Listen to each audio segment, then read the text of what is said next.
Hello and welcome to day 2 of the EWC Qualifiers. I am Zoe and I'm joined by Jake, by Johnny, and we're in for a treat as we continue our way through the upper brackets and the lower brackets. It's elimination day. I'm excited. Why are you laughing? What is?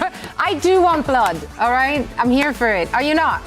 No, I'm truly excited. Yeah. I'm truly excited. And I think especially in Europe, the teams are going to be really invested in what happens today because there's a very real chance that top 5 is what qualifies you to the Esports World Cup with, Ents and Space Station, assuming they're going to be in that top 5 as well.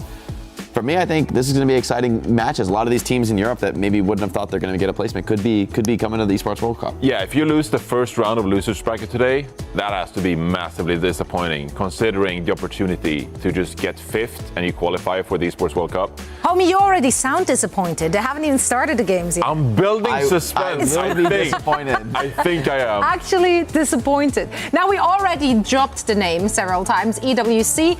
If you didn't join us yesterday, well, here's the thing. Let's explain to you what it's all about. It is, of course, the Esports World Cup.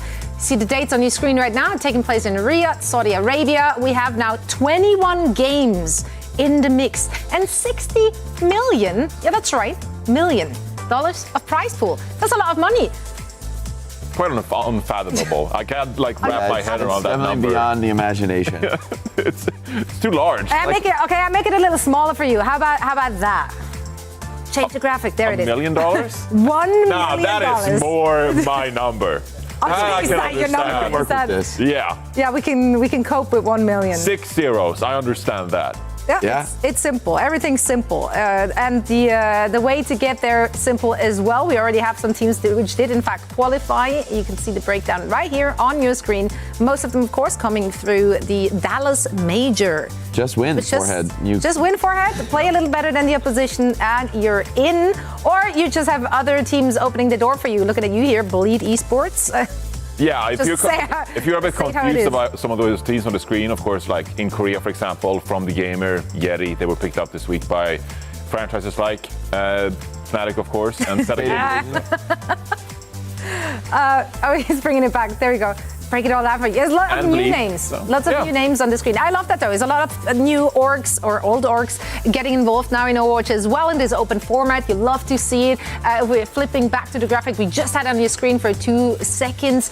That is the breakdown of the slots that are, in fact, still available. We have 3 from NA, 3 from the EMEA region, and, of course, we also have the LATAM and the OCE slot available. And all of that will be determined over the next 2 weeks. I'm really good with numbers and dates. Everything's good. We're good. Everything's great. Now, day 1, speaking of great things, didn't feature too many, let's say, close matches.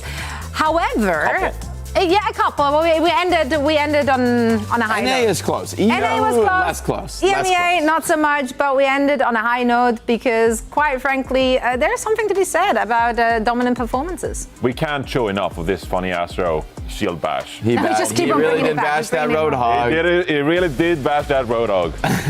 And everyone can get behind that. Look at him go. Look at him go. No, this is a pretty nasty back cap. Man, the back caps have been coming thick and fast in the Amalgam meta. I think it's just, this comp, you play so aggressive, you don't really want to sit back and hold the car. Yeah. But it goes punished sometimes. I mean, the Tracers are really going for it too. They're just like, I'm backcapping. I'm in the back. I'm not helping in the fight, but I'm backcapping. No, it's a great call in Overwatch. You're like, guys, just go die. I'm backcapping. Go die. Go fight. Distract them. Yeah, actually. Well, and all the action led us to this particular bracket here, the EMEA region. We have 1 more upper bracket game to get through and to play. Ents and Quick Esports will go at it, and the winner will be facing off against Virtus Pro. So that's where we're at. However, this also means that we have 2 matches in the lower bracket, and those will be elimination matches. Sovereigns and Twisted Minds will be fighting it out, and then Noage will be waiting for their opponent today as well. Okay, and fighting them. I'm hyping up this Sovereign's Twisted Minds match. Please do. Because Twisted Minds did not look great yesterday. They looked boomed. And Sovereigns coming in as the lowest seed, if they knock out Twisted Minds, that would actually be a huge upset. So I still have more faith in Twisted Minds than that, but I think it is fair to say from their performance yesterday. Well, if they play ball, if Kellen keeps actually we're getting ahead of ourselves. We will be breaking down the action of that game in just a little bit. But first things first, I want to set the tone a little bit because there's a lot of new faces that we haven't really seen before. A lot of new players. So I thought we get to know them a little bit with this little game. What's it called? I haven't been. Who's that player? Yay! I love that. Someone could have told me the title for this game before having me set it up. But on your screens, right there behind, we have a bunch of players. Around. I know, we switched positions here. So on your big screen, we now see a bunch of players. And heading into these 2 weeks, we did send out questionnaires to all the teams, which most players, in fact, did not answer. Shout out to all those players. You had one job and didn't do it. That's great. But some players did, in fact, give us some fun facts about them. So these were the 5 people who responded. These are all the 5 people that responded. So let me have a cue card. You guys can go up. I will read a statement, a fun fact, and you guys have to guess which player wrote this fun fact about themselves. I'll give you a warning here, though, they're not that fun. I want a really boring fun fact. Really boring. Do you want to work? Give me just a fact. I give you just something really vanilla. Oh, no. Likes Lucio. What is this? I think I have a funny feeling. That's crazy. That is crazy. That funny Astro might like Lucio. Wow. Is that the right answer? Yes. What a segment, ladies and gentlemen. Funny Astro likes Lucio. Can we get that on the Chiron? I'm working with what I got, okay? I can't wait to hear what's next. This is not, okay. What do you got? These are so bad. You hate goats? What's up? I mean, honestly, best Brig EU. It's not funny, but harder to guess. Landon is North American, Jake. He's Yes. from America. So, not Landon. Process of elimination. Stelios and China are damaged players. So, by process of elimination, we got to go Chef. That's the correct. best Big EU? Wow. He's got it back. That's a bold claim. It's facts, guys. It's facts. They might be fun, but they're supposed to be facts. So you gotta win now. Maybe the fun part is that it's not true. Maybe he's awful. Me when I spread misinformation. Yeah, we'll find out for all of you because this is clearly really interesting. Next super fun fact. No. Recently became Twitch partner. Congratulations. I love that. Our players, man. So much character. That's hilarious. That's so fun. Funny Astro actually gets decent viewership. Surely he's in the hundreds. Yeah, he's probably already does, right? Ooh, I don't know. I feel like Landon probably has been streaming for a bit. I don't know. Landon might be a good shout. Yeah, maybe it would be Landon. Would it? But has he not been partner before? Yeah, you're gonna lock in 5. All right. 4. I'm going Landon. You wanna go Landon? I'm going Landon. Yeah, you're wrong. How could you possibly get wrong that Stelios? I missed it. Should have gone with your heart, Johnny. Yeah. My heart really told me. My heart was calling out to Stelios, but I didn't listen. The last 2 ones are actually fun. Okay. But now we only have 2 players left, so I'm just gonna read both statements and you have to allocate. Go watch Stelios stream, by the way. Make that partnership worth its while. Exactly. Okay, I'm gonna read both statements. Yeah. And then you just assign. Obviously, we have Landon and China left in the mix. So one of the 2 is top 30 in local Yu-Gi-Oh tournaments. What? Yeah. Okay, this is actually fun. That's our one first player fun on fact. the assignment. Let's go. And another one is blind in the left eye, which is crazy because they're playing Overwatch. That's impressive. That is. Like, I'm not blind in either eye. I have no idea. I have literally no idea. Yeah. Who would? I mean, so it's been the 2 players we haven't heard from. Who looks more like a Yu-Gi-Oh China enjoyer? and Landon. Yeah. I mean, I feel like card games is more of a thing in America, right? That's what I mean. I was leaning towards Landon just for that. In NA. Okay, so we'll go Landon with Yu-Gi-Oh. Actually, I'm going to take the opposite. Oh, contrary. I'm going to mix it up on you. Well, I'm looking in Landon. I'm taking China as the Yu-Gi-Oh master and Landon blind as left eye. Well, you are extremely wrong. Landon, in fact, is our Yu-Gi-Oh enjoyer. He's a Yu-Gi-Oh enjoyer. Popping off in the top 30. And China is blind in the left eye. Which makes it incredibly impressive, the level. What's your excuse? Yeah, exactly. What's your excuse? What's your excuse, Chad? Well, winners, Johnny, congratulations. Wow. There's no winner here. There's no winner. The real winner is the fans. The fans. These amazing fun facts. Wow. This is a PSA. Please submit more fun facts to us. You guys are not fun. Yeah, players, step it up a little bit. I don't know. This was rough. We got two good fun facts. You know what? 2 out of 5 is not the worst ratio. Out of how many? Out of 5. This is our best selection. There were a lot of players. Let's talk about the first match. Maybe that brings the fun back to where it's at. Or maybe not, because ENCE is most likely going to roll them. Someone's going to have some fun. Someone's going to have fun. And it may or may not be ENCE. ENCE, of course, a lot to be said about them. They had a really, really good performance in Dallas at the Major. They came 4th. And they were the one team that took down both NA teams. So, as a European, that does make me gloat a little bit. They drew one map against Falcons. That was better than there you go. Yeah. There you go. So they're technically Kev's their back cap. So what's interesting, if this is actually the starting roster, they're chasing. I mean, Chase is in. Yeah. I don't. Is Sky Reaper instead of Ghost? That's also curious. So, well, I don't know if the starting roster. Maybe I shouldn't speak. But Chase wasn't in Dallas, in fact, and that obviously impacted a lot of what ENCE could play, right? Because Vestola is the Sigma player for that team, so they were pretty much locked into Sigma, Jake. Yeah. I mean, I think with Chase in, they got a little bit more flexibility, probably leaning on a main tank direction, but could easily just be playing a lot of Mauga as well. Maybe the flexibility on Koth to go between Winston and Mauga makes a lot of sense. Kevster and Kai, I think, was Sky Reaper on this team? Is this a pickup or what's? I'm a little confused by that, but.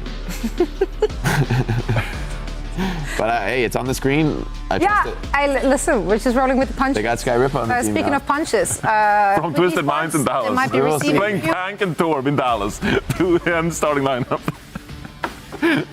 They worked with what they had. Okay, Johnny, there's no reason to hate on them. Good cowboy impression. Exactly, that was actually solid and funny.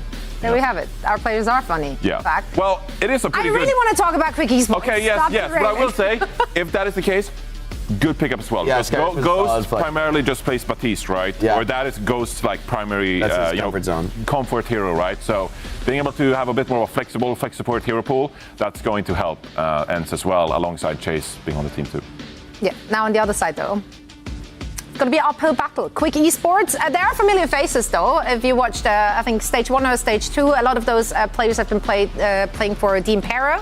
They actually had a top 8 finish in that stage. So, not to sleep at, but they will be punching above their weight. Yeah, and this is also another one of these teams that I feel like really was, set up to play in kind of like a Winston, hit scan, tracer meta.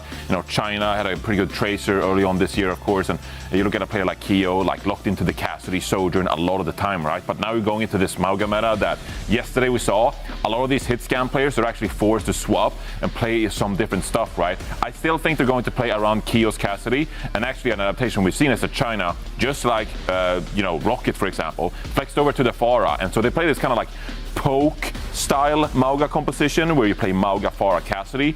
So I'm hoping we'll see more of that today because Pharah is really fun to watch, but it does suit this team style a little bit because Keo is such a good hit scan player and you can slow things down, play a bit more poke heavy and count on China's flexibility to play the projectile hero rather than the tracer. I think this is going to be an interesting match now that Chase is available for ENCE. In the past in Dallas, they were 100% locked in. Like, we're going to play Sigma, we're going to counter this Mauga meta and just play to that strength. And other teams have done that as well, but it's always better to have the option to tap into the Winston, the Mauga if you want to. And I think Chase gives them that. I mean, ENCE is just playing for money here. They already qualified for EWC, so they might also just have some fun with it, trying out some stuff. No fun. No fun allowed here, obviously. Although, we do have Necro and Chak on the mic, so that might be some fun. There's always fun. Why can't you have a little bit of fun? What did we see yesterday? We saw some Torb, some Alari on Eichenwalde. Why can't we see some more of that, Johnny? It's true. Yeah, we Johnny doesn't want you to have any Torb, Jack. No, I actually love that. Jake is the one who wants everyone to win and play their best all the time. True. He's gaslighting. I've never heard Jake say that. Jake's always like, we're going to go in there, guys. We're going to have so much fun. He's the most loosey-goosey guy. Let's go. Have Mute fun. the text chat. That was you. You said that in the group. Jake said... What? Jake said that. That is not true. You said yesterday that Toronto should mute text chat to not be thrown off. Kids, please. There's some lies being spread on the desk right now. We'll have some words in the green room. Yes, Rose, we're Ents versus Quick Esports. Yeah, this is going to be a rough one for Quick Esports. I mean, hey, it's Ents. Second best in the region, although maybe not so much right now, considering how they made it to the playoffs. It was a lot of other teams that were kind of beating them to the punch. Space Station obviously up in that rank 1 position, but it was teams like Virtus Pro that were beating out Ents, but Ents still considered a juggernaut of the region. Here is the map pool as well, Rose. Yeah, I think you can't count out Ents, and you still have to consider them one of the top teams, especially after what the desk said. They were the NA Assassinators. They took out every North America team that was there at the Dallas Major, and they put up such a great fight, even versus Space Station. So I feel like we're in for at least a very good series from them, but I still think that the Quick Esports, they have a lot of players on there that we can't count out. They even have the funnest of facts, True. So that's something, Very right? factual. I like that. I like the fact segments, learning interesting facts about different players and us and everything else. It's always a good time. Let's get into the game though. It's first to 3, regular format. Nepal, Ents versus Quick Esports, and we're starting off on Sanctum. I'm excited to see Chase in this roster. Chase is a player that had such a great performance on Ex Oblivione or Sheer Cold Ex Oblivione, a lot of different teams during his time in EMEA Contenders, but it was this pickup onto Ents that made me really excited about where this team could go, especially knowing that Chase is an incredibly aggressive player. Makes a lot of sense to slot him into the roster to try to pick up this Mauga. We've seen this composition find the most success when you've been able to just get in there and already get down and dirty. So you'll see Chase probably get pretty aggressive here. Oh, another Ashe, okay. Oh, that's a good start. Okay, Sky taking out Gogo. Yeah, we saw a little bit of the Ashe yesterday, Rose. We were kind of picking up on it. But the Ashe is normally on the back foot of things when it comes to the Cassidy and the Sojourn kind of matchups, but I mean, looking good against the Pharah at the very least, and even better now that Pharah is dead. A little bit of revenge there as KO takes down Sky, and a little speed boost on to the Mega Health Pack. Easy kill on the Mauga, and that's a very quick turnaround. And Ents in that time, Rose, didn't even manage to cap the point. No, they didn't. And that's going to be pretty devastating there as Quick Esports are able to beat them to the punch.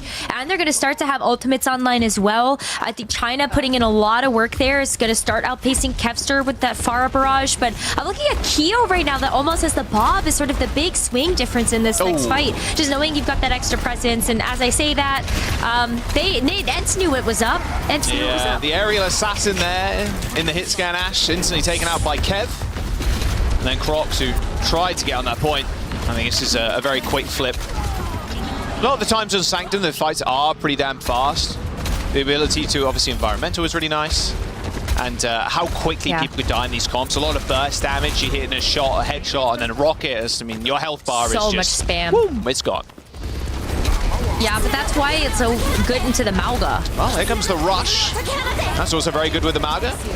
Taking a lot of damage to the front line is Chase, however. No Suzu available, and in fact, he ends up going down, and that Bob is going to provide some decent covering fire for the rest of Quick Esports as they try and take position on the point now. Everybody from Ents is just kind of huddling, holding hands on the outside, and it looks like Sky is going to be able to get out alive using that swift step towards Kevster. But a good start for Quick Esports. China, sneaky peeky like, maybe hiding with the barrage. Yeah, that's exactly what you're going to expect around the corner there as Ents pops their heads back they're going out. fast too. Barrage coming in. It's actually Kevster's barrage that comes in first. China's going to match it though, taking Kevster clean out of the skies. 25 HP as China thrusts his way back towards that point, trying to get out of LOS Sakai. But a perfectly timed sound barrier there from the veteran in Masa does save the day. Quick Esports, though, they're going to get 60%, but wow, like what a fantastic barrage. Even though China was able to hit it second, you saw the Masa sound barrier save everybody, and Masa's been so good at timing these sound barriers to make sure that everybody can stay alive. Even better, though, that Ents is going to be able to play from this defensive position, having this high noon available from Kai. Double cage, here comes the B. Ents now trying to stop Quick Esports, capitalizing on all that overhealth by popping the high noon. See Kai moving back now. Basically stopping any kills coming through at all. Although Kai takes a rocket to the face. You see all the assist and the kill feed. KO2 taking Kev's head clean off. Master getting damage in. Helping with a kill onto Kaio there. But the problem is now, hence, where's the damage? I mean, Kai potentially coming back and dishing out a little bit, but it's really just Master there. It felt like I was dishing out the majority. Quick Esports still with a Kitsune Rush in hand. Need to focus down Chase, but unrelenting is the Mauga, popping that cardiac overdrive and keeping himself sustained. Such scrappy fights, but it's, oh my gosh, wow, they just used a Kitsune Rush. Yeah, Did you hear that? on this high ground too, and then Kev's not quite expecting that. Crocs gets out alive, barely, sub 100 HP, manages to dash out of there. And Kaio too on the Ash, has got the bob, so Ents can't fight back into this. They can't, because they're going to get probably stuffed at this door with the bob, and it's going to make it so much more difficult to spam past that, as well as these rockets. Like, look at the beautiful angle that Kyo has in China as well. Bob, barrage for Quick Esports. Here comes the Bob. Chase just hammering the damage in. Kevster with a counter barrage there onto China, who tried to capitalize on the fact that all events was, or a lot of events at least, were stuck on that mega health pack.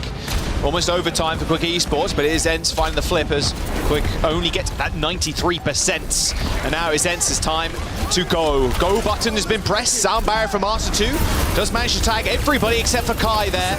And Chase logging down the cage and focusing down the supports is the aim of the game here. Chasing around EGS around the column. Focused out. And Ents coming out on top in this first round. Oh, wow. It is so close, but you can see the level of aggression that Ents has. Chase at the helm means that there's no waffling. They're just going in and they have a clear game plan on how they want to execute on their ultimates. And you could feel that with just how back and forth, how fast these fights were being taken. So major credit to Crocs too, because I think this is another tank player that we got a chance to see find some great success in main event 2 of the OWCS. And I'm excited to see how much further they can go here. Let's have a little look. Hopping down to Village now. Little TP out. Kev's to rock with the Porsche skin too. Quite nice, quite slick, quite clean. Love to see that. Yeah, I'm curious if we're going to see the Ash again from Quick, but Ash is so easy to kind of run down here. Although you can play the long sidelines, especially if you play the high ground above the point. Yeah, but I think the Cassidy makes a little bit more sense because you can at least roll around with the rest of the team and you're playing together a little bit more tightly. Second time in a row there, the Lucio ends up falling for Quick. Nicely timed Suzu, I must say, by EGS. Does hit the Suzu before Chase lands the slam down on the back line. All right, the objective unlocked. Our Ents going to get disrupted this time. Potentially here. It looks like Crocs is making his way towards the point, but nope. There's the cap. All right, Master's got it. Oh, look at the corner, though, that Ents gets to play. Just looking at Kevster, being able to spam it down from up in the ball. Really nicely timed Suzu again. Have a hard time taking this duel. Oh, my word. That's a very defensive rush. The Cassidy just fell to some Cheerios around the corner. A little rough. One direct, though, from China. Kevster one shot away from killing the enemy Farah. It's actually Kai that finishes him off. Oh, look at that, though. You're kind of chasing EGS off of the side there. Just a little bit of a quick reset, but I think, like, you take a look at how Ents are just dominating on this point. It looks night and day to what happened on Sanctum, especially knowing that there's a lot more open territory that Quick Esports have to cover. This spam damage from Kevster from this defensive position of having control of the point is going to be even more impactful. Plus, he's got the barrage, so you can just kind of hit him as soon as they walk in. Rush, Kai caught off guard there. Both rocket barrage use. It looks so ridiculous, I'm sorry. Two Farahs using the barrage right in front of each other like that, and then like... It's not even July yet. Just so many explosions. And then you just end up looking at each other. And really, it comes down to, can you get your Suzu off on your Farah? Because if you can, the enemy Farah is dead if they don't get a Suzu as well. Yeah, major credit to Sky. Sky coming into this roster, slotting in so beautifully. I know things didn't look so great when he was playing at the Dallas Major, but this is why Sky has been picked up for this roster. All of those Suzu's clutch. That was so close, Kai. Almost had his head ripped off by that high noon. High ground control for Quick Esports. They can descend on them when they like, or they're going to be rocking up into a cage. And speaking of which, there it is. Master's still got the sound barrier too. Almost tried to boop him into that one. Gogo's already dead, and well, Quick, unfortunately, you're going to have to touch the point. Straight into a high noon. A little bit queener from Ents this time around. 99% to 0. As Kyle, the Casty, can find something good here, but no, Kai.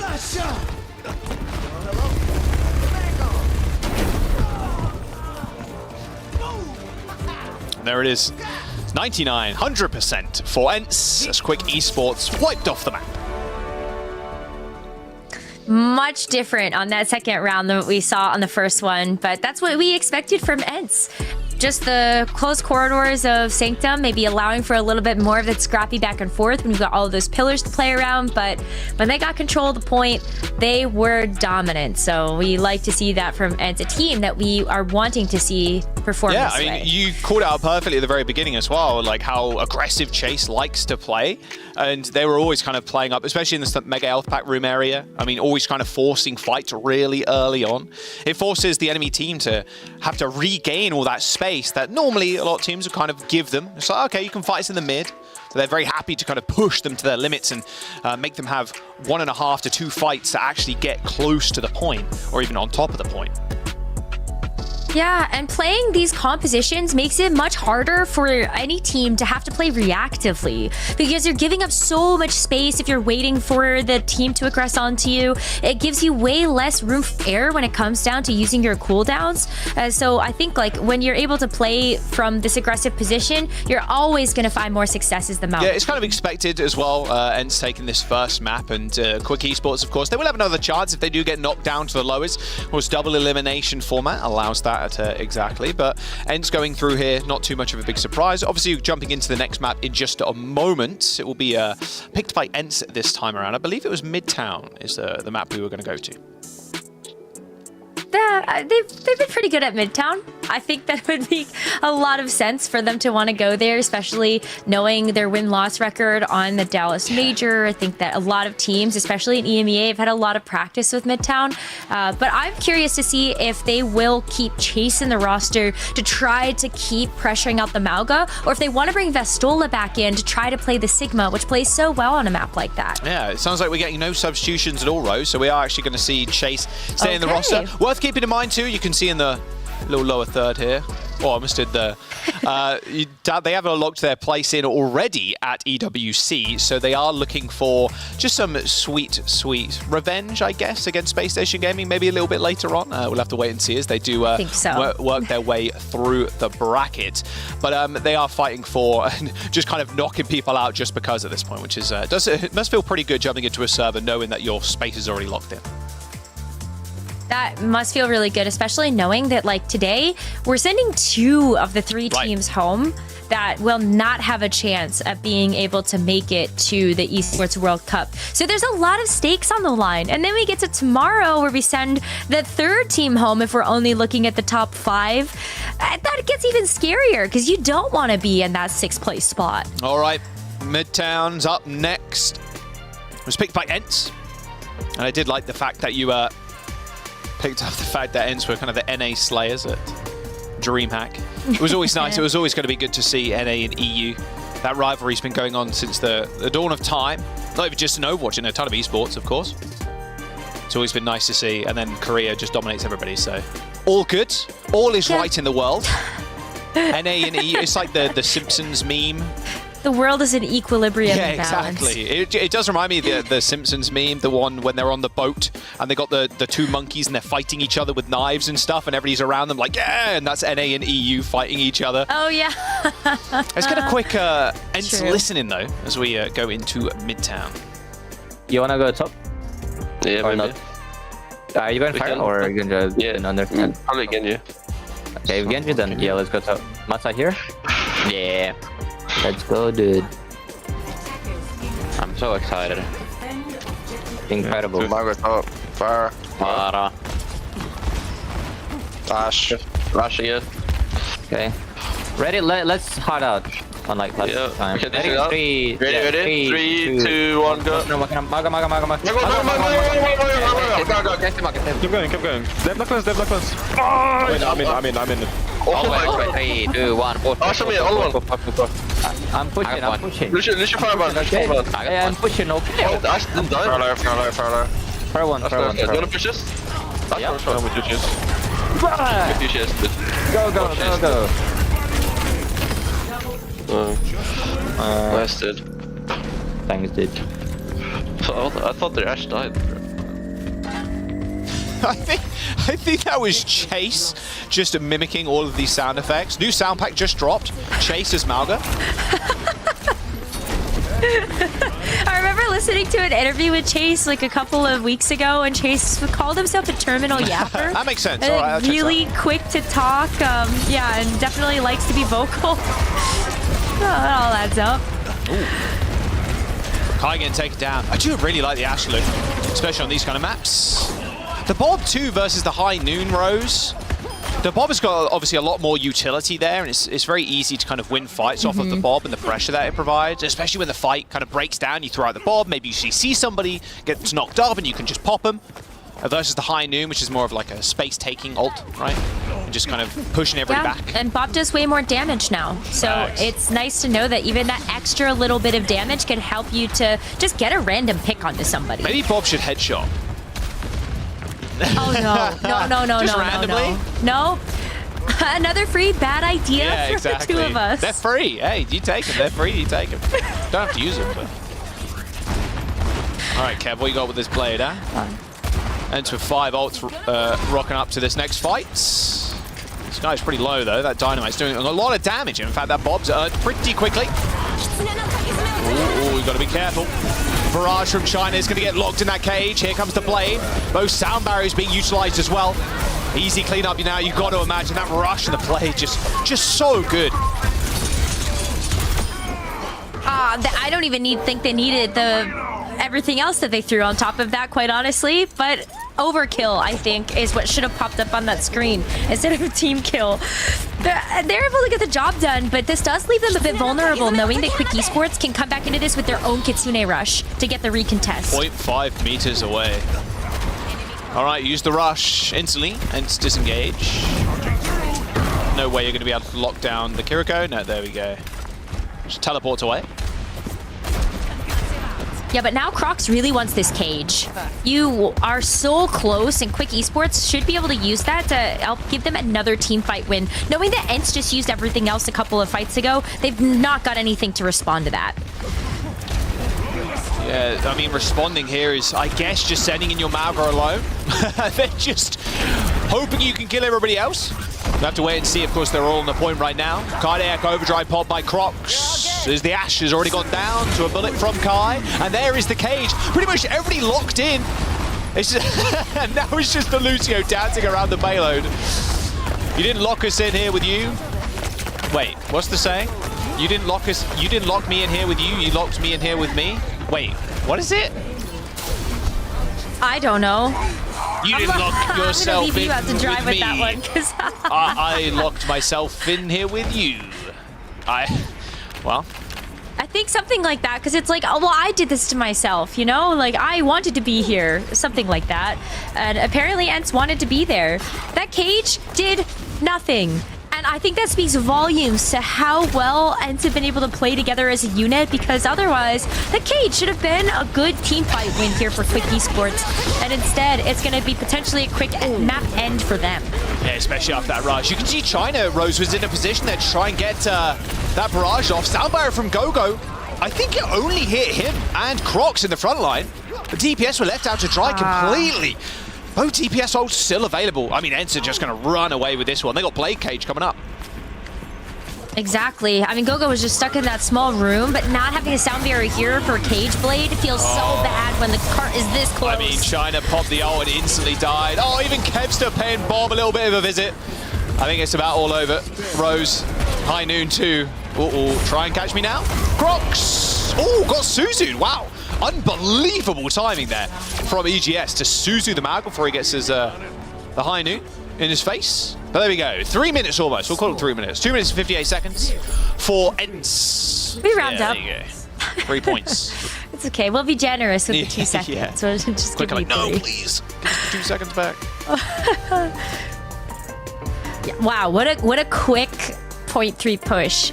Usually one of the toughest points on Midtown as well, but Ents just had so much snowball potential when they had all of their ults come back online again. I guess suppose that's how that goes, but still. Well, Woo! of course. They knew. The pigeons! The teams were like, we're going to choose Of course they know. just to troll him. That's definitely not why they're choosing. Just for you. You know what the pigeons should? Next Pride, they should have the pigeons, but they're like birds of paradise. You know how they're all like super colorful. Oh, wait, that's so there you go. sick. That's a free idea, but that's a good one. That's a good free idea. Yes, that's a very good free idea. And then we don't have to look at the pigeons. We can Did you look at know that there's beautiful birds actually instead.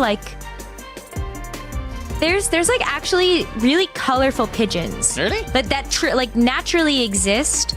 I guess you think about it as like the pigeon family. Yeah, right. But yeah, there's some really pretty ones that have like these big frilled feathers on their They head. ain't the one in cities, that's The for Victoria sure. crowned pigeons. Victoria crown pigeon. I don't know. I'll look it up after this. 'Cause Yeah, look it up. those aren't the common pigeons, that is for sure.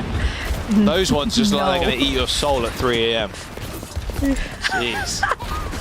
All right, let's see what Ents have got on the defense here. We'll see on the flip side of things. We'll see what Quick have got on the offense. Look at the aggression coming through from Chase. Straight into the laundromat. No quarters remaining, unfortunately for EGS. Time's up. Oh, ouch. Being in a small room with Ents doesn't sound like a fun time. And I think Quick Esports just found that out the hard way. So back to the drawing board. It is going to be Keo switching to the Cassidy. So at least like you do have like the Cassidy versus Cassidy. China's going to have the Pharah as well. So a way to actually shoot into the small room if you still want to go through laundry. Chase gets stunned there a little bit from that slam. Coco's already dead. Look at Crox's HP pool too. He's on the low ground alone right now. And well, Ents just pounced on that. Another very quick team fight. Yeah, you hit him from the top ropes, you hit him from the sewers, I guess. You take out the chair, you take out the table, you smack them over the head with it. You take out your wash and you throw it at them so they're blind. Yeah. I mean, look, a little rough, a little rough. Oy. Ultimate's coming online too, though, for Ents. It's going to be the rush first if they get it online, or just Kevster going with the blades. Oh, good first. Suzu. Keeping Kevster alive. Oh, that's easy for Kevster. Another one. There we go. Wouldn't expect anything less. Another quick team kill. And you can see the sound barrier differential too here. Gogo going down fairly early in some of these fights. Marsa, 40% in the lead, has got his ult already. Oh, and look at I mean, that's Come quite on, Chase. quite big. Come on, Yeah, add insult to injury. Okay, they knew someone was up. You saw the cast? Looking around. All right, they're going to rush on in. Actually, Chase is going to march on forward and go down. A return rush from Quick Esports. They've overstayed their welcome. Yeah. I don't know about that one, Chase. Hey, it was worth the attempt. It would have looked cool if he did it. If he survived. It would have looked very cool if he did it, but the cage didn't come online fast enough, and Masa was so far away with the sound barrier to actually save him. And even though Sky, I think, hit the Suzu on top of him too, Quick Esports aren't going to let you get away with that. That's not how one-sided this matchup is going. Oh, China. Oh, Kevster. You don't see that one every day. Reflected barrage. Oh, and the high noon as well. Oh, just give it to him. They end up using the sound barrier, on the other hand, actually to survive the high noon. Gogo luckily getting that one off, but unfortunately, it's not going to help them win that fight. No, Gogo still is pretty good with the sound barriers, but I feel like I would have still rather seen the sound barrier to deal with something like the Kevster Blade, even if it's not going to be quite enough overhealth to let you survive after 3 slashes, still enough to maybe get you to keep in this fight. But as it stands right now, Ents, they've got the high ground control, and Kevster's got another Just blade. unparalleled aggression. 600 horsepower, twin turbo V6 engine. God, this is something that Quick Esports did not want to wake up to. No, not at all. I mean, at least they have another match later today. But this is looking like an absolute shutout here from ENCE. They've got another Kitsune Rush 2 to throw at it as they go in. Oh, High Noon, can they get it off? Nah, look at that. Kevster too, instantly. If someone's using an ultimate, Rose, he's in their face and just hitting the deflect. I'm gonna get some more clips, please. Thank you very much. Oh my gosh. Kevster's going to be known for 2 things now. Backcapping and deflecting enemy ultimates. Just call it a Kevster no matter when it happens. All right, can they get out of this choke point here? Well, they've got the barrage. Just be careful. Kevster's going to have deflect. Chase looking for it. They can use that rush to get past that doorway. Kevster's super low too. There we go.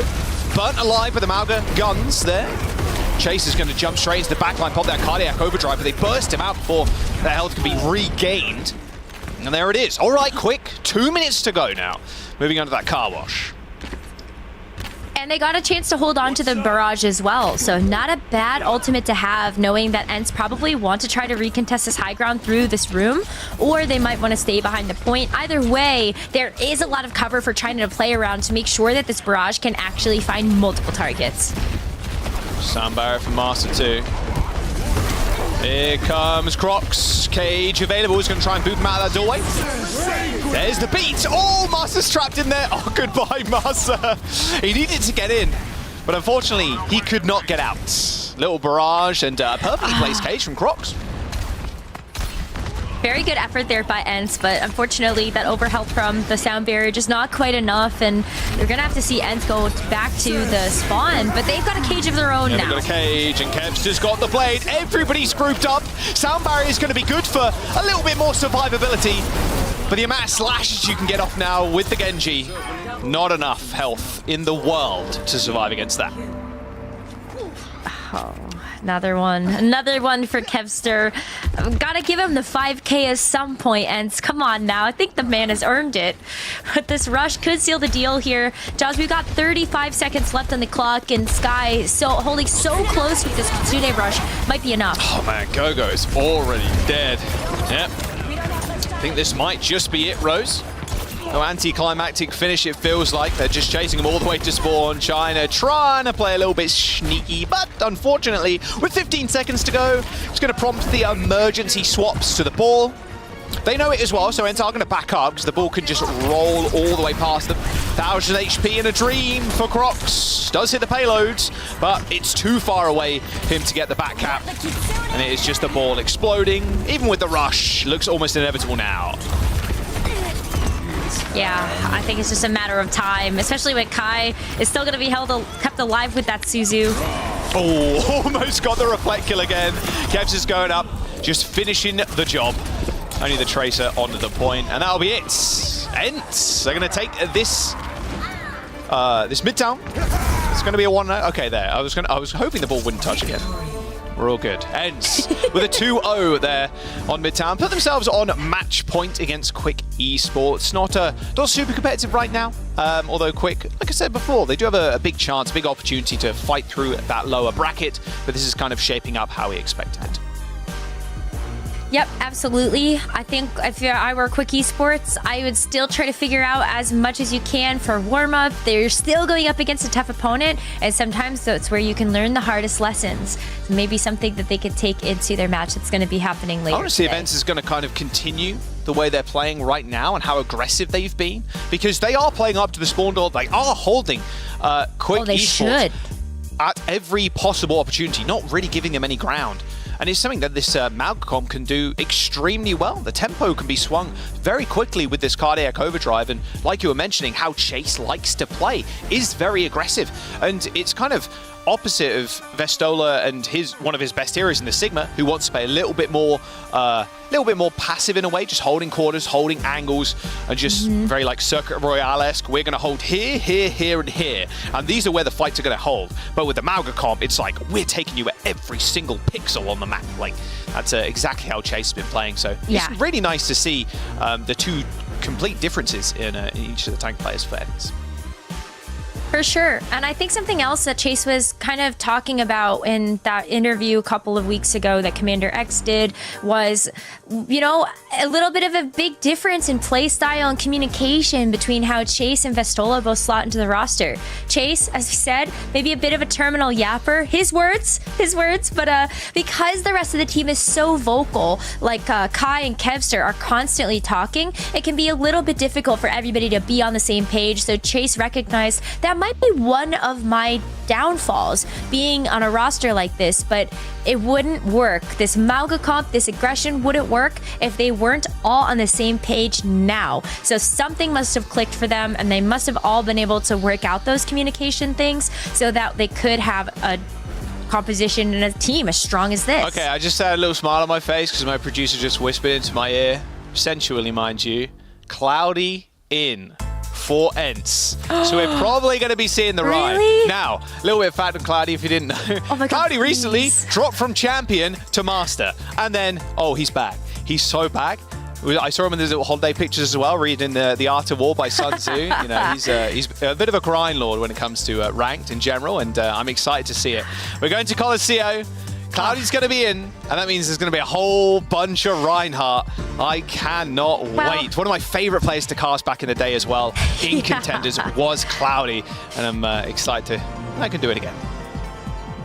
I guess throw everything I said out the window then, huh? Because we've got Cloudy in the roster instead. Rose, yesterday we were yapping a lot about like, oh, we never see Colosseo as well. And I know. So there you go.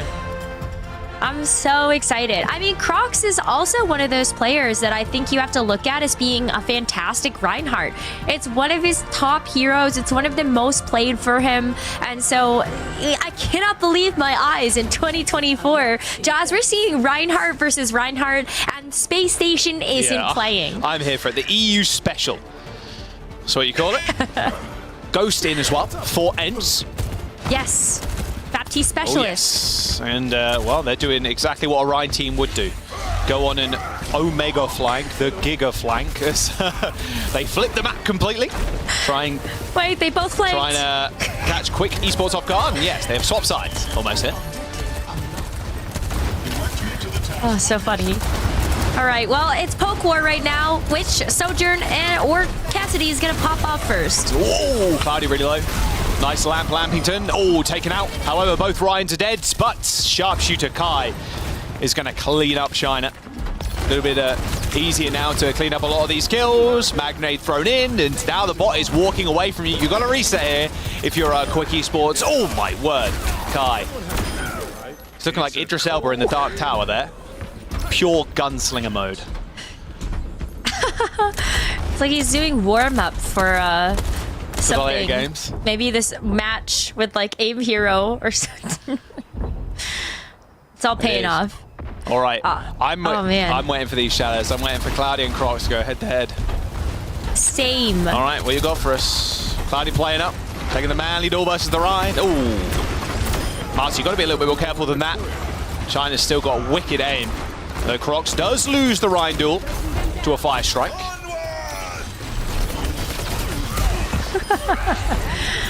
Well, it's just quick cleanup there for Ents after that one. They've got the Amp Matrix too, which is going to feel good around this corner, knowing that they are not going to have too much resistance coming in from Quick Esports. They are going to have an Amp Matrix of their own, but look how far forward they're going to try and push playing. him out as well. Oh! Massa setting Kai up with a two-piece. Beautiful stuff from Ents. Oh, it looks too easy for him.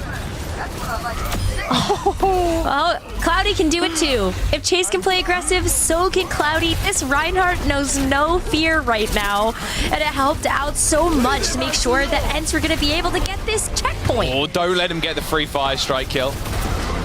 Almost lands a pin on the Sojourn. Oh, the counter pin! Cloudy in a little bit of trouble. There it is. There's the Crocs kill. On to Cloudy. They do, unfortunately, lose the checkpoint, however. So Quick Esports very much on the back foot now, as they finally control the bot. Yeah, I mean, Cloudy was playing so far forward that Quick Esports couldn't come in and touch.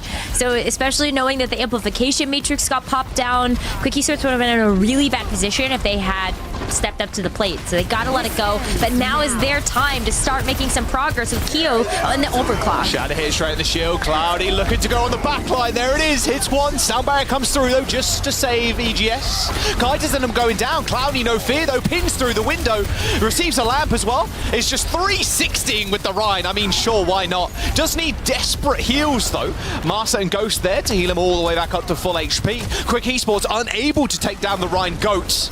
As Keo now looking for some more kills, but the bot has been stolen by Marsa of all things. I mean, right now, Quick Esports are in between a rock and a hard place. Oh, and a couple Lucio boops maybe along the way. But this is going to be so tough. Quick Esports already have to get set back up to neutral here, but they're walking right into this overclock. A little rough there from Ghost, just taking a high noon to the face. Oh, all good though. Doesn't matter. There's a rail going through the window, and that'll be Crocs going down. I said overclock, but I meant like basically the charged railgun through the amp matrix, and I just decided overclock sounds much simpler to explain the damage that's about to come through.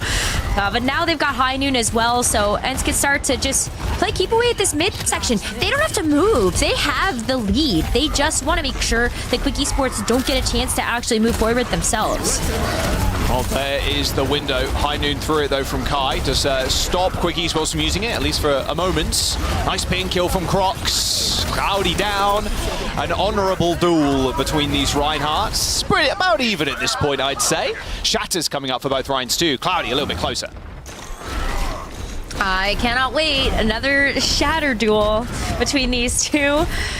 Quick Esports, though, finally get themselves off the ground. They're going to be halfway towards the first objective for themselves, but not before Ents are going to be able to come back with the overclock. Kevster on the high ground, as well as maybe even this Earth Shatter from Cloudy just coming in from the top ropes. Both Sojins using their railguns and just facing off as well. Both looking at each other. Unfortunately, though, for Kevster doesn't really have a shield to play around.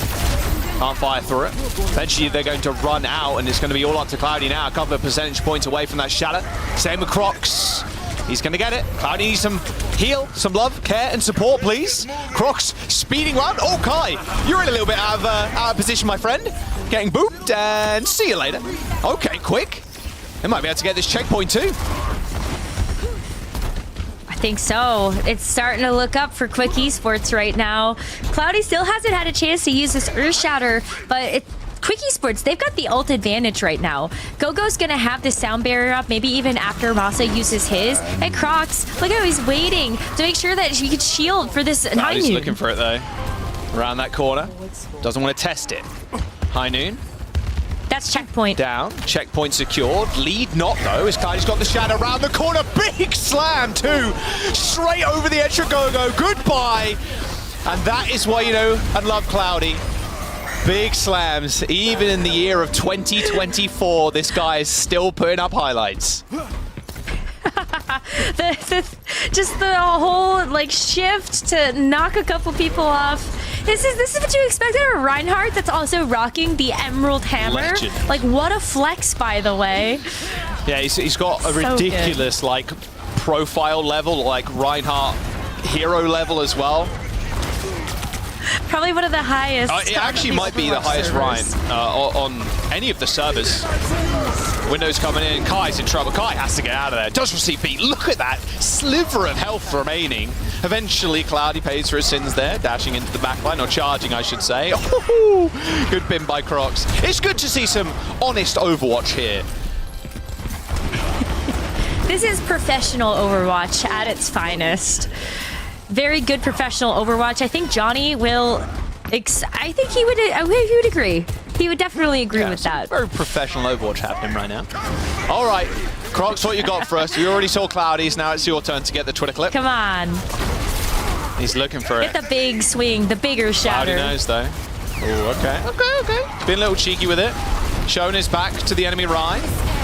Oh, well, I mean, Cloudy's already charged in. Oh, and he's found a kill too. Don't worry. You can't use your shatter anymore because your team's dead. Unfortunate that.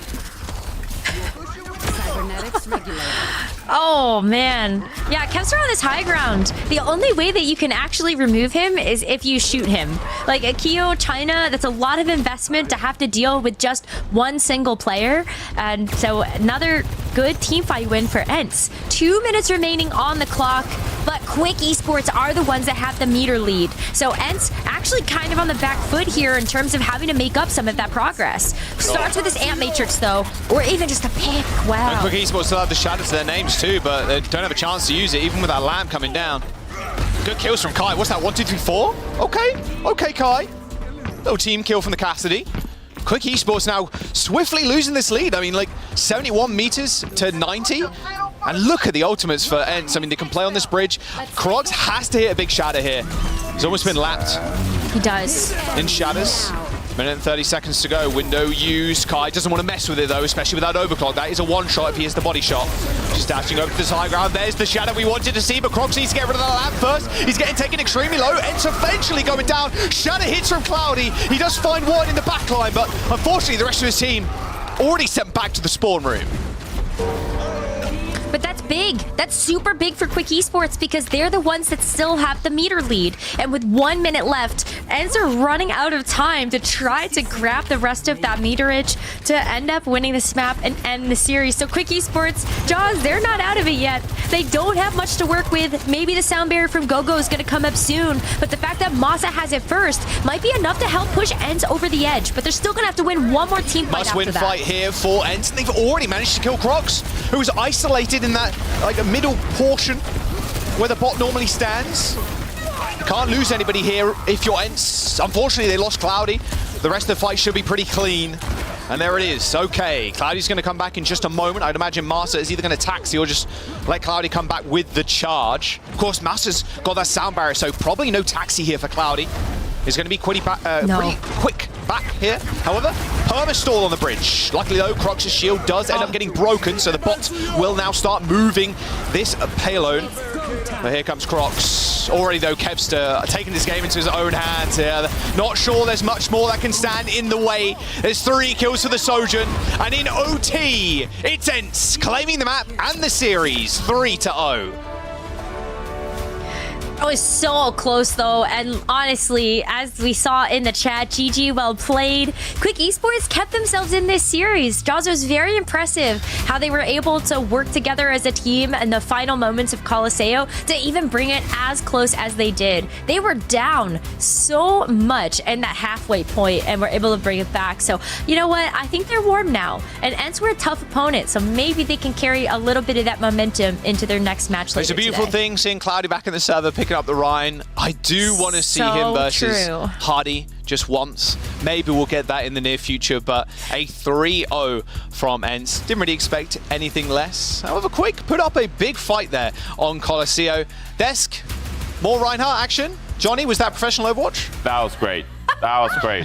He was having, filled my heart. It was like a birthday party for him. He was just like, yeah. We are all Reinhardt enjoyers, though. And Cloudy is one of the OGs. Well, you don't count. You like you're dishonest with Overwatch. That's okay. I feel like we could have a proper debate about this sometime. Like, what? There's no reason Did you see to dislike that game. The glimmer in his eye when you said debate? He's like, why don't you play Mauga? Play Mauga instead. Cardiac Overdrive. Whoa! Dude, ENCE almost threw that map.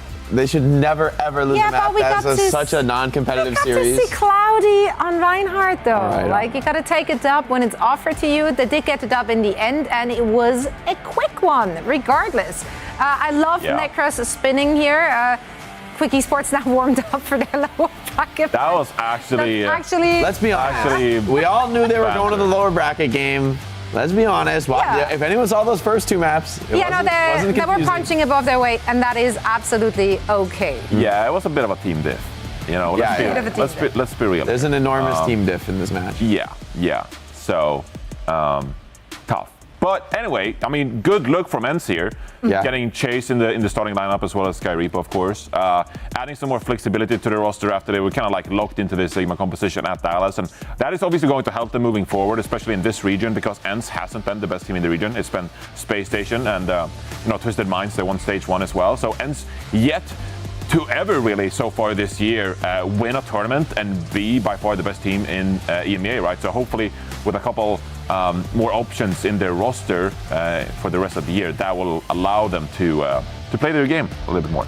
rather than just be locked into a Sigma comp. Yeah, I think they definitely look stronger with the option to have Chase in. When we check out our player of the match, it is going to be Kevster. Surprise! Wins it a lot, but I mean, for good reason.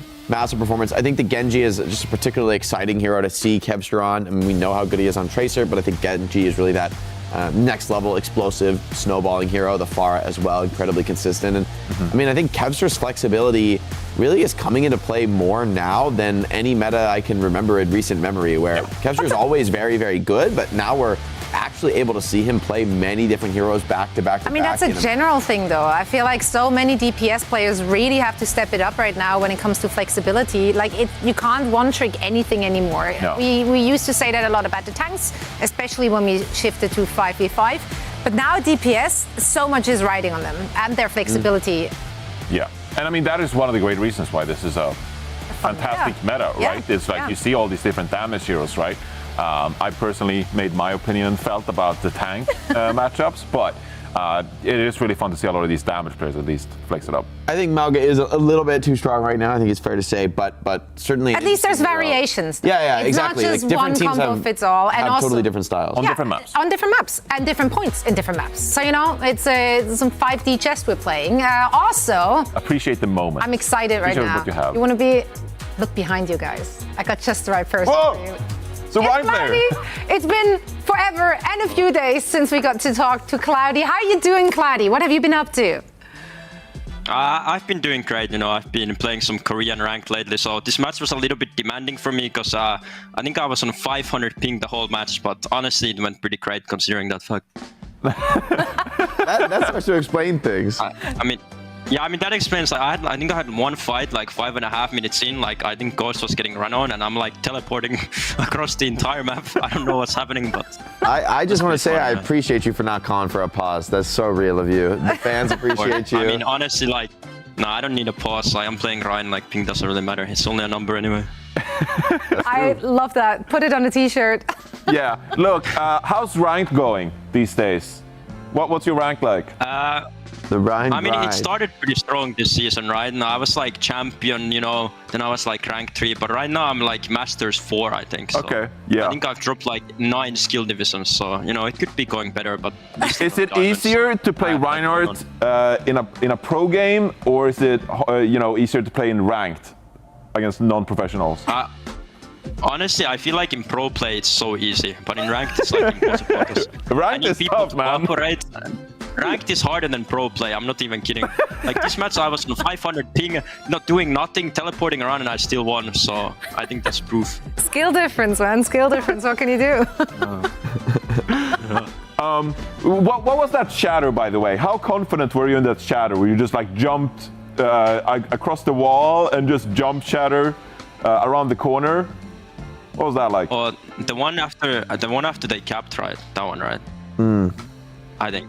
Yeah, I think that one anyway. So like I said, I was just gonna throw that every time. Like every time I play ranked, I do that and it works like 90% of the time. So I was pretty confident it's gonna work out because every time they cap, they like all like huddle up in the small corner there. So it's like one of the best spots. Yeah.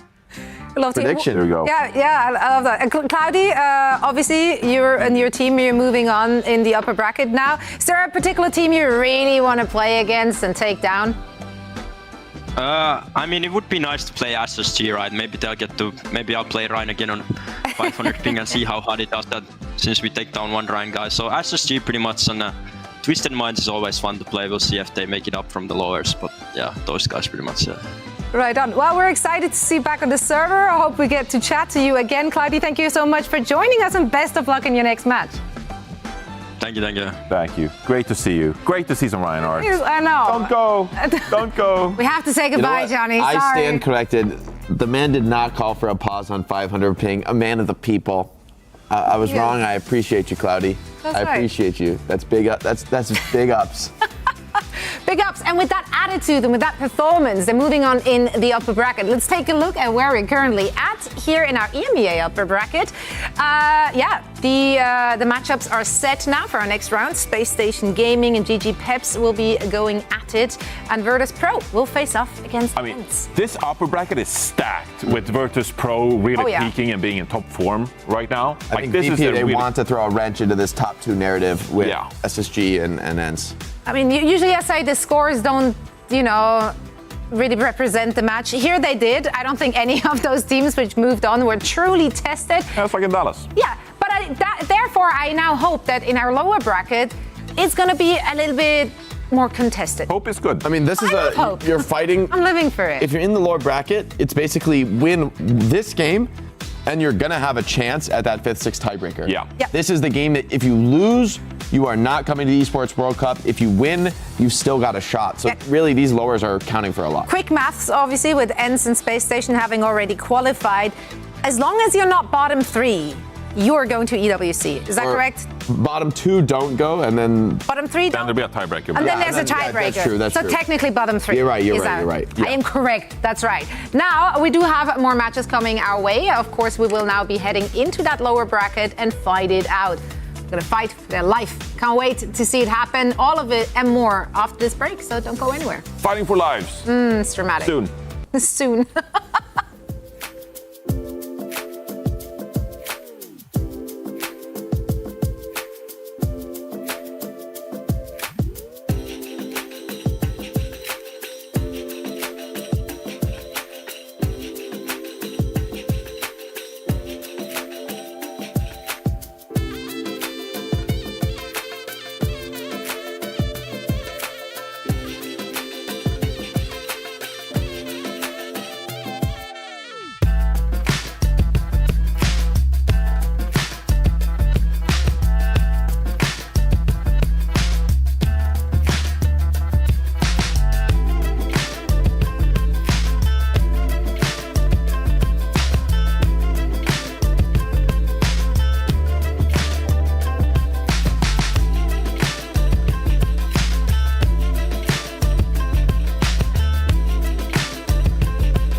Heroes, this is your game, your team, and now this is your league.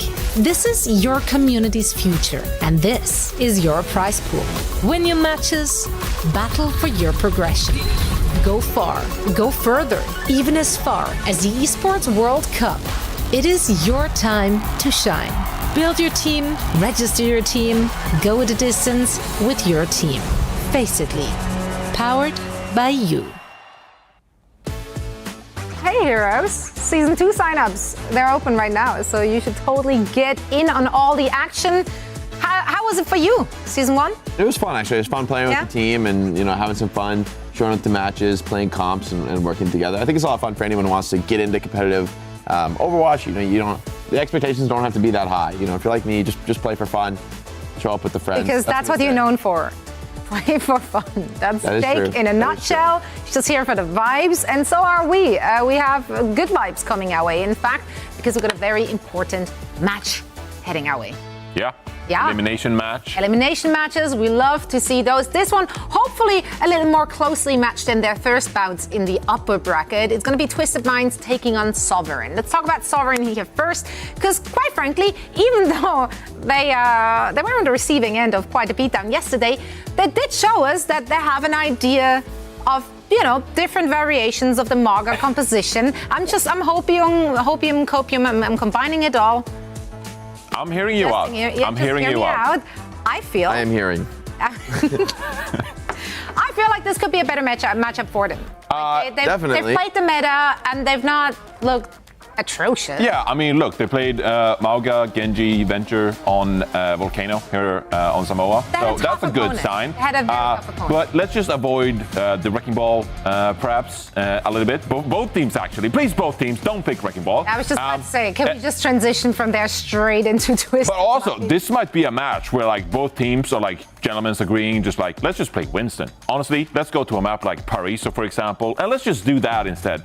Because neither team really inspires me with confidence when it comes to the Mauga. It doesn't seem like either team really wants to play the Mauga meta, right? So maybe you'll get some kind of like agreement there, just like, hey, Twisted Minds. I don't think that is going to happen, but Twisted Minds certainly bent over backwards yesterday in order to not play the Mauga. In fact, they're hard committed to the ball. They made a quick effort here, the first map, and then it was. Some maps you just have to do it, Zoe. Yeah, but like then he just. They played ball like I felt like most of the series. Yeah, it was like 90% at least was ball for no reason. An Eichenwald attack into this, you play ball like that's savage. Yeah, but he played ball, but the team didn't even play like they have a ball in there. You know what I mean? They got a like, nice back cap here, I will say. Wow. Wow. But it's a very odd map to play that style. It was a choice. It doesn't look possible. But even we didn't see any highlights from Esperanza, but even on Esperanza, they did actually play Winston Tracer. And I feel like that was a bit of a clue as well. It's like, oh, you're trying to make Winston work on Esperanza. That tells me a little bit about your comfort and what you do want to play, right? So that is why I'm saying both teams might shy away from the Mauga compositions, but it is undeniable that Mauga is the favorite tank right now. And so we'll see how the teams approach it in this one after learning something perhaps from yesterday's matches. Yeah, losing is learning. We're back. Well, I mean, from Sovereigns, they played Space Station. Like, what do you do? That's what I'm saying. They played Space Station. We don't know enough from that last performance. Space Station would have demolished almost anybody. Yeah. So Sovereign. I feel like Twisted Minds, like just on paper, based on the players on the server, I think they had a better chance of winning their first match than the opposition here. Like, there was no way that we're going to see them winning against Space Station. Yeah. That was just, they were not the favorite heading into that. So Sovereigns, that was an impossible task. And that's why I feel like, if we're looking at the predictions for this one, this is doable. I don't know. Something in the tea leaves this morning. I'm giving this to Sovereigns. I generally think at least they had more team play on this play. I'm not saying they played great on Mauga, but they also played against SSG. So there's only so much you can take away when there is such a skill gap. Twisted Minds, they looked very disconnected. I didn't see a plan in anything they shown us. So I can't confidently pick them, even though it's the roster that was promised, the roster that we were looking for in Dallas. I mean, you're pretty convincing, so I did go with Twisted Minds just because I think, raw name value on this team is really high. I think they have incredible individual skill, and hopefully the prospect of elimination and the prospect that they might not make it to the Esports World Cup can kind of kick them into gear and get everyone focused. I think if they do come with team play, with coordination, and just playing a solid comp where they work together, I think they are a much stronger team with a much higher ceiling. But I agree with you. I think there's a possibility of an upset here for Sovereigns. Yeah, I think Twisted Minds is the favorite to win, but I went with the underdog pick, not thinking that Zoe would also go for the underdog pick. So now on your screen, it looks like Sovereigns is actually favored, which is not the case. It's really both me and Zoe were just trying to present a spicy take. Well, I mean, I think you guys make a compelling case. Twisted Minds looked really flat yesterday. If they show up like that again today, I think they will lose. I think it's like, for me, that was like they looked just way underperforming yesterday. And if they continue to underperform, I think they almost certainly will lose. Yeah, I will say though, another point in Twisted Minds' favor, these two teams did actually play each other, and Twisted Minds won 2-0. So that gives you an idea. Recently in this matchup, Twisted Minds has been the better team. and should be expected to be the better team. They are definitely the favorite regardless of our predictions here, but they have to string something together. It was not the case yesterday, but just like Jake said, they want to play in front of that home crowd. They need to keep themselves alive in this tournament. Necra, Jack, who you got for this one? That's really tough. Yeah, I'm not sure. I do feel like Jake's got a good point. Like, being in the situation where you get eliminated here, you're just flat out not going to the Esports World Cup, that should kick him into gear. Like, hopefully, because yesterday, Rose, they were looking a little bit lackluster, despite all the talent on the squad. I know. I think that's so tough because you also just hope as a Twisted Minds fan that they can get it together to have that opportunity, as Zoe said, to be able to play in front of their home crowd. But I hope that the pressure isn't getting to them. I think that's something that a lot of these teams are feeling, knowing that there is such little room for error to make it to the Esports World Cup. We've got 3 more spots on the lines for these teams, so you know that it's a tough one. It's really tough. It's going to be really close. Here's your roster for Sovereigns. No, I won't do the... I saw the message. Shax, Fi, Dan, Dollar, and Buddy coming in for Sovereigns for this series.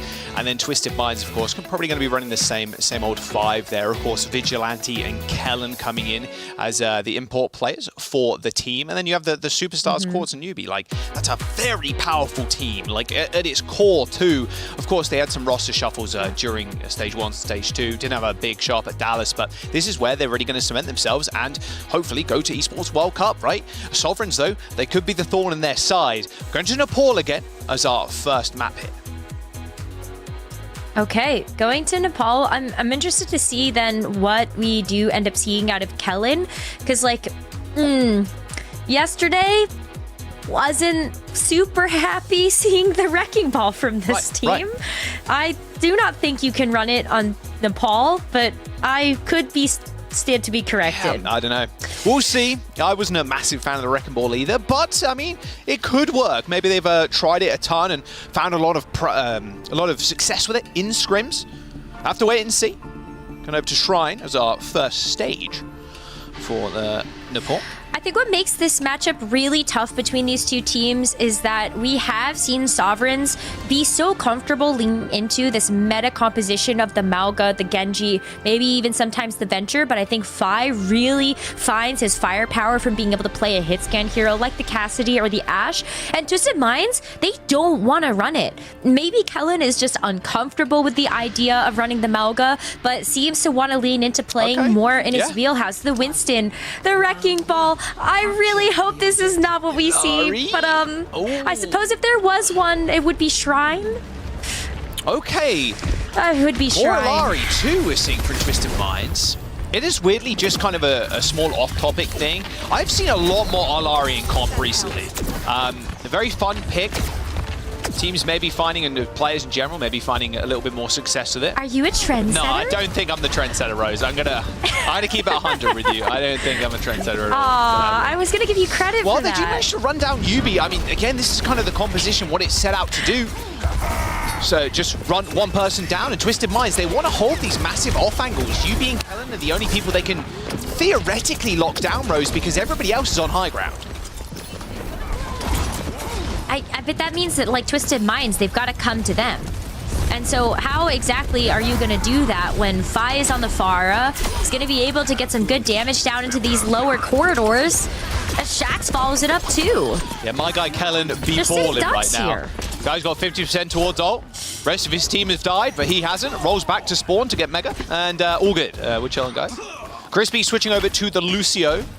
So that will be a Kiriko swap for Vigilante. Okay, this makes a little bit more sense now. And Quartz to Cassidy, too. Yeah, you can't, and like you just mentioned, Rose, like, you're waiting for them to come to you, but not capping the point there, it's like, okay, we need the ball of the Lucio to cap, or the Tracer, sorry. We got to get in there, and it's tough holding these off angles, even on this stage where you have this high ground. It's like, it's hard to get an actual angle onto the actual point. Oh, and look at this too. I mean, Fi ready to go with the Pharah Barrage. Buddy can just kind of open things up with the rush too. So I would be very cautious if I were Twisted Minds. You can't make too much time here to try to get the dive together. Yubi and Crispy have managed to find Shax and isolate him. There's the Barrage, high in the sky too, almost in the skybox. Of course, it really stand a chance there, and Kellen 1 HP. Oh, doesn't quite get knocked out by a rocket there. Manages to get mega health back, but still, Sovereign's in control, Rose. With this cage too, they could just finish out the map here and now. You got 80% last by territory, and the cage is so powerful when you have the Genji and the Pharah on top of it. Okay, Mines on the point. A slam on the back line. Just send Dollar pretty low, but Yubi can't quite secure the kill. There's Kiriko. Buddy just dashing away with that swift step. Pulse bomb onto Dan, instantly Suzu'd. Another ultimate down for Twisted Minds. Got High Noon coming up, maybe a couple of support ultimates, but they're going to need to extend this overtime clock. Looking quite unlikely now as Yubi is dead and Quartz is stuck in the cage. There's 5 with 2. And make that 3. And that will be just Kellen ball in again. Oh, ball in and maybe not hitting the 3-pointers he needs. I mean, he's not even hitting hardcore shots right now. I'm going to be real, Rose. That is a little rough for the ball. Can't even get the layups. I mean, it's tough because you want that ball to engage on the back line, and we saw a good attempt of that when Kellen went in with the mines. He hit the slam, Dollar went up, same with Buddy, and then the Tracer kind of zips in, tries to finish off people. Lucio managed to get out, and then Kiriko swift steps, and then after that, it kind of just all falls apart as Dan just kind of chills out as Malga, and then just protects the Kiriko. Yeah, it's just too slow. This was a problem that we saw from Twisted Minds yesterday, where the Wrecking Ball, the concept is there, but the execution just isn't against these faster rush comps. Knowing that Sovereigns were so comfortable leaning into the Malga, we're actually going to even see the Reinhardt here. Throw another Reinhardt into the mix. We see you, Dawn, and we appreciate you. But Twisted Minds are going to try this again. So where is the follow-up after we see Kellen go in? This is the struggle point, and they've got to be faster on the punch here with the Wrecking Ball. I mean, Sovereign's also playing the old school, like, Korean way of playing Village, playing the Mei and the Sim, just locking down the point. So excited. Well, Buddy's dead. Vigilante finds the kill with the kunai. Kellen baits out the wall, and there we go. Okay. Slowly but surely, the walls of the castle that Sovereigns have set up are crumbling. The trebuchet fire from Twisted Minds a little bit too great for them, it seems. Well, there you go. Twisted Minds finally get a team fight win on this map, and hopefully they're able to keep it. But the problem with this type of composition is you don't really have a whole lot of point presence. So if Sovereigns are able to get there once again, they're going to stick to this composition also. With the Moira from Buddy, it allows you to have a lot of that AoE healing as you start to move in. But the teleporter too, it gets you to this point so much faster. All right, well, Rose, they are on the point right now. All 5 of them. Crispy trying to keep it contested, but unable to do so. Hard against this composition, especially Lucio getting walled off is quite the problem. For most players, to be fair. Maybe not the ball. Well, here comes the sound barrier, going to counteract Quartz's overclock. They're going to teleport towards him. They're going to go super aggressive now, trying to use that overhealth. Quartz manages to find an important kill onto Fi. Shax unable to land that right-click shot, and now dealt with by Kellen. And this is what the Ballcom does best. Unfortunately, Twisted Minds kind of straying out of their own kingdom, right? I mean, you want to be flat on that point. I saw the idea, using the sound barrier, overhealth, run at Quartz, try and take him out. But Twisted Minds, they're very good out in the open, and they proved it right there. And they have so much mobility in order to be able to grab that territory. So yeah, absolutely. Great kiting here from Twisted Minds. Get away from all of those skills. And now Quartz gets to pop off the way that we know he can. With all of those charged railgun shots, Quartz has been so good on the Sojourn for so many stages so far. Has just needed the right setup in order to do that. But now that he is able to play aggressively, you know he's going to land those shots. Mind slam, Dollar in trouble. Same with the rest of the team. That lockout period from the ball buff recently, so annoying as a support. You should get slam mine. It's sizable. It's very annoying. Nice stagger too on 5. Boop. There he goes. Honestly, I don't mind seeing the Mei getting run over with the Wrecking Ball. I will be honest. It's very funny. Yeah, you have some problems with Mei in your rank games, Straws? Oh, I just don't like getting walled off as a support, I'll say that. Wow, Kellen almost caught them out there. Oh, while Shax is dead. And here you go. This is what you were illustrating a moment ago, Rose. Like, if Twisted Minds can take these fights really early, stop Sovereigns from setting up on the point, I mean, it looks sick. It looked really cool. But unfortunately, the shadow's not going to mean much. Fi's 1 HP as well. All right, okay, very different round from Twisted Minds. Oh, they finally figured it out. I want them to play more of this. Oh, I really want them to play more of this. Quartz is so good on the Sojourn. Yubi is so good on the Tracer. And finally, they figured it out. Jaws, very different story here on the second point of Nepal. But I feel like all bets are off now when you think about Sanctum as that third and final point. And we should expect Sovereigns to go back to the Malga, which has been so troublesome, especially with all of these long sight lines for Fi to be able to shoot these rockets, and Shax has so many corners to play around. This is where we gotta see Twisted Minds make some changes. The Wrecking Ball's not gonna work here, so you hope for their sake that this Malga sure will. Just keep this in mind. Elimination game, of course, here. Loser will not have a chance to go to EWC. And here it is. Wow, the rare Kellen Malga. It feels like a rarity at this point with the amount of ball he's been playing. Double flex DPS as well. Fi and Shax on the Venture and the Genji. I really like this comp. How aggressive it can play too. Yeah. Fi kind of splitting people up. Just the presence of Venture Rose when you're in the burrow, you can't get caught out by that. So normally the team has to split up. Or, well, hopefully not split up. You want to go together, but most of the time you are going two separate ways. I'm going down first, though. It's not a good start for Sovereigns. Now they have to be a little bit more passive. However, Quartz on the point. That aim, one of the best aimers in EU by far. Good nade too, and that will be Twisted Minds capping the point first with a swift team kill.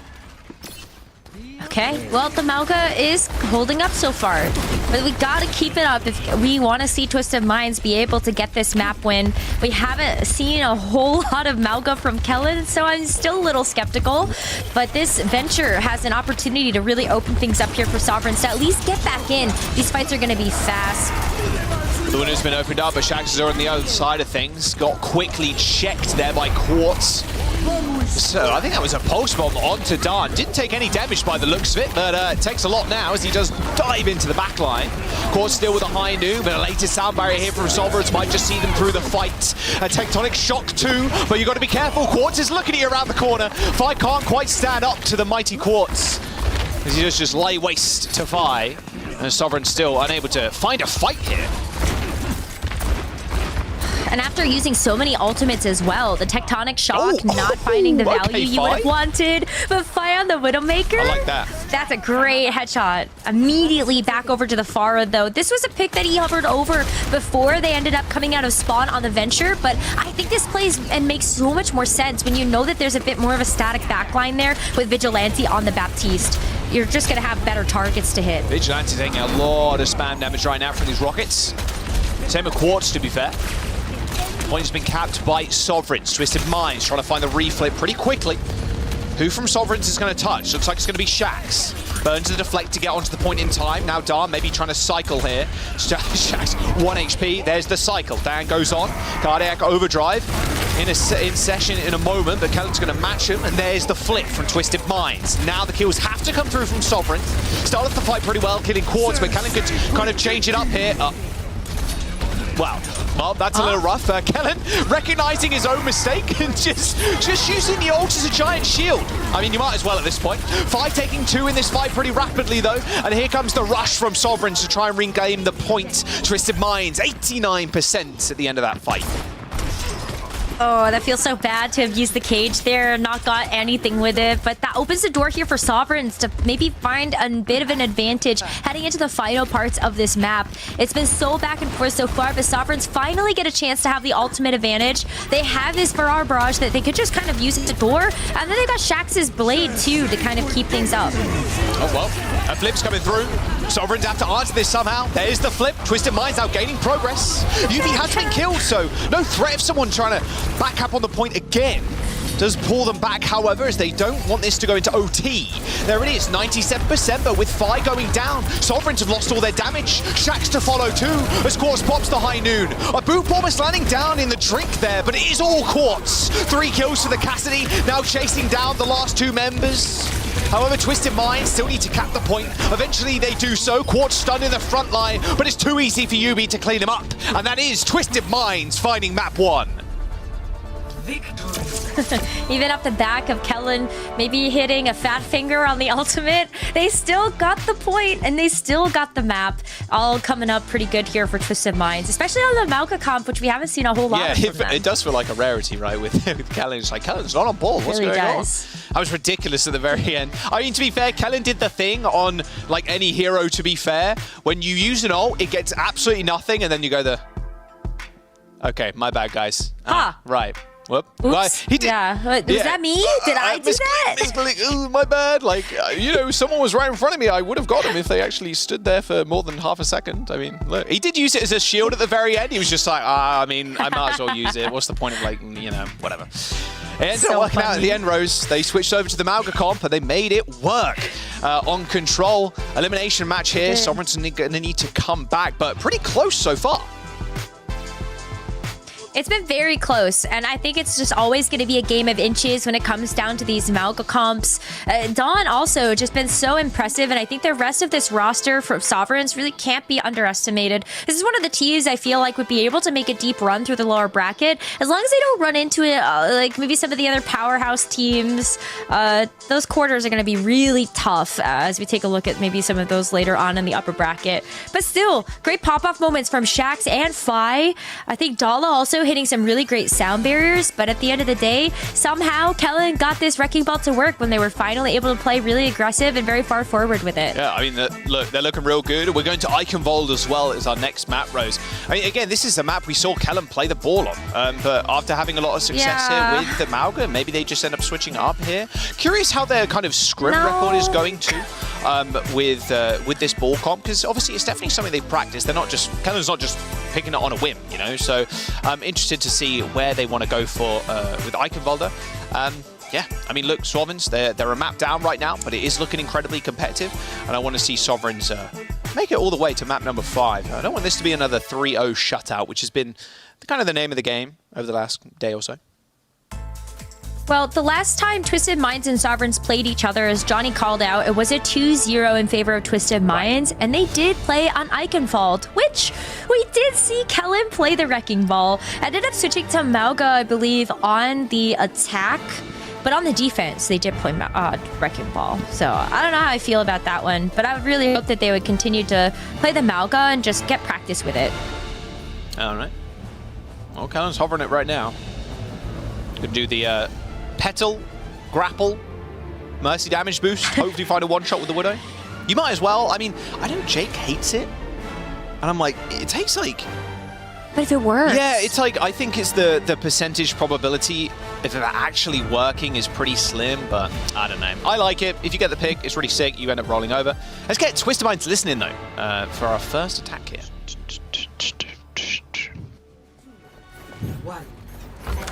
They have Farah. Oh, Lucy. Wait, what the best they have? Genji, everyone hiding. Maybe Genji Venture.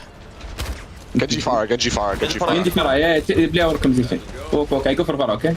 Can I to go left side? I'm ready. Yeah, ready, whatever. Ready, 3, 2, 1, walking left. يا اخي الكومبو وسخ ذا مره تعرف لي كورت شوفه كيف على طول ما يطلع صافي بعد. Just keep shooting. He might end. The fire might end. Be ready to shoot. Yeah, I'm back. Let's go. I can go. Walking. 3, 2, 1. Can we go right side, fire top left? Oh, okay. Come on, Walk slowly. Back lamb play basic.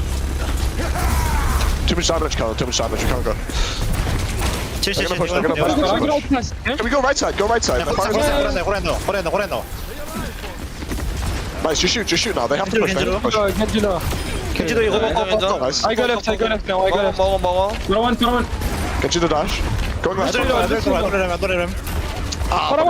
Right. Unbelievable amount of headies there from Quartz. Already up to the high noon as well. Finds another kill onto Shax. I mean, this is a messy fight, but Quartz is just cleaning up right now. Dan trying to look to get back onto this point, but there's no support. Oh, is he expecting this high noon? I very much doubt it. No, not at all. This is just cleanup. Everybody has to donate their bodies over for more ultimate percentage for Quartz. That's like 20% towards another one, and that's insane after already having charged it up in that first fight. Unbelievable. And Twisted Minds now, having unlocked this card, they can roll through with the Amp Matrix, the Pulse Bomb from Yubi. Yubi's been pretty good at being able to land those. Maybe a little bit difficult if you see Sovereigns playing on this high ground, but still. Oh, Quartz just doesn't miss. Yeah, unbelievable stuff so far. 50% towards another. Insane. No window here for Vigilante too. Probably just want a wide swing with this one. Just clear Darn out. Fi's just playing pest control duty right now, trying to get the Tracer out of the mix. Quartz directly below him. Or Quartz might be able to get this kill too. Yeah, Shaq's not quick enough with the cleanup. They actually end up trading, but with Yubi dead, no DPS. Twisted Minds forced him back. Vigilante, you see, uses the window a little bit more defensively. They're unable to like hard swing on the left-hand side there. They can't, but they can still come back with this force of the sound barrier as well as the cage. Quartz having another high noon too is honestly just insane. Now that everybody's coming to them, they can just play far back. Vigilante's in trouble though. Use that lamp. Here comes the beats, and Shax, just like a magnet, sticking to Vigilante with that blade. And with that cage, not much more Twisted Minds could do. Not bad though, because Twisted Minds have the patience to not use the cage of their own, and despite using the sound barrier there's not really a whole lot else you would want to try to use that sound barrier for either. Like, you're not gonna overheal the fire barrage. Yeah, it's just absolutely no way. Love the aggression here from Darn. Of course, on the defense, just holding in that spawn. Halo's not going to move too far back. And Quartz just using that giant barrier to the best visibility. And staggering dollar too, not bad, okay. A little stagger, nothing crazy on the Lucio, but a spawn push nonetheless from Sovereigns. Netted an ultimate there out of Twisted Minds, that cage. But they still have so much more to work with too. We gotta pause, but after we come back, I think it's really great that Quartz still has the high noon, especially along this straightaway. It's gonna be so difficult for Sovereigns to actually have that defense right at that second point. So a lot to work with here. Twisted Mind's still on a good roll. Yeah, still on a decent pace. Of course, like you said, Rose, a lot of ults kind of coming up right now. Yeah, Crispy calling the pause there. Hopefully we can get that sorted in just a moment. Maybe sorting out a couple of things with on the Twisted Minds side of things. Right. I mean, with Iconvola especially, I'm glad we're not seeing Kellen on the Wrecking Ball again, and the Maug is working out really well for them. We still might on the defense. He did play the ball, but I mean, playing the Maug right now, working out very well. I mean, Quartz just needs to go kind of electric. Has been their superstar player since the inception, really, and it does look like we're going in as well. So thank God, it wasn't a long pause. Jump straight back in. As we see Sovereigns now taking the high ground away from Twisted Minds. They move the payload over the bridge. Does mitigate a little bit of the high noon pressure, but also the kind of angles that Yubi can come from with this pulse bomb. Ooh, rush 2 for them. That's big. High noon, including the window. So many skulls on Quartz's screen. Nowhere to run or hide. Just found out almost instantly. Wow, what a quick team kill too. That rush used on the point. Twisted Mind said, nuh-uh. End up walking over them. Yeah, I mean, it wasn't good in theory until it wasn't, and you ran right at the high noon. I'm not gonna lie, that one was maybe not the smartest of moves. But Twisted Minds, they get the second point, they're able to keep rolling into third, and still with this pulse bomb. They also might even have a sound barrier in this next engagement too, which would be nice to at least, very least be able to match Dallas. A pulse bomb there from Yubi, being flung out. Didn't net anything there. Kellen just waiting for his health bar to around this corner to get filled all the way up again. But in an awkward angle for the rest of Twisted Minds to kind of run in, but it is Darn going down first. Real rough defense there. You're expecting to kind of swing out and hopefully earn that cage if you're Darn, but Sovereign's back-to-back team fights getting completely wiped. Now they have the sound barrier, but it's going to be tough to have a full contest as a team of 5. Farah doesn't necessarily a point presence either, so someone's going to have to come in and Darn does manage to get the charge in there. No worry, I think they probably have the Lucio amp too. Although it was a little bit hairy, 2.46 meters to go. As Twisted Minds try and lock things up. Darn, though, on the other hand, well, there's the double cage. High noon for Quartz, still finds two, and he finds both supports, and oh, what's that? Sorry, UB got the back cap. 2 days in a row. You see 2 what I days mean? in a row, You see we've seen what I back caps mean? like that. On Icon Mother. That's why I got scared. This is why I got scared, because it didn't look like it were to go touch the cart, and then the back cap happened anyway, because nobody was paying attention. Everybody's like, we're kind of near the payload, so we're definitely like touching. Somebody's exactly, there. Right? And then it's like, oh, surely. double cage, and then UB's like, the payload's open, guys. Just triple blinks to the point and caps. The Kevster, the UB, I don't know what you want to call it, but that's a back cap. I think it's just it's the Kevster. Not even it's a back cap, that's right C9. now. I mean, that's straight up. Like, Yeah. that's not even a back cap, because everybody was flying around the point. Like, as Uber said yesterday, a certified grade A walk C9. Oh, yeah. A little rough. That's got to play on the mental a little bit of Sovereigns, I've got to imagine. 2 minutes and 36 seconds there, Rose, in the time bank. It still felt inevitable. Sure. Like, with that amount of time, you expect that Twisted Minds will be able to push over at some point with just like a sheer force of ultimates, anything, Quartz just popping off. UB could get a pulse bomb I mean, stick. Quartz killed two in that fight. He killed both the supports with the high noon, so would it, like you said, probably would have been inevitable there. But still. Still. Anyway, here's Wrecking Ball again from Kellen. I told you not to count our blessings before we saw this defense. All right, let's see how it ends up working out this time around. Kellen do be balling. Locking someone up is, again, very difficult against this comp. I mean, look at Sovereign's comp right now. Like, who do you realistically lock up? No one? Yeah. That's what I was thinking.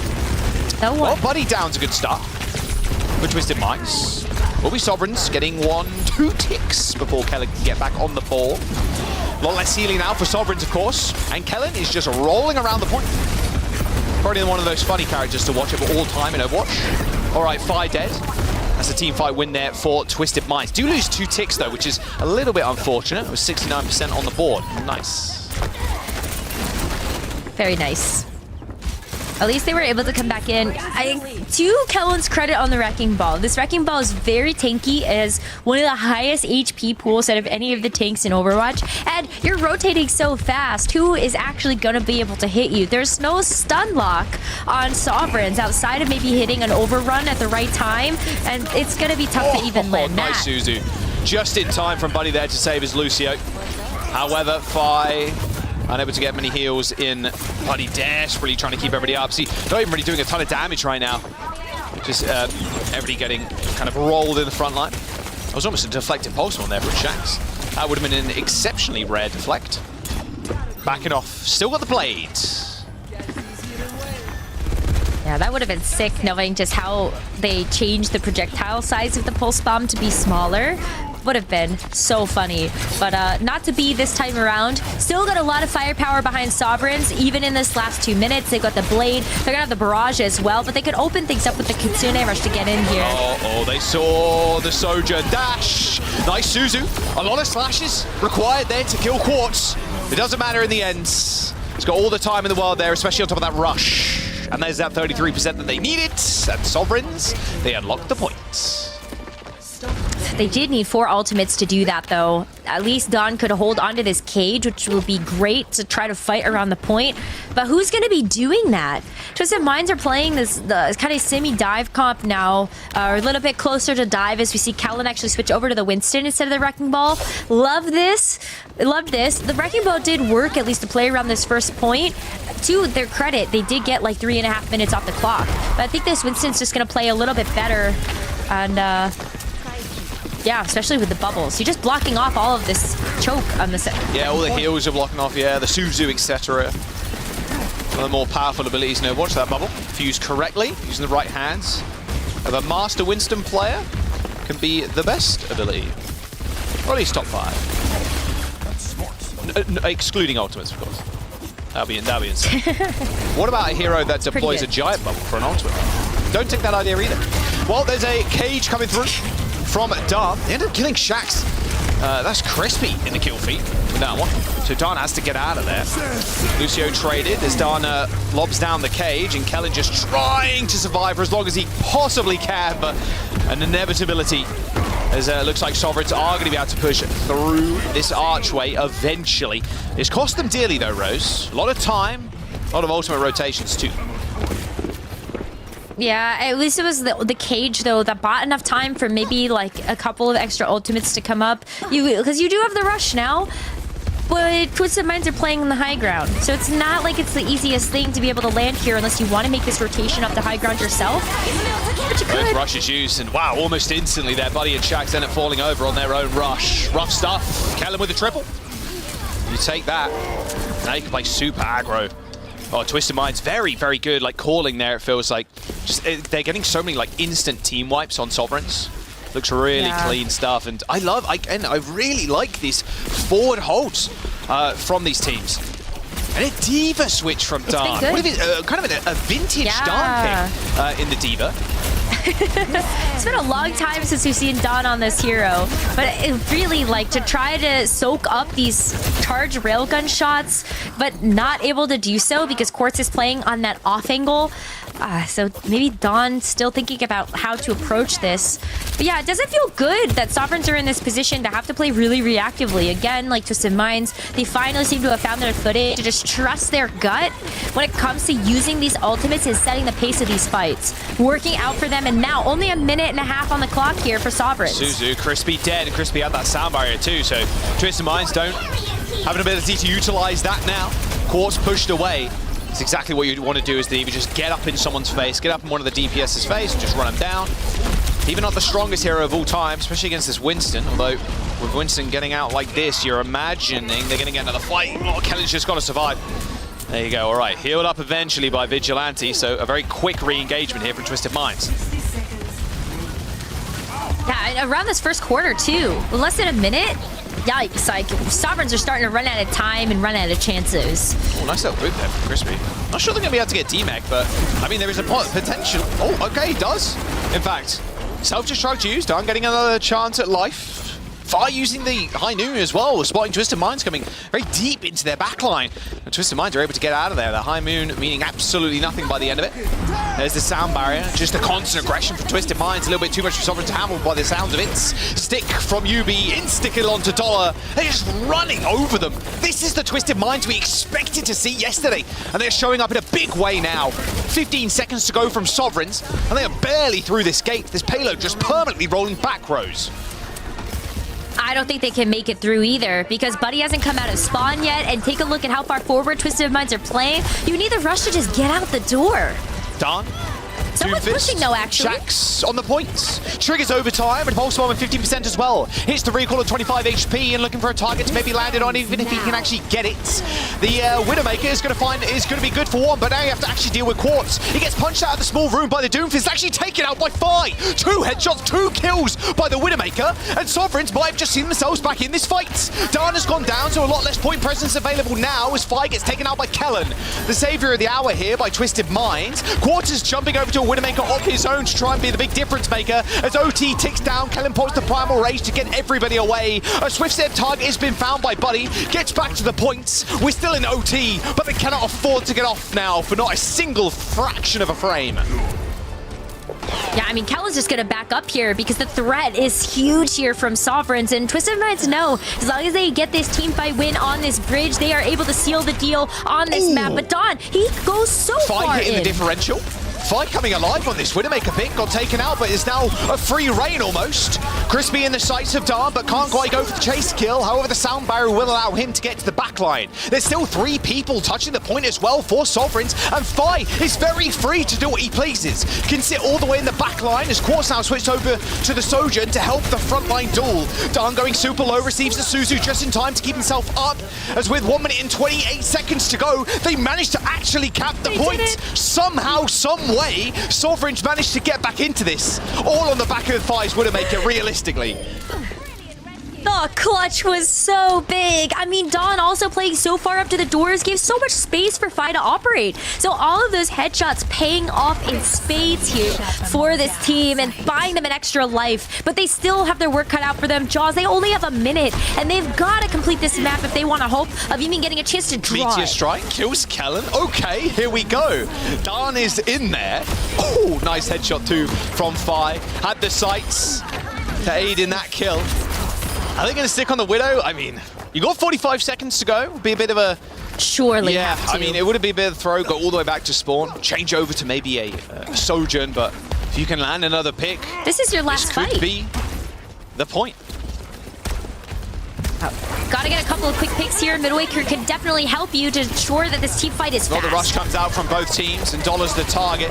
Kellen pops the Primal Rage, and Fi has no room to move on the Midwaker anymore. 20 seconds to go, and that's a full team wipe almost. Shaq's the only one left alive from Sovereigns. Hits the recall, hits the pulse too. A quick, swift step, however, from Vigilante. Saves himself from the pulse bomb, and now Sovereigns, they need a monumental pop-off right now from Fi to see themselves back into this. Dawn the Doofus can't even get back to the point, and that is Twisted Minds securing the second map. That was still such a good second point push from Sovereigns. It was so exciting. They really lit up that kill feed, and they were so close to being able to buy themselves that chance at being able to tie up that map. But hey, Twisted Minds, they knew what they needed to do, which was focus down Fi on that Widowmaker, because he was such a pain for them to deal with. And when they got him out of the picture, that was it. They knew that was going to be the win condition. I do love Quartz jumping over to the Widowmaker as well. Like, okay, Fi just hit a heading on me, and that's the instant DPS player like, I'm going to go Widow. I'm going to kill you right now. Yeah. I mean, it's scary when a Widowmaker has that much space, Rose, like you were saying, and going into third, you're thinking it's a little rough, and it proved to be just that. I mean, you're fighting into so many very narrow angles. It's so tough to get anything done, but like you mentioned, you just kind of have to play with it now, because getting back to the spawn and just kind of the amount of time they had left in their time bank, I mean, despite that ridiculous push, it was looking inevitable there for Twisted Mind to take it, because you're either finishing an OT or maybe you've got like a second left or something ridiculous. It's tough. It's a real tough one.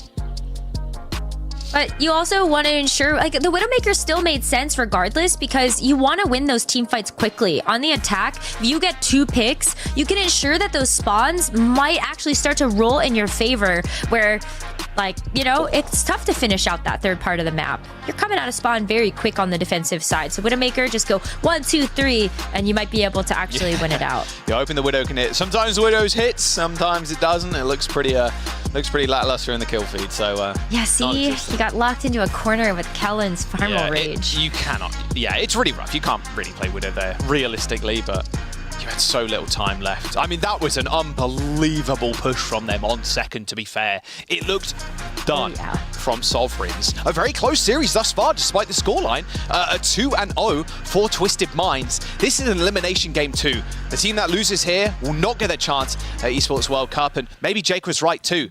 That fire lit under Twisted Minds right now. They're ready to rock and roll. They're ready to push it into 7th, 8th, 9th gear. They want to face some of the stronger teams a little bit later on to get some revenge and get to the Esports World Cup, play in front of their home crowd.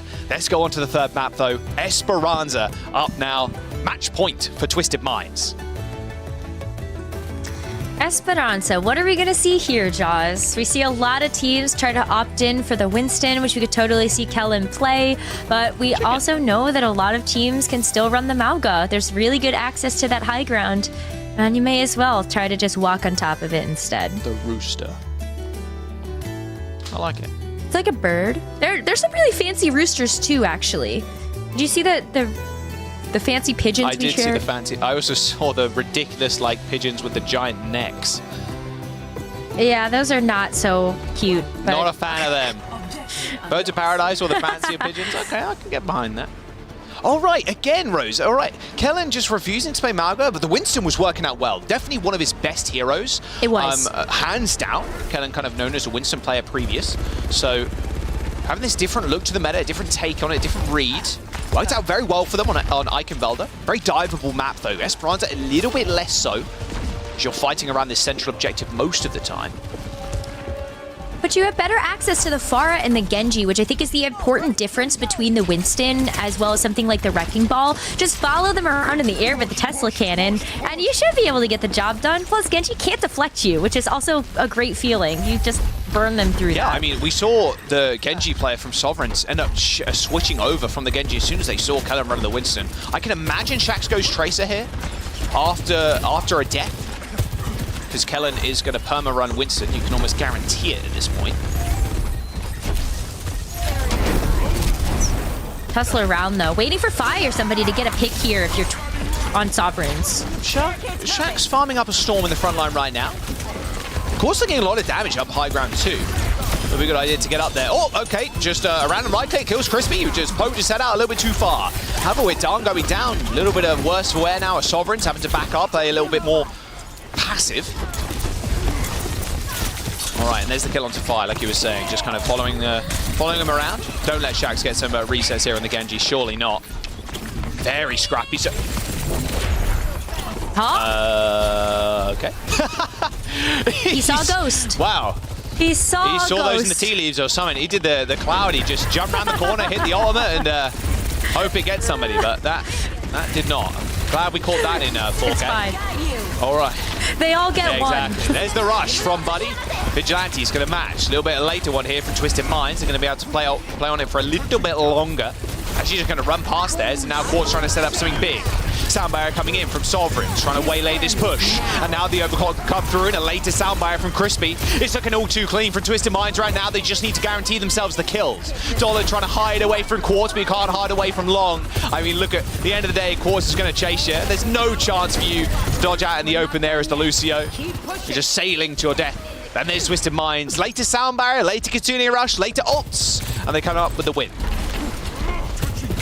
It's going to be tough, though, now to deal with this barrage from Fi. Shaxx, though, as we called out, now taking a death. He's going to switch off the Genji and go over to the Tracer. They're going to call Jaws. It's going to be a little bit better to try to deal with maybe some of this backline. Quartz, Yubi, both a little bit more susceptible to something like the Tracer instead. And you can just blink away from the Winston with that mobility at your side. Pulse from Yubi. Forces out Shaxx. Oh, goes to the Ego Pulse on the other Tracer. Mad respect, especially after the Pulse Bomb he threw around the corner a minute ago. Finds the kill in the 1v1. Fortunately goes down to 5, but all good. I got my one.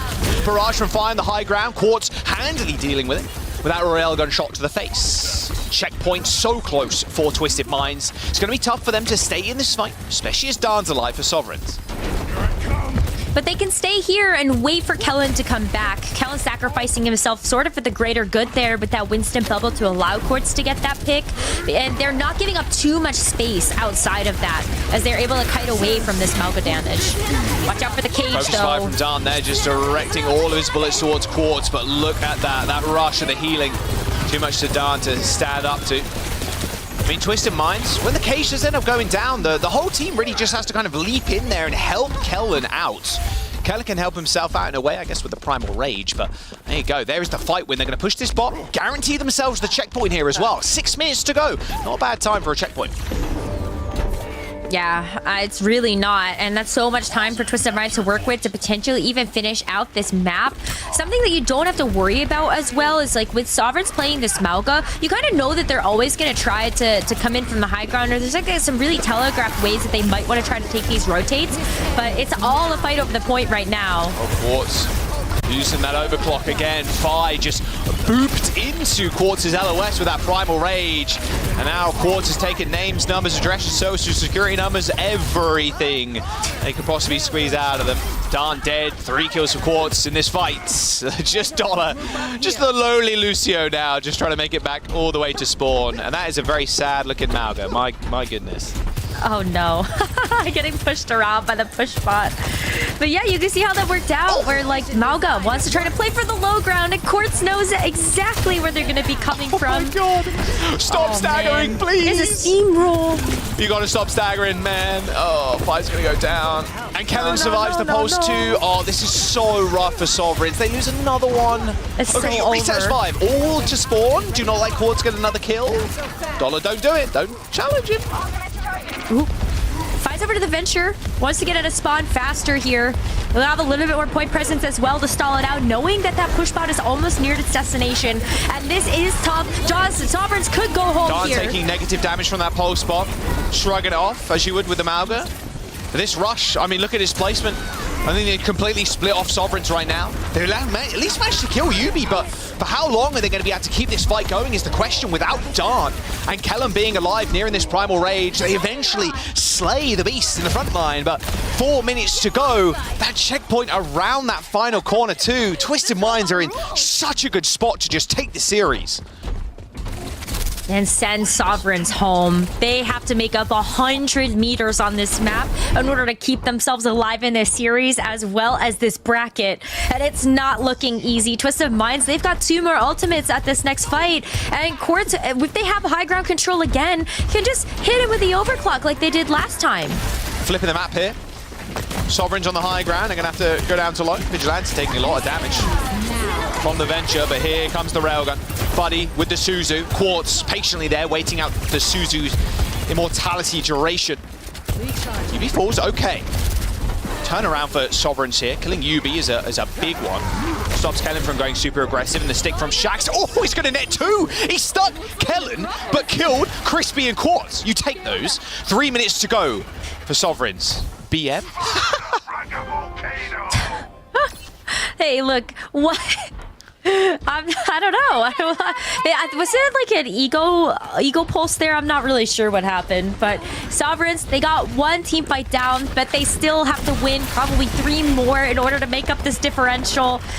Kind of hope that Fi had held on to that tectonic shock for this next fight, but you do have the cage now from Dawn with very little here from Twisted Minds to deal with it. Right, pops it down. Well, I mean, Kellen's just going to get dominated there in the cage. Yeah, Vigilante can't escape either. I think this fight is pretty much over at this point. I mean, Quartz has managed to kill Dollar. Sound Barrier hits 3. Whoa, Twisted Minds want to stay in this fight. Knowing Dollar's down, I mean, there's a lot less speed they can play around with. And that's Crispy just jumping on Buddy and securing the kill. An extremely messy fight here, but it's all for the better. Twisted Minds right now rose closer to the bot in terms of spawns, and they're not going to allow Sovereigns to push the bot any further. Kellen is back contesting the point, and with the CDs, health bars, everything from Sovereigns kind of running out, they're not able to continue this fight and get no closer to the checkpoint. No, that was so risky from Crispy, but it paid off, and Twisted Minds now have whittled away so much time off of this bank. It's sub 2 minutes, and Sovereigns still have 80 meters that they've got to make up over the course of these next couple of minutes. It's going to be really tough for them, because we have like the, oh man, like you've got Quartz the sharpshooter, but on top of that, you have the rush here from Vigilante to just play aggressive. That's 2 dead for Sovereigns. Come on, they give them 5K with the overclock. I mean, look, Quartz was just completely isolated from the rest of the team. Sovereigns like had it looked like a half an idea there to try and kind of take Quartz out. I mean, Shax was trying to get there, ended up getting sniped. Quartz at 3 in the fight. I mean, there's a minute to go. Look where the boys rose. They're on the final corner. Sovereign need to find a grass hold of summon. They need to find answers, but they got nothing for this test. Sovereigns with double support ultimate might be the thing that sees him through, but this overclock is going to be punishing. Fi without a burrow, and even now Darn just trying to get on the back line. Quartz taken super low. Suzu used to keep Quartz alive. Both rush available, and the sound barrier for Sovereigns. They basically use everything in this fight to keep themselves in, but the bot is still way in their territory. It's gonna be so tough, and even still with ultimates, like Fi can't even use the tectonic shock because Kellen locked him down. There's 30 seconds left. A pause comes through, but oh my goodness, 30 seconds left with a Primal Rage and a Pulse Bomb. Twisted Minds should get the job done here. Just like Crispy's internet is being a bit wonky by the looks of it. UK internet moment. Unlucky, I guess. That's a little rough. Like, they're on the fights at the very end there. Like, ideally you don't want to use both support ultimates trying to get things done, but it's so to and fro that it's like, okay, we use sound barrier. Okay, we kill Quartz, we kill like maybe someone else, and we can kind of win this fight. We've got to stay alive as 5 because not only do Twisted Minds have the forward spawns there, because the fight is a little bit messy, it just turns into everybody just kind of bundling back on the point and them just wasting time. I mean, speaking of time, there's 30 seconds to go, Rose. Twisted Minds are close to finishing. They're 130 meters. they could just full cap here, especially if we're gonna see Kellen body block them at the door. Well, there's a Primal Rage. Oh, he's gone. Where'd he go? Oh, he's back. Tectonic Shock for Fi. Only ultimate in the bank for Sovereigns. Here it is in the back line. Oh, Yubi! Oh my god, buried 6 feet under and then some. Turned into a fossil. Nice pulse bomb onto Kellen. Okay, Sovereigns, they've got the spawn advantage here. They got control of the bots. Overtime is going to trigger, and now they need to be perfect. They cannot get off the bot. My word, that was close. All good though. But they got 100 meters just under to get back into this fight and secure themselves another map. They're fighting for their lives here in the lower bracket. 4 team fight wins. 4 team fight wins. Stand between Sovereigns and keeping their dreams alive. Oh man, it's gonna be hard, and I don't know if Sovereigns can clutch it up just like they did at Eichenwald, but I sure can hope that they can come up with something big. Kill would be a good start. Dan taking a lot of damage. He's got to have something. No, the Magnade from Quartz stops him from moving, stops using any abilities for the Doomfist pretty much. They end up trading with Quartz, and a Pulse Bomb go off. Oh, it's on the payload. Ended up missing for Yubi, but it's all good. I mean, easy cleanup now for the Tracer. Fight isolated, there's a rush, and it's all falling apart for Sovereigns now. Twisted Minds with a 3-0 are going to eliminate Sovereigns. Their chance at EWC completely gone now as Twisted Minds make their way through the lower bracket. That was a tough opponent for Twisted Minds to have to take down. Sovereigns put up such a great fight in the series, but Twisted Minds, I don't know if they ate something different for breakfast this morning or if they were able to have a team huddle at the end of yesterday, but they look so much better than what we ended up seeing from them, and it shows in such a big way to keep them alive in this lower bracket. Jaws, they just need to win one more match win, and they get a chance to play in front of their home crowd. And I'm sure that is a huge thing for them to play for. Exactly. I mean, I think Jake was right. Like, it really did light a fire under them. They were ready and raring to go. This was a closer match than maybe people kind of expected it to be. I mean, Eichenwald especially looked really close. Looked like anybody could take it at the very end there. That ridiculous push from Sovereigns looked so good. But Twisted Minds the ones to advance in a 3-0 fashion. Yeah, the underdog pick, I don't think worked out, unfortunately, for Zoe and Johnny. You win some, you lose some. Exactly. That's right. That's you gotta gamble. Sometimes you gotta gamble. We were committed. Exactly, we're committed to the bid. Didn't work out for us. GG, go again next. For now, though, Twisted Mind keep themselves alive. I do want to talk about the compositions we saw there, though, because heading into this, you guys talked about, like, they're probably not going to lean into the Maga. Sovereigns did commit to the Maga, even though it looked, you know, they looked the way it looked. But Twisted Minds, though, they're now trying to shoehorn this dive into the mix. And while you did agree that that might be the best look for them, you also, yesterday already, mentioned several times that you're not entirely sure if working in that Tracer or even Winston comp against those Maga comps is going to look all that great in the long run here, Jake. Yeah, you know, I think there are a few maps where it could be strong, it can be super effective. For me, not convinced at all on Ike on a map where, you know, like you have to have these clean fights that last a long time, but they managed to get it done. But I think they look fine on the Maga comp. It's strange to me that they're so resistant to playing it. I do feel, though, that especially keeping the Tracer in the Maga mirror could be a real liability. I've seen like a lot of top teams rarely use Tracer in the Maga mirror, preferring things like Genji, Venture, Cassidy, Pharah, just like much higher damage output heroes. I mean, Tracer in those cage fight or you know, big shout trades, Tracer just really doesn't contribute that much damage. She's very elusive, but that's not necessarily what you need if the Mauga is going to keep you alive anyway. So I do think Yubi will have to show a bit more flexibility if they want to keep playing the Mauga, and against stronger teams, they may potentially need to. Yeah, I think they really utilize the fact that Yubi is a really good Tracer player, and the backline from Sovereign clearly struggled to actually deal with the Tracer and peel the Tracer effectively. We noticed, for example, on Nepal's Sanctum, right, the retake from Yubi, contesting the point and forcing the backline's attention while you got the front line in, brawling with the Mauga, and stuff like that, right? You'd see, for example, on Eichenwald, when they try to engage, Sovereigns will try to engage with the Mauga composition, and Yubi comes in from the back and harasses the Lucio and Kiriko repeatedly, right? They weren't weren't able to deal with Yubi on the Tracer, so Yubi naturally extracted a lot of value. I think as the competition gets harder, the longer this bracket continues, I think the Twisted Minds will run into some backlines that are really aware of Yubi's Tracer and can effectively deal with Yubi's Tracer. So, not taking anything away from Yubi in this series, did a really good job, showcase why he's so good on Tracer, but as the competition gets harder, it's going to be even harder to get value from that Tracer. It is indeed. But, teamwork made the dream work. Yubi got the job done on the Tracer, and Quartz really showed up in this match as well, and that's why Quartz got themselves the honor of Player of the Match. I feel like Quartz, going into the year, we talked about Quartz as one of the best hit scan players in the world. Been relatively quiet so far compared to the names we've talked about. Yeah. So good to see Quartz back in action, racking up the highlights here on Cassidy, of course. But you kind of want Quartz to be in that mix of like top hit scan players, especially in the EMEA, right?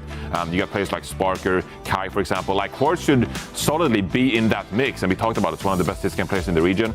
During the Overwatch World Cup, Quartz played out of his mind. Unbelievable, right? So that's what we want to see from Quartz all the time, especially here contributing to his team's win.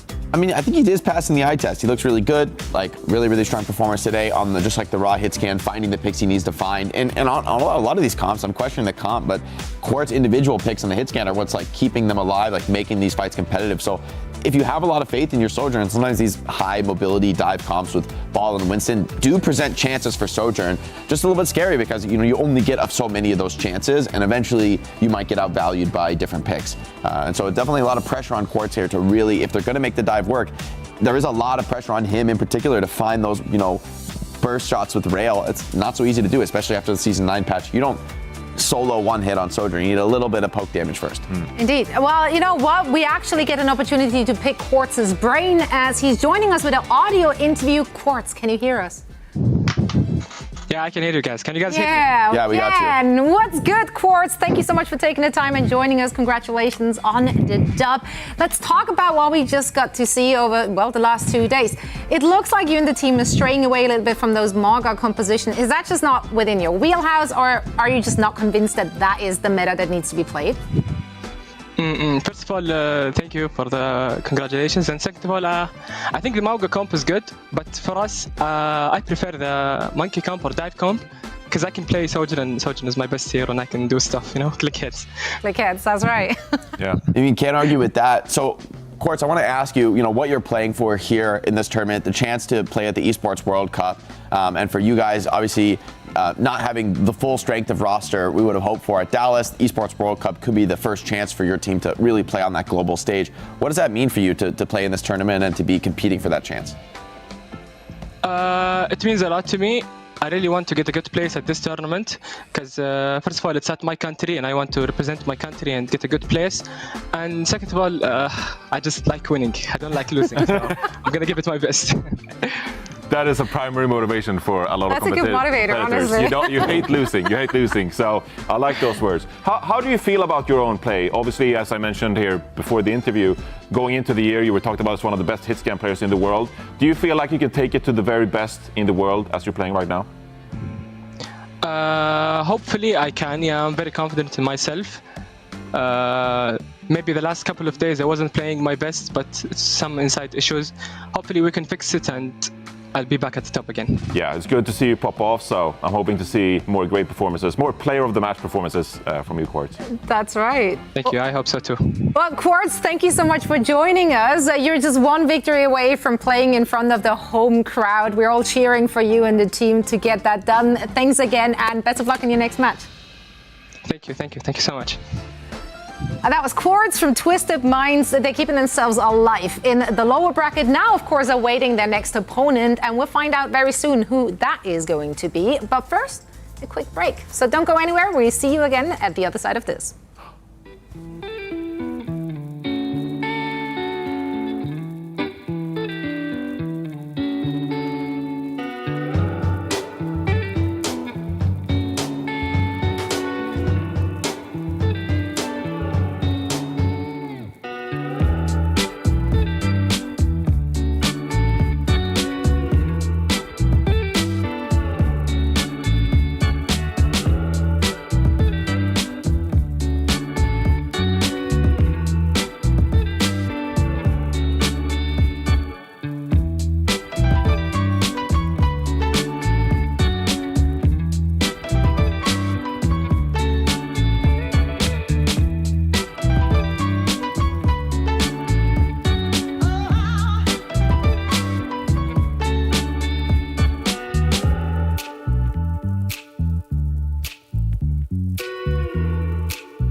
good friends? Welcome back to the EWC Qualifiers here live from beautiful Burbank. Zoe here, joined by Jake and Johnny.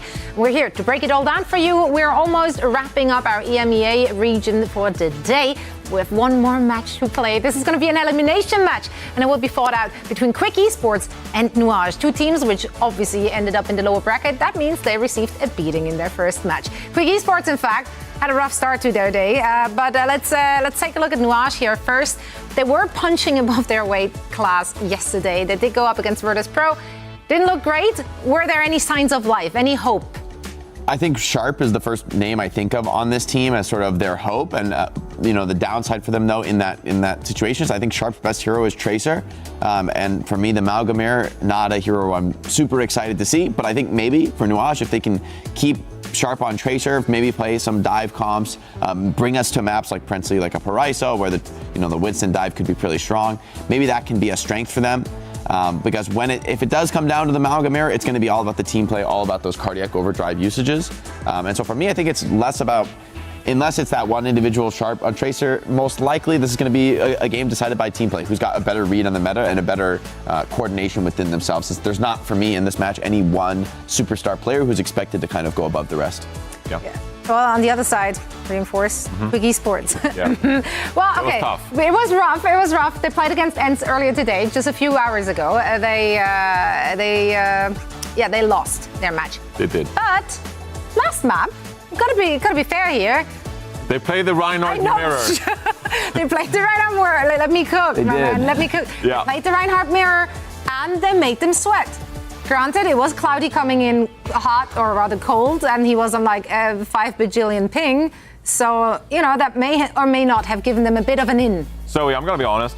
I think this is completely highly irrelevant to the upcoming series. Because this was a one-off, and we're not going to see These Reinhardt. are the highlights we have, so we have to work with it. I am the Reinhardt main on the desk, and even I can admit that was just not what we're going to see this series. I will say, though, even on maps like Midtown, for example, even if it was a brutal, beatdown, I do think that Quick Esports, though, they are clearly committed to playing some kind of variation of Mauga with the Pharah and the Cassidy, of course. And I actually think this could be something they could utilize against Noage in this series. So I actually do agree with you that Noage, they could, for example, want to go to Paraiso. That would be a pretty decent map for them. If you are Quick Esports in that regard, maybe you're saying like, hey, we don't want to play these dive maps. We don't want to allow Noage to just play their comfort game, to play these Winston kind of compositions. So instead, we're going to try to be the Mauga team in this very series.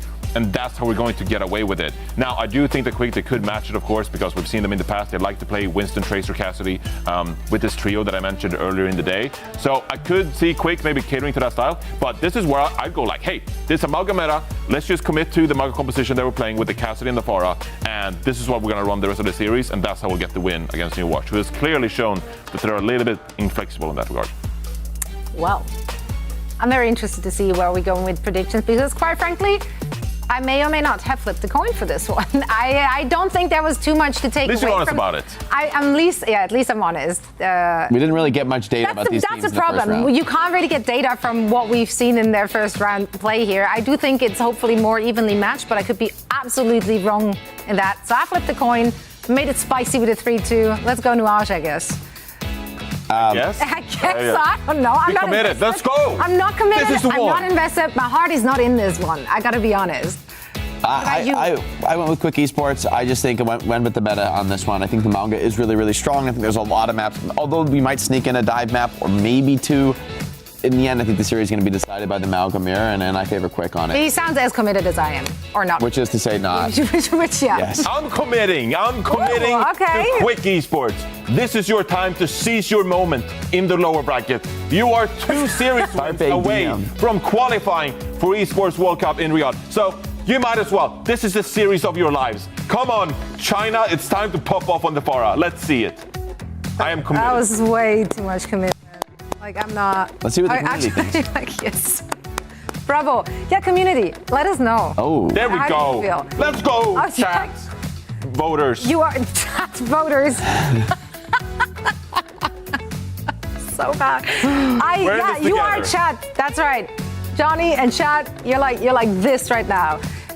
we're not, but that's okay. Not because sure when to be happy or something. one team will win, the other one will take an L, that's for sure. And we're about to find out who that's going to be. One thing I know for sure, though, it's going to be entertaining because we have Necra and Jack on the mics. What is Johnny? Why is he shouting? He's feeling. What are you waffling about? What am I waffling about? What are Somebody's you gotta bring waffling the on the heat. desk? I am spitting and you are waffling. Spitting?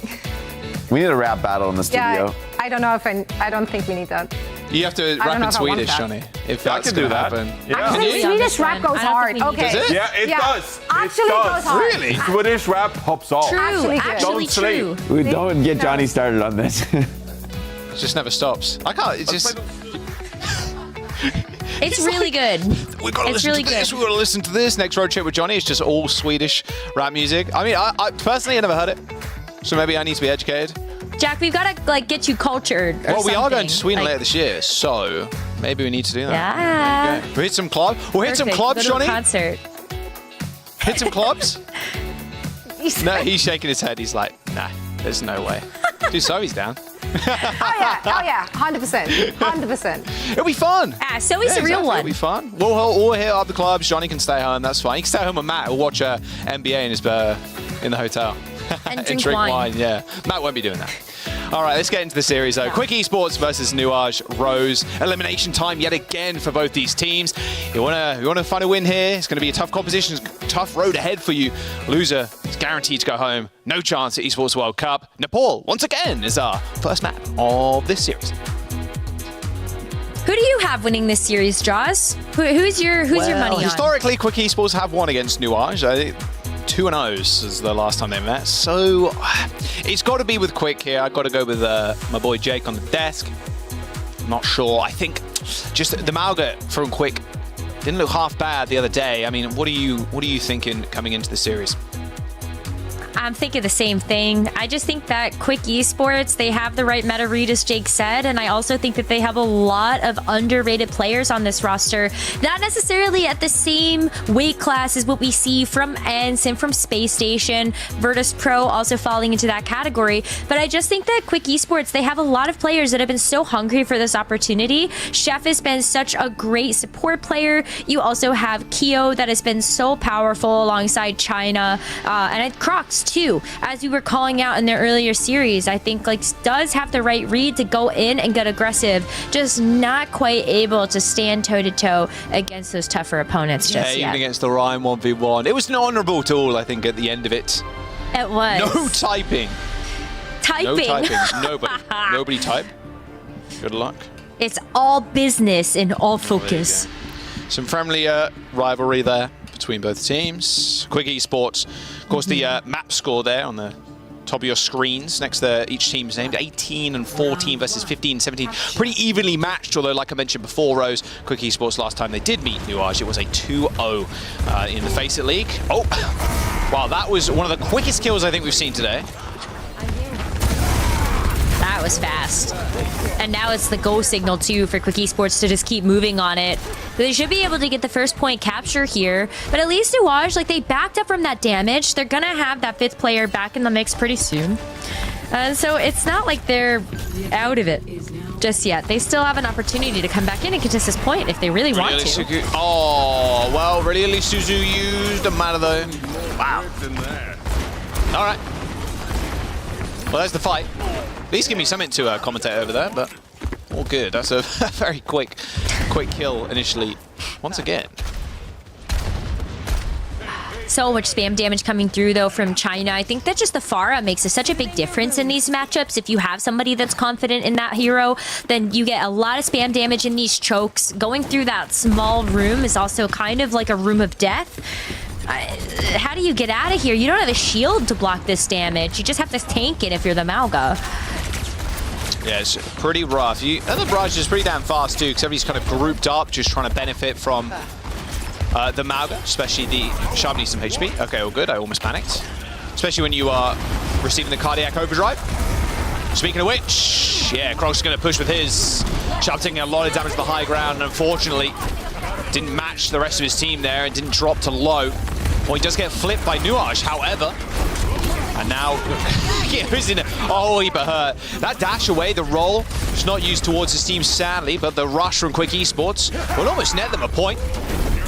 Tom has to just dash out. This is a very slow fight. The opposite of what we've had so far in this map.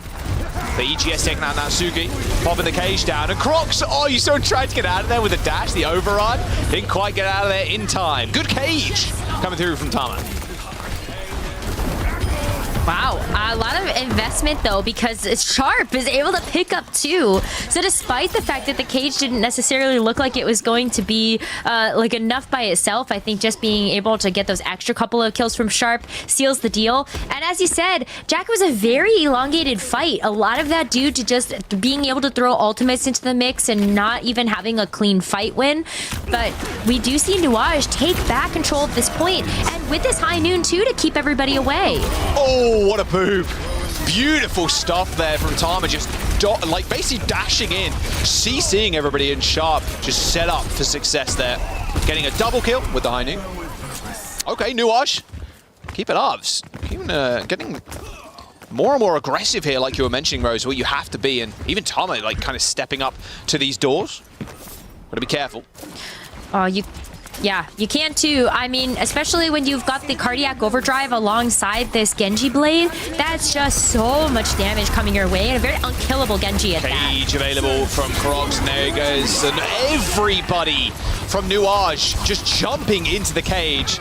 I mean, I don't think you're going to be able to survive too long in the custody. That cage fades away, and Noage looking like they're going to take the round. 90% in building. Crocs switching over to the emergency wrecking ball to try and get there in time. Gogo should be able to get touch. Dealing with the Kiriko. Oh, just get a little bit booped. Oh, booped again. Booped twice. Ball comes in. Does get the touch. No Lucio. No hope really now for Quick Esports as Crocs. I was watching the health bar just evaporate pretty much. And that should be round 2. Noage with a very slow start. End up coming up big. Just have to play around the Pharah. Dislodge it from the skies. Give yourself an opportunity to work around it instead of just allowing it to get that spam damage into you. And then Sharp. The desk called Sharp out as maybe one of the players that could make a difference in this matchup, and we felt it. Like just all of those Cassidy headshots, consistent damage into Quick Esports, and Noage was able to clean up these fights very quickly. Okay. We can see Pharah again? I would imagine so. It is... By the way, just as like an overarching point, by the way, it is crazy that we're seeing a lot of Pharah now. I really like it. Obviously, Pharah did get changed, not quite so recently, quite a while ago at this point. But I'm like, wow, we're actually seeing Pharah played. It's been a hot minute since it's been meta. It's been cool. It's been cool to see a lot of barrage kills. Most of the time barraging at each other, which looks very funny, which I'm a big fan of. Just threw all the big guns at it. Great. But yeah, okay, it is going to be the Pharah again for China. It's a little bit more difficult, I think, to play around Shrine just because you have so many more open sight lines, and Sharp has been so quick with it that I feel like you're still going to struggle a little bit if you're China. But maybe play a little bit more ground Pharah. Stay out of the LOS of that Cassidy. Croc's going so low.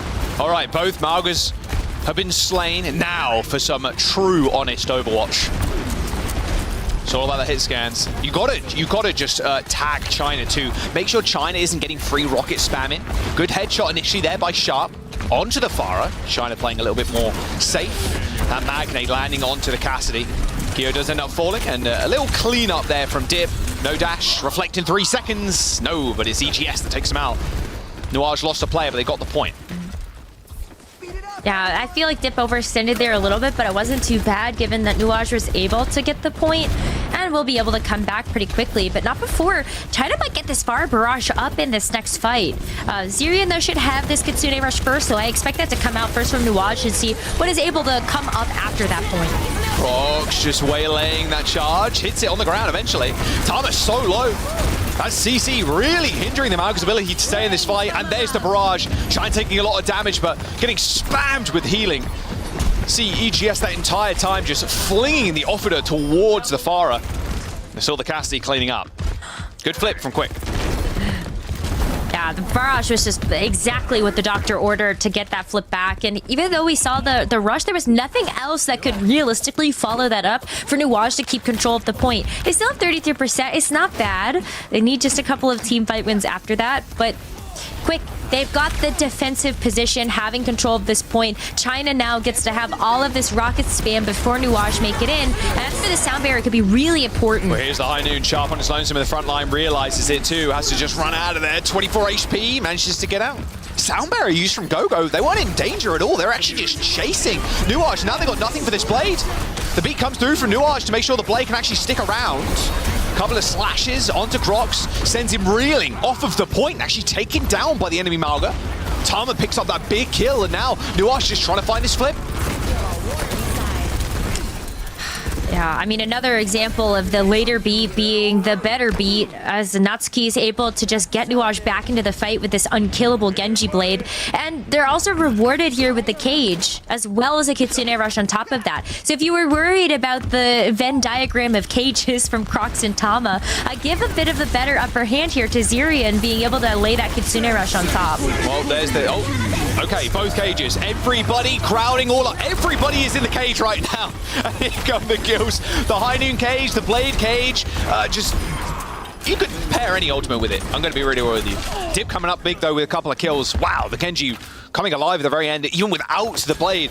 They were able to get the kills. And it's just the lonely Kiriko. EGS not being able to swift step away. A double kill to start off that fight, too, from the Cassidy. Kyo getting 2 clean kills. You're expecting to win that, but Dip surviving that entire time. Really big to make sure that the Genji was able to follow up with the rest of that damage, but all eyes are on Natsuki right now to see if the sound barrier is enough to get Noage this second point and take the first map of our series. It's going to be the Kitsune, though, to start from EGS. Big rush, clears everybody off of the point. See Noage, don't want any of that smoke. Got the sound barrier to re-engage with. Gogo is 30% off as well, so they're in a good position to win the round here. And win the map. Blade from Dip. Barrage comes in, does hit the backline, but there it is. Couple of kunais, a quick speed away from Noage, and now the Blade to clean everything up. EGS with no CDs left, and Noage trying to wipe quick Esports. Nice dash on the high ground, giving the bag, son. And there it is, a team kill for Noage, and there's no hope for quick Esports to come back. That should just be map. Maybe, but there's just too many boops. And Noage take the first one. Pretty good map.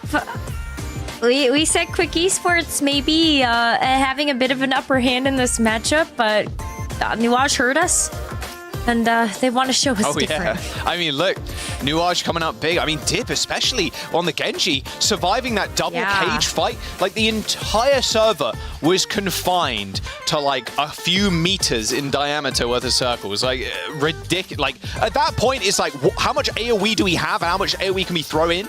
Dip, even without a blade, survived the High Noon and then just got reset after reset after reset on the Genji. Perfect for a Genji player that can kind of play around the pillar and get out of the way of the Cassidy. Looks good for Noage right now. But Sharp, too.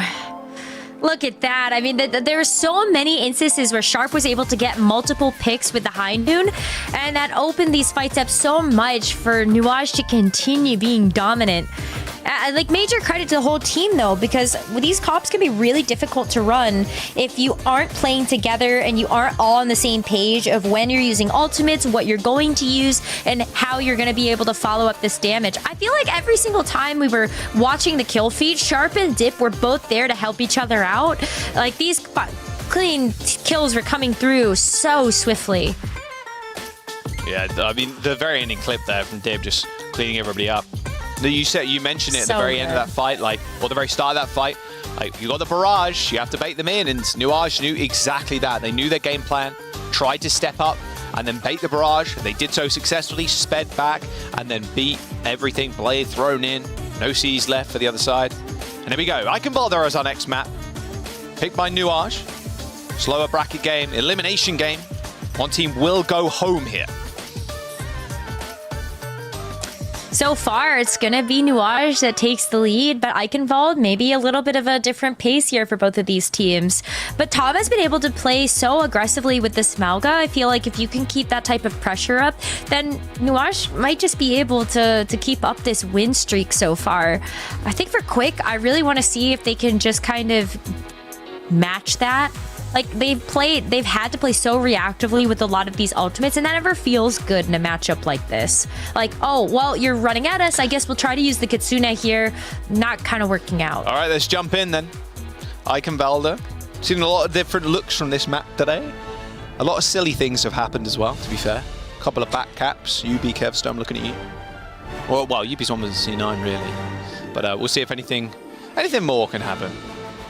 Please, it's a very historic map, Rose, to be fair, of like ridiculous moments. Like the bridge has come up with so many, like the Boop God, like the Bastion's chandelier moments. Like this map, it just breeds like highlight plays and just crazy things. And yeah, it's always a fun one to jump onto. The map designers knew what they were doing with this map, like that's for sure. Yeah, you could have made those chandeliers like non-collision, right? But they were like, no, maybe something silly can happen. Just pop something up there. Oh, so fun. All right, defense-wise for Noage, just, yeah, sharp on the cast, dip on the Genji. So thus far, why change it? What's up?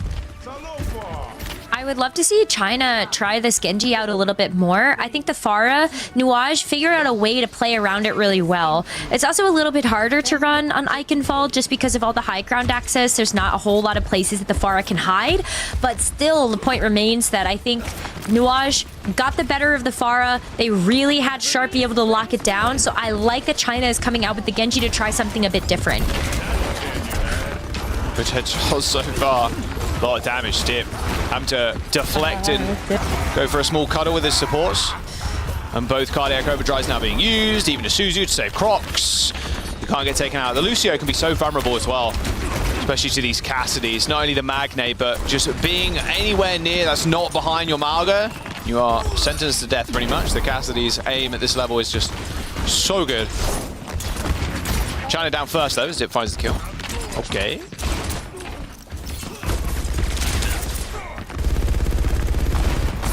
Well, Quick Esports, they gotta try again. Zirian also already has this rush. So that's actually kind of crazy. Quick Esports could kind of go bait to the left, watch this rush come out, and then try to go to the right-hand side. But they gotta get the rush out of pocket first. Jeez, EGS 1 HP pretty much. Uh-oh, goodbye. Someone get booped? Yes. Oh, someone's gone. There you go. Natsuki with a little differential there on the boop on the enemy Lucio. Ah, these fights are so quick. Can't go that way. Looking so good. You just won this one rush fight. You got Cage coming up, you got Blade, you got High Noon, you beat everything. This is a completely different team, it feels like. Carried that though. It does, but I also gotta give credit to the fact that you got environmentals. Quick Esports going to the left to open them up to that. Oh my god, the Blade, yeah, later beat here from Noage too. Look at Crocs, completely isolated from the rest of his team. You saw where EGS was, basically backed by the tank near the spawn. Crocs got no healing there in that fight, it felt like. No, I mean, how could you? How could you? Like, the overhealth is just not going to be enough there to be able to deal with something like the Cardiac Overdrive on top of that Blade. And especially if you're going to have the extra overhealth on top of that, I think Noage was just always in a very unkillable position. But now you've got these cages. Brahma actually going to beat Crocs to the punch with this one. I knew. There's the cage. There's High Noon's goals are building up. Uh-oh, you're going to have to get out of the way. Oh, draw, Sharp says, as China bites the dust. I mean, I don't really think you want to mess with the Cassidy here, Gogo, but he's still dodging and weaving, trying to get out of the line of sight from Sharp. Oh, that Magnate, no way that hits. Okay, got Suzu'd, meaning it drops to the floor. Zirian's got to be careful, dashes up to the high ground there, using that wall clamber. A minute to go, Rose. No checkpoints here. No checks on the payload even. No ticks. This is rough. Quick Esports. I mean, there was what is happening? It's all falling apart. I don't know. I don't know what's happening right now, but I think it's just been a lot of just not being able to actually fight as a full team of 5 before somebody gets picked off. So you have yet to use this cage. This rush might be able to help, but... Well, there's the Blade cage, and straight to the back. Yeah, no running for the Lucio. Natsuki quickly taken care of by China, and the amount of damage from the rush Blade cage. Yeah, that's an ultimate combo if I ever did see one. And Quick Esports, they get it done. 30 seconds remaining.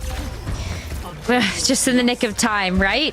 Just in the nick of time. You got 30 seconds left, but Quick Esports finally able to unlock that payload. But this is where things start to get a little bit tricky. Noage are able to have this close hold near the castle doors. Gogo does have the sound barrier, which is going to be a nice way to be able to keep them in this fight. But another blade, another cardiac overdrive alongside one of these sound barriers. We've seen how this has gone before for Noage, and it was a very successful team fight for them. Keep just farming away in the front line.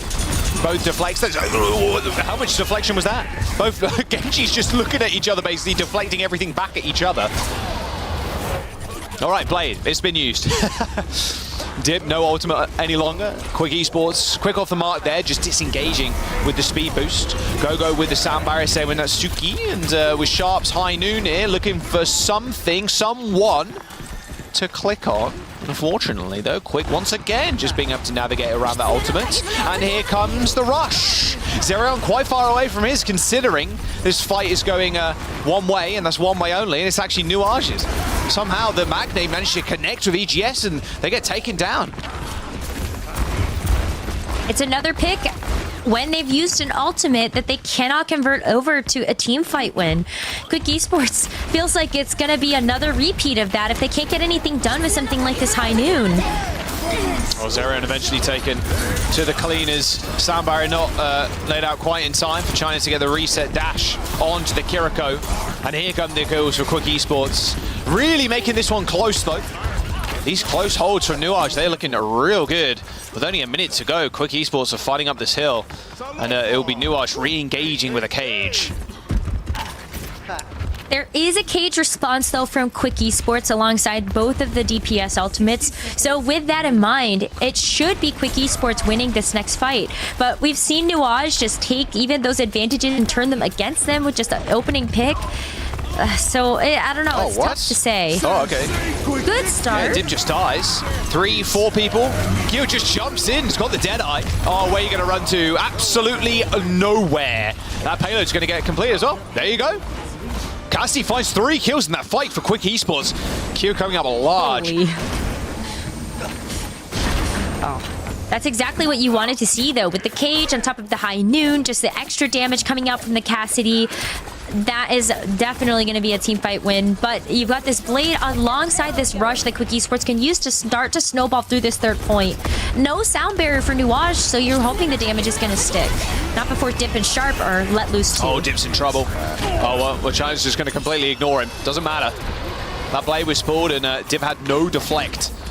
But Quick Esports now getting it going. 1 minute and 30 seconds to go. Could finish with more than a minute here. Looked almost impossible. Ooh. Considering their first attempt on the attack. Sharp is over to the Venture. Venture, yeah. No ultimate, though. And that's all 13 HP. China finishes him off and pulls the play, too. Sound barrier coming in from Quick Esports. Is going to survive, at least for the moment. But Div still doing a lot of damage to the front line. Croc dashing forward as a large stomp on the ground, too. Is going to isolate the back line. And that's a minute and a second to go for Quick Esports. They finish just in time. That's huge, especially after how much trouble they had getting through that first and second point. The fact that they finished third with any time at all feels like a miracle based on how those first 2 points went. So even over a minute, you take those, and Quick Esports should be very, very happy with that push. They lit up on that third point. They came alive and got the job done. Yeah, I cannot believe that. That was like an OT kind of really scary push. They had no ticks on the first point.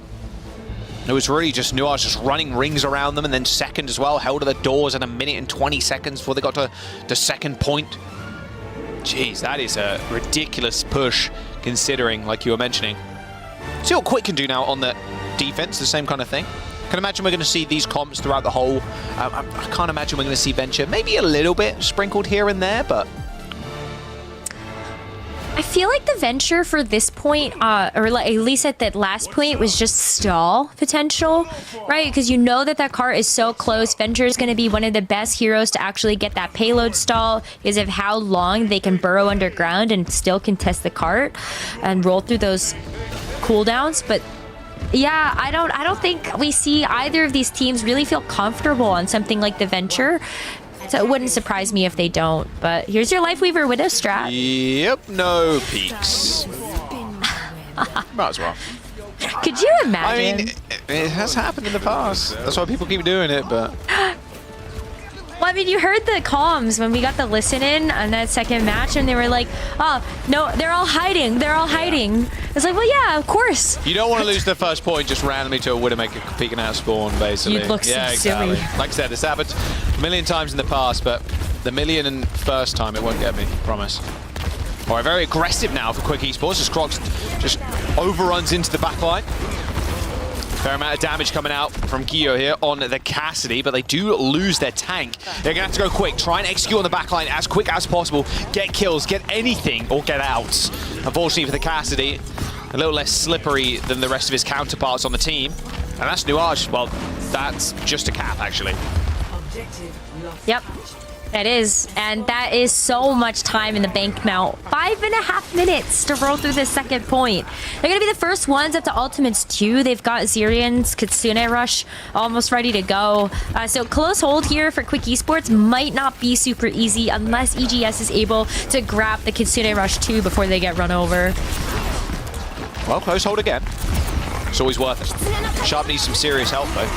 And here comes the rush. Secondary rush here from Quick Esports a little bit later.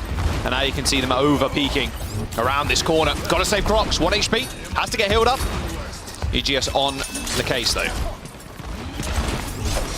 He ran so far away. Just try to get a health pack and then also get a little bit more healing. But wow, Gogo, Natsuki both have this sound barrier up as well. So we're just about to see a lot of health on the field with that plus the cardiac overdrive. Well, I guess that was like a headshot from the cast or something. All right, okay, Luce sharp. Just back up again, all good. They're gonna try and chase the Luce here. Oh yeah. Call that Nutsuki was one. Nice. Little quick dash in, dash out.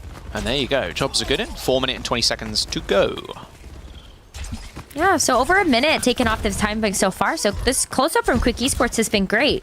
Being able to layer the Kitsune Rush gave them a fighting chance. Those random picks have also helped to stall out some of this time bank. But now we've got 4 ultimates on the board for both sides. So I would expect a pretty explosive fight from these There's two the sound barrier. As soon as that blade was pulled, China thinks better of going directly into the back line. He's already used that dash, though, and now he has to cower in this outhouse. Oh, and Dib just playing on the outside of things. A little bit too easy for the Genji. Same with Sharp. Both DPS is just throwing their whole selves and their ults into the fights.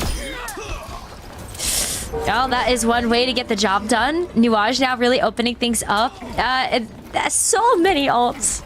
That was wild. Even EGS actually going to be able to use the rush there. Means that Noage, Zyrian, they are going to be the only one that has an ultimate up ready for this fight. But Quick Esports have the high ground.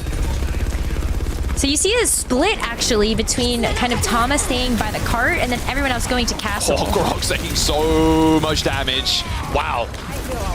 They descended on him so quickly.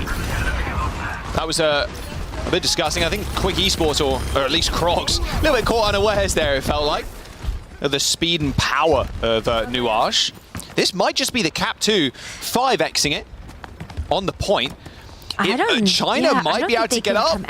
Dash down. Okay, 1 minute, 1 meter, sorry, to go. With the Crocs there, that's a lot less staying power for Quick Esports. Dibs coming up with large kills and, well, 2 minutes and 30 seconds to go. A few extra cleanups.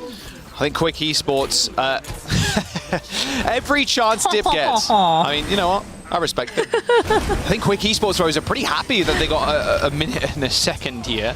But of course, looking at the time back at Noage, 3 minutes plus. Quick Esports respond in turn with changing over to the Reinhardt of all things. All right, Crocs wants to run it back. I'm not sure Tama's going to do the same thing. Let's go. I want to believe. Joss, I want to believe, I want the people to believe that the Reinhardt is the call, because it means we might see more Reinhardt as we progress through this bracket. I mean, you can like play on these corners really well, and like everybody's grouped up from Noage, right? Yeah. So you are cleaving people. Pretty easy for your Casti to swing a little bit wider as well, but here's the problem. When you get engaged on, your Ryan's pretty useless and can't protect the back line. Zip having to hit the deflect there as the beat comes through to save his life. That high noon could have been devastating. To end up using that Suzu as well from afar. And here the Reinhardt, oh, slammed. Well, not used to being on his back there unless he's against another Ryan. He goes for the pin, but there's too many bullets in that Gatling gun from Tama. Just shreds the shield, and they shred the rest of Quick Esports. A team kill as a Tracer picked now for Quick Esports to get back to the points. A Tracer should be able to touch. Should be a completion. But how much time will they actually have? I mean, that was just cruel. Sound barrier comes in, Shatter hits the ground, but no one falls over. The blade is pulled, but unfortunately for China, he's just decimated by Sharp, and there's the completion. 2 minutes and 28 in the time bank versus a minute and a solitary second. Oh man, I just poor Quick Esports. They have to come out of spawn walking into a cage in a Kitsune rush. Everybody was about to drop like flies as soon as they left spawn. Cage in the Tracer like that is got to be one of the biggest like bits of BM you could do. That's triple blink down to the point. I've touched the point. Oh, insta caged, and then Tracer can't do anything. Rest in peace.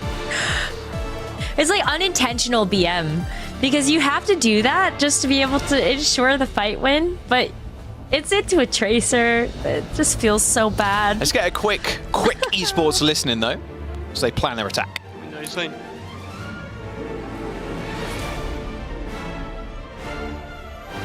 And also go back to far.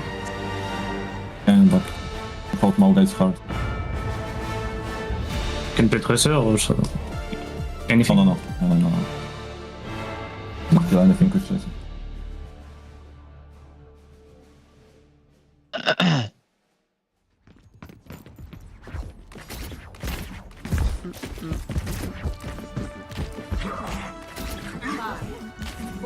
Yeah, let's go. With that, we go. Attackers incoming. Defend objective A. Tell me if you want Genji. Cards.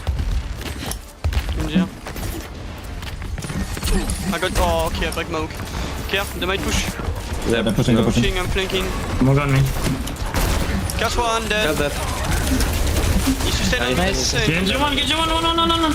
Inside. Move on, don't be scared. Now we can. Shoot Malga. Look, Lucio. 10 HP. Moga, put down. Kill one. You're dead. Look, Moga. See. Moga. Shoot Malga, kill him. Genji. I need that Genji. When it all breaks down, just go to Hog. Classic rank player maneuver, but honestly, at this point, it's meta. If Jumping can do it, I can do it. The Hog working out for Crocs. You know, he lands the hook, it gets broken, just walks around the building and just looks at him and kills him. Yeah, even Zerion's like, Hog, lol. It works. It's gonna get them to open these castle doors. It's gotten them a full point already, and you can just keep the ball rolling with this Kitsune rush. Absolutely love it. Hook and chain. All right, what do you got for us? We need more kills than that. Cardiac Overdrive used. This Kitsune rush is going to be very beneficial for the Hog, I can tell you that. Quick Esports, with overtime now for them, are going to push it under the bridge. Noage need ultimates here. They need something to deal with everything except the Hog. Kill the Hog last. Gotta just try and kill everything else first. Flake coming out for Dip. Just unlocked it. Nice little D-Flake there. Hunting for targets now. Hunting for the fire in the skies. Goes for the anime blade. Oh, but gets barraged. China just unlocks it. China and Kyo just coming out with big kills in this fight. The High Noon and a couple of headshots.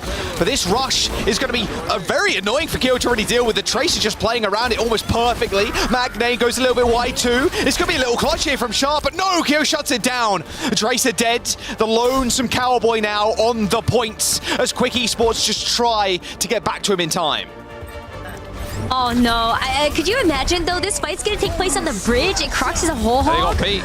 They got the hook, they got the whole Hog. Tama in a whole heap of hurt now. Sound barrier couldn't come in quick enough for the Malga. Natsuki pushed into the wall. How are Quick Esports making this work?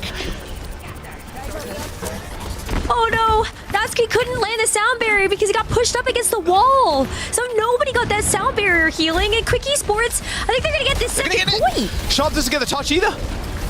I mean, they're still fighting in overtime, of course, so fighting here, not too bad. But they just actually got to land kills. There it is. Pulse Bomb flung out, hits the Hog, but it's all good. They've managed to move it through these doors. And they'll end there, but Quick Esports with the, I was going to say unconventional, but it's pretty normal at this point. Just went hog, ran it down. They managed to make it all the way to second in OT. Wow. Yeah, like, it feels like they got away with murder there. Just with so little time in the bank. They took a minute, they turned it into 2 captured points on their attack push. And yeah, off the back of a Roadhog. The whole hog was good. Natsuki couldn't use the sound barrier there, and that's insane. That might have been able to keep Noage in that fight and stop the cart even a little bit sooner. Pushed Tama away as well. Just isolated Tama in the back, the whole hog just ripping and tearing through him. Pushed him up against the wall, then pushed him even further back, you know? Yeah. Me when Mauga's meta. So true. Did you see what he said before that? He's like, play a tank hero that you like to play, not just like the meta. So true, something along those lines. Okay. Is Tama gonna, you know, is Tama? No way. Come on. Come on. I mean, Noage, you could honestly go Ana here too. I wouldn't think it's a bad thing at all. I mean, Overwatch 1 Season 2. Yeah, the hog meta. Long time ago. Me when hook. Me when no pig pen. Okay. Could you imagine? Could you? A little silly with it. Okay, so no counters here realistically for the hog. No Ana here or anything like that. See what they can do against the hog. I mean, he's hunting. Look at that. Natsuki's like, nope. Not going anywhere near that choke point. Looking for the hook. Well, they spotted the hog, but he's going to get pushed into this small corridor, but trying to barges his way through. It's all good. Still 2 minutes left for Noage to get past this choke point. And as long as there's someone else there as well, Rose, like the hog change of him not landing a hook and getting an insta-kill, like it didn't, oh my god, another one, yeah. You see what I mean? Like it didn't really change anything, like they wanted to kind of get rid of it, right? Where it's like, okay, so Zerion not happy with that one. They wanted to kind of get rid of that like frustration of like hook and one-shotting people, but you can't just, especially with the pellet change as well, you kind of walk into them, headshot them, melee, like it is a guaranteed one-shot, and then if someone else is shooting the target when you get hooked, it's almost guaranteed. What when I hog? Tell me now. Tell me now. I'm here for it, Crocs, I really am. Land another hook, you won't. He's in a little bit of trouble, but all good. He's got Lucio's speed, and he's going on the flank again. Barrage available from China, and there's another hook, and there's another kill. Quick Esports, they don't care about the meta, they don't care about Mauga. All they care about is Crocs playing the hog. It's working out. Barrage 2. It's just for show. It's just for pop. They're trying to play on the rush. Here. Okay, eventually Crocs' hog is felled. But Noage still scared to touch the point, still scared to step up. There's a high noon. Keo could just keep everybody from touching the point, buy some time here for Crocs to come back, who has the whole hog. So that would be wild. All right. Noage eventually kind of grappling with Crocs' hog here, trying to subdue it. High noon. Not going to be too successful. Big barrier in front of him, but if they break it, they might be able to do it. No, okay, actually just kills the cage. Crocs is pretty low, needs some desperate attention. However, not quite so lucky there. No Suzu, I don't think, was available. And the point has been capped. Can Noage find the same success? We're in OT.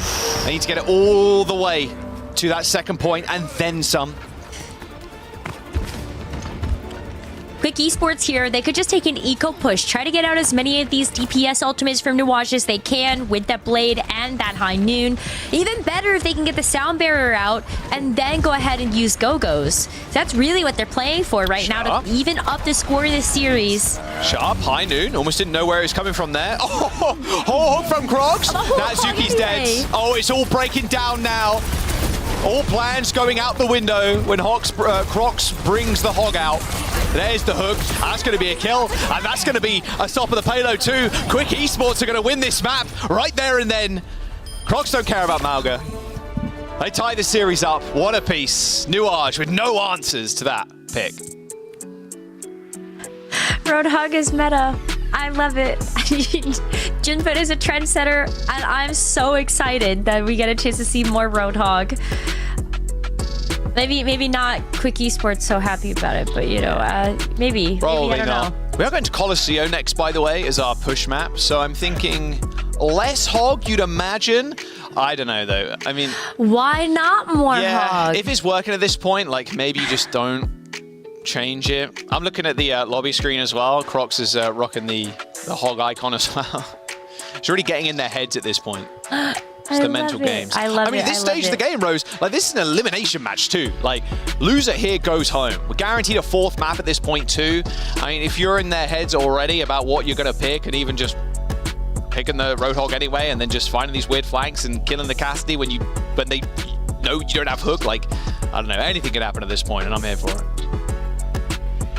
I'm good with that. I'm really good with that. Noage, though, I mean, they started off this series so strong with that win on Control, but now that Quick Esports have found some momentum with this Roadhog, I kind of wonder if there's any amount of mental damage that's been sustained on Noage. Like, oh my gosh, I can't believe we lost to a Roadhog. They also got 2 points on their attack push when Quick Esports went out of the gates first on those extra rounds, and that's a lot to have to deal with, to know that you have to match that. When that's a lot of progress to be made in one go. If you think about how they ended up getting there too, with that 1 minute and 1 second, it was a miracle that they made it to the very end as well. Like, it was a struggle getting 1st and 2nd point, but they still managed to finish with time, and a minute and a second as well. Like, ridiculous stuff. Colosseo up next, Rose. Are we going to see the same thing, or is it going to be back to Mauga? Yet to be seen. But you know what? At this point, I mean, just bring it out. Like, it works. Or we could go to Ryan again. Crocs should just bring out Ryan. What? Could. I think that. Oh, I mean. Oh, we're New Queen Street. No, I got baited by the. My bad. That's exciting, I got baited by the lobby thing. That was. Yeah. Throw it out. Not Colosseo. Not Colosseo. What you said there. We're going in.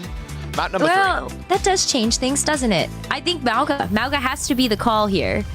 Nope. Wait. It is Colosseo. This is Colosseo, isn't it? Yeah, this is Colosseo. Oh. This is Colosseo. Well, I was right. I was wrong. Whatever. We're going to Colosseo. You were right the whole time. That's Don't crazy. worry. That's crazy. Not normally the case. So funny. I'll tell you that right now. I'll be the first to admit it. It's okay. The point remains, though, that Mauga should be played on this map. I'm so sorry. I don't think we're going to see the Reinhardt. If we do, we can all cheer and get excited for it. But I think Mauga versus Mauga makes a lot of sense. China, though, rocking the Pharah. Noage was able to deal with this Pharah pretty handedly when they were playing on Control. Push kind of a similar style of map type when you take a look at it that way. And so Sharp is going to have to be very quick to the punch to try to deal with China. Yeah, Croc's pretty unhappy with things, it seems. Oh, so funny. I mean, you are the one playing the meta. You can't complain here if you're the one that picked the Mauga.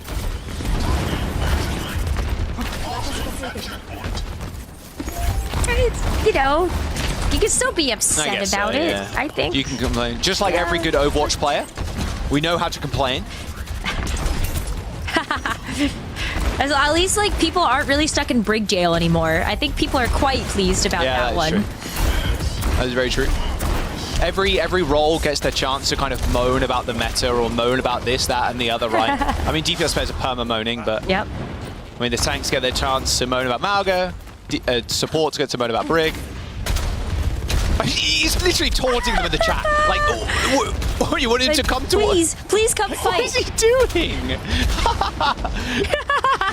Pure mental warfare. This is why Zeria said no typing in the chat. No typing, no match chat. My guy is teabagging in front of the enemy team.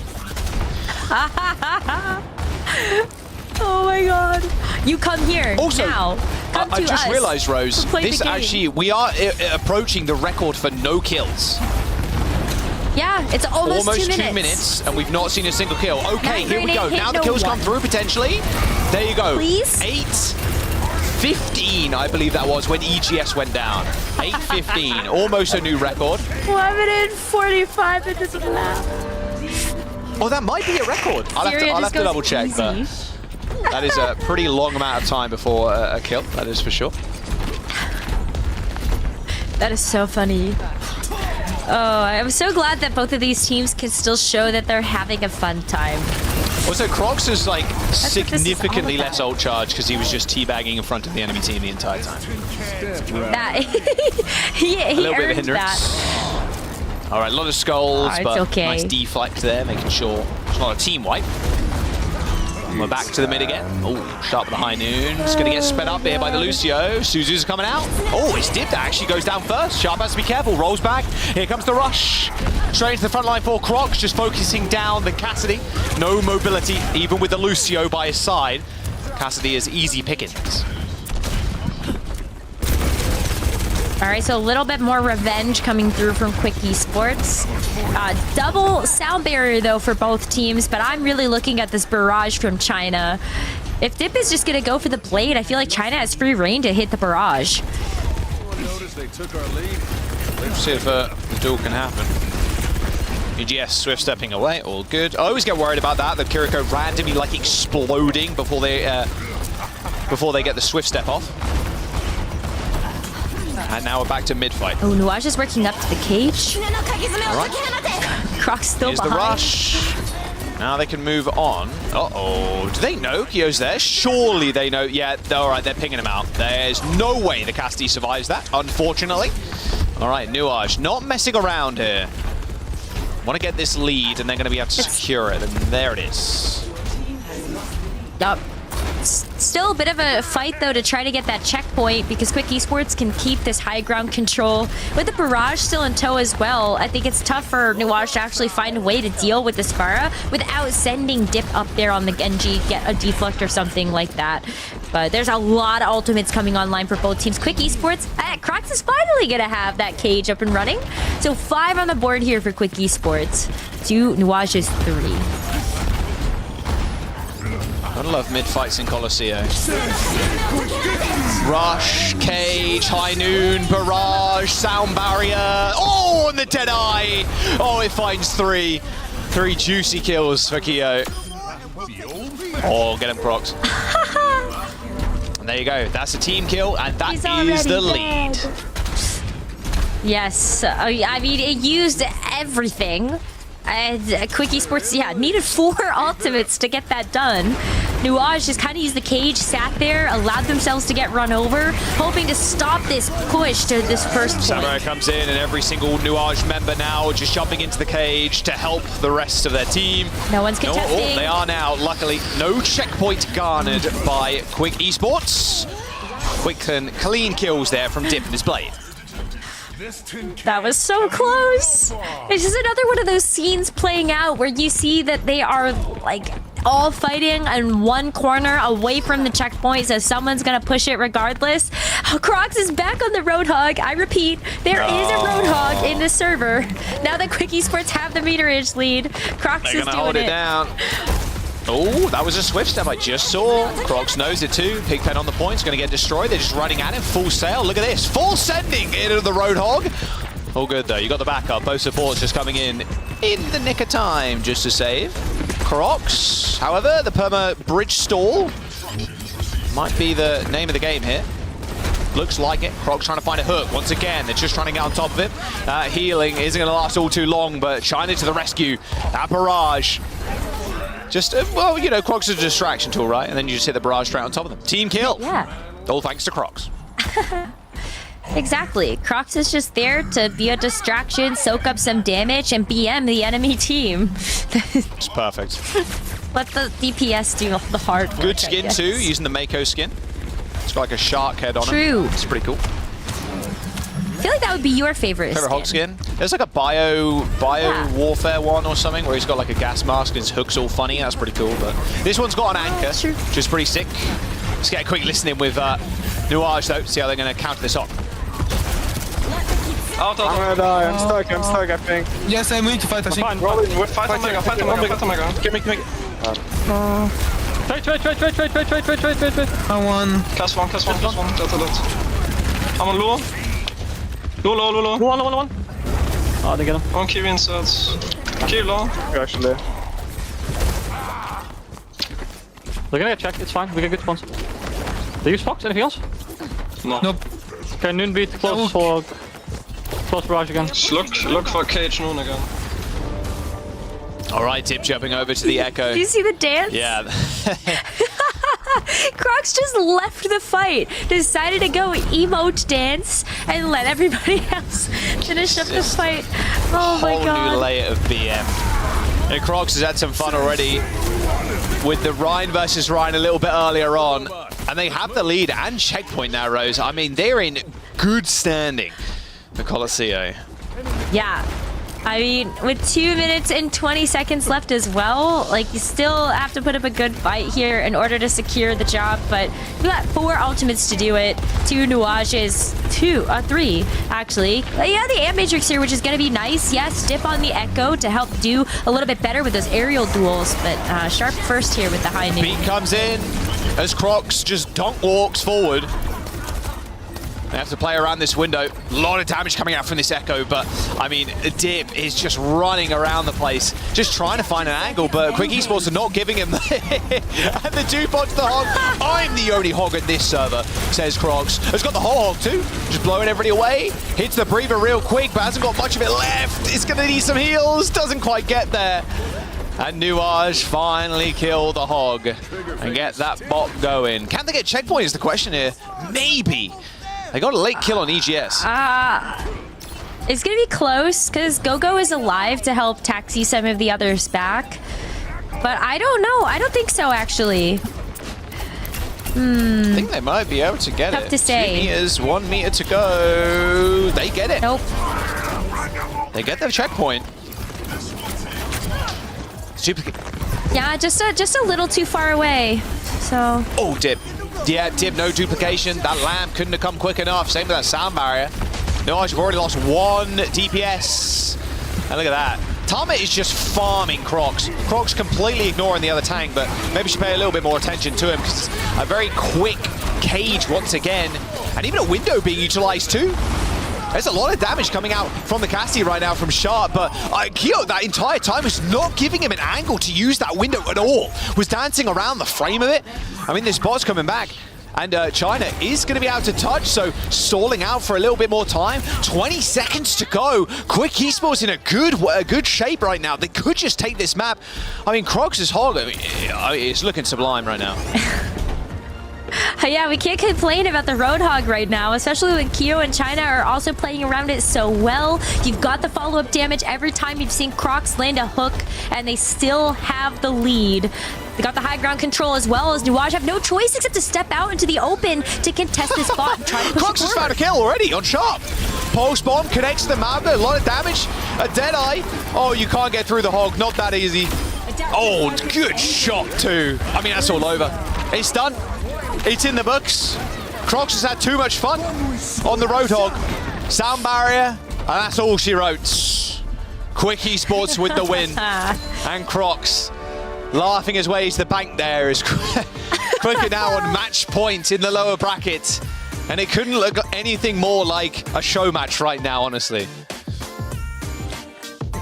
No, it really couldn't. This Roadhog has been so incredibly fun to watch. Crocs is having the time of his life on this hero.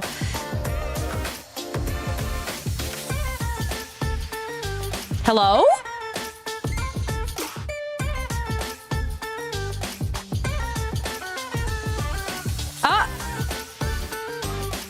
We are still live, Jaws. Jaws, I think we're still live. But I'm in Black Abyss.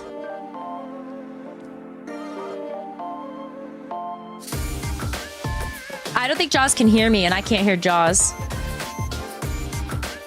Well, we're gonna go ahead and toss to break. And when we come back, we might have the conclusion of Quick Esports and Noage. See you guys soon.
Hi everyone, welcome back. Long time no see. We did it. Wasps attacked. What can you do? We're back though and ready to discuss all things Overwatch. They're coming for the power infrastructure this time. Angered them yesterday, and that's what you get. Well, and I mean, we did leave the Wasp unharmed yesterday, so I don't know what they're upset about. That's right. We should have gone scorched earth. Yeah. don't let them hear it. We would never ever hurt. We're considering an alliance with the Wasps. There's an offer on the table. An offer's on the table. We talk about that a little later today. For now, though, I do want to discuss the highlights of the match we are currently watching, although it was a bit of a longer break. I mean, honestly, ignore everything you're seeing right now because the only thing I want to talk about is the bans. There's some drama. There's some heat going on in this match. Roadhog, apparently not the hero pick of choice for some people. Definitely the hero pick of choice for some others, and it's cost some. Well, Xerion voiced his disapproval of the Roadhog pick. It clearly worked. Just win both if you're me mad. and Jake on the desk, both me and Jake were like, whatever it takes to win, and if you don't like the Roadhog, just beat the Roadhog. You know, play better. Just play. So it's been a very enjoyable match because of that. Yeah, it was all in the chat. You know, they're bringing their A game in all chat, and that's what you want to see. Now, Xerion gave him some flag for picking Roadhog, claiming that's just a dishonest hero, and it was answered with a hook immediately. And then the chat's continued. Honestly, Roadhog is not big on talking. He's big on hooking. So that's right. I mean, Crocs as well at the end of Colosseo getting the win, doing caps lock. Ha ha. That is just Crocs is dominating this. Look at this. Look at this. Matchup. Oh. Yeah. So this is spicy. I'm loving this. Yeah. I'm loving this interaction between Xerion and Crocs. This is really enjoyable. I mean, we were screaming when he finally hooked him on Colosseo. Oh, he's getting the emo. That's so good. This is the spice we need, though. Like, this match has become so much more interesting just thanks to the beef. I'm here. This is why we love all chats. What's even better about this is now also because we had such an extended break, they had to sit on it. Yeah. They've had to dwell on their failure. Dwell on it and on that chat, living for this moment. However, heading into the next map, what do we want to see? I mean, clearly dealing with the Roadhog posed to be a struggle, and even though they made the switches needed on Colosseo, it was rough for them. Is there anything else you feel like they can switch up composition-wise, or maybe just generally how they approach it? I mean, I like the BAP. I think it's actually a good choice. Put more pressure on Roadhog's health pool. In the end, right now with Hog, I think you just want to like grind out his resources, especially with Mauga. You already have a great tool to just chip him down, and eventually he runs out of gas, and he is a hero you can actually kill. But you've got to not get hooked in the meantime. You've got to deal with the damage players in the meantime and not let anything go wrong. And that's really the challenge doing with Roadhog, is like getting through that initial phase until he runs out of resources. And so the challenge now for Noage is just to like play clean, play consistent. And that's sort of the most difficult thing to do when you're under pressure and they're sweating. I think they're kind of giving the worst possible response. To be like all chatting about Hog, you look mentally so weak doing that. The other team is like feeling it. As a neighbor of the good old people from France, it's the French way. To complain? No, to be verbal. You gotta be vocal about stuff, you know? You gotta verbalize it. No, you gotta win. You gotta win. And you ideally also should be winning. And Quick is being smart about it. They're not just playing Hog 24/7 and like leaving themselves open to counter picks. They're using it tastefully in little tricky ways. It's well done. The tasteful Hog usage is what we're witnessing. Let's see if they can continue this on New Junk City. And for all the action, we're gonna head it over to Jack. John Travolta. John Travolta, actually a meme. Yeah. For everyone who missed it, please head over to social media. It was way too funny. We're so back. Yeah, just to clear things up, I could not hear Rose during that whole incident. Not at all. Rose was like, yeah, we're still live. I'm like, really? I'm like, what's going on? I couldn't even see it. So. I could tell that you couldn't hear me because you were taking a picture, like a selfie of yourself. Oh, no, I was like doing the camera on the thing. I'm like, guys, we're exactly. So I was like, he can't hear me. No worries. We go again. So Speaking of which, we're so back. We're so back. No Hog to start off with, sadly. It'll be Quick Esports rolling out with the Mauga. Yeah, I'm sure if things turn sideways, Crocs will be whipping out the hog again. We'll have to wait and see, though. Just standard compositions on either side at this point for both teams. Yeah, not a whole lot of difference outside of China wanting to play the Pharah once again versus Dip's Genji. So Pharah is going to be a little bit harder to hit unless you're going to try to keep sharp on that lockdown. But it's going to be Noage that are able to get to the point first. And I'm paying attention to Zirian and how fast this Kitsune Rush is getting charged. Whether or not Quick Esports actually want to try to take a recontest around the point. Jeez. Almost triple-headed there. That was a little bit crazy. Just get saved by the heals, though. Suzu coming in. Ring around the rosy right now. Quick Esports need to find something, need to do something.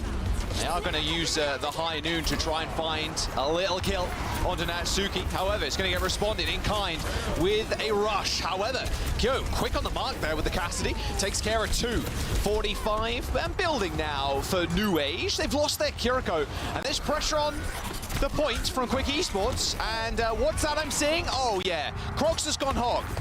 No surprise. I told you, if things went south... True.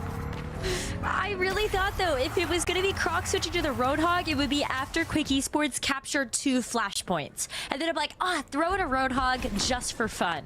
But no, it is going to be when they're playing from behind. Noage has already captured 70% of this first flashpoint, so one more team fight win. They should be able to get this first one. But Quick Esports with the Roadhog now, it's thrown Noage off their game so much. They're going to have to play really, really tight as long as so nobody is able to get kind of like hooked off to the side. Yeah, well, they've used the hook now. Crocs maybe in a little bit of trouble. Sharp's making sure the rest of Quick Esports can't see themselves in this fight. EGS actually goes down, so pretty easy push now, you'd imagine, from Noage. Put themselves on point. Double DPS ult 2. Still going to be careful, though, with the Hog, but the Hog realistically in this comp is going to be anchoring the point. Nice hook out of the Deadeye. Barrage comes in, but China instantly killed off by the bat. And there we go, another hook lands, but before it can even drag the opponent in, Crocs bites the dust. That will be the cap, and it should be just a full completion here.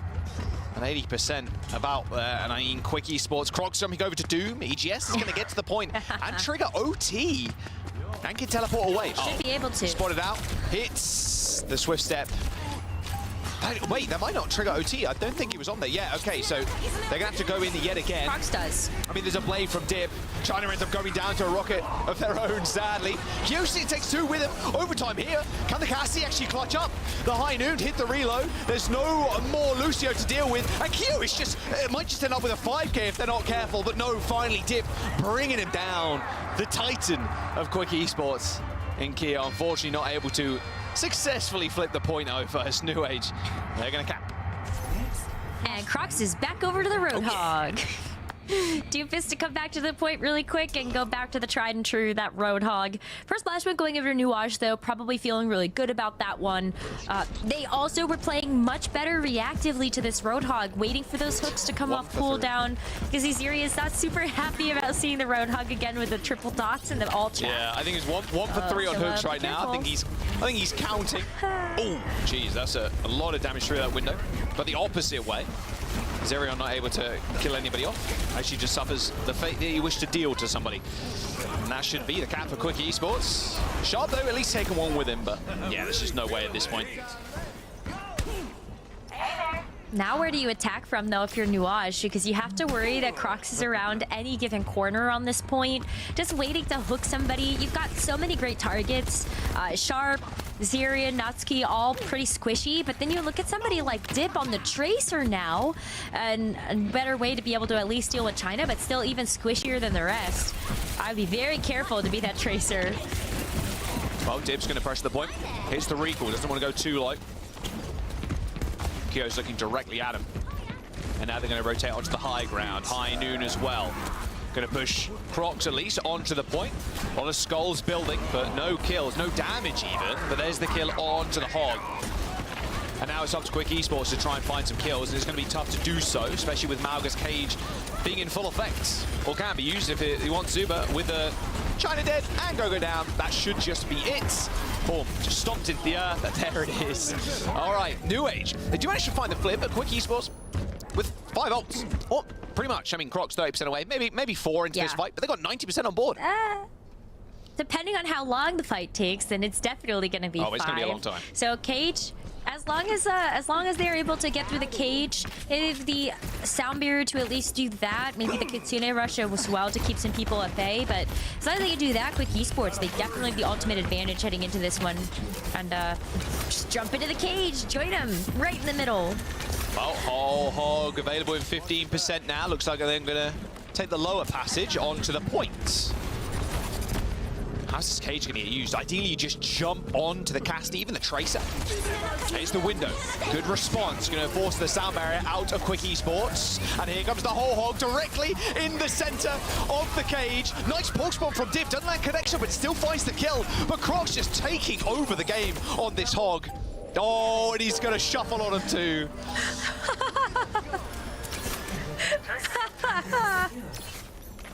This is so silly. Silly watch. It's actually working. New game mode just dropped. Silly watch. Oh my goodness. It reminds me of the game modes that we have where like you could just play all as Roadhog and you have to hook as many people into the well as possible. Oh yeah, fishing. Hog like fishing, one of my favorite custom games. So fun. Well, I mean, look, you pop down the cage, what's the Hog going to do? Instantly click the whole Hog and just blow everybody up pretty much, and that's exactly what happened. Everybody displaced. 5 ultimates. Yeah, I mean, hey, you got the point. You take those, you take those. All right, Sharon, how are you going to navigate this one? Don't really care about that lamp, especially if she's using the backline, if you can just land a hook. Obviously the EGS though, Noage moving as a 5-man unit. Getting into the backline. Cap goes over to Quick Esports, but I'm not sure for how much longer. They are losing players quite rapidly. Quick take though from Noage, so they don't have to give up too much of the point progress here. But as I say that, China was able to get another touch, use the recall to get away. Has a pulse bomb as well for this next fight. But Noage, when you have this point control already, just hit the high noon and build up to a pulse bomb of your own. Dip is one of those Tracer players I feel like has always been very impressive taking a look at this level of competition. And has been able to do a pretty good job of just keeping the supports on Quick Esports busy. So keep it up. Get that pulse bomb. Where's the hooks, Crocs? I'm waiting for him. So are the rest of your team. You have to set someone up here. Oh, okay. China at least finds a kill on to the enemy Tracer. Dip. Now the hook is available through that window as well. Does Crocs want to test it? I don't think he does. You can see, I think he's behind Sharp right now. Oh, to be honest with you, I'm not even sure Crocs knows where he is on the Hog. Oh, still lands the hook though. You're all good. You don't need to know where you are. As long as you're finding enemies and landing hooks, it's all good. 80% for Noage on their first cap of that point. It's up to Quick Esports now to defend. Well, I mean, defending into a cage again, but they've been able to deal with it once before. Don't worry. Exactly. Don't worry. Like, the Quick Esports, they've got this. Crocs is on the case. Oh, my goodness. Like, that could just be another flashpoint win here for Quick Esports if they can deal with the cage like they did before with the whole Hog. Or just kill Sharp. You know, if that works. I'm assuming that was a hook. There's 10% away from the arm now. They know someone's lurking. Definitely the Tracer. Yeah, Tracer can hear that. All right, backing off. Now final fight of this point. Managed to stall this one out for quite some time. Who's turn? Put the pig pen down as well, just to make sure that that flank isn't going to be a super surprise. But now they surely are going to have the whole Hog for this one. EGS, where's the Swift Step? How? What? Oh, point gets capped anyway. It doesn't matter. Does not matter. Quick Esports don't even let Noage touch. Well, Hog's dead. All good. They made Noage use the cage too. Quick Esports, one map away from 1 point away from winning this series. As Noage's host of dreams are going to Esports World Cup, but vanishing before their eyes. Vanishing against a Hog, like, of all things. That's an insult to industry right there. Like, salt in the wound, whatever you want to call it. 10 seconds. Maybe just a little, but you know what? Crocs has certainly earned the Roadhog player of the match, I think. It's not over just yet, though, and Noage still have some flashpoints to work with. In fact, going to be Quick Esports to the punch on Junkyard. Still have the sound barrier and the pulse bomb to work with too, so still a lot of fight left to give. High noon here. Oh no! Straight off the edge with you. Goodbye, Sharp. Goodbye, Zeron. I mean, this is just dirty from the Hog. Zerion Sharp did not stand a chance. And Tama is just going to join him. Oh, I don't know what's happening. I cannot speak French. I can't speak French, so I'm just gonna chalk it up to some friendly banter. Very funny. Quick Esports, though, with this flashpoint control, they need to win one more fight, Jaws, and they get a chance to move on to the lower bracket, and it's looking good with 3 ultimates. Yeah, we're doing 5. Sound barrier comes out for Quick Esports, though. Zerion just trying to keep the front line alive, but Crocs is paying him a little visit.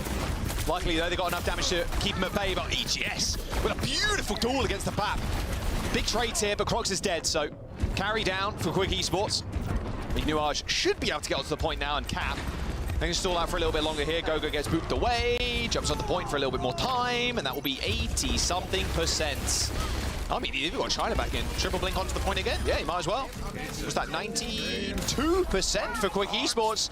One more fight away from taking the series, Rose, and moving on to that lower bracket. Could be off the back of this Kitsune Rush and this Pulse Bomb. At the very least, this Rush is going to help you get into the fight, or is a good response to this amplification matrix from Zerion. But, you know, anything can happen when you've got a whole hog on your team. Crocs, just one hook, line, and sinker could be all it takes for Quick Esports to move forward. I mean, that is the scary thing, right? It's just one hook. That's all it takes. And there's the hook we're asking for. Zerion is down. There's no main healer now. A cancellation of the High Noon as well as Crocs lands yet another hook. Natsuki is gone. Quick Esports on the back of Crocs' hog. They've gone and done it. How is this possible? I do not know. Only Crocs knows. 3 points, 3 maps, and that is Quick Esports eliminating Noage. Oh man, the hog, the road hog. You had to bust out the sign for this one. Oh my Absolute God. cinema from the Chef's hog god. kiss. There you go. Who taught who? Did Crocs teach Jumbin, or did Jumbin teach Crocs? There you go. That's the question for the chat. That is a good question to ask. It's like the chicken and the egg. We're not really sure at this point, but who cares? Because we saw Roadhog, and Crocs played it so well. I mean, Jay was pointing out on the desk too, like, they're not just throwing this in. They're not just, oh, we're going to play Hog for the sake of it. They're playing Hog, maybe because they practiced it a little bit, but they're playing Hog in the right situations. They didn't roll out with it. They rolled out on the Mauga. They ended up losing the fight and was like, okay, we kind of made Hog work before. Why not do it again? And man, it works. It slaps, honestly. The Hog slaps. Yeah.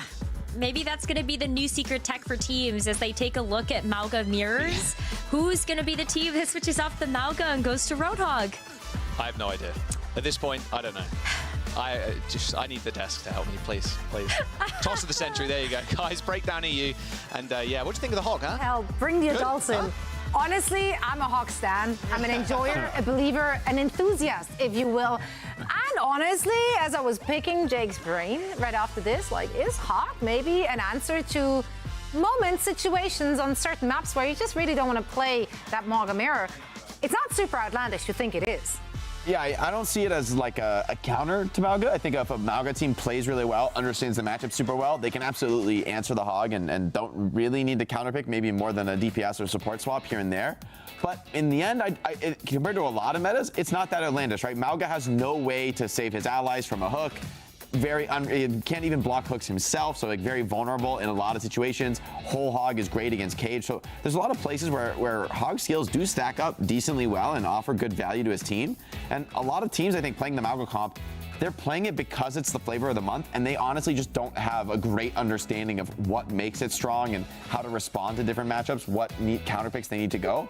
And instead, they're just kind of rolling out on it. And that lack of experience, the lack of understanding really bites when you have to play against something you haven't seen before. That's where you really need to understand the game deeply and be able to adapt. And honestly, the Hog, they did not adapt well. Like, there were a couple things I liked. I liked the BAP and the Echo on Colosseo, but you're not going to play that every map. And then, honestly, New Junk City, it felt like they were really frustrated. They're like, the Mauga was running it down to the back line. They were all split up. And definitely when you start splitting up and getting chaotic, Roadhog is going to destroy you, right? That's where this hero lives, is in those chaotic team fights. I mean, Crocs got insane hook value. Yeah. Like that entire series, the flanks, hitting the hooks, you know, there in the end, he got like a 2-3K and then interrupted a What do you Deadeye think his well. hook accuracy is, if you had to guess? If I had to guess. Guess the accuracy. I mean. 55. 65, yeah, I would say something like that, probably. Yeah. In my Because you're head- throwing out hooks. I mean, You got to throw some hooks at like the Tracer and the Lucio and. You know, you're not going to hit them all, but you're hitting. He's hitting impact. It felt like 70 or 80. It was a lot of value. It felt Typically, I value. wouldn't expect a Roadhog to get that much value. So it was very impressive, yeah. And they won the mental game with it. Which They is definitely won the mental game. The mental warfare was brutal. They were living rent-free in their heads. Yeah. Absolutely beauty to behold. I love that. I love to see more of that. I love this look. I love that they're bringing their own style, their own flavor, and it is a spicy one. Not just because of the hawk, but also because of the all chat. And Crocs is actually joining us now for a quick word. Burp, dip, derp. He's right there. There he is. Legend. The man, the Absolute legend. legend. An absolute legend. Oh. That's right. He's got the jersey. Love to see it. Crocs, walk us through this. Obviously, a bit of heat in the chat there, thanks to your hog pick. Not everyone agreed with it. You answered in kind, not just in chat, but also with the hooks. Were you just winning the mental game at this point? Hell yeah, of course, mental game. I was Ogo TP since Overwatch 1. I come back. Hop, easy win. Easy win. Sup, Belly Puppet. It was beautiful. It was beautiful. I'm curious about you playing the hog in the Mauga meta. I think we've seen some other teams actually bring it out, and it's not, for me, it's not so outlandish. It's definitely off the meta. It's definitely unique, but it's not completely crazy, and you were making it work really well. Is that something you guys had practiced at all, or was it more of like a match day, just feeling it situation? Definitely in zero practice, actually. Just first time we play Hog. And we started the week with me being sick for 3 days and not able to scream, like in my bed. And after, like, we just played Moga like everybody. And I'm crying a lot in voice chat, like, please don't let me play Moga. It's so boring. And I was like, okay, guys, we don't play like we should. I go Hog, and now we're gonna have fun. And here we go. Le fun. Woo! Fun. Crocs, I love you. This is so good. Yeah, I mean, this is so much fun. Like, this is super entertaining. At the same time, though, it's like a pretty super serious qualifier as well, because obviously you got a chance now to qualify for the Esports World Cup. You just have to win one more series. So how do you kind of balance the fun with also like, hey, we got to lock in. We got to take this seriously. We want to win this, of course. I think being detached is the key a bit. Like, if you put too much pressure, it's over. You're gonna like contain yourself and like, oh no, if I flank, I will die. I cannot do this. Fuck it. Like, just play your game. If Kyo is good at Cassidy and want to flank, go flank, but just peel him and call it. Like me, I'm good at Hog. I go Hog. We never practice it. Everybody was like, maybe not so sure. After first map, they were all like, start Hog. Next map, we go again. Like, we just go for it. All right, Crocs, you think I love it. The vibe check is definitely it's on point. You're passing the vibe check. Your next potential opponents is either Virtus Pro or ENCE. How do you see your chances against either of those teams? Peps or Virtus Pro? I think it's fine, both of them. Oh, I might Virtus Pro play the Hog, so we just fight. Hog meta against Hog meta can be really fun. Let's see. I don't know. We'll find Whatever out. I pick and I win. That's That's the spirit, Crocs. Want to go to Riyadh? Yeah. Well, we can't wait to see more of you and the team. You certainly made this an entertainment one. So thank you so much for joining us. Once again, congratulations and best of luck in your upcoming match. Thank you. Shout out to White. Best FACEIT admin. I have to say it. Big love to him. He make us win today. Love your team and love you, everybody. Thank you for the interview, too. Of course. Thank you, Crocs. Shout out. That was amazing. Yeah, that was made my weekend. That was just the best. Here, even. We just go Hog, you know? But you know what? Hog players, they're a special breed. Oh, there's something about Hog players. You gotta come in with the confidence. You need to be on the fun side of the spectrum to make it work. And Crocs made it work. I mean, that mentality of like swapping. You're like, F it, let's go. Let's take a look at the bracket to see where this puts them, because as we said, they're now moving on and they will be waiting for. You actually corrected me. Is that not correct? So I did, because I have been misled. Yeah. I'm just Ron Burgundying and it. Hey, maybe I'm wrong, but usually it does flip. Well, I'm reading what Space Station or Peps would drop down to the other side of the bracket. Usually. Where Quick Esports, they find themselves in the lower part of the bracket. You're so smart. I would hire you. Thank you. Yeah, I've been in esports for a long time. Yeah, me not. I feel like we figured it out at this point. I'm new to this. I just play games. I don't know, guys. So, yeah, I mean, regardless, it's going to be brutal because the top 4 is really competitive. I do feel like Quick Esports, if they play like that, and if we just make a presumption that Space Station would beat the Gaming Gladiators Peps, I do feel like that could be a pretty even matchup with stakes to go to the Esports World Cup. We'll see if anyone can respond to Croc's Hog. Was it a slip up? Was it a mental battle, or is there legitimate power there? I think there's a little bit of column A and a little column B. For me, it's not so outlandish, this meta. You know, a lot of metas I would heavily criticize a hog pick, but this one I think there's a lot to be said about just, you know, going for a comfort pick and making that work. And I think a lot of teams, especially in these open formats where meta is still, you know, to be determined and whatnot, I think that can give you the edge in more than just one situation. And speaking of edge, we have plenty of great plays today in the EMEA region. So let's take a look at our $1 million plays to see our favorite ones. What a graphic. That is some cash money. That's a great. That's right. That's right. Oh, a little Genji deflect onto the barrage. Oh.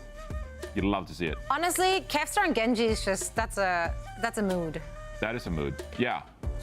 It's kind of like one of these players that we see so often, you know, playing Tracer or whatever, that like when you finally see the Genji come out, it's like a treat.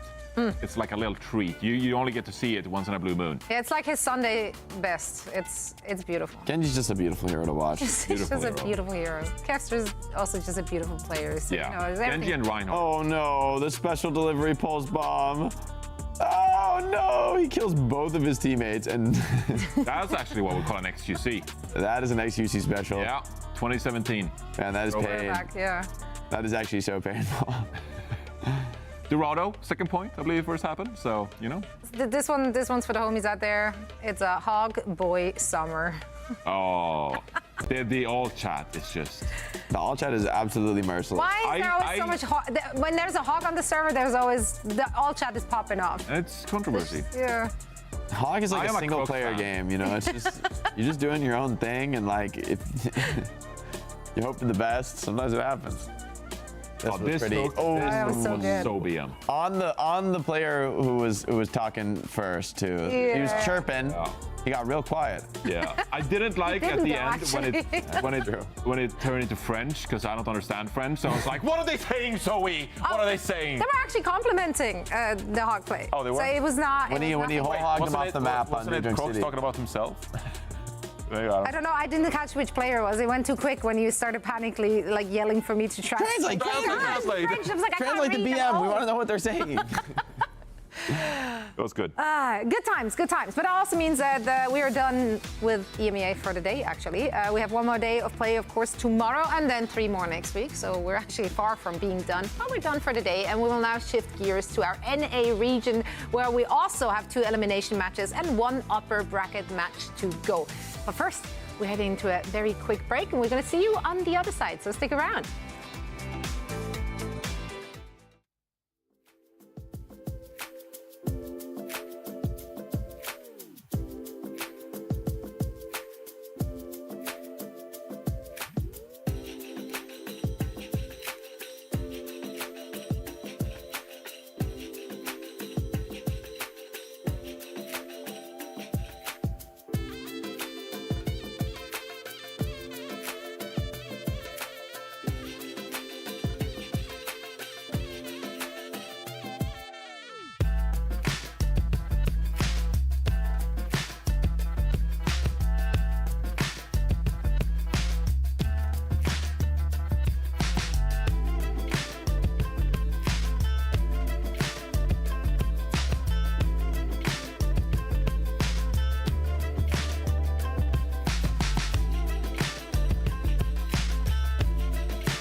So like, I know who Hanzo is obviously, but who is Luke? I didn't get the tweets. Just a random dude in a jersey. He's in the NBA finals. Top 500 Overwatch player, also NBA All-Star. Going Hanzo mode. Oh wait, he actually plays. So wait, there's a B. So wait, watch out. There's a B. Careful. It is a B. This is so stupid. It's another one right here, Jake. I think it was a wasp. Actually, I think it was a wasp too.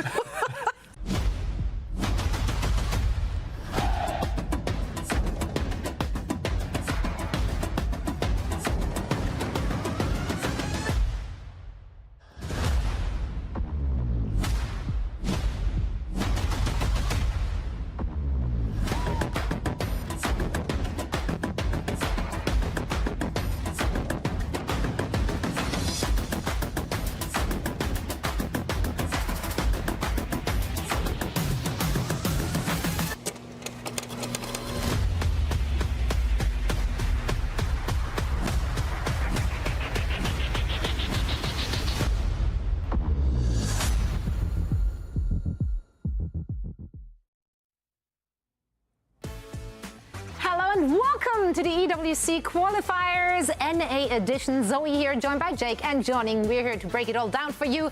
We're heading into the NA region. A lot more competitive yesterday than what we've seen from EMEA yesterday. So I have high hopes that we continue in that fashion with one more upper bracket match to go and then 2 elimination matches right after that. So blood is in the water. I can smell it. I can taste it. I'm happy. How are you doing, guys? Good, excited for some more Overwatch. I want some competitive games. North America's been delivering, and I want them to keep delivering. Y'all are looking like you're leading a prayer group. We're just like... What? Sorry, we don't like the smell of blood and taste of blood. I'm all right with blood. You know, I like a little violence. A little violence? In game. In game. I like pop culture, so let's look at the tweet. Tweets. I'm killing it. Oh my. I called him in the cold open. I actually called him Luke. That goes to show. You are so out of touch. Huge basketball fan. I'm furious. I am Huge living basketball for fan. Luke is basketball. literally in the NBA finals, peaking right now. One of the best basketball players in the world. I mean, he went Hanzo mode, so. He went Hanzo mode in the finals, dropping 33 on the Celtics. I love the Overwatch reference, but come on now, you can't be saying go in Hanzo mode like that's that's in the common parlance. What is Hanzo mode? No, that's not a thing, bro. They just made that up. Like I told you earlier, like if you're going in Nemesis form with Ramatra, I'm like, okay, that's a thing. Like, what is Hanzo mode? There's no mode. See, that would be a good meme, right? They have Luca with like the extra Ramatra arms coming out of his back. You think, well, he's a tank player. Exactly. That would fit. Yeah. You think Luca saw that tweet and was like, that's cringe? Probably. Yeah, he probably was like, he plays all right. He's top 100. He knows. I don't know. At the same time, he was very elegantly put into like a Hanzo. They did well. So that was the Photoshop was on point. Photoshop. You know, if someone wants to make me into Hanzo, I'm not gonna. I don't think you have the Hanzo Zeke. Like, what? The Zeke? No! She's dropping the Zeke. What part of my physique is apparently not up to par with Hanzo? All right, guys. Let's take a look at the NA highlights from yesterday. Because we had some bangers right there. I'm about to go Hanzo mode on this. Oh my, don't go Hanzo mode, Johnny. RuPaul went Hanzo mode in this clip. 5-man anti-nade. Actually, Ana mode. I feel like this is going to be a hot new spicy meme in Overwatch now. Going Hanzo mode. Watch out, guys. It means nothing. I'm going Hanzo mode. I think we've seen like 5 seconds of Hanzo so far. But those 5 seconds, though. Yeah, those 5 seconds. I mean, we actually did. Tree we saw yesterday. This reminds me we get to see some more Tree. Super fun to watch on M80. Insane young star of the game. Very, very, very good. Also, player. just so confident in and out of game. Yeah. The attitude we had in the post-game interview yesterday with Tree. It was. I actually really love how much we get to chat to the players right now, pick their brains, hear their thoughts. He's got a good head on his shoulders. Not like what you would maybe be worried about in like a rookie player, super talented. No, he's humble, he's focused on the game, wants to do the best he can. Yeah. Wants to go to the Esports World Cup and win it all. And I think he's got a shot. I mean, individually, I think he's got a shot. There's, of course, incredibly stiff competition. But That's right, but he's humble, he's moisturized, he's focused, he's in his lane, and he's in this bracket as well. Let's take a look at where they're currently at, as they did win, of course, their match yesterday. as I said earlier, like 5 minutes ago, Energy Shock and Timeless still have to play their game, the winner of which will be facing off against M80 in the semifinals in our NA upper bracket. I'm excited for this particular match, to be honest. I'm excited to see Energy Shock back in action. So let's actually dive into all the things we want to share with all of you watching about those two teams. Energy Shock, let's start with them, because quite frankly, like heading into DreamHack Dallas, it was their opportunity for a big reveal. It was really, really cool to see that Jock jersey back in action. Right after they made a quick exit of the tournament, so that was a little unlucky, but we could still do it for Rack Attack and Rack Attack's mom, because she's dope. So I want to see them really, really step it up in this tournament, and they have a lot of potential. Obviously, it's a very star-studded roster. Yeah, I mean, it's a fan-favorite team, a lot of great personalities on this team, and even though they didn't get that win in Dallas, it's a team that a lot of people didn't have high expectations of in Dallas. They weren't supposed to compete with some of the Korean teams, and they weren't supposed to go there to win the entire event. So in a lot of ways, it was a good learning experience for those guys. Never having played on stage before, it's something to get used to for sure. Now they're back at home at their PCs, in their lane, in many ways. But it's going to be interesting to see how they kind of now adapt to this meta. Are we going to see Infected more on the Mauga, like we're seeing here with Sisters on the Genji, for example? PG, obviously a fantastic hit scan player that has really broken out this year and given us a lot of great highlights, great cerebral play here on the hit scan heroes. How are they going to adjust to the Mauga meta, rather? And how are they going to change up the way they play the game? I think it's going to be a very tough region, because unlike EMEA, you actually have to make it to the lower bracket finals in North America. You have to compete with teams like M80 and Timeless, like we're seeing now, of course, but also some of the other like great teams around the region, right? So it's going to be an uphill battle. It's not like a shoe-in that Energy Shock are going to make it ultimately. No. So yeah, it's definitely a lot more stacked than what we've seen in the EMEA region. Now they will be going up against Timeless, previously FMCL. A very competitive team, and getting picked up by Timeless, I'm sure that gave them some more wind underneath their wings.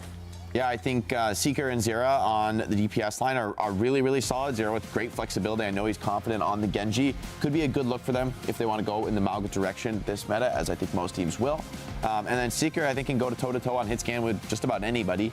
They've had a bit of shuffles in the back line, bringing in new support. So I guess the big question mark for this Timeless squad being picked up by Timeless is, can they have that consistency against a team like NRG Shock, who may have not done so well in Dallas, but honestly, they upset teams just to be in Dallas. And you can't say the same for formerly FMCL, now Timeless. They weren't able to make it. So I think this is, in the end, you got to favor NRG Shock on this one. Either way, both teams have a lot of young and eager players on their teams. Now, I'm very, very excited to see how far they can take it here in this qualifier, maybe all the way over to EWC. Let's find out which of the two teams will make it through the upper bracket first. And for all the action, we have the ever so handsome Matt and Midge. Thank you. Yeah, I mean, this is I would call this matchup murkier than a Texas sunrise. Yeah, we're out in Dallas. You never knew the sun would come up until about 2 p.m.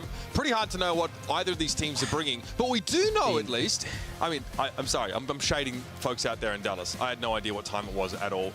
I have heard. Because it was rainy and cloudy the entire time we were there. And that has paid off the mannerism perfectly. I love it when you do that, Matt. 6 years, the synergy going strong. This Timeless squad, right, picking up FMCL, this was a team that actually looked really good on the Mauga comps. They picked it up very fast. They adapted very quickly. Obviously, a lot of these players have really shown what they're capable of in the past, and FMCL was a force to be reckoned with. Now Timeless, of course, going up against this NRG Shock roster, who bucked the trend in Dallas. Now, I'll admit, to their detriment at times, we saw Wrecking Ball from them, a number of different picks from Infected, a very flexible team, but one who lost to Shikigami in the run to this very top 8. So that should be a little concerning. Yeah, I would say for like NRG Shock, you kind of get that like first land pass, so to speak, right? Like, all right, they're here. It's a great story. They're here. They get some experience. Now it's time to kind of see them progress further, right? Where I know Timeless is, like you mentioned, a very talented team right across the board. But if NRG Shock wants to be a team that consistently goes to these events, time and time again, this is a team they're going to have to beat consistently in their way. So we'll see what they decide to do here today. I love Infected. Things off. potentially with some Roadhog, but we got a little pause here. Still have to wait to see what we actually get. So good opportunity to talk about this map because it was a topic of discussion at the tail end of our EMEA broadcast, right? The Roadhog up against these Malga compositions, right? Seems like those two heroes maybe don't interact a whole lot in this kind of setup, but a lot of the discussion on the desk was this Roadhog is very manageable, so you can play around it really easily. It shouldn't be a problem for a team that's really coordinated. Do you think that is true, or is there actually like a legitimate reason to bring that in here against these Malga comps? No, I would actually agree with the desk. I think like if you're coordinated, you should be able to kind of like play around the Roadhog. I think the Roadhog is just a hero that just frustrates you as a player. Like whether you just get like randomly hooked or like you'll end up winning the fight, you kill the Roadhog, but the Roadhog like kills like one or two players just kind of by just virtue of just being around. I think it's just kind of more of like an annoyance, and I think sometimes if you're not as coordinated, a little bit of a bait, right? You start, going all in on the Roadhog, and then all of a sudden you can't, kill him because you're not as coordinated. But for coordinated teams, the Roadhog really probably shouldn't be that difficult to deal with. There's definitely a question about, whether this, NRG Shock roster have a Malga comp they want to roll out, maybe at a later date. I can tell you why we have a pause right now. Right now, Infected is not in the server.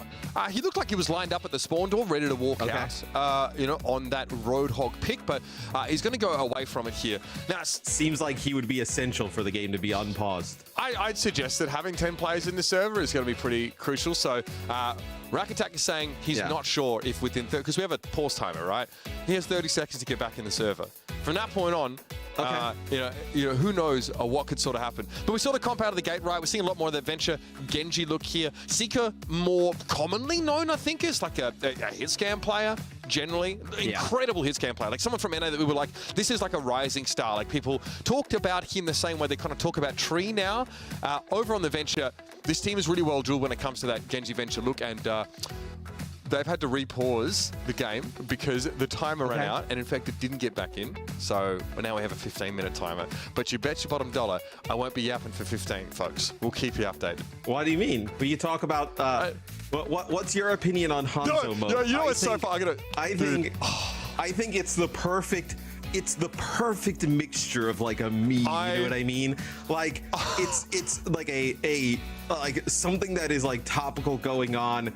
There's like a video game reference that doesn't really make sense, and then like a pretty good looking Photoshop that's like it's just like kind of like a perfect storm. Like somebody was brewing and it's like, oh, this is gonna make people go crazy because it's gonna make limited amounts of sense. If we ran with crunch time like we did in 2019, 2020, we can run with anything on this show.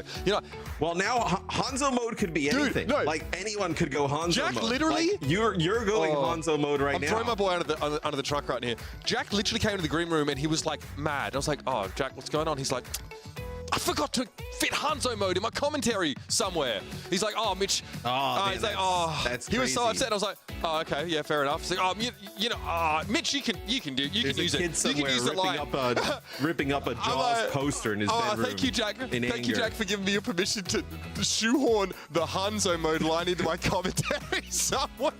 And then it was talking about the desk. It's like, I'm sure as heck ain't gonna be saying that. No way. Anyway. Story time's over. He would have been the first one ever to do Can you imagine, mate? All time. That is like, that fruit is hanging so low, it's basically subterranean. My God. We're going to go to a break. We're going to come back. And when we do, we'll be back into game, or at least we'll start the game here between Timeless and NRG Shock. Couple lobby issues we're getting ironed out. So we'll see you in a moment.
It's quarterfinal number 4 on the docket for you folks here at the Esports World Cup qualifier. That's right, Timeless and NRG Shock are moments away from going head-to-head, and Samoa will be the map selection. Of course, this map set already determined by the players pre-game. So we'll be seeing Hollywood, Esperanza, and if we need them, New Junk City, and then Junkertown. A lot of Aussie exposure. Great to see. But first of all, to the islands we go. Yeah, I mean, for our 2 Australian casters, I think good map selection there. Yeah, really making you feel at home, right? Yup, making me feel right back at home. Tell you what, who's going to feel at home here, man? Thinking of a few places. Yeah. Throw me a few places. I could be in Broken Hill. I could be in Brisbane. Yeah. That's a good one. Any could be in either. Okay, yeah, cool. All right, I have to quiz you on some of the more esoteric ones. If you're feeling at home right now, you might Darwin. I could be in Darwin. That's a place, right? Darwin is a place. That's up north. It's yeah. I mean, I guess by a strict definition, it's a settlement. I knew it was north or south. It was one of the two. So I had a 50-50 shot. If you're a Malga lover, you're feeling at home here because Timeless are going to be just pushing this constantly. Unsurprisingly, NRG Shock bucked the trend once more. It's going to be infected on the Sigma. Yeah, we'll see if they can kind of keep him alive on the Sigma, right? So a lot of aggression is going to come through, with that Genji. They're running the Echo here, right, instead of a Pharah, which is a little bit interesting. Typically, we see kind of the Pharah, but may not exactly be kind of like in Seeker's, wheelhouse in terms of what he would like to play. But the Echo still to the kind of same effect, right? You're going to put a lot of pressure potentially on PGE, but it'll be Scissors who gets a kill early on. A little bit low is Ariel at the moment here without that Kiriko to keep him standing. This is basically chalked for Timeless. Scissors, such a problem early on in the round. And again, we know what Timeless wants to do with this comp. Everything about their setup screams, get in, get your hands dirty, and get out quick with a fight win. Well, what do you think about the Echo versus the Pharah kind of, with this type of comp? Like, I feel like the Pharah is just kind of, consistent damage on the group that is, a little bit more stationary. It just helps the Genji out so much more in terms of finishing kills, right? They don't exactly need, an Echo is kind of like a kill finisher as well at times, right? Where I feel like they kind of need some of that damage of the Pharah to really, allow the Genji to kind of, take I mean, NRG Shock want a longer fight, Matt. Basically, every element of their composition really wants to drag things out if possible, but Timeless don't seem to want to let them do that. The sticky bombs account for Scissors here. Rack Attack's also fallen. NRG Shock generating a little bit of extra capture progress with a Deadeye to make some space on the point. And Ariel charges up right against the wall. Remember, that charge animation actually makes Malga's head duck into the wall, so it can make it hard to hit his head if you're playing from the other side of it. This is beautiful. NRG break back in and never lost control of the point. Yeah, I mean, even losing Scissors there at the start, right? They kind of back up a little bit. Cal drops a nice Immortality Field, keeping Infected alive, then uses an Ant Matrix. And they're just really, Timeless in a really difficult spot. They need to kind of like push into the Ant Matrix to try and get the point. It's just contested for so long with Shock in control, and they're never actually able to kind of move them off. Scissors gets back in the fight, but it doesn't really matter. PG was kind of going ham. Ziki here might have found a spot trying to lead the shot on a PG with those sticky bombs. Bit of damage, but nothing to write home about as Zera steps up with a deflect. Kitsune Rush gives Timeless the point. And the bonus for them is that they don't have to invest any further in a clean flip. NRG Shock, though, looking to push back in awful quick with a barrage in hand. Remember, we've seen that combined with the Immortality Field at times recently. And it's all about stopping the Malga. Nicely done by Infected. He actually gets a freebie there. I don't think he expects Admiral to jump into the flux. Still, the barrier is enough to protect Timeless from dropping down. The impact of gravity comes for us all. Scissors, though, falls to the focusing beam. Once more, Seeker eliminates the Pharah. That's the second time in consecutive engagements we've seen him go for Scissors. And now Seeker pushes up. The extra durability, the defensive cooldowns from a Dupe Sigma. That's nasty stuff. Yeah, maybe they were actually trying to use the barrage there from Scissors as Timeless is kind of pushing in, see if they can get a kill and then come back aggressive off of spawn, and they just deal with him rather quickly. So see if there's going to be any changes here for Shock. Looks like for now going to stay exactly on this comp. They do have that kind of combination, right? The Deadeye bought some time before, bought them some space to get onto that point, and then an Ant Matrix yet again. It maybe can't exactly kind of combo them. but maybe you can kind of use the Deadeye to buy some space, force them into a spot, then use an Ant Matrix. Worthwhile pointing out that Seeker is really dangerous for Scissors to deal with. Echo can just run up on Farah, has better vertical mobility, and can burst other DPS down instantly, whereas Farah needs consecutive shots to pressure in that same way. This time, though, Scissors is able to win the fight out. Cage fight thrown down, but Ariel's too low to show himself, has to fold around the corner. And NRG shot back just as we almost got to equal here. Now, Rack Attack's been coming up soon. This next fight, obviously important, will be a big one for supports. Well, it's also a little bit harder for Scissors, even more so in that, like, the Baptiste and Lucio don't exactly kind of help the farm. You have to play ground fire, right? Where the Kurigo kind of can, help with some of the healing. This will be a Kitsune rush here for Timeless. Is just going to try and back up NRG Shock. You're going to get close to a sound barrier here. And a flux here for Shock as they'll probably push on. But they get a Kitsune rush out of Timeless essentially for free. They were already at 99%. NRG Shock only care about finishing the round, being the last standing on the point, but that might be a bit of an issue now as PGE gets burnt down by the focusing beam. So furious, in fact, that he calls instantly for a pause. Now, this is awkward because we are in the middle of the final fight of the round. Well, I think they've, right there towards the end, it looks like potentially lost and again. Yeah. Which we'll see if we can get him back in, but I believe he actually had a gravitic flux, so we'll see how that kind of impacts things. Not exactly sure kind of how that works, kind of connecting back to the game. Well, yeah, it's unfortunate because we don't really roll back the server state, Matt. That's not a thing in this era of competitive Overwatch. So, yeah, you would reconnect to the game and appear in your spawn, which is kind of not where NRG Shock want their tank to be now. Wouldn't be ideal, right now. I think you might want to be the fight. They decided to kind of like back out in that fight, right? And then maybe, you did lose PG, which is pretty brutal. Yes. You were going to come back in with, I believe they have Sound Barrier, if my mind is correct. And then they also had the Gravitic Flux, which is kind of like what you would have went back in with. At the start of the previous fight, Cal was like a 20%, I think, to Ant Matrix, so he's probably near, the 40 to 50% now, so maybe you would have gotten that as well. Infected had Gravitic Flux, so there's that as well.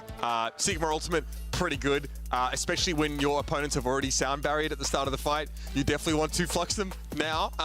You won't be doing that at this stage, so just to be practical. This is why you play Maga, because you don't even need cage fight. You just have cardiac overdrive. As long as you come off spawn, you have that ability. I mean, who cares about the exactly. ult, right? You basically have an ultimate like Baptiste on like an 18 to 20 second cooldown. Just pop that and you're good as gold. So we're going to be in a holding pattern for just a moment here as the Infected is trying to get back into the game. And I just want to make it clear, this is important. Is there a countdown timer? You did such a good job of giving us the time. 7, 6, 5, keep going, 3, This 2, is how the world ends. 1, and the pause timer is up, so they have to repause it instantly. They probably won't do that, so that, well, they did. Okay, but the round is essentially done if we're being pragmatic about it. So not a great start for NRG Shock, but let's look back over the map that was, because there's a lot to talk about in terms of how this Sigma comp interacts with the Malga setup. We've kind of seen it now over, long stretches. I think, so we saw yesterday, M80, they actually made the kind of Sigma comp work, but I think I would argue that, like, it's just the kind of individual skill difference between players, like, allows them to kind of, make it work in a series like that. I think in a series like this, where the kind of, the difference in terms of skill between the two teams is not as large of a gap, where I think this is where you would see the Maga comps win pretty consistently, right? Like Timeless, we know those players are very talented. We know they're going to have coordination, right, to be able to just kind of push past that shield. You would think they're just going to kind of win out playing that. Yeah, way. and again, every element of this composition is kind of tailored in order to win those fights pretty quickly. You have a Genji, you have an Echo, right? You want to part with your cooldowns and make sure you leave more than just a bruise on your opponents after the fact. Whereas, a lot of the elements on the other side, it's like Farah wants a longer fight. She wants to unload a clip or more. The Cassidy also needs a little bit of time. The Sigma wants to buy time. That's basically his entire MO. The Baptiste will outscale Kiriko in effectiveness in terms of healing throughput over a longer fight, especially with that AoE healing that can be provided if you're grouped up around the Sigma. So you don't want to get run up on, you don't want to get burst down. You really need to try and last through that first 10 to 15 seconds of the fight. Now, I don't have the data, but I'd suggest that your odds of success drastically increase after that point. Give us a percentage. Give us a rough I'm percentage. going to give you a Clint Maven Evans stat here. I'd say if you survive the first 15 seconds of a fight with this Sigma composition, you have a 74% win rate. 74. That's without getting a player. Real high. I mean, to be fair, 15 seconds. That's pretty hot. 15 seconds. I probably need to add some more caveats here because if you lose a player, 15 seconds. I mean that's a long time. 15 seconds without losing a player. Yeah, 70%. I would say in 100% of cases in a team fight, if 15 seconds elapse and you still have all your players and you're in a team fight, you're going to win. Does that work for you? Okay. I mean, yeah. That's the point. The point is, one of these sure teams that's wants a more protracted engagement. The other would like to keep it short, sharp, and shiny. Matthew. I also, to talk about some stuff that actually makes sense. I actually didn't really hate the Echo there because they were putting a lot of pressure on the Scissors with the Echo, where there's not really any type of like healing for Scissors. with a BAP Lucio, you have to play the Baptiste because you're playing Sigma. I mean, if you're gonna play Sigma without the BAP, like just I mean, you may as well use the Roshan strat of just chuck the tank into the wood mill. Sorry. Let him just get deleted. Whoa. Yeah, I mean the Sigma without the BAP. The Sigma without the BAP is just like he's dead. I mean, there's no way you're keeping him alive. You need that. I mean, that's a little bit of a throwback. That's right. I mean, Roshan had free feel. Infected has to rely on rack attack for that healing, and if he's playing Kiriko, there could be a lot to ask for, right? Not everyone could be free feel. Well, no, I mean, you need the immortality field. I mean, that's really it. It's not even about the heal. You just need the immortality field to just keep the Sigma alive. So at that point, you don't really have great healing options, for the Pharah. Like, you're not going to play, Bap Kiriko, because then you're now just like kind of sitting there with no speed with the Cassidy and Sigma, so you're in a lot of trouble. So they can kind of like duel the Pharah a little bit more. I still think I like, the Pharah, like whether it's like Pharah, Genji, or I think like even the Genji with the Venture, I think I like those more, but maybe for this specific circumstance, given maybe it's, makes a little bit more sense for Seeker's hero pool. I don't hate it. Yeah, look, I mean, it's not often we see like the quote-unquote, Lucioless compositions outside of when we were seeing like the Baptiste and the Iliari being, played together, and that's for a completely different reason. Now, if you're here joining us, thanks. If you're wondering how the Esports World Cup works, along with our complex way of qualifying here through our FACEIT Master League, we've got you covered. This is an explainer that shows you how these teams reach for glory at the Esports World Cup.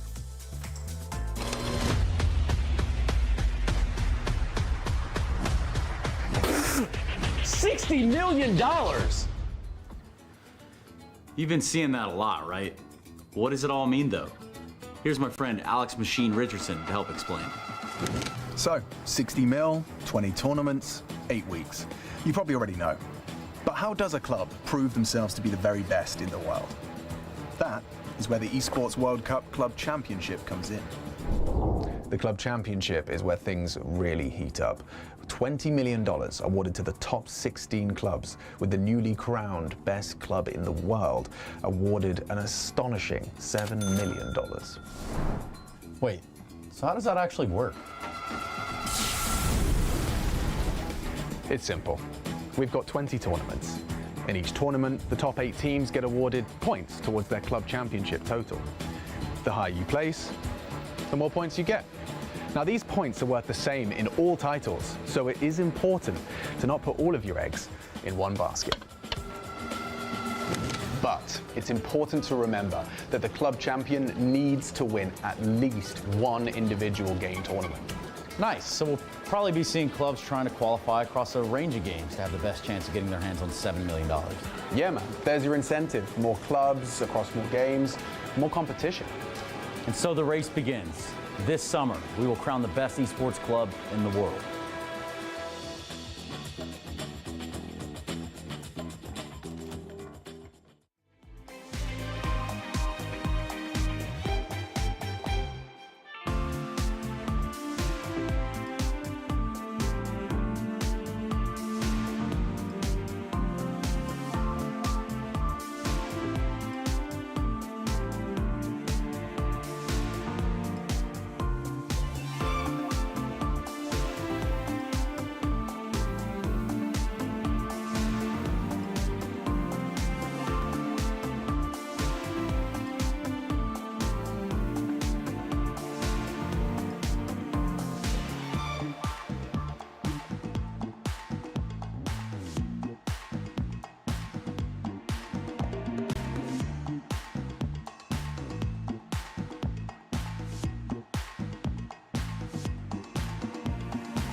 Jumping back in here instantly, folks. Yeah, but that was a jolt for you. Infected back in the game.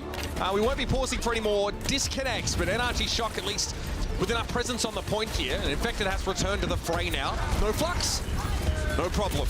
Gonna be here on the ball.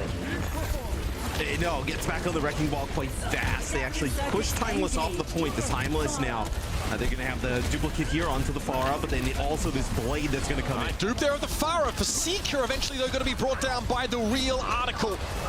Zera here into Deflect, forced to back away now after the Blade, but Leeds was able to account for Cal. Mostly aerial, being overlooked here. The Cardiac Overdrive, though, eventually is going to be a problem. His shoulder charges away, but that pulse will end him. Nicely done by PGE, and now it's a bit of cleanup for NRG Shock. I can tell you, Seeker chomping at the bit to get back into the game, wanted to end the pause early as possible. Now, here on the Tracer, wanted to return to the fray with no delay as well.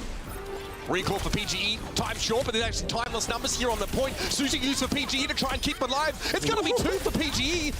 The Doom's back. There's going to be a Lucio here to join him. Admiral is back on the point, and there's going to be enough time for Timeless to start trickling on in. Admiral might have gotten away with it there. Now needs to stay off the point, but he has to stall it. He's lost aerial now.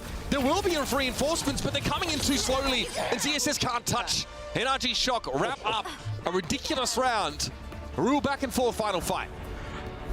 Yeah, just a little bit longer. They would have had that rush coming on in. You probably would have got both your DPS back. We would have had both teams at full strength yet again there towards the end. But Shock, even with a little bit of a disadvantage, obviously with Infected, I know dealing with some internet issues at the moment, still able to come out on top there towards the end. So we'll see Timeless. This is the comp that kind of makes a little bit more sense.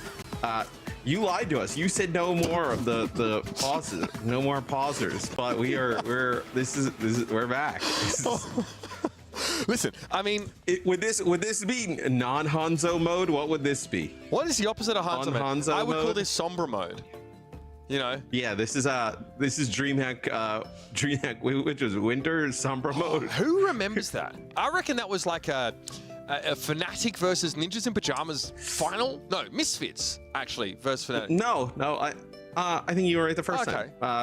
Basically... Little cool Matt, Soldier 76 Volsky action. And the problem with the game at the time was that, so if Sound Barrier, EMP, and Blizzard got used at the same time, it would crash the server.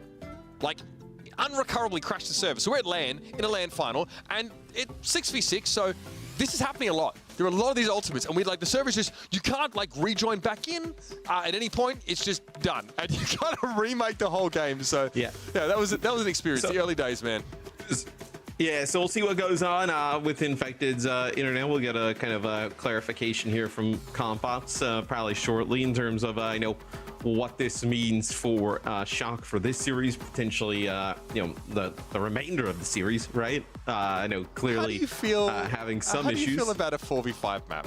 Does that interest you at all? The science, I mean, I've seen this in COD. Okay. I know it's a bit easier to make it work in COD. Yeah. Little 3v4 action. Well, that's what we're gonna get. Well, look, because if Infected doesn't rejoin in the next 30 seconds, they are gonna play the map out. Okay. They're gonna play the rest of the round out here, and so ideally, like strategically, if you were going to lose one of your players, it probably wouldn't be the tank. You would probably drop.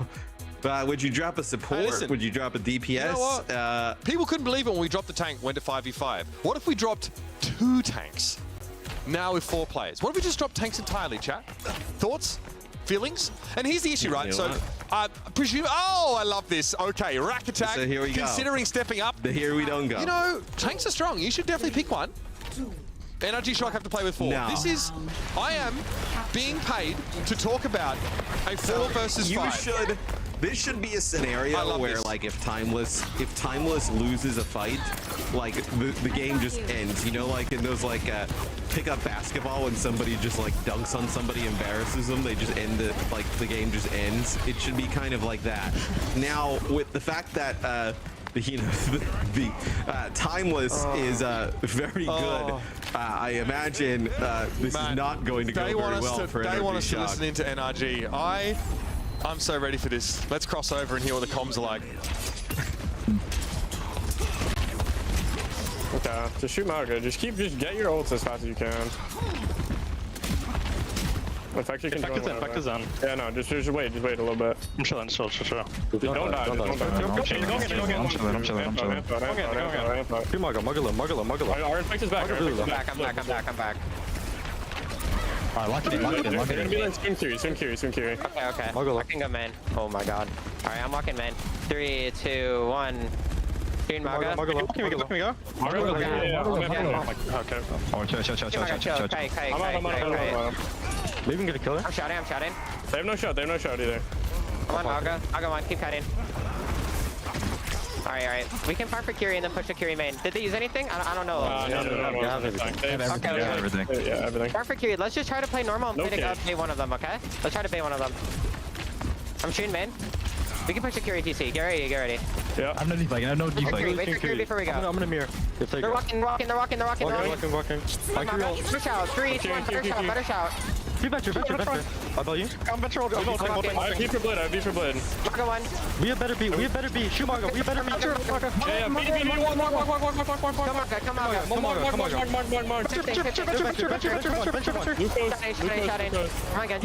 on. Lucio 1. Absolutely. Genji. Alright. Okay, they have blade, Page, and that's it. Okay, start. I think they beat it too. I swear they. No. They have.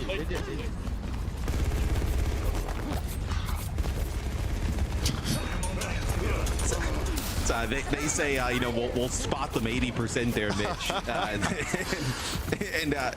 Just build ultimates until infected. I love these guys. And then they're good They to are go. so earnest, man. It's actually fantastic. Also, great call, though. They realize that Admiral beats prematurely, so they wait. They, stagger just a second, and then Rack throws the beat. Just as Scissors is about to, I think, pop up and can benefit from it. Here's the Cage here. They've actually tracked these ults correctly. They know Blade Cage is coming in this fight. Here's the latter. Zero dives in. Cal infected both very low here. And NRG Shock really needed to find a way to win this fight. Giving away that 70% just hurts them too much. So now they do have one more opportunity, but they've only got the Cage to work with. Well, you're probably going to end up with a Venture Ultimate here as well, with Timeless having really kind of nothing to really deal with that, and then also probably a Kitsune Rush. So you actually have an opportunity here if you're NRG Shock to make a play for the point. So what do you do? So try and force the Cage Jacks here? Oh, Seeker. Oh my god. Yeah, they'll back up. Oh, Seeker got really low. Forget that extra shielding, right? When a Venture pops up, that is very powerful. Here it is. Cage thrown down, effective a little bit low here. Kitsune Rush from the Timeless squad there. They're low. Admiral not able to get the beat in time. Now 5 versus 4. It's even. Infected falls now. No Mauga up for NRG Shock. And the beat came out from Rack Attack. Wasn't bad. It may not be enough here. Blade from PGE. Admiral very, very low, but he cannot stick to a target and now is forced to back away from the threat of the Mauga. Seeker finds the ultimate. Cal, first casualty there, but it's traded back. Both Kirikos off the map here. Yeah, no way Rack Attack's getting away with that one. Seeker cleans it up, and we are even here. Unreal. No, it feels like in that last fight, once you lose your Mauga early, even though there's a player traded there, you're going to end up on the losing end of that, right? The hero is so impactful, so difficult to just take down that, if you kind of trade, player for player, but the other team has their Mauga and both supports up, you just trade a DPS for the opposing team's tank. I mean, you'll take that trade every single time if you're Timeless. You're going to end up winning those fights out as long as your supports and the Mauga are alive. So we'll see another round here on Samoa. It looks like NRG Shock going back to this Sigma kind of composition. We'll see if they can make it work. Yeah, it looked really good on that first round here, Matt, but again, we've often seen it employed here as well on Beach. Same setup for Timeless, of course, the Echo back in the mix as opposed to the Venture that we saw on Volcano. And yeah, you take that high ground position, the bridge if you can, and cycle that shield as often as possible. In fact, it may be where there's a bit of a flank in the works, though. Might be Zera and Admiral creeping up on them. Here they come. Here's the Stomp. Infected knocked to the low ground, a little bit low. Immortality field thrown down, and it is a timely one indeed. Kinetic Grasp from Infected is going to allow him to back away. And the Sigma strategy is successful. They buy enough time, they give ground, and then they retake it instantly behind huge amounts of damage from Scissors. Yeah, you're able to keep Infected alive. A huge kinetic grasp gives them some extra health. Immortality field, that's kind of what you need to do, right? I think also Scissors just putting down a lot of damage, you know, making it very costly in terms of just overall HP pool to get in there. They try and actually use a Suzu to protect Ariel for just a brief period of time, but not able to keep the Maga alive. So it'll be Shock ends up taking that first fight. I vibe with that spray. Not so easy to come by either. Seeker here. We'll be waiting. Just throwing some of those try shots in, maybe try and pepper down that high ground position. It's Ariel coming again until the Infected backing up. Immortality field again instantly removed. This focusing beam would be deadly if not for the shield that impeded it. That is the one thing that Echo does not want to see when she's unleashing those cooldowns, and Infected had the antidote. But I think this is where, like, for Timeless, like, if you had a Pharah here instead of the Echo, like that, you kind of see, like, sure, they're getting Infected quite low, but everybody else in the team is pretty healthy. Like, there's nobody else really kind of in danger, where I know the Pharah can kind of put down a little bit of splash damage, you know, kind of get the healing resources extended a little bit further, which then leads to some of the kills there for the Genji and the Maga. But the Echo doesn't exactly lead to that. The duplicate here, and we'll see how Seeker decides to use it. Potentially, you know, could be another Sigma, could be a Pharah swap here. Seeker again going forward, a dupe of the Sigma once more, kinetic grasp, not timely enough to stop the Deadeye. ZSS fell either way. Seeker not able to stop that with the Sigma dupe timing, not on his side. Now drops low, very low RPG in Scissors briefly, but Cal's able to throw the regenerative burst in and get them back to fighting form, and Seeker's being staggered. Make no mistake, Scissors will wait. Seeker makes an exit of his own accord. Hey, let it be on your own terms, man. Yeah, that's an interesting way to go there, instead of going all the way to the edge. Hey, you know what? If I didn't want to be at a dinner function, I might poop on my shoe too. I get it. 94% and counting. Zera brought down there. Remember, the splash damage, of course, for the rocket still hits if a Genji's deflecting, so Scissors makes the space for that. Once more, Ariel is on the scene, and he leaves very quickly. Seeker back on the Tracer, probably more just for the reset than anything else, but does get into the fight. Needs to be wary, though, of course, of that mag grenade. With Scissors out of the picture here, Seeker can start to do a little bit more, and there is a sound barrier active here. Zera's going to be returning to the fight with a Dragon Blade as well. May as well make use of it here. Can't be saving it for the next map. Admiral, though, got caught out. Had to stall the point. Had to play there. Zera now, Blade interrupted. Infected for 3 in that last fight. And that is good enough to get the job done. NRG shocked. Take away an extremely chaotic first map. That's the longest map 1 we've had in ages. It's up there. Or, no, the map 1 of the Falcons game in Dallas was extremely long as well. That was that's true. very long. True. That was 2 days long. It might not even make top 10, actually, Matt, if I'm honest with you. Yeah, maybe. But Shock come out on top at the end, right? You know, Zero used that blade there towards the very end, just kind of like maybe going for like a little bit of a... I mean, this is really the only chance they had. And no, sound barriers are actually used on both sides prior, so had an opportunity, but Infected goes for 3 in that final fight. I think they probably need to kind of change up some of the... even playing like the Venture with the Genji is probably a better look than just trying to force the Echo. Yeah, okay, we've saw it on the first round, and then on that last round. First round was quite close. There were multiple occasions which Seeker is able to jump on Scissors, blow the Pharah up really early in the fight. But this Sigma comp is safe, right? And this is actually, you know, something that attracted teams and players to compositions many times over the years. That's why Goats was so popular, because it was safe. It was so hard to die. Here, that Sigma setup has so many layers of defensive architecture. Sigma's cooldowns, Baptiste cooldowns, the ability to make space, to back up, and then, of course, with high damage over long periods of time from the Pharah and the Cassidy, and you have a winning formula. It wasn't close that last round at all, Matt. That Sigma composition with Infected at the helm looks incredible.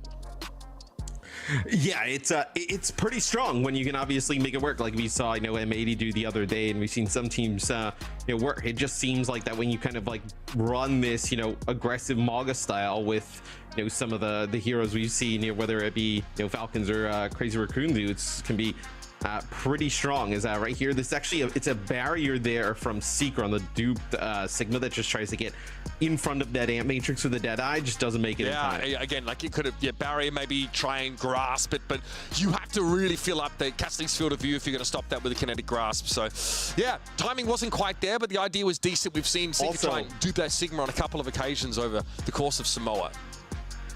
I mean, we kind of have to talk about it because there's a reoccurring thing there in the first map. probably good the Shock could get a map in case, you know, Infected doesn't make it long in one of the other ones, right? You're going to have a little bit of a buffer. Maybe you can go to a friend's place, maybe you can go to the internet cafe, right? You know, you get a little bit of a buffer of a map there. It's not like, you know, you miss a map and then now you're having to do a reverse sweep, right? You give yourself a little bit of a buffer, and I know kudos to them, even winning that, you know, map 1 with a lot of the other things. Yeah, I mean, and they looked really good. We actually heard them on comms as Infected rejoined the team. And even before that, like they were planning for Infected to rejoin. They said, just shoot the Malga and build ultimates. We're going to wait for our tank to come back, and then we're going to try and win the round. It wasn't close. It's fine. These are conditions that sort of in this day and age that you have to contend with, right? Especially, you have to play on. There's no other option here. So credit to NRG Shock for making it happen. And again, we've talked about their flexibility. You know, we know that their hero pools are really quite broad. PG Scissors, a great DPS combo. Rack Attack, just very, very good, especially when it comes to a lot of those high throughput healers that he is being put on in general. So great showing up against a team that has some seriously known names. And obviously previously this FMCL roster were a factor. They were absolutely a force to be reckoned with through the group stages of the OWCS. Now picked up by Timeless. They still look ready to rumble here. When we're heading into our next map in just a moment, they'll be roaring to get back in here as Hollywood's on the docket. And I bet you NRG Shock is like desperate to make EWC to play at another live event again, right? You kind of get a little bit of a taste of what it's like to compete, you know, on LAN against the best, you know, from all over the world. To have the opportunity to do it again, right? You know, now knowing a little bit more of like what is going to be, you know, required to be successful, you know, in that environment. I bet you they're kind of like itching to get back, you know, even though it hasn't been that long since Dallas. It'll be NRG Shock defending here. And again, Timeless been talked up a little bit. There is, you know, we've sort of seen some of their games in the lead up to this tournament. If you know where to look and find them. I think your boy Commander X has been casting some of those games. So, yeah, we've sort of seen them with, you know, a real tendency to go over towards those Malga compositions where possible. NRG Shock, we kind of know just weren't about that. They weren't even about that up against some of the best teams. NRG Shock got pitted against, I think, both EMEA squads, one after another. So that was their experience over at Dallas. We're probably hoping to get a taste of what, you know, the APAC region could offer. But hey, Esports World Cup presents another opportunity to take those kinds of teams on. But a win here is important to keep alive in that upper bracket and head towards those semis. It's going to be the echo out of the gates here for Seeker. Standard setup for NRG Shock, as we mentioned. You would think this is actually even a better map to potentially play some of the Sigma as well, right? I know some pretty long sight lines on Hollywood, you know, good areas to kind of control the high ground. So potentially even a better setup here, you know, for NRG Shock as PG will take Seeker out as they try and cross there. I think that Seeker's going to be pretty mindful of how those flight cooldowns are used here, because getting caught out in the open against PGE. They just chase. Yes. I mean, these teams are still like running laps around each other, yeah. It's a pretty significant amount of stacking here. Admiral very, very low. I think Sarah's just come off respawn, so a lot of free ult charge being handed over to NRG Shock. You can see those numbers starting to skyrocket. Time is now looking to regroup. Yeah, I mean, Scissors just between the you know, the Sigma and the Pharah, right, just spamming the choke. Like they try and make it across and then get everybody healed up. Not everybody does make it across, and then even when they do, right, NRG Shock, instead of, you know, just allowing them to get healed up, they actually kind of chase up on a lot of that damage. It'll be Timeless here. Sune rush here early on. We'll see how they try and use this as the Mog has kind of made it across, but it's going to be pretty costly to make it towards the point. PGE tries to roll, but ends up getting stopped. Now under the Immortality field is going to look for a Deadeye. I love that. Seeker uses the Immortality frame of the dupe animation to avoid getting Deadeyed in midair there. And now can come back and add the durability to the fight. It's an early Gravitic Flux, and PGE is not getting out of there alive. That's stunning. Timeless now with the last vestiges of the sound barrier have already got themselves a 2-player advantage in this fight, and NRG Shock are bundled off the point. Scissors at least is able to find Admiral here, and it's a slow cap, to be honest. Scissors will have to back away from this Echo and hope Rack can heal him up, but Zera puts that hope to bed awful quick, and the Lucio soon will follow. Yeah, really nice play there from Seeker, like you mentioned, you know, when the Deadeye comes down through that AM matrix, you know, uses just that, you know, invulnerability frame, you know, from the duplicate to dodge that, then gets a Gravitic Flux that takes out PGE. and really kind of behind that Kitsune rush, and then, you know, Ariel coming down with a big stomp early on, kind of forces them back to the corner. The immortality field out really early, allows Timeless to get an advantage in that fight and take the first point. They're going to be contending with a flux in this engagement. They don't have a sound barrier to protect them against it. Infected's going to have his pick of the litter in terms of targeting from that high ground vantage, so that's something that the attackers have to be keenly aware of. And Scissors, again, will be peppering them down from long to extreme range as they approach. Timeless may at some point want to try and take a fight on the high ground here, Matt, if they can manage it. Yeah, it's like, how do they kind of get up to the high ground? It looks like they just kind of want to, like, you know, move this payload, you know, kind of force a different position here from the shock. It's not exactly like they can kind of access that high ground rather fast. Looks like potentially building up towards a cage fight and then also working your way towards a rush and then maybe deciding what to do. Someone for Energy Shock has to contest the cart, and without Tracer, that's a little bit more risky to do. So the cart's moved up a little bit more than it otherwise would under these circumstances. We've seen Zero there just dash upward, maybe feigning a blade, but nobody was on that first platform. Beautiful concussive blast. Now Energy Shock can move back into position, but this Flux may not have a lot of valid targets. Okay, Zera is caught inside of it. Ariel able to shrug it off here, but going to be hit by that accretion dupe here. Again for Seeker, another Sigma in play, and then Ultimate again. Pretty easy to build up when you do that AoE damage. It'll be interrupted though as Seeker's knocked out of duplicate form. Cage fight used here, and Infected unbothered, completely chilling up there. Yeah, maybe they thought that they were going to be able to catch a few more in the cage fight and then follow that up with a blade. That fell apart. Right there, the cage fight kind of comes down. Yeah, it just falls apart. So maybe they thought that they could force out a different type of ultimate there, you know, using the cage fight. Maybe you think that they have beat, you could end up getting them to use that, but you know, Rack did not have that built up at the time. So this is what I was talking about. This map actually has some pretty good, you know, opportunities to play the Sigma. This is obviously one of them, right? You know, accessing this high ground, you know, just kind of having naturally as the defenders. What are you trying to do? Do you try and rush here up on the high ground? It looks like that's exactly what they're going to go into the end. Doesn't work out. Ariel's the only one there. The rest of Timeless weren't joining him on that last charge. Looking more like Tom Cruise in The Last Samurai. One Mauga getting blown to smithereens, and now Energy Shock are really starting to turn this into a bit of a massacre. Matthew, we are south of 2 minutes. Timeless have used a lot of their key ultimates. They're considering switching to the Widow, which is base, but I don't know if it's going to be the answer here. And they have to now lean on this sound barrier as their answer. A lot of shuffling here at DPS to come up with the right answer. Yeah, and I think obviously seeing this kind of, you know, concession is great if you're the Shock, right? You want to get them off of that Mauga comp, and you feel like this is your bread and butter if you can kind of force these, you know, Sigma-based kind of compositions. So now it'll be Zero playing the far, like we were talking about before, you know, when they were having Zero play the Genji, it was Seeker playing the Echo. This is going to be a sound barrier here just to kind of so low. Get some space. Not in position to heal them. Players quite low. Okay, Deadeye from PGE to try and relieve some of the pressure. Getting the Pharah is decent, but they lost Cal. No immortality field that was used actually to allow Energy Shock to disengage. Now they're a little split, so this is going to take some time. They'll have an opportunity, Matt, at least to contest as this cart gets close to checkpoint 2. Oh, they have lots of time. I know it feels like the cart's moving very close towards the end, but a lot of time for them to contest. And they get on, and oh, that's a nice shot there. Seeker just with 2 headshots there takes out Scissors. That's huge. He had barrage. PGE though, able to make short work of Seeker in response. So now it's a Cassidy-less battlefield, a lawless arena, if you will. Cal finds CSS inside that gravitic flux. No way they were able to avoid that damage coming in, and now Infected can start to bully a little more. Zera cleaned up. Cal with a second in the fight. Dave had huge impact over the last map or so. And they've got that Amp Matrix to spare come into this next engagement. I mean, Matt, crazy. Seeker, incredible hitscan player. Generally one of the best in North America. We've mostly seen him on Venture and Echo so far. Yeah, I know the switch to Cassidy probably very welcome for Seeker. Ooh, Accretion just barely misses Deadeye here. Not going to connect with anything. It just looks like Admiral had to run on, get a touch. Amp Matrix is up on the high ground for both teams here. Oh my God, Cal. He just jumps right into it. I mean, zero fear there from Cal. That'll stop the push from Timeless.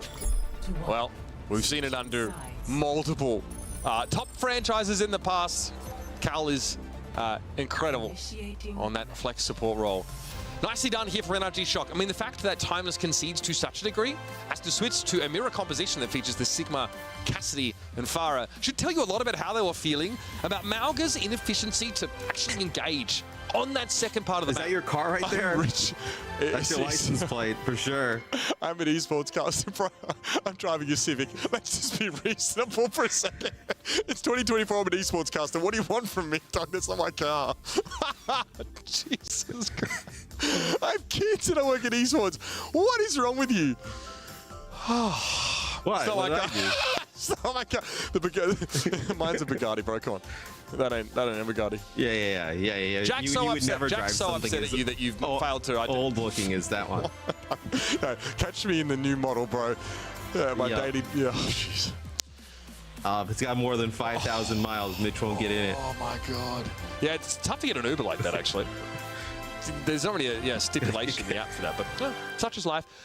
Energy Shock, look, again, here's the narrative. The Malcolm comp's not working against the Sigma setup, Matt. Timers here want to run the Sigma themselves now. So I think this will be a little bit harder, obviously, to make this work on offense, right? You know, the Sigma moves very slow. It's like kind of like more of a, a better, defensive-sided, comp. And we'll see how they go about, taking through a lot of this damage. Moving on through. So looks like Infected here. Just kind of moving up, taking a lot of this space. Infected is playing on a hotspot, is what I'm being told. Talk about dedication. Oh my goodness, and it's working out. Well, what, we had Cloudy play earlier on like 500 ping, so it's doable. I mean, the Cloudy style works on any kind of ping, Matthew. You could be underwater. It's something to behold, for sure. I mean, the hotspot is definitely better than 500 ping. So in this day and right age, there, Shock just walk in and just there's no real kind of like defense, so to speak, from Timeless in terms of like making them work for that space. They just kind of like work their way through the choke relatively fast and just take it. So now they have a ton of time here. I mean, above 5 minutes. Don't even need the second checkpoint where they put themselves in a great spot to go. Yeah, so now we can see how the Sigma comp looks to try and take that high ground space here.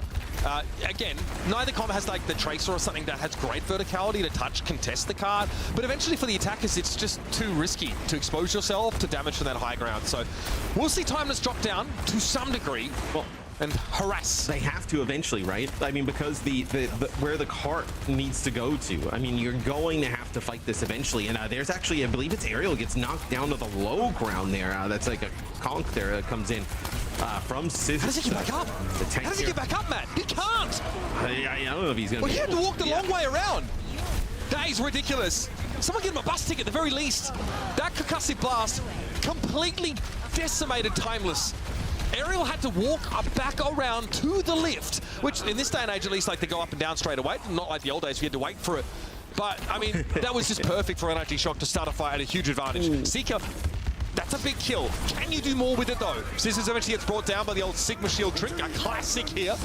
Infected almost got taken to the School of Rock there, but he's more of a Jazz guy. He wants both. Flux.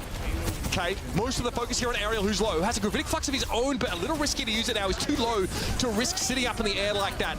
Zera barrage. Now the rock goes whizzing over his right shoulder. He's able to avoid it. Cal brought down, though. That's a big one. No Baptiste, the Immortality Field already broken through here. And Scissors finds a kill. This is all well and good, but it's going to take more than that. Beautiful direct. Seeker was eliminated, but PGE can't get close enough here. He wants to fight. He wants this 1v1. Zera needs to hit one shot. The back grenade. It's going to get him, but there's no way to push the card up, but Aerial gets there in time, just in time.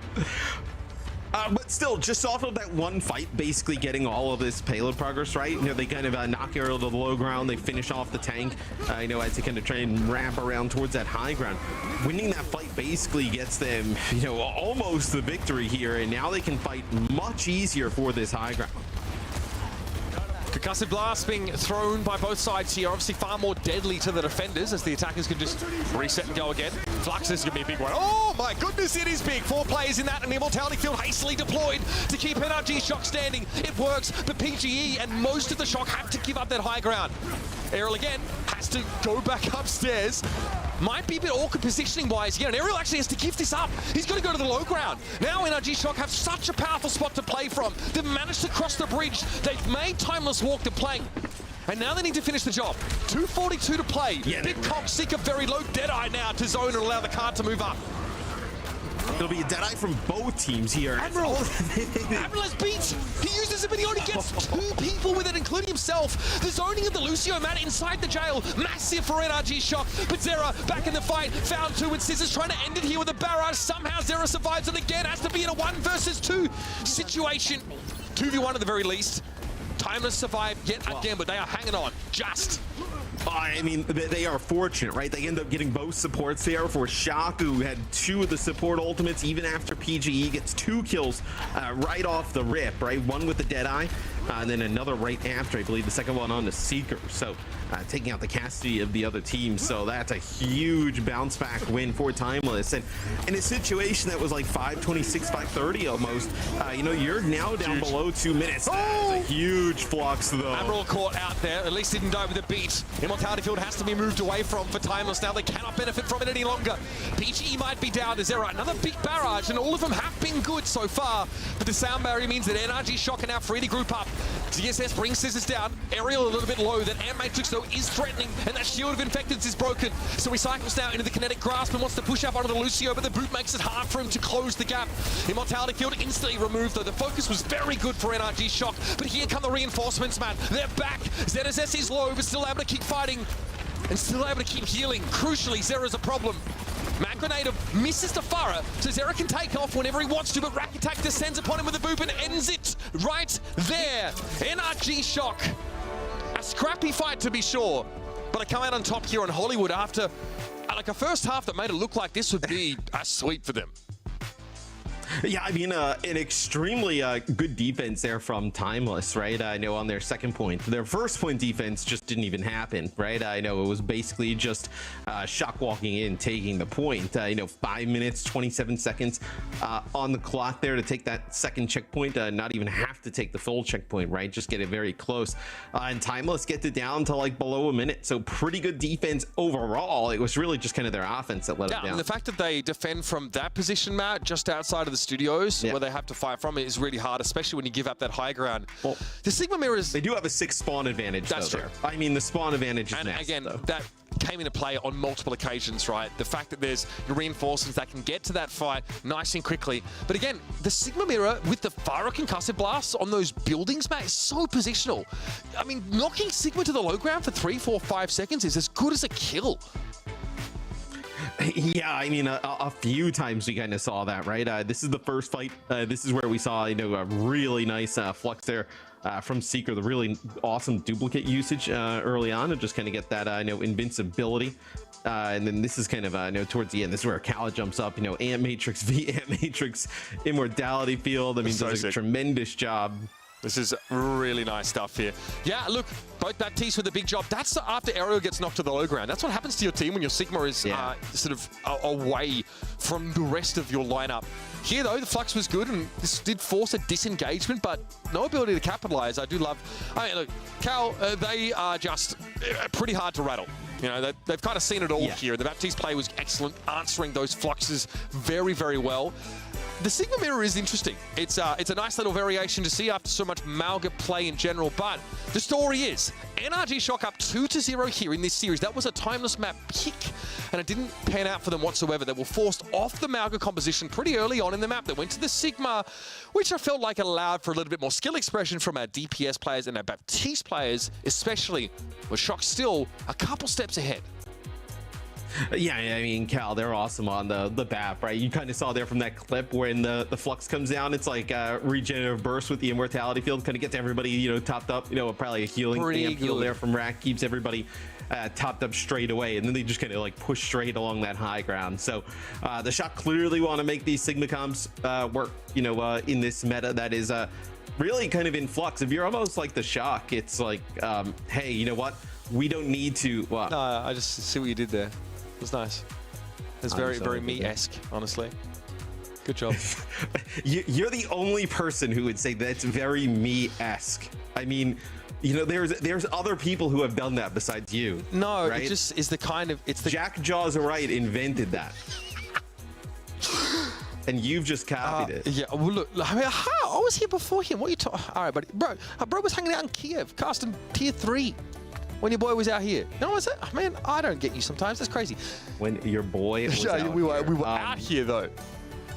Esperanza, our third map of the series here.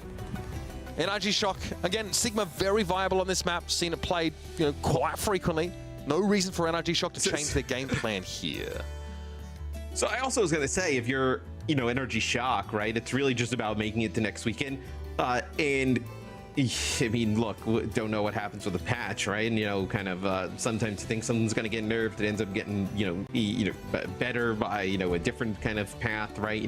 They nerf Maga, buff, Lucio or something weird to kind of go along with it and kind of even it out. If you're shocked, maybe you feel like, hey, we don't even need to really learn or play this Maga comp because we don't need it. Because we're not going to. Do you mean they don't need it be using yet? it a weekend or, from now? Yeah, okay, fair. Because of the impending patch. Yeah. Right, because of the impending patch. Why put all this time into run it where you have to win, one game this weekend, make it work, right? This is a little bit of an interesting look. Cassidy plus Sojourn here for Shock. So typically we see at least one of the flex DPS being played in this Sigma-based kind of composition, but they'll actually go with two kind of more hit scan, a little bit more long range. Well, it makes high ground control really oppressive for one, and also pretty dangerous for Zero to pick out for any more than 0.25 seconds, as evidenced in that moment there. Infected's able to back away, and NRG Shock really good at actually just disengaging as a unit. Nobody goes the wrong way. No one gets caught out as a result. Here's the shoulder charge, but Aerial does not want to use it offensively. Timeless wanting to play around the Malga and that cardiac overdrive, which is available now, popped instantly. Aerial wants nothing more than to brawl. And I like this decision from Timeless.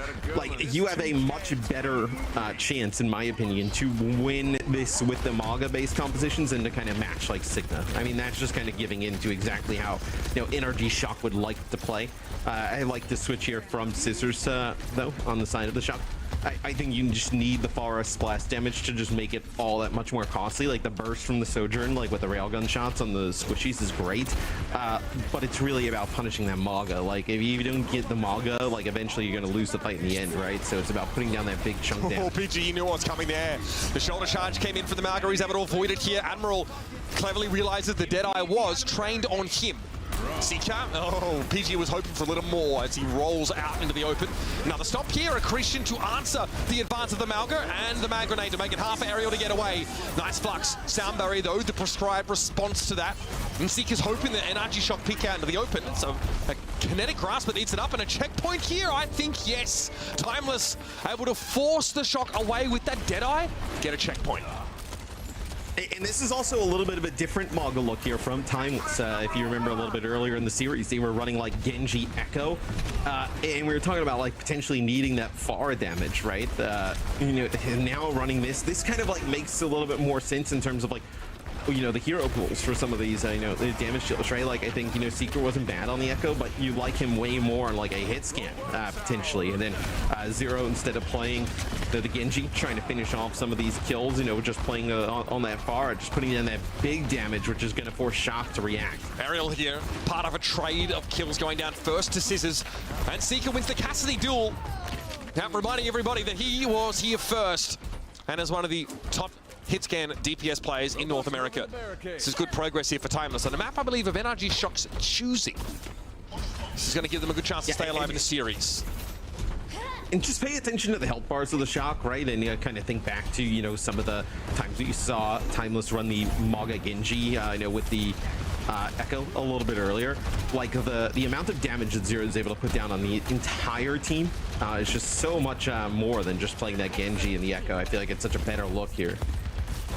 High ground control being maintained, and Cage Fight catches Infected. Grasp used. Rock to knock Aerial away. Infected hanging on, but not long enough. Zero going to be able to bring him down there with a concussive blast and damage. And Aerial brings Cal with him. This is a tough one for NRG Shock. It is proactive play from Timeless that's making it hard for Infected to get set up and to give time to Scissors and PGE to go to work. And there's really nothing you can do there if you're the Shock, right? don't have a sound barrier to kind of keep Infected alive, even then, like, are you going to kind of run into the cage fight, use that sound barrier, you just kind of throw out the Immortality Field, Kinetic Grass to soak up some of that damage and see if you can kind of withstand that big Maga ultimate. It'll be Seeker with a Deadeye there from the high ground. They use a Maga Sum to try and get that Sigma out of the way. The Deadeye comes up with nothing, but they do trade. Struggles there. Yep, Stomp going to clean him up, but he still found Admiral at the very least here. There's some play to be had for the Shock, but Scissors knew he'd be vulnerable in that barrage and gets punished as a result of it. Timeless march on.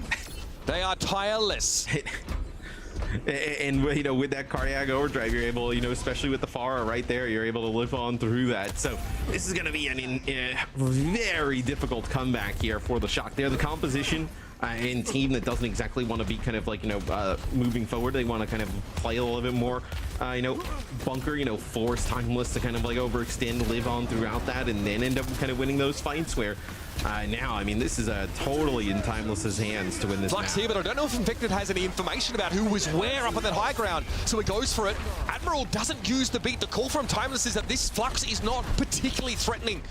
Zeric trying to track Scissors there, but maintaining the high ground pressure. Yeah, might be enough. Cal makes use of the Amp Matrix, but unclear if it's in a great spot to capitalize upon, and Zera now able to peek out with it having expired. We'll get these rockets back on in the direction of NRG Shock.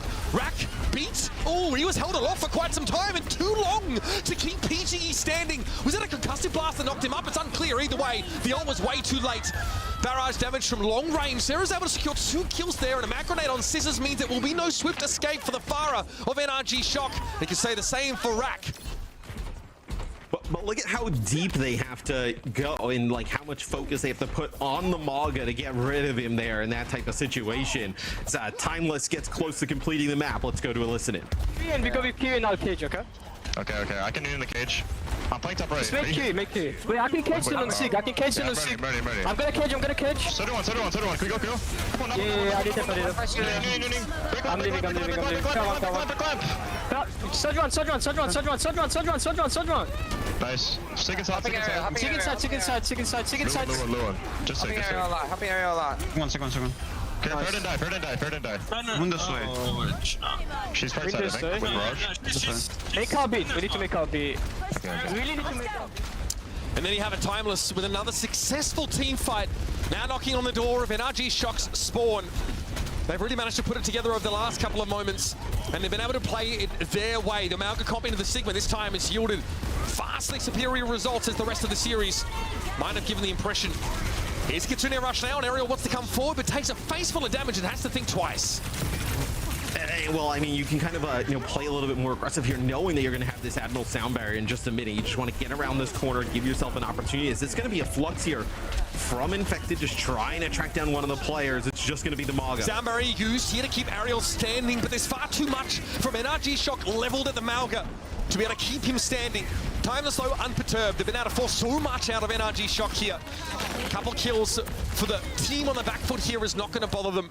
2 minutes 30 on the clock, and a whopping 129 to a fat goose egg in terms of overall progress. Means that the Shock had better get to work, and quick.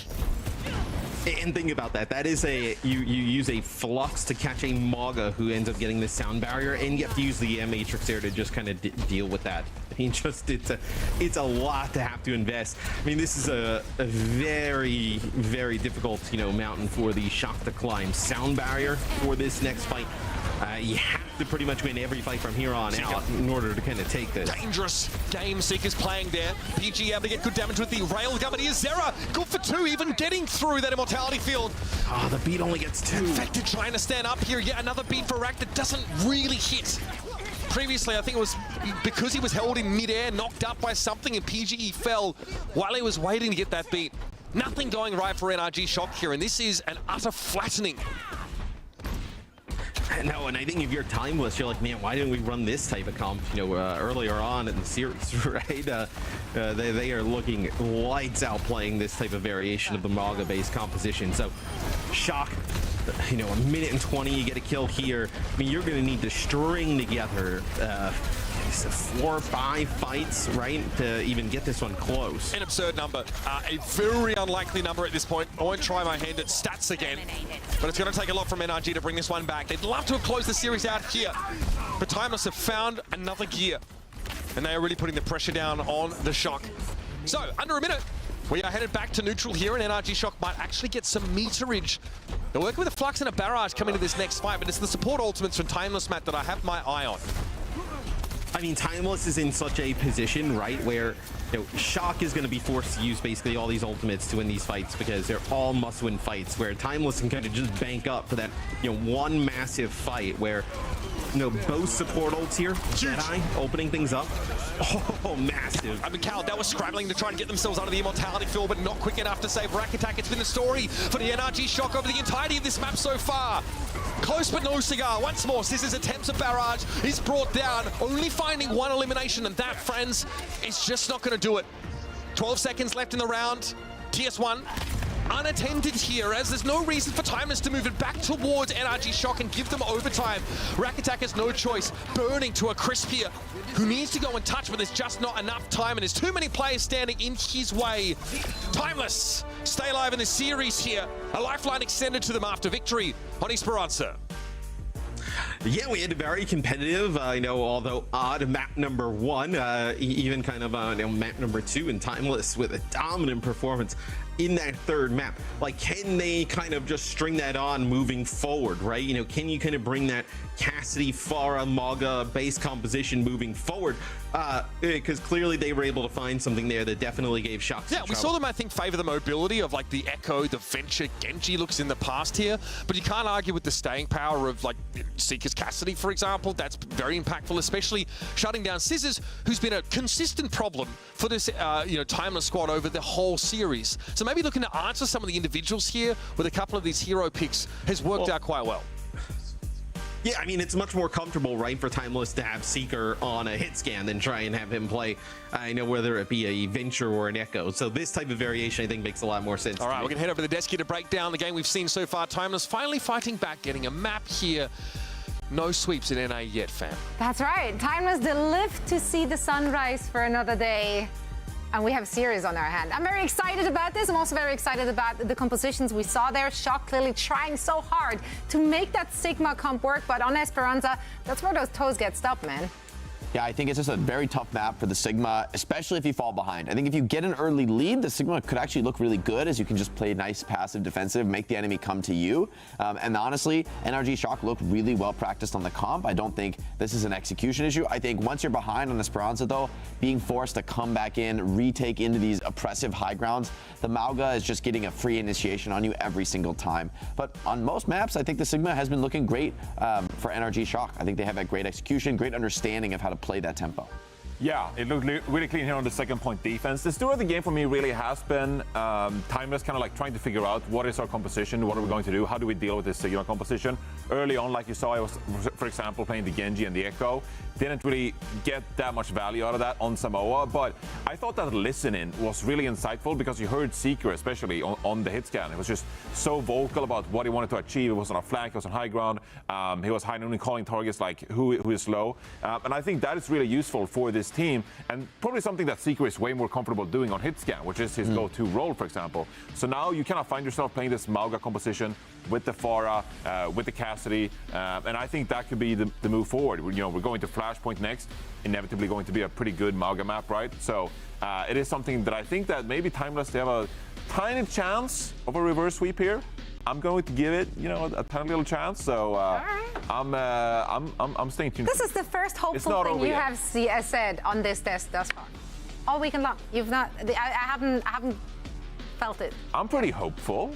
No, not the last 2 days, honestly. I'm not hopeful. Not the last. You can be hopeful. You can be hopeful. I think hope rests in the Mauga for Timeless, right? I think if they can make the Mauga work, be aggressive, I think it could work. The Sigma Mirror, though, I don't know if that's really going to go their way, honestly. I saw a couple things I want to look at on Hollywood there. We saw a massive flux come out from Ariel, picking up absolutely everybody across the bridge.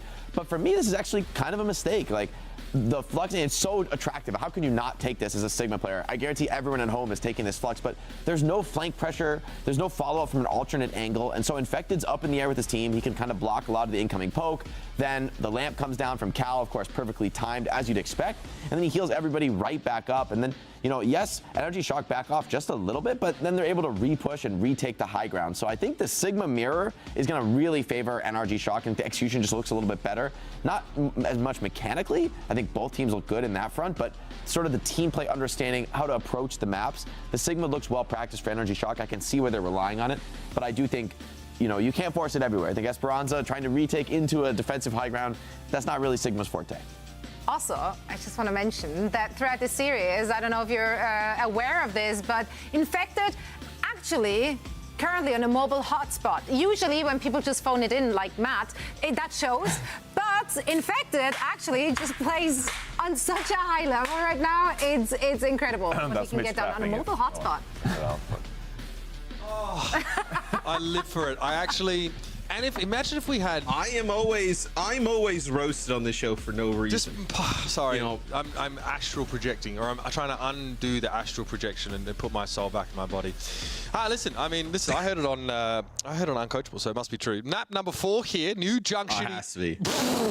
New Junk City on the docket for us. It's all falling apart. Energy Shock up 2-1 here, but again looked a little lackluster.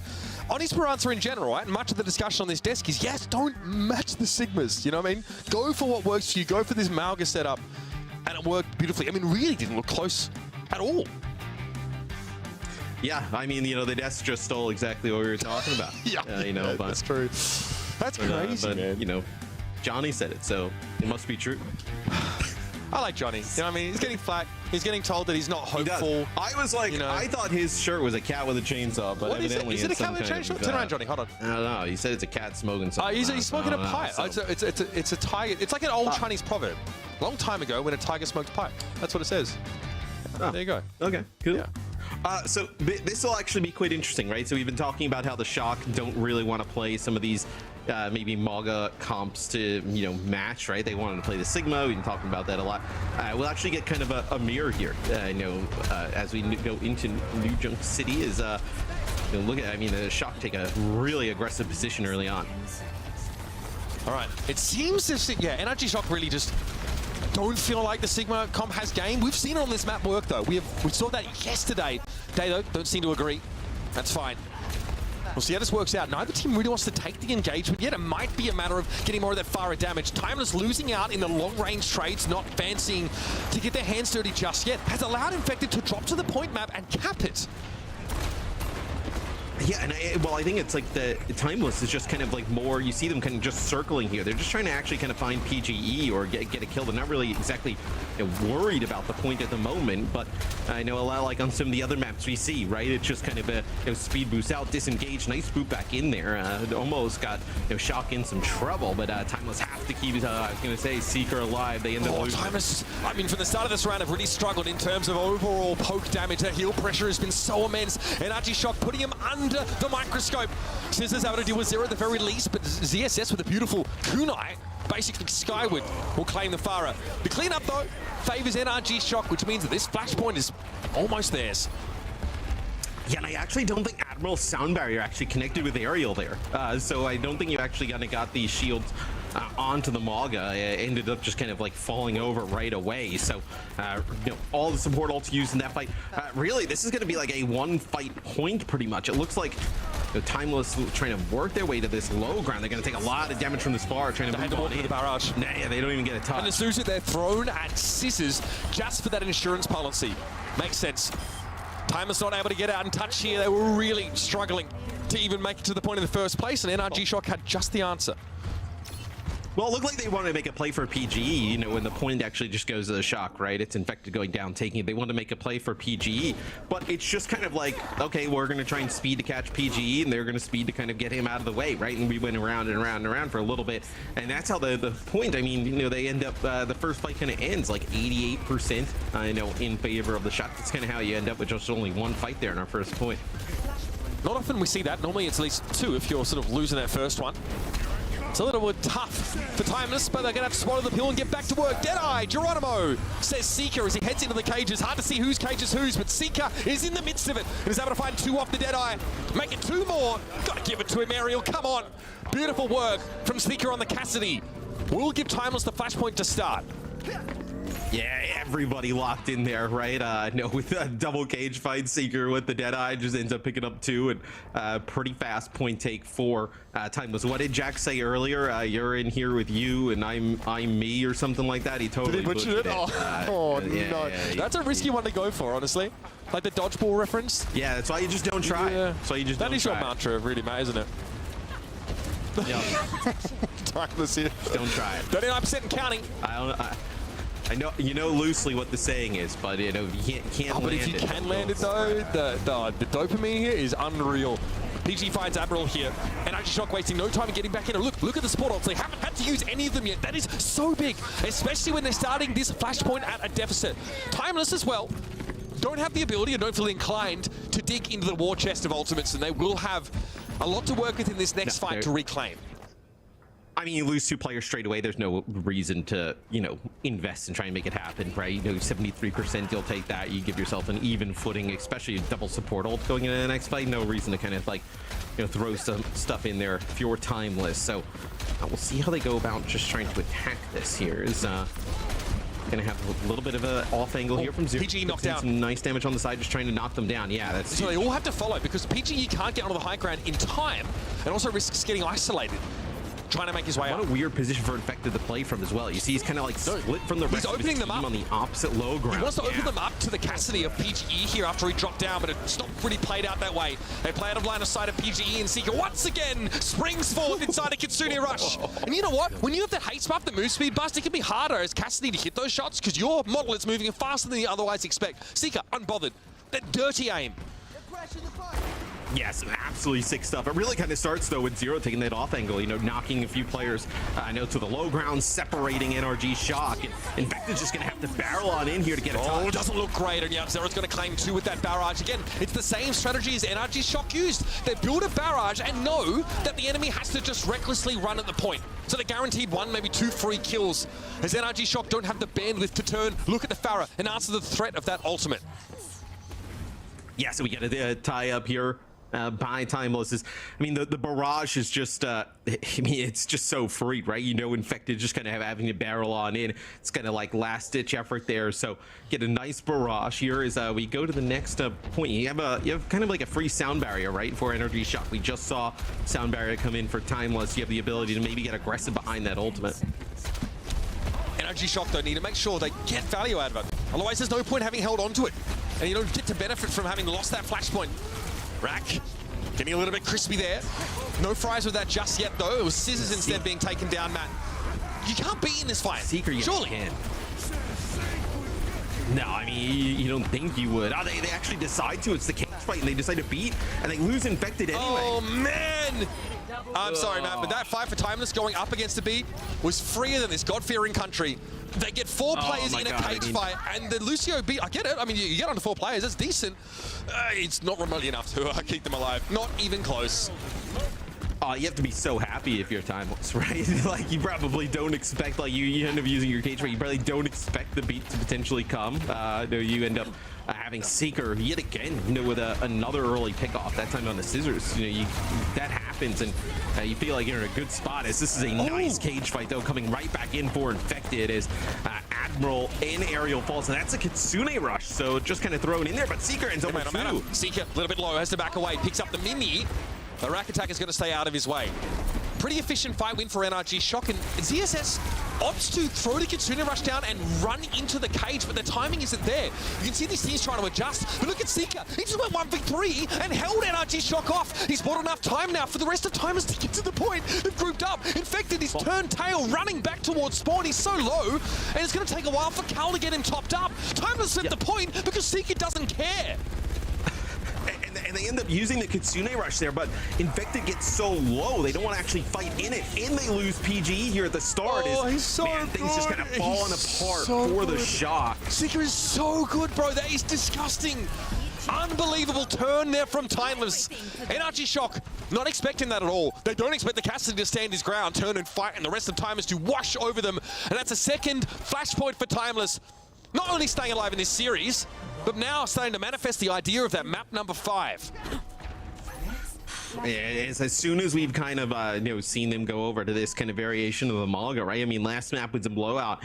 this map, they look like they're in potentially the driver's seat. They end up winning it, 4-set, 5th match as ZSS has that Kitsune rush here up in a second. And look at this choke you can kind of fight from here. Potential for a rocket barrage as they come on through as well. Trying to blow up Infected instantly. Suzu almost kept him alive. I like the idea there from Cal, but it wasn't quite enough.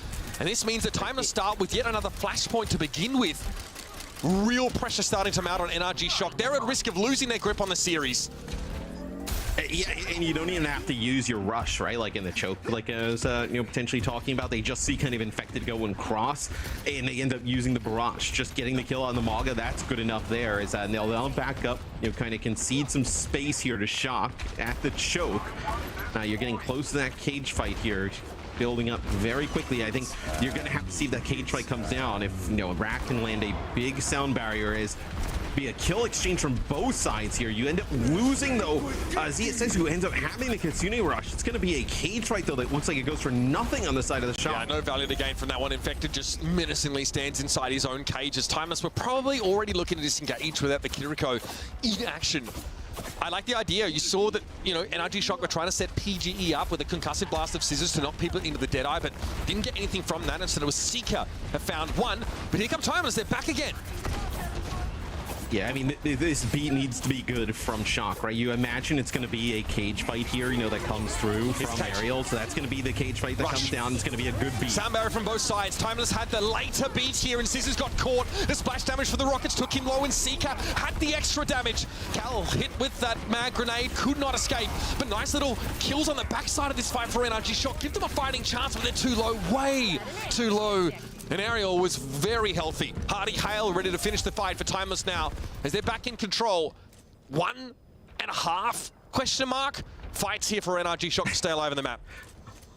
It's like you mentioned though, it's a later sound barrier that comes in from Timeless, right? You kind of engage with that cage fight, that's going to get that sound barrier out from NRG Shock straight away. You can just wait a little bit longer, then drop a beat of your own, and that kind of gives them the sustain later on.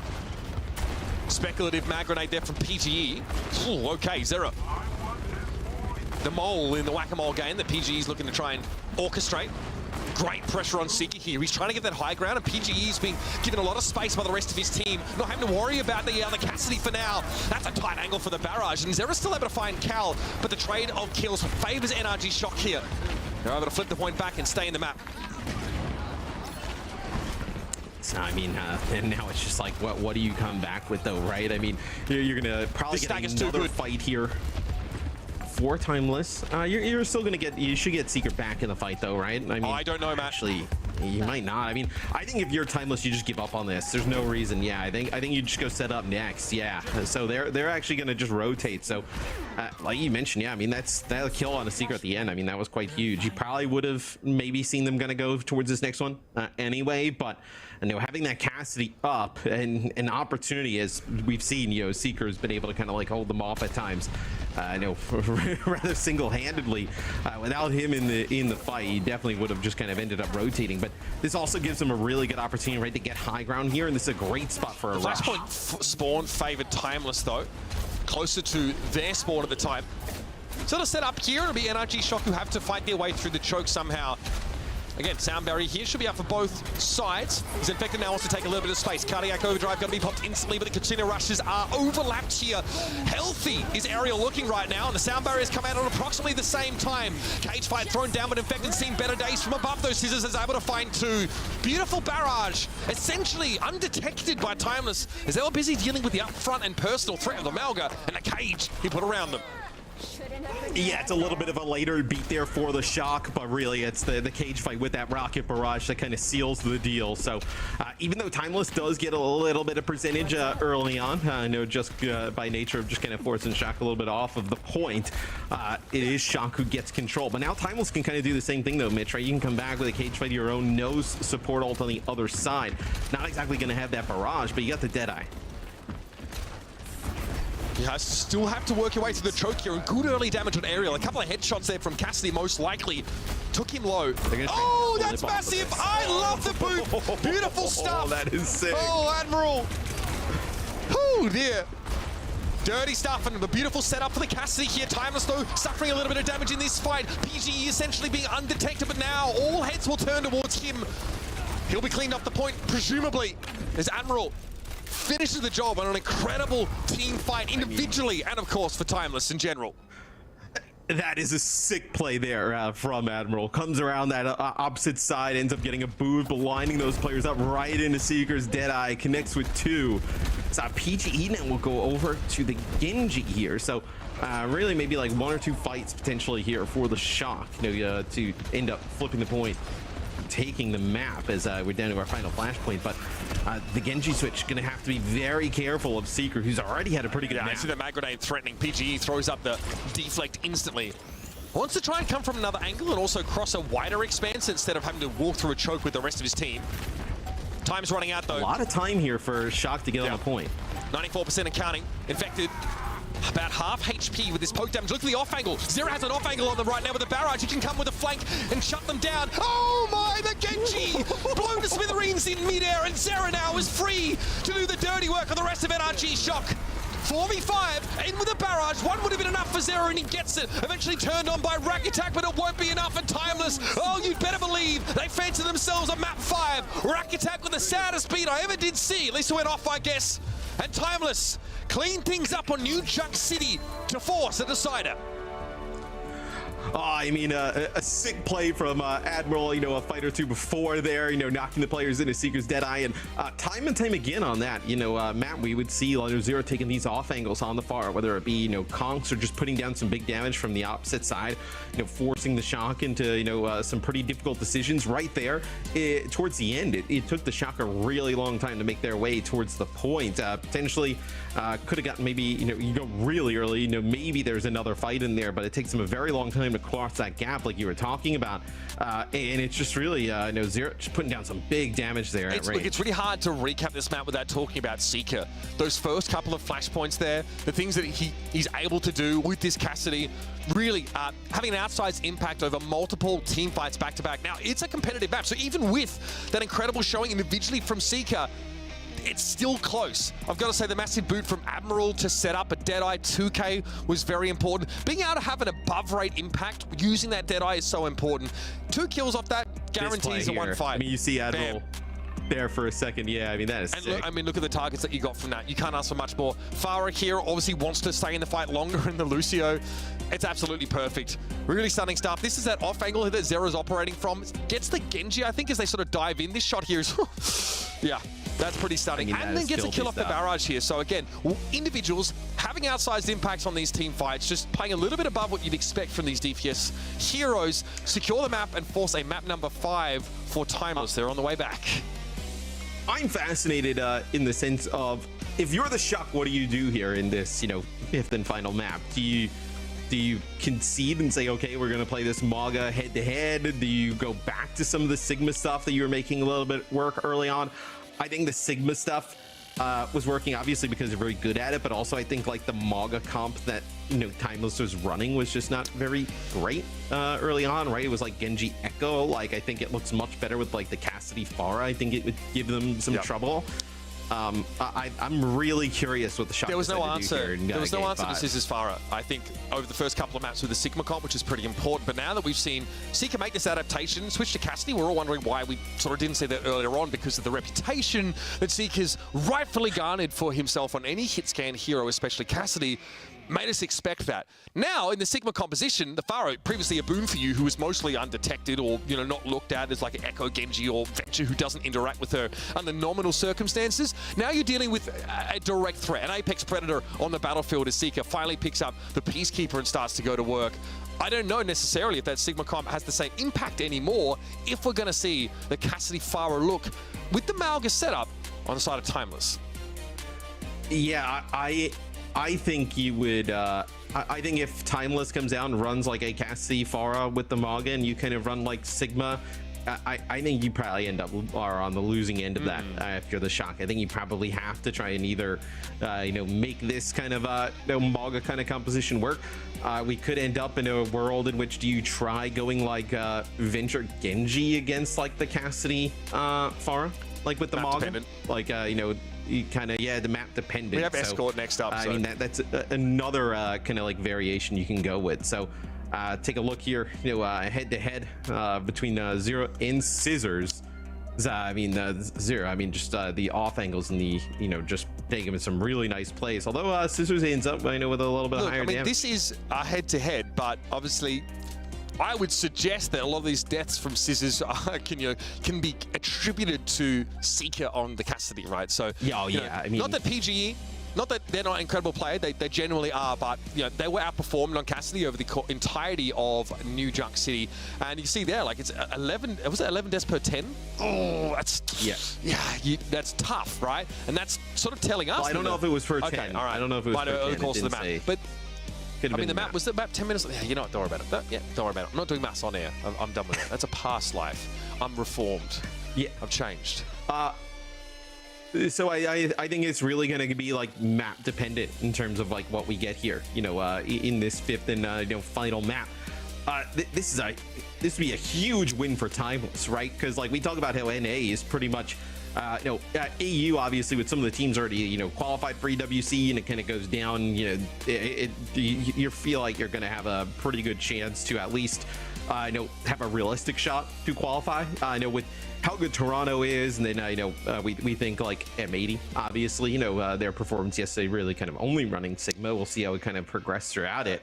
But this feels pretty open for another team to kind of make it EWC, where this would be a huge win for Timeless. 3 spots obviously up for grabs here. I want to point out as well that a lot of our escort maps, Matt, do lend themselves to the Sigma style, right? Whether it's Circuit, Havana, Route 66. We've seen some occasions where teams have foregone the Malga comp on some of these maps in favor of something that is a little bit more poke oriented. Most of our escort maps definitely lend itself to that. So that might suit. If I remember from the map graphic earlier, so Junkertown. So you can definitely play Sigma obviously on Junkertown. We talk about like long sight lines on poke, like these are the longest sight lines with the longest ability to poke, or really just about any map. So I fully expect NRG Shock to kind of come out Sigma based comps, right? Try and just kind of chip that Maga away at a distance before he kind of charges on in. Also, like, I mean, this like rarely, but like obviously a good Widow map, Junkertown, like could be a little bit dangerous, for Farah, right? For instance, if you're going to try and play that here. So curious what NRG Shock, and Timeless really both have cooked up here. Like if you're Timeless, you probably still believe so the Sigma comp for Timeless actually didn't look that bad on Hollywood, quite frankly. That was actually a pretty competitive map. It was pretty competitive. I would say, it wasn't like towards the end of the map, right? On that last sort of checkpoint A defense, their checkpoint A defense didn't even happen. I mean, they just got rolled, right? But like after that, they were able to put together a good like 4 minutes of defense there. So like it wasn't all terrible.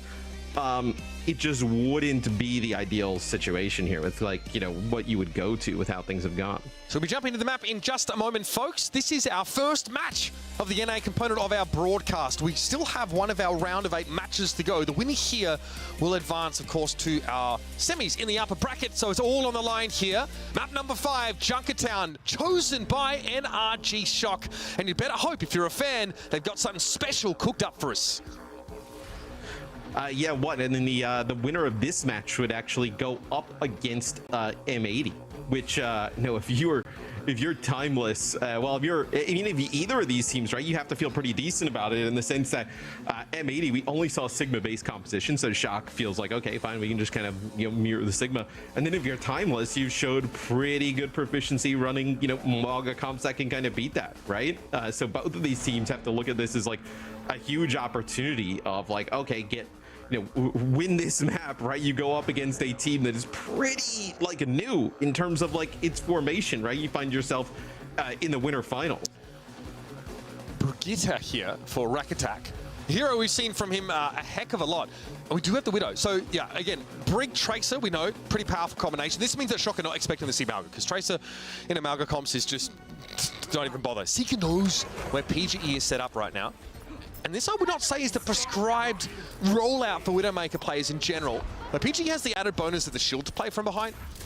We'll eventually give up that position, grapple up.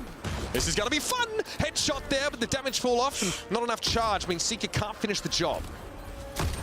Yeah, and Scissors, I know, obviously has to be extremely careful, you know, moving around the brig in the Hanzo. We actually do get a Hanzo time here in our first match. Wow, is he gonna go? No, never mind. Nice to see double sniper here. Good shield pressure, right? Obviously, the Trace is going to be busy. Scissors really has to be able to put some pressure on Seeker and Zera, respectively.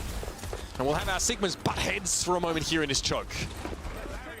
And we'll see, like, you know, Seeker kind of try and get an off angle here, you know, very far. Those, like, the kind of new buildings in the back had a lot of protection. I know if you want to play the Widow from that distance is PGE. I mean, just can't even really find anything, right? Grapple shot goes up, connects on the aerial there for just a little bit of damage, but things now have kind of gone to a standstill. Tougher brig to play against double sniper. It's a little awkward. She obviously just gets her shield worn down, and then, you know, at the moment she drops it, is at risk of getting headshot. So Rakitak really needs to play this using terrain to cover line of sight as much as humanly possible. Timeless, Matt, need to manufacture a way to get through this choke. So far, it's just bullying infected, and Ariel refusing to move, but that shield's about to go, and it's about to get hot and heavy here on the card. Accretion somehow dodged by Ariel. Matrix level dodges. And this would be big. Seeker needs to deal with the Tracer. Pressure eventually. Scissors will prevail. And Timeless bundled up in the direction of their spawn. Yes, I mean, the bad side of running like the double sniper, right, is you're just kind of like waiting for picks to develop. And then if they don't develop, you're just kind of like, you know, standing there, you know, in that choke waiting to happen. So they'll move off of the double sniper, right? I know a little bit more, I know, offensive capability. I know bringing the Genji in the mix, right? Not just solely reliant on picks at range is Seeker, PGE just kind of hunting each other in the back here as both Sigmas kind of duel on that high ground. So, you know, now with the Genji, like, maybe you can make a little bit of a better attempt on the Sigmas in the back line. Waiting for PG to peek with Seeker, but he does not oblige. There's going to be Zera falling to a shield bash from Rakitak. And there's a rally available here for both Brigittes. We had an air matrix there from ZSS, but barely made its way onto the kill feed. Well, none of the Timeless players did either. Back once more, Ariel gets pushed, and this is starting to resemble Hollywood, Matthew. NRG Shock easing in with only 90 seconds left in the round, and ZSS dead yet again off the rip.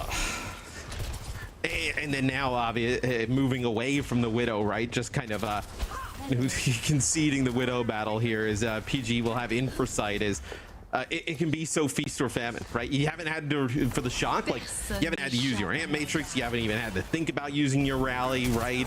No, now gonna burn even more clock, right? Probably about like 20 seconds or so here, where we're gonna have nothing, you know, so to speak, happen because of the Infrasight. And now you're in a situation for Timeless where you have one more fight. Scissors creeping up. Pulse got to be in the mortality field. Instantly ZSS deploys it, but the damage is still done. Has to be a regenerative burst popped. Now Timeless are pretty useless in the brawl until those cooldowns are once again available. They don't have the time, though, to dilly-dally about. They need to get this cart moving up.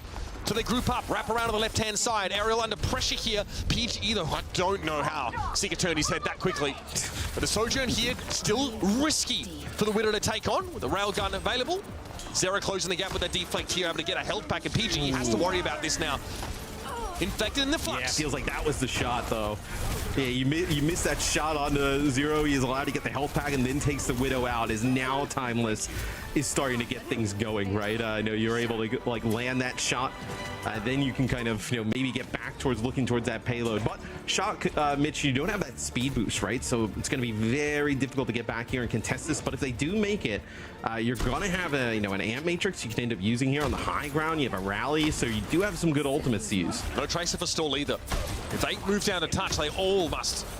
Unless they use their Sigma as a pivot. No, they're going in. Rakitak pushes up, rally here available, so there will be a stun on a shield bash up for Admiral. It's going to be actually him getting caught by Rakitak's bash. ZSS down, no Baptiste to work with the railgun for Seeker. Those going to claim PGE now. Zera, Immortality Field have to be cut through for NRG Shock. And Timeless fall flat just outside of this first checkpoint. An ill omen for the rest of this map, or a sick Reaper in Overwatch terms. Side Timeless here really have to buckle down on defense.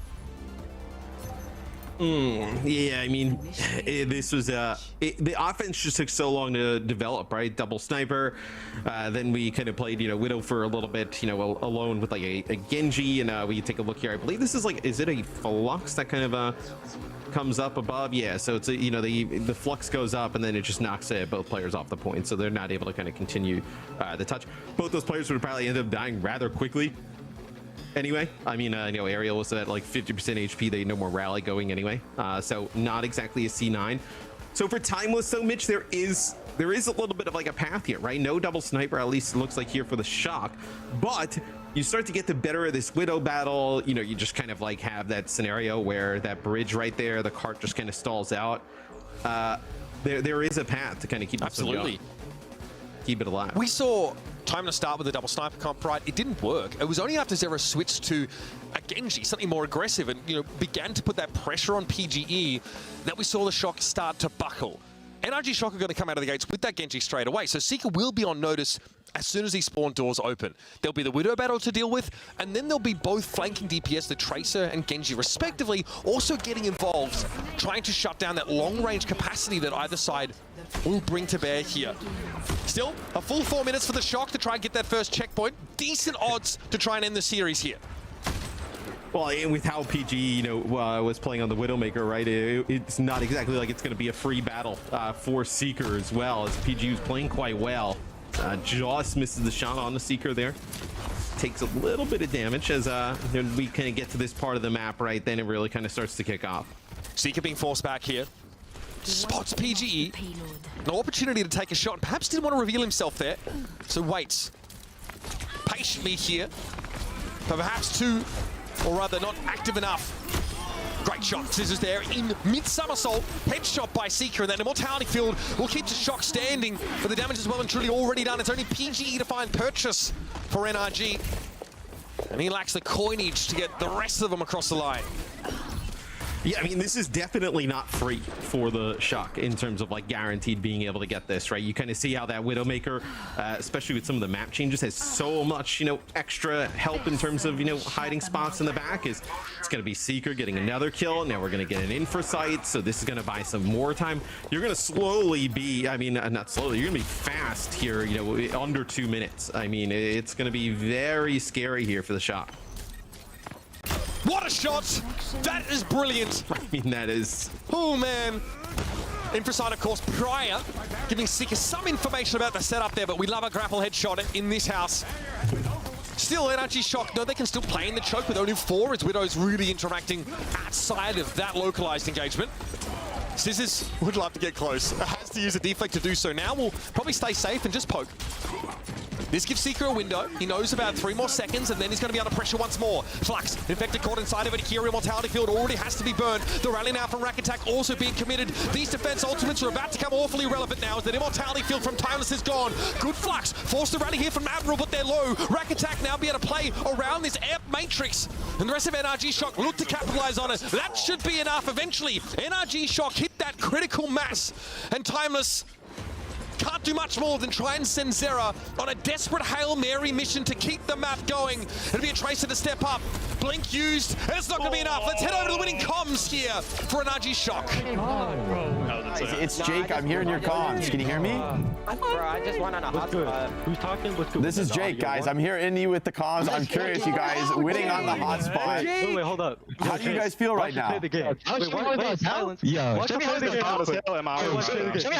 Hey. You don't have to How are you feeling right now, you guys? Hear me. Okay, you can hear how we feel. Okay. Guys, okay. Can you follow me back on Twitter, Jake? I will. How do I not already follow him on Twitter? That's an oversight. That's an oversight. I gotta own that one. That's on me. You deserve it after winning on the hotspot. What more can we ask of you guys? Okay, that is crazy. That is crazy. What is it? I mean, that's huge, you guys. Did you guys think? What were you guys thinking about on map 1? Going in, down infected, trying to like build your ults. What was going on in your guys' heads? Okay, I was furious. I was raging. I was almost had a nerd explosion. I actually don't think I've ever been more chill. I'm not gonna lie. I was locked in. He's like, I was so angry. Dude, I just did not care. Expose you. What about map 5? I mean, you almost let them reverse sweep you. That was crazy. Nah, we knew like those 2 maps, like we're probably gonna lose. I'm not gonna lie. We kind of just knew. Okay. So it was a game plan all along. Okay. People in the chat needed their drops. That's right. You did it for people. You're a real one. That's why you're right. I'm down for that one. That's a good narrative. We're riding with this one. What was the prep like for this particular matchup against them? Because it did look closely matched. They play one comp, just shoot them. Yeah, we knew that they just play a lot of Mauga, so we just played some of the Sig and Mauga, and we just kind of countered them, just like the way that they played. Like even on like Holly, like you saw, like they had to like mirror our comp. So what a lame answer. We just sat around each other, we hugged each other, and we won. Like that's all Terry does. Okay. Oh, awesome, you guys. Well, it was super great to hear from you guys. Big win. Excited. You guys setting your sights forward now, going to the Esports World Cup, potentially with a few more wins. How does that feel? We be in M80. We be in M80. We be in M80. All I'm right. trying to go international. All right. I'm not trying to go on that flight, but I'm trying to win. Yeah, I really want to be on that flight, but.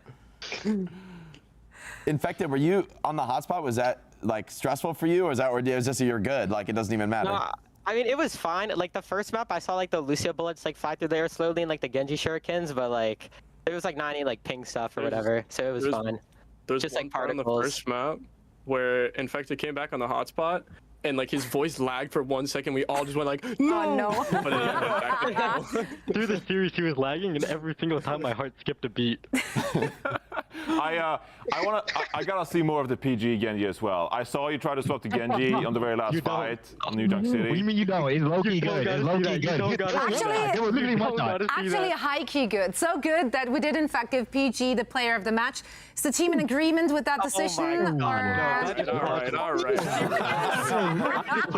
just played the series of my life. You know who it is. You know who it is. You know who it is. No, it's actually biased. It's actually biased. You know who it is. You already know who it is. No, Cal was putting in work. We saw. Yeah. Keep whining. Keep whining. Keep whining. I'm not drinking two maps in a row. I kill 4 final fight, but it's okay because PG's biased.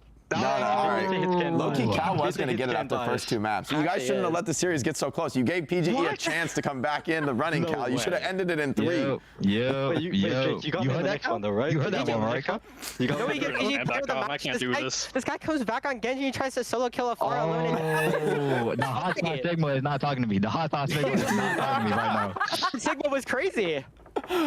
All right, you guys. Well, awesome to hear from you guys. Yeah, guys, we let you celebrate. Thank you guys so much for chatting with us. Best of luck in your next match. And again, it's been a pleasure watching you guys play this series. Thank you for having us. Thank you guys. Thank you. Thank you. It was energy shock. That was energy shock right after the winning moments. We caught them by surprise. They were a little confused. Yeah, that was fun. That was fun. This is I the like first that. time. We're trying it. We're trying something new, and I'm not gonna lie, I had some fun with that. Shout out to production. That was a good vibe. Shout out production making this possible. We slid into the shock DMs there. Like it was smooth. Shout out to Jake for just being like, hey guys. He committed to emotional questions. Yeah. I dig it. Here are some general highlights. This series, man, it took us places. It looked very, very closely matched. Initially, you know, Energy Shock, they rolled up strong, and then even when they're on the hotspots, one of their players, they seem to have the upper hand, but somehow, some way, Timeless brought this one back.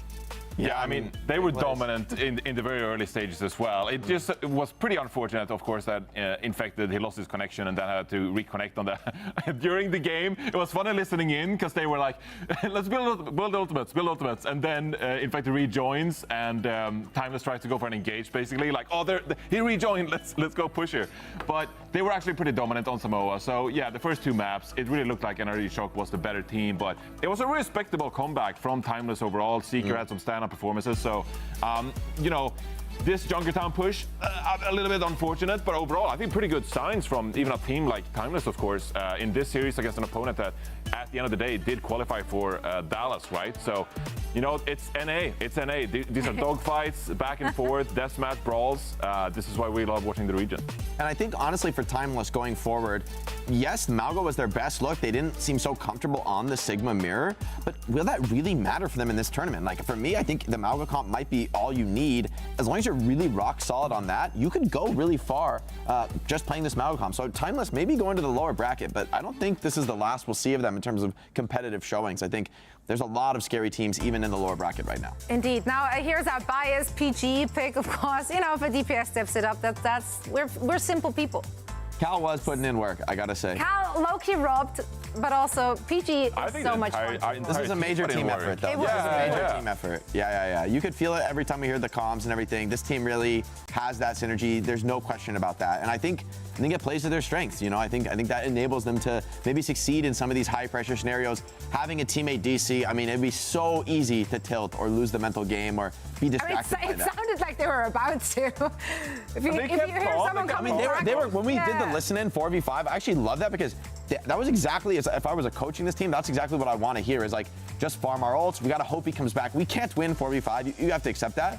But you can prepare for the future when they made that round even without infected. They lost, but it was a competitive round, right? Yep. They were able to recap the point. There was a chance for them to win the round, and that's because they were cool, calm, and collected in the clutch in a spot where it's so easy to lose your mental. You know what the vibe is I'm getting from them? It's like the power of friendship all over again. Literally. They're vibing, man. They're in a good spot. They're in a good spot. And even better now after getting that dub. Let's take a look at the bracket to see where they're at. Because Oh, it's so M80 stacked. is in their way. This is so stacked. This is going to be so very close. I'm very excited for literally every single match we have. Also, interesting from a compositional standpoint because M80 also preferred playing these Sigma compositions, right? here. So now, like, what are we going to see in Toes, this M80? toes everywhere. I think they'll Free stick Do we with it, like that or not, honestly. Zoe? Oh no, the bug is back. Oh, the bug is back. This is crazy. This is crazy. This is Yeah, do we unbelievable. like it? Well, I actually don't hate it. The bug or the toes? Both. Okay. Okay, and that's that. NA lower bracket, of course. This is where we are now shifting our gears towards because we have 2 elimination matches happening right here, right now. And I'm in for this. Hopefully it's going to be a treat. Hopefully no blowouts. Yesterday we had very close matches in NA, and I think we have a lot to break down given from what we've seen yesterday from those teams. For now, we're heading into a very quick break, and when we're coming back, we're going to break it all down for you. So Elimination stick around. time. Yes.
good, everyone? We're back again, and we're getting ready for our first elimination match of the NA region. Zoe here, joined by Jake and by Johnny. We're going to break it all down for you. We have Citrus Nation going up against Luminosity Gaming is our first elimination match. One of these teams will be moving on, and the other one will be out.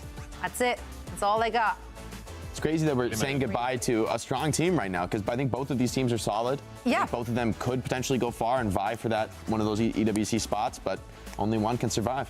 Indeed, indeed. Let's break down the action, or rather the rosters. Looking at Citrus Nation first here. In their match yesterday, what stood out, or rather who stood out? Reinhardt. Saw a couple of Reinhardt maps there. The Renaissance did not happen.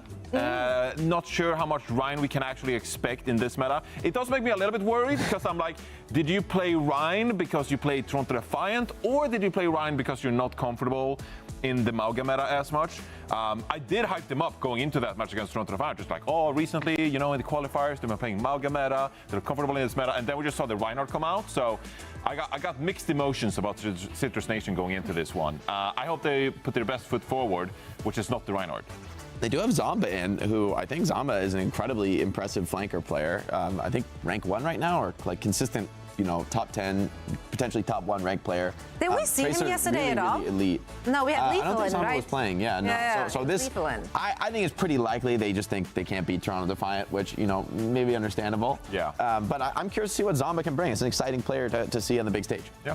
Indeed, and of course on the other side we have Luminosity Gaming. Also some great name value on the screen right now. There's a lot of very well I'm tired of talking about name value, Zoe. Name value, I'm retiring name value, okay? You it's can't like one of those, name value is something fair. Matt would say, and I'm so over it. It's just one of those phrases like losing is learning, name value. Oh, cool, there's some streamers or something like that. I'm over it. I'm over the name value. They have not lived up to expectations so far in 2024, and I need this team to pop off, okay? These individuals are way too skilled to not be making it deep in these brackets, not to be contesting for Dallas spots or whatever.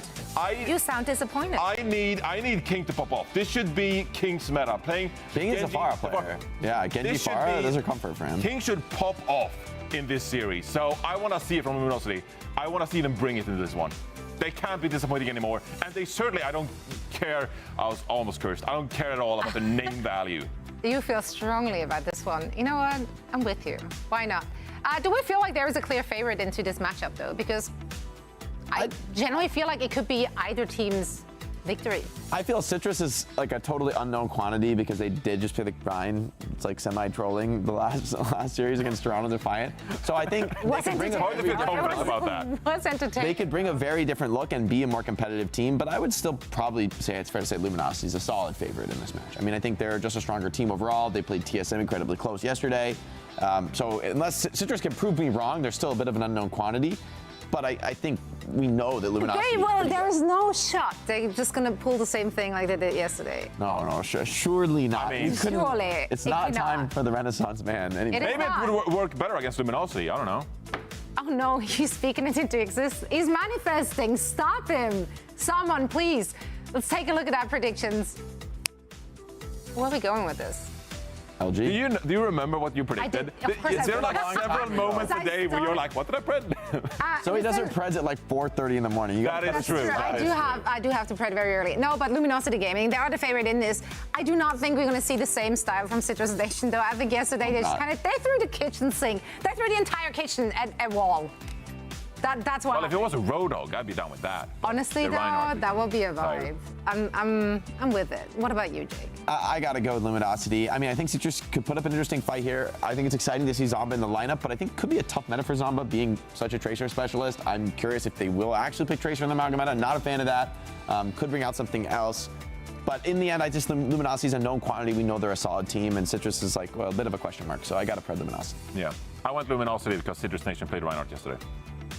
Coming from you, that's... The #1 Reinhardt hater. I know. Right here. Crazy. I love to hate it.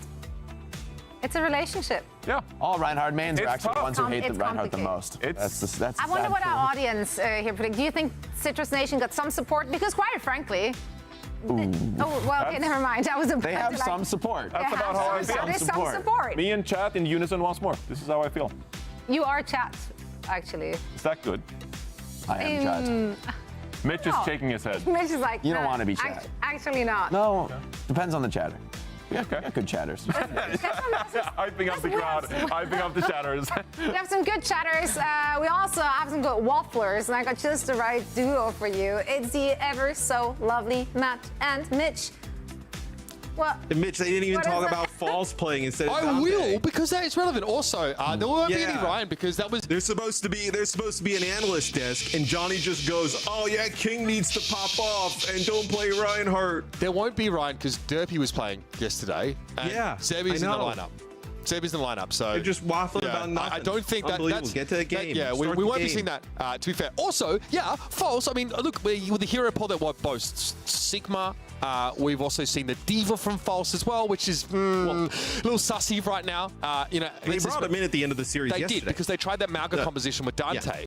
But also, this is Luminosity with a revenge match on their hands. For survival here in the top 8 of the Road to the World Cup, they're going up against the team that knocked them out of contention for Dallas, that defeated them in that stage 2 sort of playoff where it was all on the line for them. So heading now into Samoa, Luminosity would love to smash Citrus Nation, and making a strong statement here, Matt, will be a great way to kick it off. Yeah, completely different look from Citrus Nation as from yesterday. As maybe they felt like, hey, we don't want to show whoever we're going to play in losers round 1, exactly what we're going to play instead of maybe trying to get some practice running it against Toronto. So Luminosity, they step up, with that Mauga. They take a ton of damage and then have to back out. As it looks like they want to chase King. And they found him, Matt. Yeah, they end up getting that him. neutral able to pick them off. That TC getting involved for Citrus Nation. The Sigma composition working out well against Luminosity. And again, look, something we want to look at, right, is how does the Mauga comp look with False at the helm? Dante might have some lectures to attend. God knows. Guy's keeping himself busy these days. The Citrus Nation have a great start here with Zomba coming in. Someone who Jake picked up as like a great flanker player on Sojourn instead to start things off.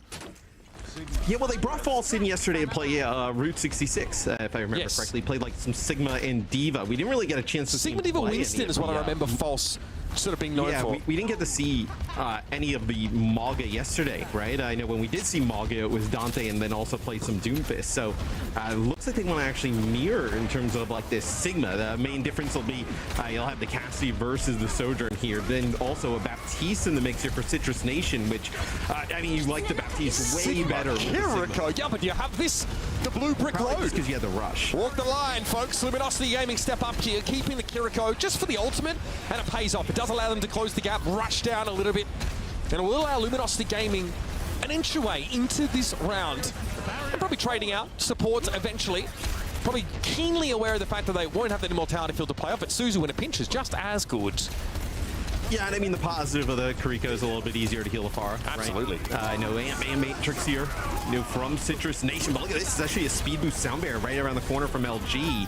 As that rocket barrage goes for nothing. Yeah, King able to bring tap down there. Trade though, it's going to be a flux that catches out on Division. Zeb though, got to be hit with the rock instantly. And there's no way False is going to give that free overshield to the kinetic grasp. He waits it out and lets King go to work on the periphery. Another one, that's beautiful. False finishing the job on Zeb, but King having an outsized impact on that fight. We saw a brief flip for Citrus Nation as Zeb aggressively was pushed onto the point by False, but they'll have it back in hand in no time. Yeah, but LG set up really nicely here, right? I know Gravitic Flux, Deadeye combination. You're probably going to get close to like a rush with just how much like poke damage kind of goes down. Citrus Nation, absolutely nothing here. So you're going to get the lead for Luminosity and then some as Zeb steps up already, just basically at half HP. Zeb here healthy, playing that corner. Vision has a decent angle. Were Citrus Nation to step up. He just wants to farm the rush here. You see, they just kind of like jump onto the point contest, like back up, they take some damage. It looks like they just want to farm this. Really fancy the Kiriko. And it's a great way to sort of clamber over this Sigma composition. Maybe try and get work done before Tap can reach critical mass in terms of impact on the fight with those Fire rockets. Citrus Nation about to get put into a bit of a squeeze. 77 and counting here for Luminosity, and a Gravitic Flux to boot. And Matrix here. Zeb covering it with a kinetic grasp for a time. Move on to the point to start to contest it here. Citrus aren't grouping up for Luminosity because they're playing around False's Flux, but they may have no choice here but to play together as they have to back away under the Lucio speed. And that rush just kind of gets them off the point. They're going to be having to run directly into this Flux as they take out Vision. That's the Deadeye. You've got a Flux now. You even need the Flux now, yeah. We saw Accretion used. False there, able to get through it. No rock, of course, to interrupt him as he waited that cooldown out. But the Flux had no follow-up there. Citrus Nation found a pick at the start of that fight, and they're capitalizing on it now with Zeb on the point to flip it in overtime. King's Barrage could be effective from a flanking route, but there's no, no drone, no immortality field to throw for King. He'll have to be pretty judicious about how he wants to deploy that ultimate. Deadeye almost had one there for Vision. Happy little skulls showing up on the screen. Makes enough time, and here comes a rush back in with the sound barrier. A later beat, though, for Luminosity, and a barrage still to work with here. It's looking good for the boys in blue. Zeb backs away, too low, tap hit with an Lucretia now. Barrage will never have a chance to use at this rate as King makes it awfully hard for Tap to get involved in the fight. Zomba trying to break the deadlock here with an overclock, and everybody for Luminosity falling away from it. Juby, though, has no choice. He stays on the point, able to get away with just a sliver of health left. It's False caught inside the Flux. No chance to keep him up because there is no lamp to work with. The lack of Baptiste really hurting Luminosity there, but Citrus are using everything just to get into the round. They'll flip it back at 67. Yeah, I mean, the immortality field ended up keeping Zeb alive through the Flux, and then there towards the end, the Amp Matrix, you kind of see why the Baptiste is so good in these comps. As I know, Tap now with this barrage here, can you kind of get set up in an interesting angle? Squid's still going to be running this Kiriko, so they want to play a little bit faster here, LG. So you're going to be able to use this rush over the point. For it. Citrus Nation has done a nice job kind of kiting it, but they're going to get aggressive. So risky from Tap. Matt, he was 20% HP as he crossed the point to try and set that up. It was telegraphed. A written invitation to Luminosity to shoot him in the face, and they obliged happily. 99 each here, but Luminosity had the player advantage and a chance to flip. Now the pressure mounts for Citrus Nation. Zeb backs up, left very low. Eventually Vision finds the last shot required to deal with the Lucio. Zomba also out of the picture, so no Sojourn to work with either. And Citrus Nation are falling to pieces. A very competitive first round, but this stall care of the venture will be cut short. And that will be that. What an opener here as Luminosity start with a round win. Yeah, good start for LG. No, the Kiriko, but it's kind of interesting, like the Kiriko versus the Baptiste. You know, obviously can keep the Pharah alive a little bit better. No immortality field. You have to play a little bit more aggro, I would say, you know, with the Kiriko in the mix. But Citrus Nation make it competitive there in our first round. No Reinhardt shenanigans from them today, playing a much more normal style of Overwatch as it is today. So Luminosity hovering over this Ashe. So we saw M80 run a lot of Ashe with Tree yesterday. So curious if that'll be the pick here, and then they'll have Squid actually play the Baptiste. Yeah, so you play, from Luminosity's perspective, right? You play on the left side away from the bridge usually. Try and use that little kiosk message board for cover. Can be very powerful, especially if you have a Sigma mirror when either team really wants to rush into you. They might honestly force Citrus Nation's hand, but in many ways that Sojourn is an analog for Ashe in terms of her effective range. So we'll see both of those players try and do the same thing. It's not a kiosk, rather, it's a canoe storage. Love that. Here come the rockets though. Vision has to respect those while pressuring the Zeb shield down. Yes, it just takes a little bit of just kind of like poke damage though, right? The disruptor shot and then a rocket gets Vision basically at like 1 HP. Is Luminosity trying to take, serve on the point. A few players there on the low ground, they'll get control first. Zomba force back here. Looks like the shield wall won by False. Tap playing Cannily out of line of sight here and getting decent damage, but not putting nearly enough threat on False in order to force him to concede that space. And now that the points flip, False can back away and say, okay, now you can use your shield to try and regain the space you just gave up, Citrus Nation. It's going to be a decent amount of percentage here gained by Luminosity, right? This is a good position though for Tap and Citrus Nation, right? You get the Pharah directly above Zeb, not in line of sight of any of the hit scan on the other side. This might be an opportunity for Citrus Nation to flip. They also use an Amp Matrix here. Zeb is in such an annoying position. It's so troll because your Bap can heal your Sigma from there pretty easily. Yeah. And you have to fully commit to actually answer the threat of the Sigma or to get him off the point. Still, despite that, Citrus Nation aren't able to flip. Vision here trying to force Zomba back. He's going to burn down to the Dynamite. There's no healing available. That is a massive pick. And now the Ashe starting to run rampant. Luminosity extend their lead now past that 50% mark. Looking comfortable with a Flux up their sleeve. And what's your thoughts about the Sojourn in the mix here for Citrus Nation? Like typically we see like the Cassidy used. We would see Sojourn in a situation where like the other team's running the Mauga, right? And you want to have that dash to kind of get out of the stomp, but like obviously none of that on the other side. So feels like it may not be as effective as like a Cassidy and Ash just from the eye test, but the shield pressure's kind of just the shield pressure's better, and it fulfills the dual purpose of charging your rail. Even with the changes made to like the insta kill potential, some of these hit scans, she's still pretty oppressive if she can get going. But Vision just pops up and gets like great pressure with that dynamite. Yeah, that flux was pretty forgettable. So much so that I have no idea what just transpired in the last 5 seconds, and I'm happy about it. Falso wants to wrap around. Pressure on Zoma now. There's no good line of sight for that Sojourn to take. They've got to drop to the point, and now the bomb will clear the way. False really wants to take Zoma out of the fight. They're so close to an overclock, but Vision gets it done with Bob, finding 2 quick kills. And that'll be that. Luminosity looked dominant here on Samoa. Yes, nobody actually able to make their way over towards the point. Everybody just got obsessed fighting over the bridge. Nobody actually able to make it down. So interesting, map number 1, Luminosity with a little bit of a change off of yesterday, right? Yesterday played, Dante early on, a lot of the Malga. Maybe we see that, I know, in the rest of the series, right? Just map number 1. And then for Citrus Nation, a complete departure of what we saw.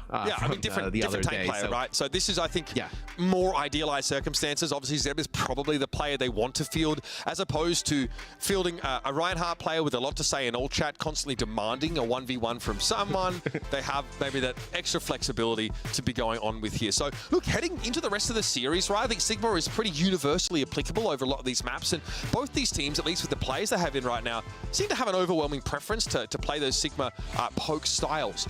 The greatest degree of variation likely will originate at DPS here, and maybe if it's like a Kiriko instead of a Baptista. I think there's still a healthy amount of discussion to be had about the merits of those two, and you made the point that it's easy to keep your Pharah more active in the fights, right? As the Ophidah can obviously track towards an airborne target and, you can heal them. Sometimes, though, that delay in travel time, like there's legitimate travel time on your healing projector, which is kind of weird to deal with. Obviously, only Baptiste sort of deals with that, but in a different way. Sometimes it can be hard to, anticipate the burst damage coming at a Pharah when you're playing against a hit scan of some nature. We wanted to talk about the Sojourn there. It didn't really work out. Like, Zoma's not able to come in and have this impact that they're probably hoping to in a do-or-die game. Yeah, for me, I think it's kind of like, running the Sojourn instead of running, let's say a Cassidy or, now we've seen it in 2 different teams, like the Ashe, for instance. The Sojourn, like you mentioned, great at, farming the shield, putting down some damage, right? And then, getting these rails. But, like, it doesn't have just kind of the consistent damage output as, like, a, Cassidy. It's right? probably because you're feeling outranged, right? In general, like playing Cassidy against Ashe can be fairly challenging. Both of you need to hit sort of consistent headshots. Just Ashe has a better effective range and also, can provide some zoning potential in the form of that dynamite. Also pressure Sigma down, just generally putting heal pressure down in across a clumped up group of enemies. Substitution here, Matt, as Lethal comes in and Zoma is out. Yeah, we saw Lethal pretty much the entire series the other day. So maybe like Lethal is kind of like their Cassidy player, for instance, right? Maybe they kind of want to run a little bit of something different, maybe like a double flex option potentially, with all in the game. So we'll see what they look like. With Lethal in the mix, it's really tough to gauge off of what we saw from them the other day because they were just kind of like Reinhardt just charging directly into Toronto as Toronto was just running them over. So pretty hard to judge, but. At least it doesn't seem like we have a sub for Luminosity, at least just yet. So would lead you to believe they're going to kind of continue with False in the game and also just kind of move away from some of the stuff we saw the other day. Yeah, absolutely. So a distinct change up, for this team, whether it's availability or a different direction they want to go in strategically. Both their tank options, by the way, have like experience at the very highest level of Overwatch. So, you kind of spoil for choice in terms of the looks you can throw in at that tank position. False has looked really solid so far. The Sigma play is excellent, especially, on some of those Samoa stages where you are fighting in a one-to-one against enemy Sigma. It's really about, how long you can keep that shield up and how you can translate your shield's hit points into actual space taken on the map. It's going to be Eichenwalder up next, a map selected prior to the series by Citrus Nation. Yeah, so Eichenwalder, I mean, this is one where on the defensive side, I mean, you can play the Sigma pretty much throughout the entire thing. I think a little bit to like what Jake was saying before with some of the maps, like it can be really difficult to play Sigma on the offensive side of some of these, right? And like this is one where, just kind of like slowly, methodically working through the choke could be quite difficult. All right, let's get an idea at least of the defensive look here from Luminosity Gaming. So here's a situation in which the Cassidy probably makes a lot more sense, at least for this first point, right? You're already playing within his sphere of influence around that clock tower. Yeah, maybe lack some of the mobility, but if you're expecting, again, to run into a comp that isn't going to shoulder charge stomp you, that Sigma look, then hey, you feel like you have a little bit more room to breathe, and you also want to do what you can to pressure that attacking Pharah. And since this map's inception, the defensive Pharah has been a really popular pick. I think I would say popularized by the Boston Uprising back in 2018. So like that's how far back we're looking, even sort of prior to that, because it's really easy to play around the clock tower, and now Pharah can stay airborne quite effectively a lot of the time. It can be hard to draw a bead on King properly. Not as always airborne as it was in the past, right? But still, using the cover of that clock tower, it's just really effective, especially when you only have 2 options in terms of choke to kind of work through, right? Just allows you to put down a lot of damage on some of these players working their way in. As Citrus Nation, yet again, they'll have that Baptiste, and then they actually will have Lethal kind of come in and play that cast. Sorry, Pharah, I guess the fuel changes, right, make it a little bit hard to hover. That's why some teams are even using the light. Look at the amount of damage you just take just coming through here. I mean, throw it at the choke, Matt. Defending here, this King at 79% ult charge to taps 41. Says a lot about the opportunity that you have to influence the fight with those rockets. And already an Immortality field burnt. Zeb a little bit out at sea here. Luminosity identify an opportunity to leap upon the Sigma. At the very least, they've forced Zeb right on back. And Neutral's already built an ult just on virtue of how much healing they've had to put out. And still not enough to keep Lethal alive. I mean, you have 2 small choke options to kind of work through, right? As that'll be a kill, I know, on a Kingston. It's a lot of damage out of the way. It's an Ant Matrix from Citrus Nation by the point. Doesn't really kind of result in much, but having your Pharah alive here could be quite huge. I mean, King went so aggressive there, Matt. Kind of dove and then just took a fight with tap, which is never guaranteed, instead of throwing sort of splash damage down onto the rest of Citrus Nation. Maybe a bit of a judgment error there, but... When was the last time you saw a fight kick off down there? Not often. Yeah, it really gets to that point. But that says a lot about how much these Sigmas, Matt, want to drag these fights out, right? We're going coast to coast with these setups. And here's Tap, barrage thrown in. It's going to be a press Q to respawn moment as King throws one in, and this time he's actually able to get away. This will stop the attack.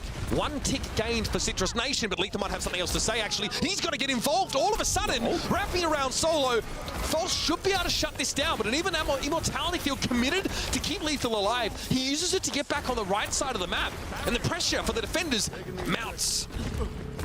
Yeah, it's like a long-range Immortality field that he has to kind of work his way back towards. Doesn't exactly make it to him, as that's going to be the second checkpoint. Is LG is going to step up. They're going to get a contest. Brilliant flux, Matt. That's just what the Doctor ordered. If the Doctor was not interested in prolonging your lifespan at all. And now the rest of Luminosity here, with only about 3 players to try and make that contest with, are forced back, but you got to say Lethal coming alive with 2 amazing kills in that moment. Give Citrus Nation the window. Yeah, huge on a little bit of a wrap there, and he was able to take out 2. Then it was really just kind of like False and Juby alive, and they had to kind of like back out to make just kind of like a decision to kind of wait, maybe go on contest late. They do get on a contest, but it's not that good. Now it'll be about, can you get these players dislodged from the high ground? It looks like actually False kind of jumps down, wants to kind of play from that low ground, kind of play on that payload, maybe try and just burn even more clock. Another choke that Citrus Nation have to force through, but that's like involved for you. Tap doing a decent job of making a little bit hard for that high ground vantage point to be exploited by the defenders. Ant Matrix here, oh my goodness, that is awful low. Citrus Nation are able to recover. Still haven't quite stabilized, but they force the defenders to play back towards the bridge as opposed to the top of the castle, which in turn lets Citrus Nation in like this. False wants to take the initiative, but maybe the Baptiste caught in the flux there. Neutral can't avoid the splash damage from those hyperspheres bouncing, but False has had to commit here quite aggressively.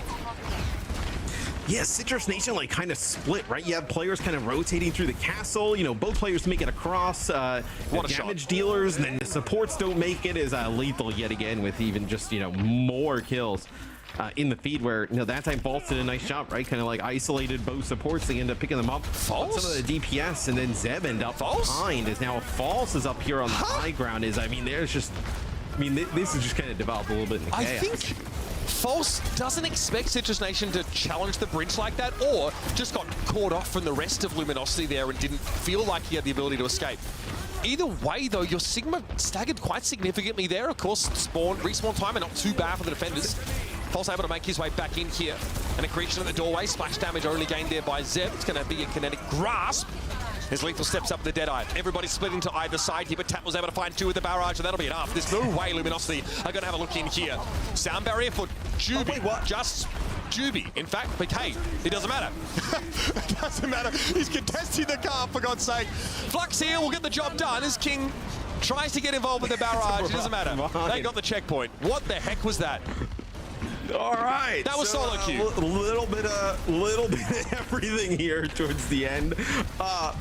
So I actually really liked the way that Tap ended up using his barrage. I don't know if you caught it, but like Squid and the rest of Luminosity putting a lot of pressure on the Zeb, who at the time I know was playing the Sigma. Kinetic Grasp, they're trying to use the Kitsune Rush to put pressure on him, and Tap right above as everybody's kind of rushing in, behind the Kitsune Rush, into getting a pretty nice barrage there. As now it'll be Citrus Nation unlocking that second checkpoint. Not exactly like the cleanest of runs there. You are through so the castle nice. area. Why are you ever this nice to me? Holy, are you using it all up now? I am always this nice. It's just the rest of you guys, all these other talent over the years just run away because you guys are so butter mean. would melt in your mouth, Morello. Zeb pushing up here. King does at least get the Sigma down to half, but Zeb wants to allow the rest of his team to make use of that Amp Matrix, so he pushes up anyway. Healing's been good. Sigma now embedded deep in enemy territory. Luminosity have to formulate a plan to get out as a unit, and they do. Tap's going to be brought down almost instantly now. Lethal doesn't have a good line of sight. So the Cassidy bundle back with the rest of Citrus Nation. They're going to have to hit the drawing board. And this is where you should start to see, as Vision picks up one here towards the end, the Cassidys really kind of start to come alive. Like, you wouldn't exactly say the end of this map is an awesome opportunity to play Pharah. Can't exactly be like lining up for super thrilled you're gonna have to play it. Yeah, I mean, it's not the ideal spot to be playing it, but Pharah pretty good right now, so you're gonna kind of commit to it. So we'll see as they try and move in through the castle. Right, the Cassidys really gonna be the ones who have like really easy pickings in terms of kills. All right, here's the Deadeye from Lethal, says, get out of my face. Luminosity acquiesce. They will play back around the corner here. So that's gained a little bit of room now for Citrus Nation. Zoning all. Yes, no, I mean, they basically all are here, but it does its job. Oh, okay. This is very low there, but it's going to roll inside a Kitsune Rush and back around the corner. Zeb gets just in time as the barrage rained down upon him. And that'll be enough here for Luminosity to get towards Lethal, who just, along with the rest of Citrus Nation, don't appear to have the mobility to get out of trouble. Either that, Mal, they don't expect to be chased to that extent, but the defenders find a foothold again.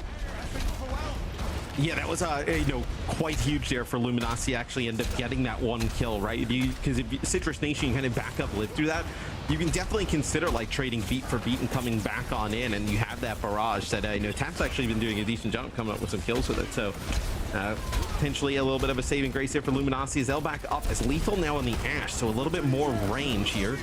I know playing from the even further distance here from this far. That'll be an Amp Matrix Immortality Field. That'll end up keeping Zeb up. So dangerous. A bit of Flux around the corner. Just false in that. Sound barrier used by the attackers here. False not bothered at all by the Flux, and Zeb gets blown to smithereens as he tries to step up. Now the later beat for Luminosity looks oh so good against this haggard Citrus Nation squad. They try to get involved, they try and start a fight, and it blows up in their face. Yeah, Juby holds on to it, for an extended period of time. Past Citrus Nation, using their sound barrier, trying to get aggressive around the corner. And, once Juby drops the sound barrier, and everybody that time, gets the benefits of it. There was nothing that Citrus Nation was going to do to kind of break through there. So, pretty decent offense, though, all things considered there for Citrus Nation. You don't complete the map, you get pretty close. We'll see, how Luminosity fares now on offense. That's where the cart gets to for Citrus Nation. Sticking to the Pharah, which you obviously mentioned, Matt, can be difficult to pilot through this part of the map.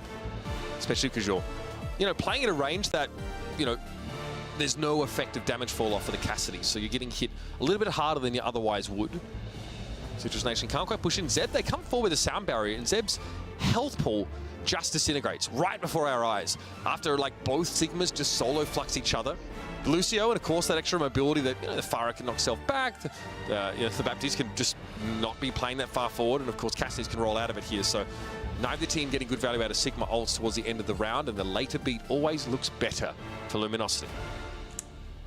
Yeah, I mean, I know that if you have to use your sound barrier, you're like really early, kind of knowing the other team has theirs as well. You need to come up with like a kill or two before the other team drops that beat, or else there's just. It looks amazing if you turn it into one kill. Just one kill. Just one, right? Just give yourself a player advantage, then you still have a shot, right? I know, especially if you're playing like a Lucio with a Baptiste, you have the immortality field. You're in a spot where you potentially could come out on top. This would be quite interesting. Squid, we were talking about, Trico versus the BAP right now, coming out with the BAP on offense. So taking a lot of damage here through the choke. The immortality field quite good here at the start. King, due diligence done there. Right away. Yeah, I mean, throw it down. I think the poke damage is definitely going to be felt by the attackers here, but they're giving as good as they get, Matt. Kinetic Grasp already committed by Zeb. King has a decent little keyhole to throw some poke damage down. Has been pretty consistent. The tap's done well in terms of that ult charge. You can see that's equating to more damage done by the defending Pharah. Vision has a sixth sense about tap peeking up over that rooftop and is able to force them to dump altitude quickly. But now this is where Luminosity want to be. It's up to Vision to find something. Looks like there might have been an accretion that came in, forces out an immortality field from the attackers, and Lethal finally gets purchased. It's false. Now he can play from around the car, but that exposes him to Squid and some of this other hit scan pressure. So Zeb has to dig a little deeper. Comes up with a Baptiste kill. That'll be enough for the defenders to hold on.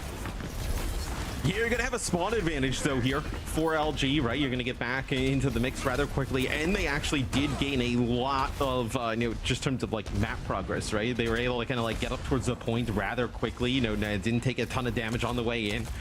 They were able to kind of get into a spot where you'd be pretty happy, taking the fight if you're Luminosity, and they get right back to that spot again. And Matrix thrown up here.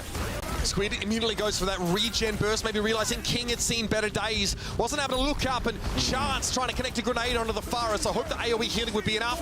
Spoilers, it wasn't. Vision's in trouble, though.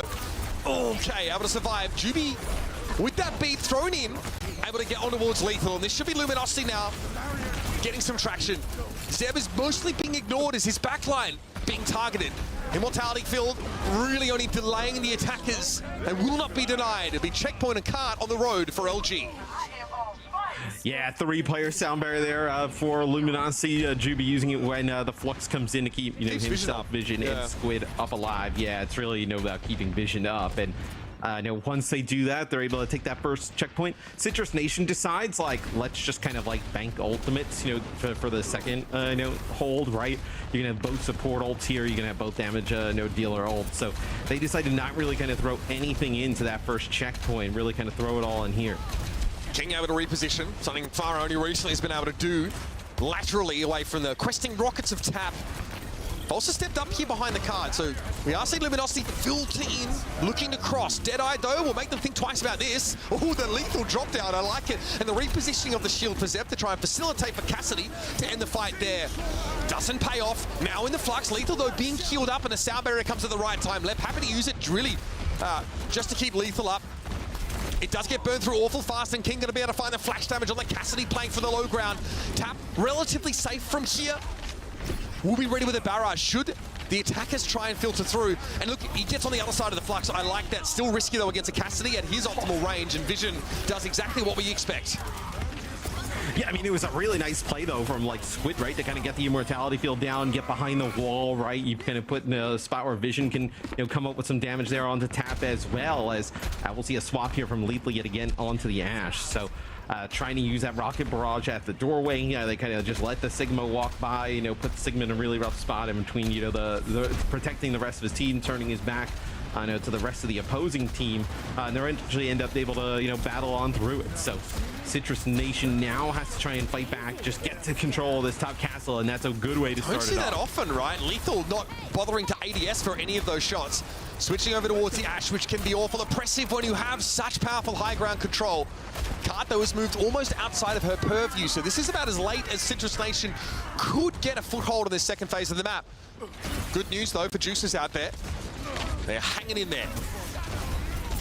Yeah, so this next fight for Citrus Nation, depending on what Luminosity decides to do, right? Probably the most difficult one they're going to kind of face here in this second, checkpoint area, right? 4 ultimates, probably all 5 online here for Luminosity Gaming. I think you try and just dwindle some clock, right? If you can get a pick here as they kind of cross, that would be massive. This will be a flux. That is a nice one from Zeb, but a nice sound barrier there from Juby. But you see the health bars of Luminosity getting quite low. Doesn't matter though, Vision takes out Lethal. That is massive, yeah. Look, the immortality field from Squid is on point, and Juby, slick moves to get that beat down just in time. They were not ready for that flux side wager, Matthew. Luminosity, their protocols kick into gear. Okay, Zeb got Squid with that accretion, but the card though looks to be slipping in. Left has to turn and respond, but there'll be no one else to challenge this outside of Tapu. Has to stay airborne. Bob getting something done. False should be able to pepper this one down. And the rest of Luminosity now should be able to push in behind it, but this is stall. Left now has a sound barrier as well. You can commit to this fight. King and Vision are both missing, and the Juice Benders are holding on, Matt. 1 minute and 13 left for Luminosity to make it happen, and Bob buys them all the time they need. Yeah, absolutely. I know it seemed like Lep actually may have knocked Juby off course from getting killed by Bob, but it doesn't really matter in the end. As Bob buys enough time, you get Lep back in the action, a few players coming off a spawn, and now you're in a spot where Citrus Nation, you can get a hold. We talked about how difficult that fight was going to be with some of these ultimates. A few of them gone already for Luminosity, and now you have this sound barrier that's going to be good for this flux that's going to come through. You're in a decent spot as now the Ashe, you see that dynamite damage start to tick down. Immortality field you don't want to kind of like use at this early. So this is just really good position here from Citrus Nation. Oh, and King's trying to find a way in right now. It's just too dangerous. Vision grouping up with the rest of them. Okay, Lethal just getting caught. Hanging out on the card after that air matrix came up, but you have to capitalize on this, and straight away you see False left side of your screen onto the card, pushing that one straight in with a flux in hand, no less. So should Zeb become a little too sticky, he can be held aloft and held off the card. Notice that False wants to stay low to the ground to keep contesting and pushing the card up in the absence of the enemy Sigma, but Zeb stayed alive. Looks like he got accreted there, and Vision with a Deadeye isn't able to find a kill from that extremely long range, and here's where Citrus Nation have a chance to get back involved. The rocket on Vision, one more would have done the job for Tap, but now he needs to turn his attention to the cards. Lethal found 2, but it's not enough to stop Luminosity. They have an extension of time, 90 seconds to get the map done. Yeah, losing Zeb there is really kind of when everything falls apart, because you had Lethal and Tap in pretty decent position to come up with some kills, right? And Lethal finds 2 there towards the end, but once you lose Zeb, there's nothing you can really do. And now Luminosity, there's still not a lot of time left, right, to get this payload where it needs to go. You do have sound barrier here to be able to use. Do you want to use it offensively, pushing around this corner? You have to have an idea that there's not a flux on the other side. You saw a hero swap earlier, and then really nothing going on from Zeb in that previous one. Could be a problem here for this Luminosity gaming squad. Yeah, sound barrier is helpful. Bob, though, is just going to take so much time to remove. It's a great stall mechanic here for the defenders. Juby's looking for an opportunity here. Wants to use his beat proactively, gainfully, in fact. Here comes Bob. Zeb close to a flux. Keep an eye on that for Citrus Nation. Lethal's Bob has been taken down now as the Sigma for the defender squad steps up. And Zeb, will he have a chance to let this go? He is staying alive, only just. Grass keeps him in it, and now he has a flux opportunity. But Lep and Lethal are already taken down, and a barrage from on high is beautiful. Luminosity Gaming have to fight tooth and nail for it, but they get themselves another map win. Yeah, extremely close there at the end. It's just that sound barrier from Lep that is just way too good, even though they allowed Zeb on the other side to kind of like build out towards that flux, right? Still not in a position to get anything massive there. They deal with the Bob rather quickly. It got scary there for a second. I thought Citrus Nation, wasn't even going to like step up, kind of like contest the point, right? Because that Amp Matrix was in a really good spot, but they end up doing it. It doesn't really matter anyway, because Lep sound barrier and Luminosity just push on through, and it's too strong. You can see how awkward some of these like cart stall situations get when you don't have Tracer. Like your Sigmas have to go and stall it out and just say, okay, instead of that mobility and the recall, the ability just to avoid most of the damage by movement, yes, throw up the shield, use the defensive cooldowns, buy as much time as possible. You see Juby though was sat on that beat, Matt, and he was absolutely waiting for an opportunity to make use of it. Look, I think that the Ashe has a lot of value there. You could see it, definitely had some impact, but rolling the clock back a bit, we saw a decent amount of variety at DPS here, and Squid obviously started on the Kiriko, then switches over towards the map. This moment here, right, sound barrier, look at the health bar of Zeb. Blown to smithereens. That was such a big opportunity to use that bit aggressively, but Juby has one later, and at that point we knew it was kind of curtains for the attack of Citrus Nation, and then we turned it back around, right? Thought the Sigma play again was great. Juby had some really important beeps. Yeah, we've seen some kind of changes, whether it be Squid being on the BAP or the Kriko, and then we've seen some Ashe play here. I know we saw Sojourn in the last map, but that was all in the game. But Lethal coming in here, Cassidy and Ashe. I think the Ashe in like kind of these like really long range areas can definitely pop off. And then also just kind of the consistent heal pressure with the Dynamite. The Cassie still seems to be just pretty strong all throughout. And here's the kind of end. I mean, King goes up here, has benefits of the sound barrier. No way he's going to fall. Yeah, Cassie looked really good in general, right? We joke about the zoning dead eyes, but it's a really relevant mechanic here because that's obviously kind of what Sigma wants to do. That's what the comp does. Create space, zone away, and then use your optimum ranges, which often skew a little bit longer to have value. I like the switch to the Ashe for Lethal, right? That fight just outside the castle gates there, Lethal actually finds 2 late kills, but because they're so split, the defenders, right? They have Lethal wrapped around onto the bridge high ground and just Zeb the Sigma sort of sat on the point and maybe some like Lucio stall. They can't convert those kills into like a successful defensive hold.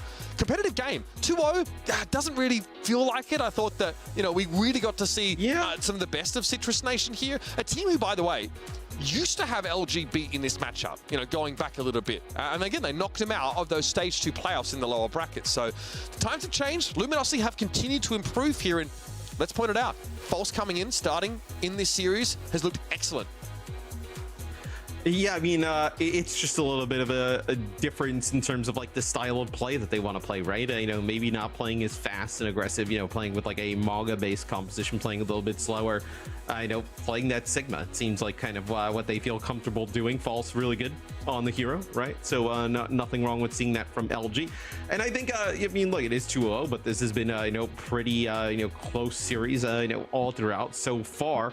I think you'd expect that, right? LG, they're not exactly I think you kind of expect them to probably be a little bit better than they are, but I know Citrus Nation kind of like lurking around the same vicinity of teams. They're in the same class, right? So yeah, I would say so. I think like if you wanted to say like maybe that LG is in a tier above it, then like Citrus Nation is the top of the next tier, like sure, but I think you're kind of splitting hairs a little bit there. I feel like at that point, like with how things are in NA.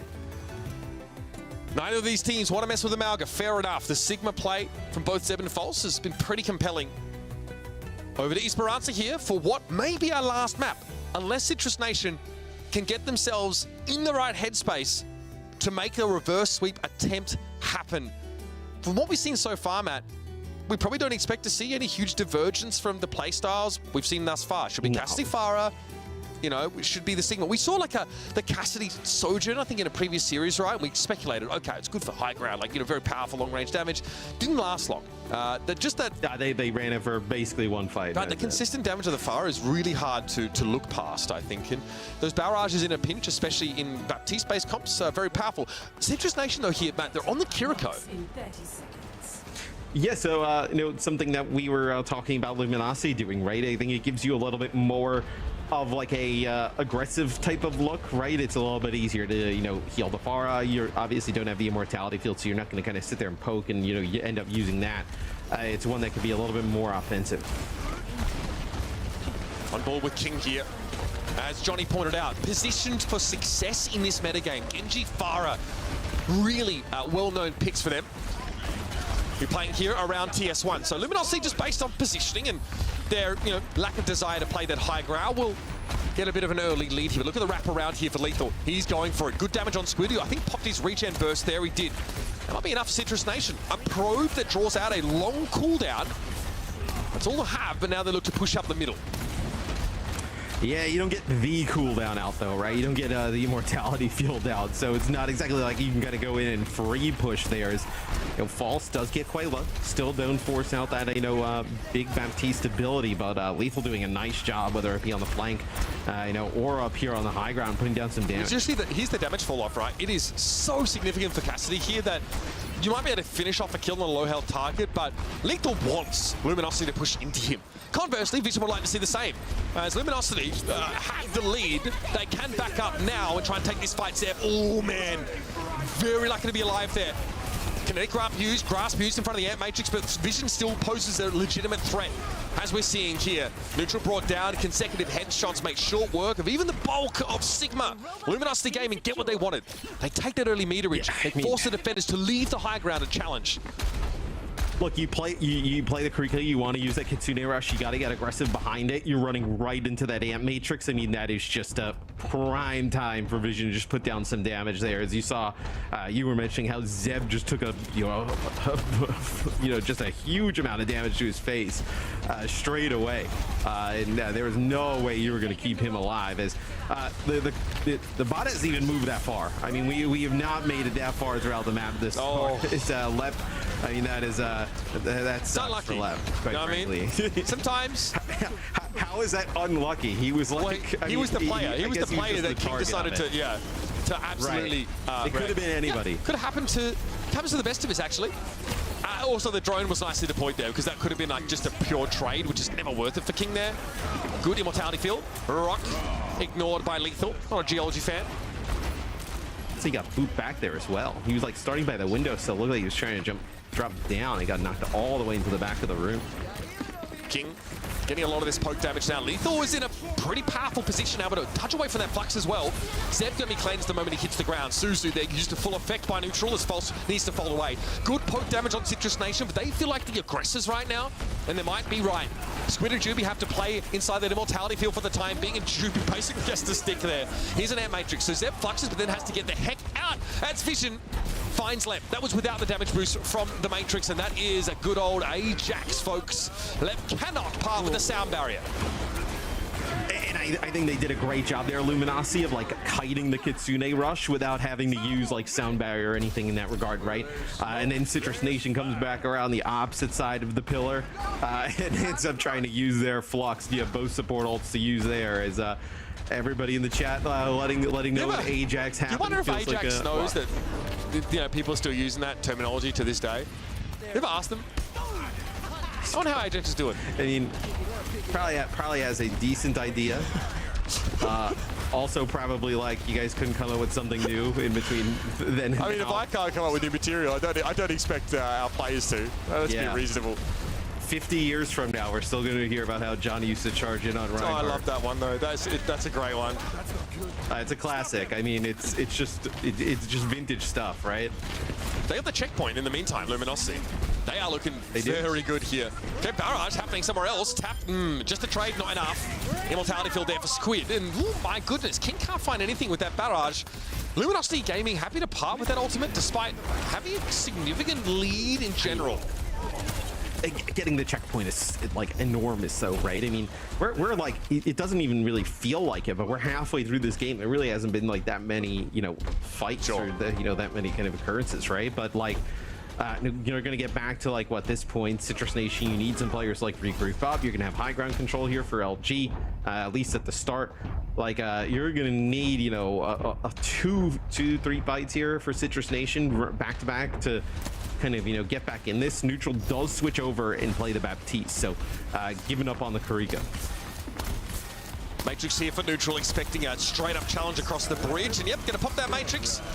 Squid will have theirs available in just a moment, but Lethal's able to find Vision. Looks like... Got knocked up in the sky. Yeah, exactly. I mean, looks like there was a BAP assistance there, so might even have been through the Matrix on one of those players, but that's more than enough. Citrus Nation, this is good. They've strung, Matt, 2 fights together. They probably need a third to get that checkpoint, and that's beautiful from King. That 1 kill will stop Citrus Nation in their tracks because Luminosity still have their Sigma up. Yeah, and it's very difficult. It's going to take a while to get False out of here, which they do. And now you actually might get checkpoint out of this, right? You don't actually get everybody back in the mix here for LG, so you might actually get checkpoint out of this for Citrus Nation. And now there's like a path, right, to realistically take the lead, where you're going to have a sound barrier advantage in this next fight. You have the sound barrier to kind of deal with the flux on the other side. So potentially an opportunity for Citrus Nation in the last, half of this map to kind of steal it. Feeling pretty good about that, Citrus Nation. 2 consecutive fight wins and a checkpoint gain. Now they're encroaching upon Luminosity's total. They come back from 0 meters to 68. Now starting to look much more competitive. They've got a bit to contend with in this next fight in terms of Luminosity's ultimates, but having a flux It's going to be important. Sound barrier economy, Matt, is going to be at a premium in this next engagement. We'll start with the Matrix, though, and False flattens them. Nothing he could do. Couldn't even pick himself up off the ground. Yeah, I mean, just gets absolutely deleted. I mean, you see how many people are on the kind of kill feed and the assist in terms of, drop the M Matrix. Everybody just fire on Zeb. There's no way that they can even like react to be able to kind of keep the tank of Citrus Nation alive.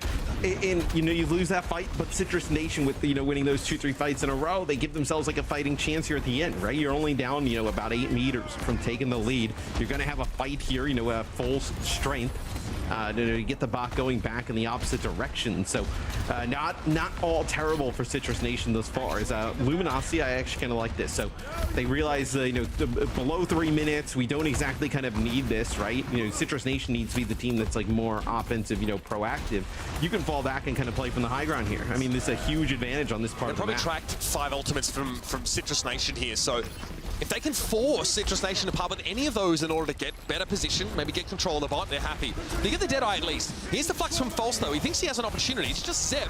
I like the head turn, though, in the direction of Leeple. That's going to keep him honest, keep him quiet in this fight. For now, the beat comes out later from Juby. The guy has been on point today. The Lucio play absolutely sick.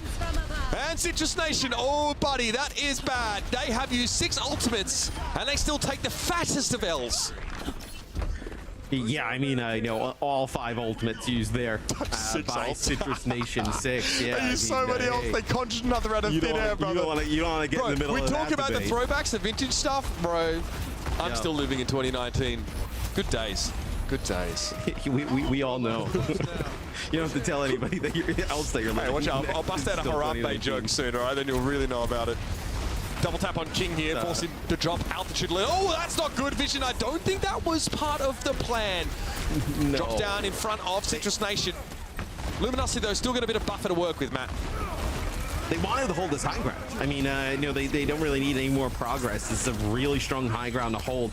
So the last fight, they ended up using a Deadeye to try and kind of clear this space, with the bot is losing Vision early on. It's pretty brutal. Now the bot's going to get into a really awkward spot. All right. Luminosity Gaming just allowing this to happen here. Now then, 1 minute left. It does mean that Citrus Nation don't have the option of sitting up in this high ground and waiting for LG to come to them. Just on virtue of the fact that Citrus Nation are well behind in meterage. So they will push their butt up and then eventually have to give that ground up.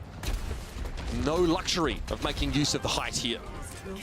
Right, Citrus Nation, would love to be in a position where they could just, phone it in, take the lead, here, and then just back out, right? This would be stunning. Well, they actually not False to the other side. That's massive. Right, Zeb gets behind him and actually accretes him back towards his team. Citrus Nation might have something to work with here. 30 seconds left, and they are going to reach and exceed Luminosity Gaming's total. Out of nowhere, Citrus Nation have come alive and now an opportunity to stay alive in this series and really light a fire under LG. 17 seconds left. LG now have to win multiple consecutive fights to win the map. That is so much to ask for. And they're going to do it against an air matrix and a barrage and maybe even a flux from Zeb in the coming moments. King wants to stay safe, but eventually caution must be thrown to the winds and maybe he'll look for a flanking barrage. Trying to play a cute angle like this is unlikely to pan out the way he would hope. 109 meters and counting. Citrus Nation just back up. They know they have the lead. There's no reason for them to overextend now. Lethal will be kept alive. Flanking barrage and tap comes in. It's going to be good for one, but the immortality field keeps the rest of Luminosity Gaming alive. Here's a sound barrier. LG forced to dig deep to stay alive in this map to keep this overtime going. Not the worst result for Citrus Nation, but they have to be vigilant. This is about to get extremely chaotic.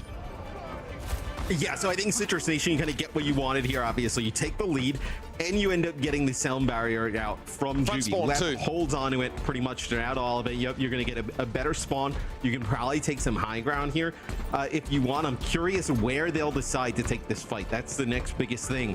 So you will have an Ant Matrix here available for Luminosity as well. Obviously not as strong as that sound barrier in these types of situations. Is that they want to play pretty close here. Like you mentioned, beat available for Citrus Nation. No reason not to try and force a brawl-style engagement. Deadeye here catches on a Vision. That's a good one to Cassidy down, and this should be it. Citrus Nation, after being 70 meters to 0 down, have clambered back into the driver's seat and put themselves on a path to a potential reverse sweep. But it's going to take a lot more than that. It was heroics for Citrus Nation, but they're not out of the woods yet. I mean, what LG was in control for 70% of the round there, on push, right? It was just basically the last 4 minutes where Citrus Nation really kind of turned up, took it to them. Probably, I know you could imagine if we could get Jake in the call, they'd be super hyped right now. Get him in there. Get him in. Now we need Jake in the call. I want to hear the momentum here from Citrus Nation. Is right. You kind of steal that one in the last few minutes, right? You start to get going. With lethal in the game. That would have been. Sorry. Maybe there's an opportunity to keep it going. I would. Yeah. I think us 2 years ago trying to do raids, Mythics and Ash, right? Jake comes into the call, gets us amped up. That would have made such a huge difference. Why has it taken so long for us to come up with this? Anyways, head over to the desk to break down the game that we've had thus far. I'm sure Jake has some choice words to describe what we just saw on Esperanza. I'm available for life coaching if you guys are interested.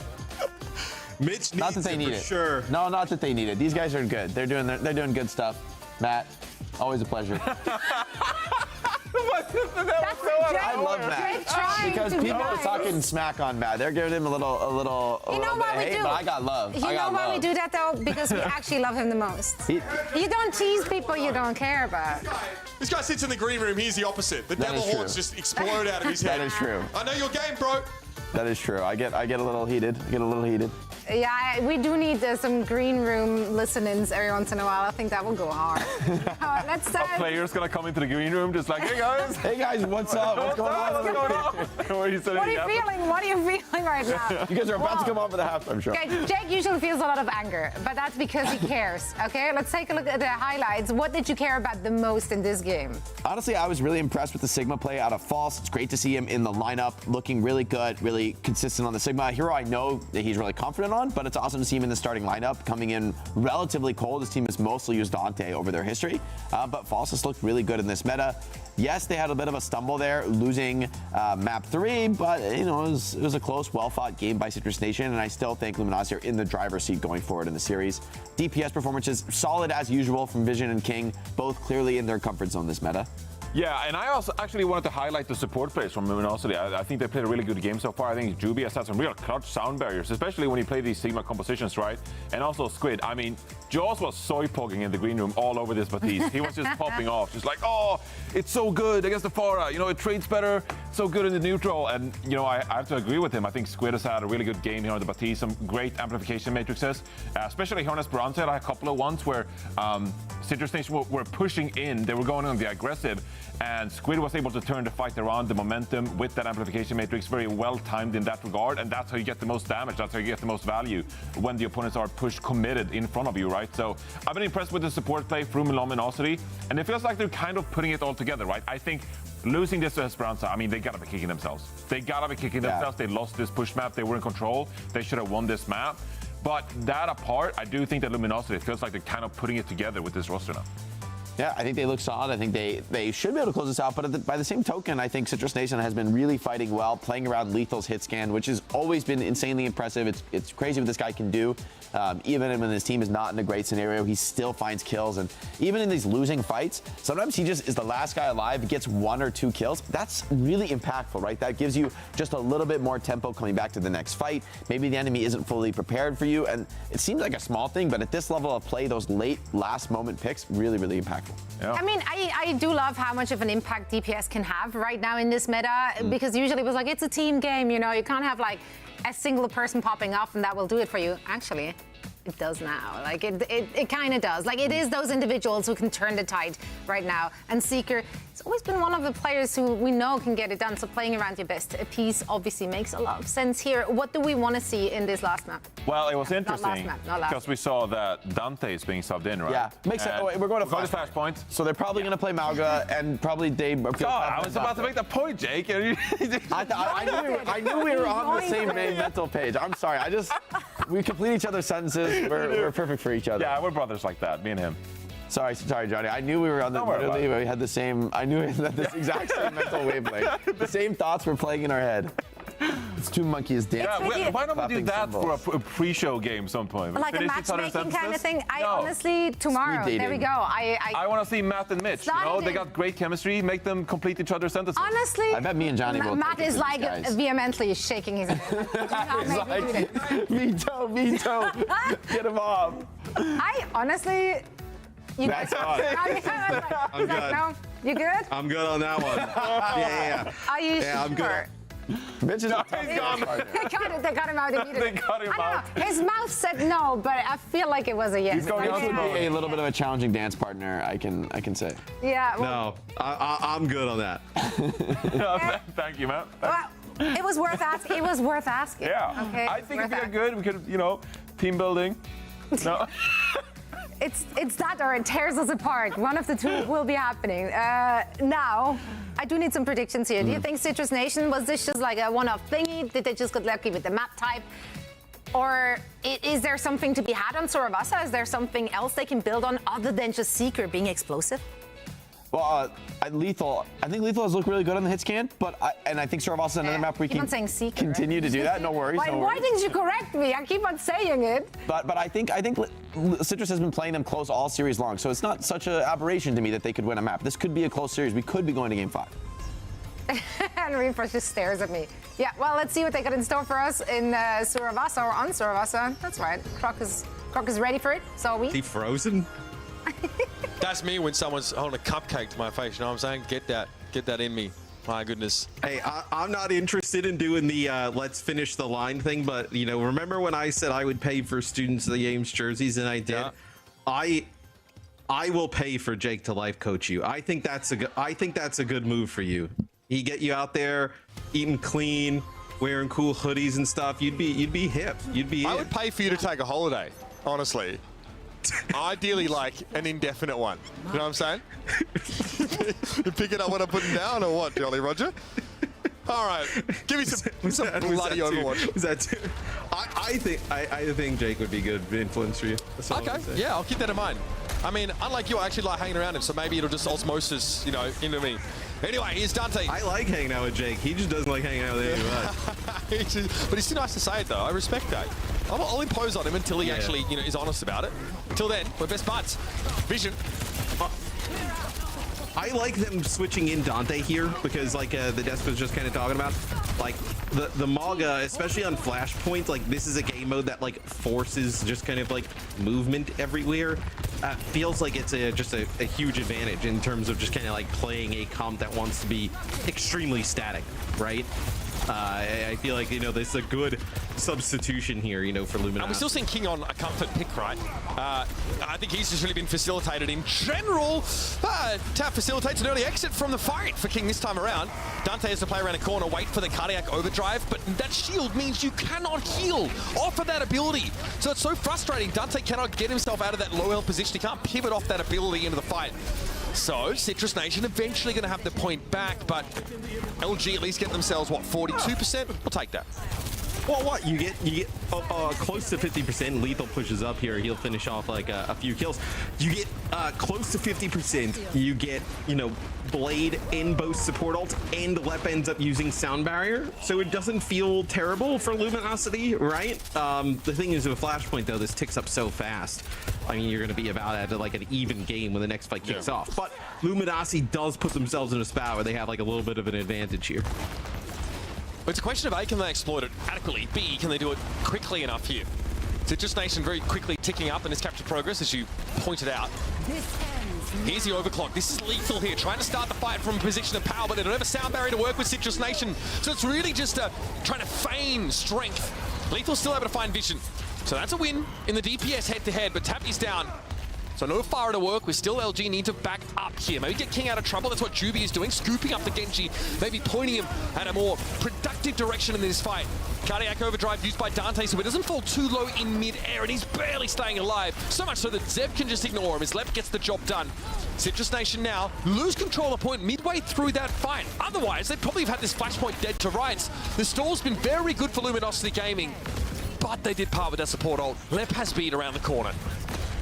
Well, because LG, they like layer support ultimates on top of each other, it's just like a free flux for Zeb, right? When Dante just kind of charges in there as a nice shot there from Tap at range, it's going to make it very difficult for LG to even, make an attempt here at the end. They're going to have to give this one up, but we're using double support ult right on top of each other. It allows Zeb, as soon as Dante comes on in, get him up with a flux. Nice accretion there after, not actually able to heal anything off of it, and that'll be Citrus Nation taking the first Flashpoint. Cage fight available here for Dante. Luminosity start their first flashpoint with a 42% lead or thereabouts. Must be frustrating to have that taken away from them. Let's listen to Citrus Nation now as they want to keep this reverse sweep attempt going. Yeah, out of the cave. I go. Flip to their main, flip to their main. He has nothing. I'm taking. I should fight. He has nothing. I can't flip, I can't flip. I'm staying on man. That's bad. He's gonna pin and cage. I think we just have to fight him. Oh, he's on me. Pinning again. I'm playing much like this. Bino. Back brush, 2, 1. Nice. Kiri. Lucio. The one. No trades, boys, no trades. Don't trade. Kree up top, don't trade. Take it. No, that's Sorry, my bad. Let me taxi. You're down. You guys can poke, it doesn't matter. Yes! Man, I'm feeling a map 5 here. Citrus Nation looking extremely comfortable in this composition, and Dante coming off the bench a little cold, a little frosty there. We saw Tap wade into the cage fight, just barrage and instantly blow 2 people up. Yeah, and I don't even think you can kind of like pin it on, you know, oh, like, hey, they bring in Dante. No, it's just the comp doesn't seem as good. Map, right? Yeah, but that's somebody on Reddit will Oh, sorry, yeah. Far be it for me to influence community sentiment, because I'm sure everyone listens to what I say. So, well, no, we'll actually listen to what you say. They'll just. So all I need to do is start a podcast. It doesn't matter what I say. So, but I think it's like the pace of play, right? It's just changed so dramatically, right? Where I think it's like, you know, now we've gone from, you know, playing kind of like more pokey Sigma-based comps to now we're all just kind of like rushing in, you know, all at once, right? Like kind of the speed of the game has changed. Is you know, Lethal will take kind of like vision out from the death there, but this should be a fight that LG just kind of finishes off with this blade. Yeah, so they'll end up obviously getting in control of the point and finishing the fight off. For LG, this is an opportunity to get back into it, right? Playing this venture, you know, with the Genji now, getting even a little bit more aggressive, right? Just making plays for like neutral in the backline constantly. So much so. Okay. A little bit of a sussy switch there. Onto the Baptiste for neutral. Vision here, just exchanging pleasantries right now with Lethal. See this venture switch up really allows Luminosity to pile on in when Dante charges. Here, Citrus Nation as well, they're ready for it. More often than not, they know when Dante's coming at them here. Here's the Cardiac Overdrive, Vision benefiting from that as he emerges amidst most of Citrus Nation. Starting to build towards that ultimate here, which is only going to make it harder for Citrus Nation to get involved in this fight. They've got to go now anyway, as that flashpoint percentage is getting dangerously close to DEFCON 1 status.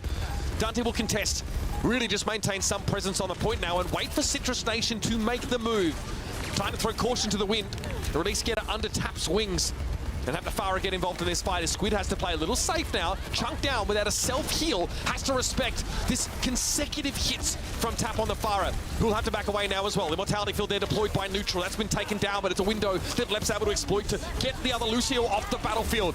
Here's that Kitsune rush. Dante, though, burnt to a cinder as the barrage is thrown on in. Zeb going to be traded out for that one, though. You can see here Lethal healthy enough, and Vision is skittering away. Citrus Nation lock horns with Luminosity and come out the better. Yeah, they're both kind of teams end up trying to like build up towards support ultimates during that fight. Like they're just kind of playing around the central pillar, just trying to like farm up some damage. For LG, it's building up towards that Kitsune rush, and for Citrus Nation, it's the sound barrier from Lep, and the sound barrier is huge, connects with everybody. Right after a kill already goes down in favor of Citrus Nation. And with like this venture swap, you also have Lethal switching over and playing the Sojourn. So we talked a little bit about this, I think in like map 1, right? When we kind of like saw the Sojourn and like why you'd want to play it in certain situations. Like the slide is pretty good to get away from that Mauga, right? Create even some more space. So it's like you're kind of like seeing the burrow, you're seeing the slam come down, right? Using that dash to get out of the way at Sojourn, you get away from some of that damage. And then kind of like create some distance between you and the opponent. But yeah, like you mentioned, I mean, Citrus Nation in a prime spot to force a game 5. Yeah. In a do-or-die game, Matt, this is an elimination match in our lower bracket here for Esports World Cup Overwatch 2 qualifiers. It's go time for Citrus Nation again. Going from strength to strength, they'd love to start this flashpoint on the front foot too. Speaking of those, look at Seb. Up front and personal here, daring Luminosity to try and challenge their will around this beat, no doubt, and it comes down here. Everybody from Luminosity Gaming benefiting from it, and Lethal has to back away from this action. Neutral able to deploy an Immortality Field here, but Vision takes care of that with the ultimate, and in comes Dante, big bad bustling, ready to do business, as Lethal has to respect this, has to back away. They don't get anything in terms of kills, right? They end up getting the point just kind of like by brute force there. Luminosity. Now it's this blade here from King. How do you decide to use it, right? Do you want to use it a little bit more? Well, I mean, you don't have sound barrier on the other side, right? They have to have a good idea that it was just using that previous fight. But look at that, they lose Squid really early. No, it's Suzu available for you. That's pretty devastating stuff. And look at those health bars tick on down. Juby doing his darndest to try and keep them topped up, but it's a lot to ask for. Here's Zeb now, Flux, Dante low, play going to be used here by King here to ensure things for Luminosity. It's getting a little bit rocky for them right now. As Left also committed a beat of his own. King cuts through it though. And Lucio's not getting out of here. Quick flick of the wrist, and that's the Shurikens claiming another kill. Luminosity extend this lead. Some sparks of hope, signs of life for them on this map. Yeah, and with Neutral dying here really late, I wonder if you just kind of give up here on this point. If you're Citrus Nation, just kind of go live to fight another day and go for the next one. As looks like they will give up, they will rotate away. Just does not work out in their favor there. As they did have the sound barrier for the blade. It's just there was so much damage already done, right? Even with a Flux there from Zeb. This is another opportunity though for Luminosity to kind of like chain things together, right? You have a Kitsune Rush if you want to just go in with that, right? The Venture Ultimate coming online. You also have Cage Fight, right? No sound barrier on the other side. You can get in there with that Cage Fight, maybe just take out Zeb. Here we go. Already Citrus Nation is set up for this one. Still well and truly within a position to force a map 5 here, but Luminosity coming alive at this time is about as good as it gets for them. They could close the series out here. Dante's Cage Fight is available. He'd like to maybe waddle into the back line and throw that down. And it may be unnecessary. They get the flashpoint, they get good damage, but Lethal might have turned this around on them. Dante maybe regretting not committing to the fight. They even beat it for this. Maybe a breakdown of communication. Luminosity don't make use of that defensive ultimate to have a fight win. Getting King picked up there is devastating. Yeah, they'll get some percentage here, Matt, but that is a key misstep at a crucial moment.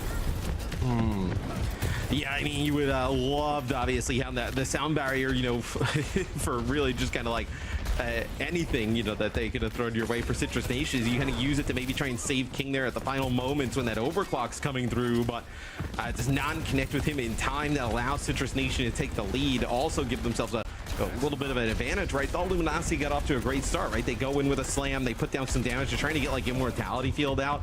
They don't even get that big ability out. Here will be Dante goes in with a slam. That's going to be a Suzu trying to keep him up. Doesn't even get the Cage Fight off. That's an Ant Matrix that just deletes. Well, the Suzu comes out after he gets hit by the accretion match, so he still has to pick himself up off the ground, even with that invulnerability frame applied to him. Vision gets brought down now, Citrus Nation, without control of the point presently, but that's about to be remediated awfully quickly at this rate. And again, they'll be within striking distance of that map number 5, and then bringing 2 massive ultimates to the next fight. Probably the 2 best that you could ask for, especially with the lack of support ultimates on Luminosity's side.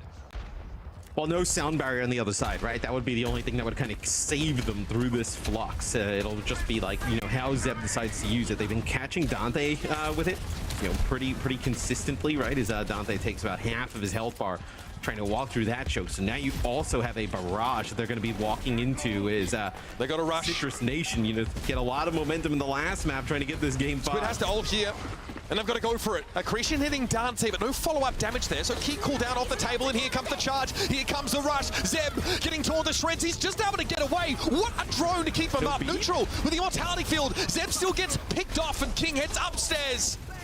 Has a chat with the proprietor and comes away with Neutral's kill credit. Luminosity are back in it here.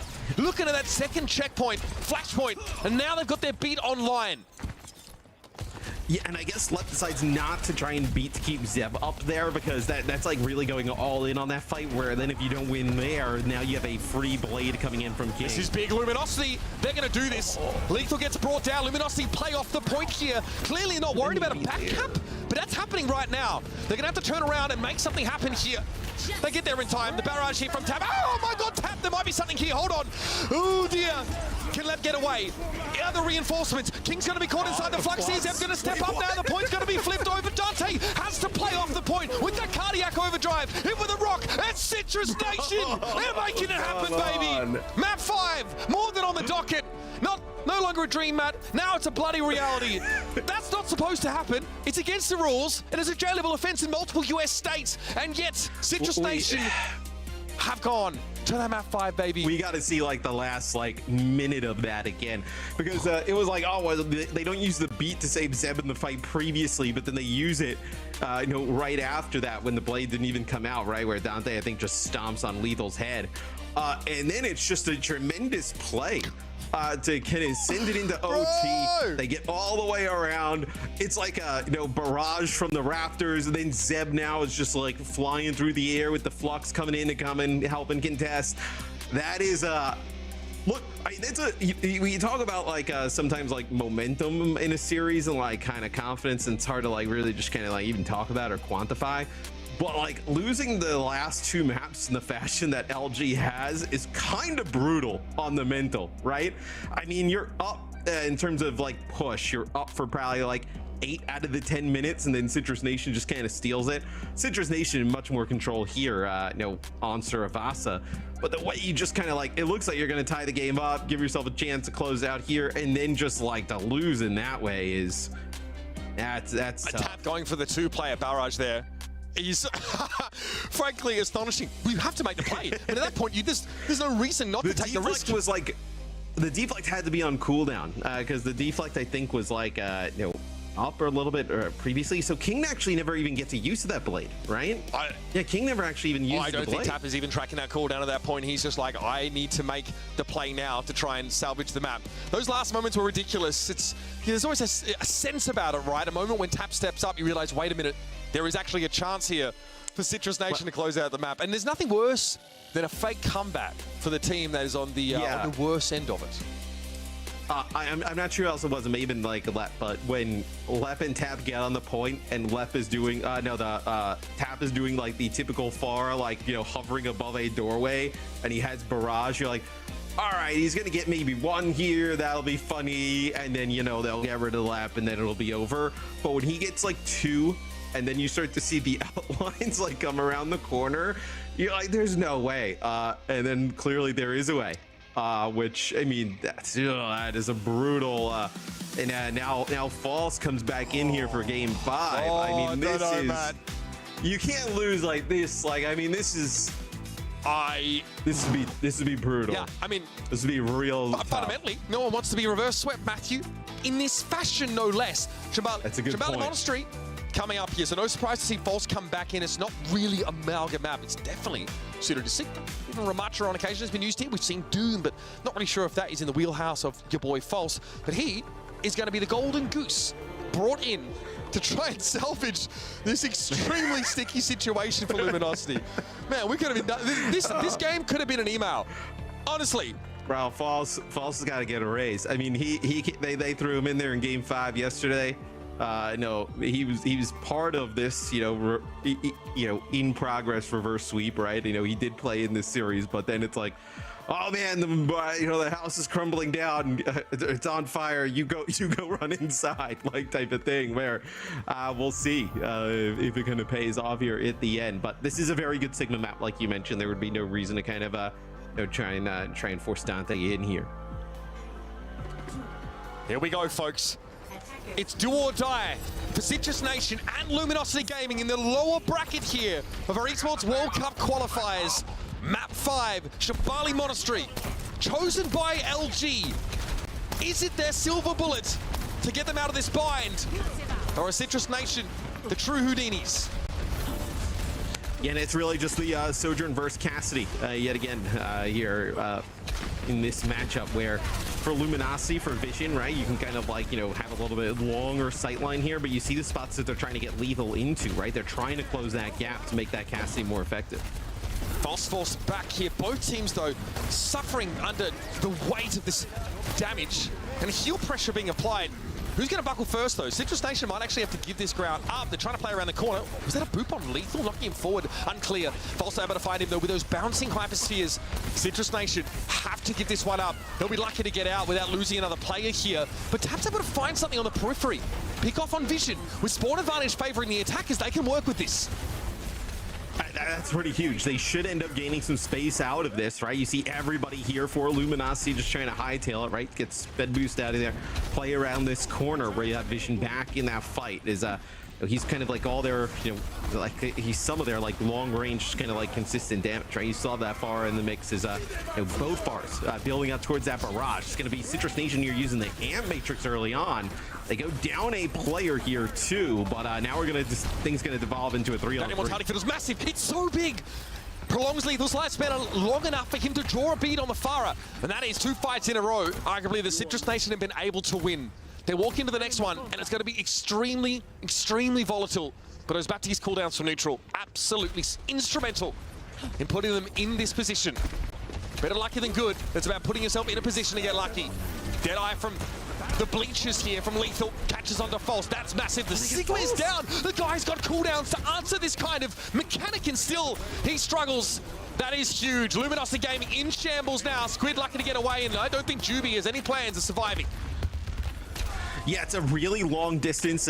Squid comes around the corner there by the stairs that we're seeing. The cart move drops at Amp Matrix for vision, and I think King is just gonna push some damage out through. But Lethal with that Deadeye looks like they just kind of like maybe boot False forward a little bit, and they're actually able to get that kill. And I mean, once you lose the Sigma, right? The Sigma is the one who's just kind of how you've been talking about all day, standing there, kind of holding that payload down, kind of for both teams. So like to lose that Sigma, and then it forces other people down on the cart. They're going to die rather quickly with the amount of damage, and things have now even gotten worse here is they lose Juby early on. This will be a sound barrier for Citrus Nation to deal with this overclock. Caught in the flux with Squid there. Okay, Immortality Field had to be thrown down, but Vision doesn't get out of this one scot-free. I like the grasp there from Zeb. They can't do too much outside of answering that Farah's damage, but it is enough. Squid and Juby falls back in the corner here, Matt. These players need to try and live. I mean, this is a terrible spot to be in, back in this corner. I mean, there is no way out of this. I mean, that's kind of the problem. Like, you kind of either needed to die real early and get another fight, or get all the way out. They kind of back in that corner. That's what both supports there. King is doing what he can, but it's not nearly enough. Not remotely within the same postcode of sufficient for Luminosity Gaming. Lethal finding their Deadeye, long range kill, a freebie there was really what sealed it for Citrus Nation. And they got 4 minutes and 20 on the clock to work with this last phase of the map. Luminosity Gaming are crumbling. They are falling to pieces. Yeah, I mean, you can kind of tell, like, with the way the last 2 maps ended, like, momentum definitely sides with Citrus Nation. Lethal just comes around the corner, doesn't give a damn, just 2 taps King. Like, LG needs something to go their way. They need like just a terrible mistake on the side of Citrus Nation or something, right, to just kind of like calm down a little bit. So here it is, right? They use that Amp Matrix around the corner. They kind of maybe push in a little bit too far. They end up getting these kills. This should stabilize LG for a little bit, but man, Citrus Nation off to a great start. LG need to talk now. They probably need to be yapping at each other. Find a way to, or at least just like stifle this momentum of Citrus Nation. They've done it there in that fight. There's probably more that needs to be discussed here. King getting caught out there by Lethal. Maybe that's a nerves thing. Maybe it's the pressure really starting to mount, and Lethal's got another free pick. Unbelievable. He has been for the low price of absolutely freaking nothing. He gets that kill on Vision, and now Lethal's wrapped around the back. He's brimming with confidence, Matt. Might be his undoing here, but it's really about sending a message. I don't think you're going to be able to push out of this door. I mean, Zeb just takes like his entire health bar of health. That's the back on out, especially now that Lethal's gone. So a few minutes off the clock now here for Citrus Nation. LG starting to string together some defensive holds. Amp Matrix available for Citrus Nation. They've done a good job, whether using with a Deadeye or just using it to kind of create some space or catching players off guard. So let's see how they decide to use this here. Now, Tap doesn't have a great way to gain altitude in this part of the map, right? Needs to get through. That's why the battle line's being drawn where it is by False. Deadeye from Lethal. False! Okay, Immortality feel committed to that. False might still die here. He does. He's in a really bad spot. Zeb picks him off. All right, we have a trade though. Vision at least gets involved with that overclock to get the Immortality field down, and it was Lethal picked off after the fact. King's Barrage is used to good effect. Citrus Nation, though, still have a reason to come forward now. Their confidence still lingering. Gravitic Flux now for the Sigma. He catches 2. It's both supports. You can't ask for much more than that. Vision can only slip and slide away, but his time is done.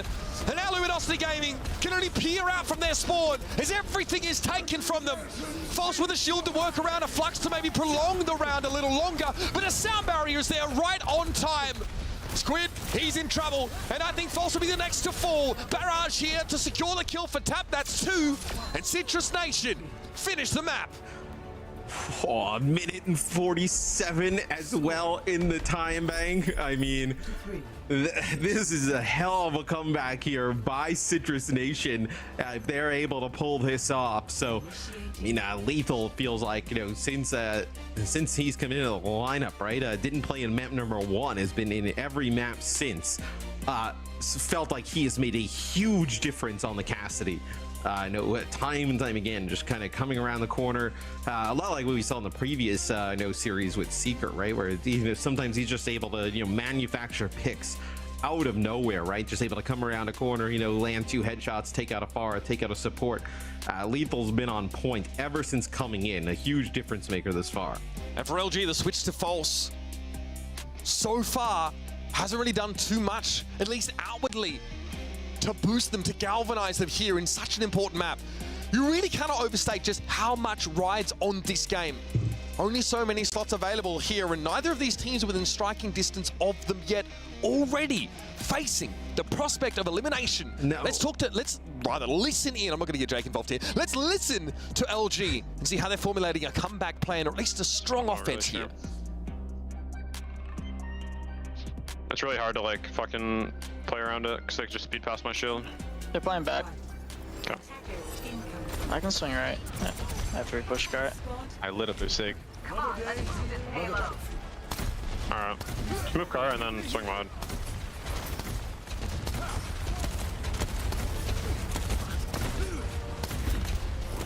I can swing whenever. I'm one. Wait, let me throw shield. Let me throw shield. I need shield first. Building. Okay. Alright, I'm walking up. Do you have that? Yeah. I'm going through the room. I'm going inside. Swing. 3, 2, 1. I'm swinging. Cast one. For one. We have white space. Yeah, moving car. I have no shift. Single already. Break shield. Don't let him heal. Take one. Nice. Cast swinging top left. Cast fire top left. Real one. Get car. No trade. Wait. Nice. I'm taking ladder, right? They're gonna be close to window like us. 3 cart, so they on, yeah. I got cart. Confident first steps taken here by Luminosity. On their attacking side of Shambali Monastery, Matt, the game plan is simple. Move the card up, swing wide, and get Vision involved. Yeah, no, they execute that perfectly here, where I think now if you're Citrus Nation kind of thinking, from their POV, you can't allow them to kind of get this, first checkpoint and then have like 4+ minutes, almost 5, going into the second one, right? You need to get a fight win here. It looks like it was actually Lethal just trying to get an off angle there on one of the supports. Zip. And the card just goes through. We're going to have that one for free, apparently. Luminosity Gaming. Finally, things start to turn in their favor. And honestly, you make your own luck in situations like this. Tap trying to bounce with those rocket jumps here as King is biting off a little more than he can chew until the cavalry arrived. And that'll be an additional stagger. Yeah, it looked like Citrus Nation, with a lot of the Pharah damage, like we saw where Lethal was playing from, trying to get like an off angle. It looks like a few other players were there as well. And the Pharah damage, like from that backside of the door, just really kind of like prevented them from coming out and, getting back towards the cart. And that allows them to just kind of walk it in. But look at how much extra cart practice. I mean, you're almost going to get to this final corner. Like, you never want to say a fight is like a almost must win. It feels like you're absolutely in a must win fight scenario here for Citrus Nation. Start with the dead eye. Oh my goodness, Lethal, what? Okay, you went for it, and never punished, apparently. Looking to back away, but now very much out of position, and this sound barrier team of Luminosity Gaming are armed to the gills. Lepto at least is able to throw a beat down of his own, but Lethal's still under pressure, apparently, as King peeks up through the window. More shots on the Cassidy. More methods of keeping Citrus Nation laid low as this card heads up the slope.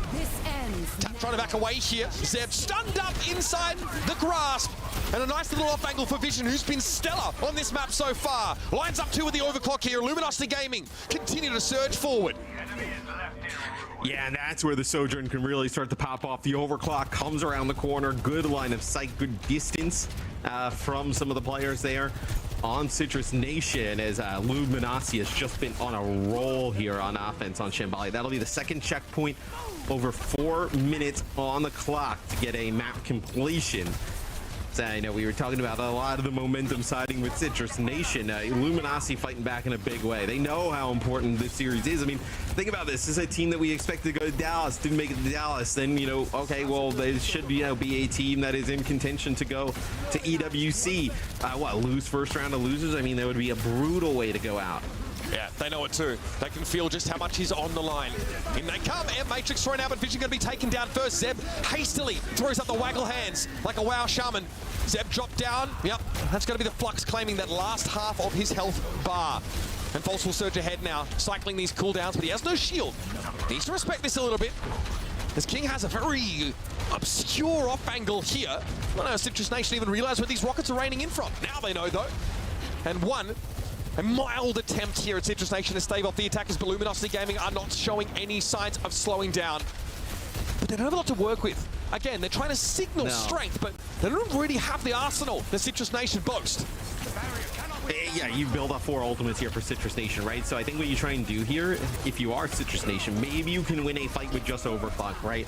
You get an overclock here. This is exactly what they decide to do. They go in, see if you can force sound barrier, see if you can get a kill, right? They end up, you know, getting some space and getting the immortality field out. So that'll buy them a little bit of time here off the clock.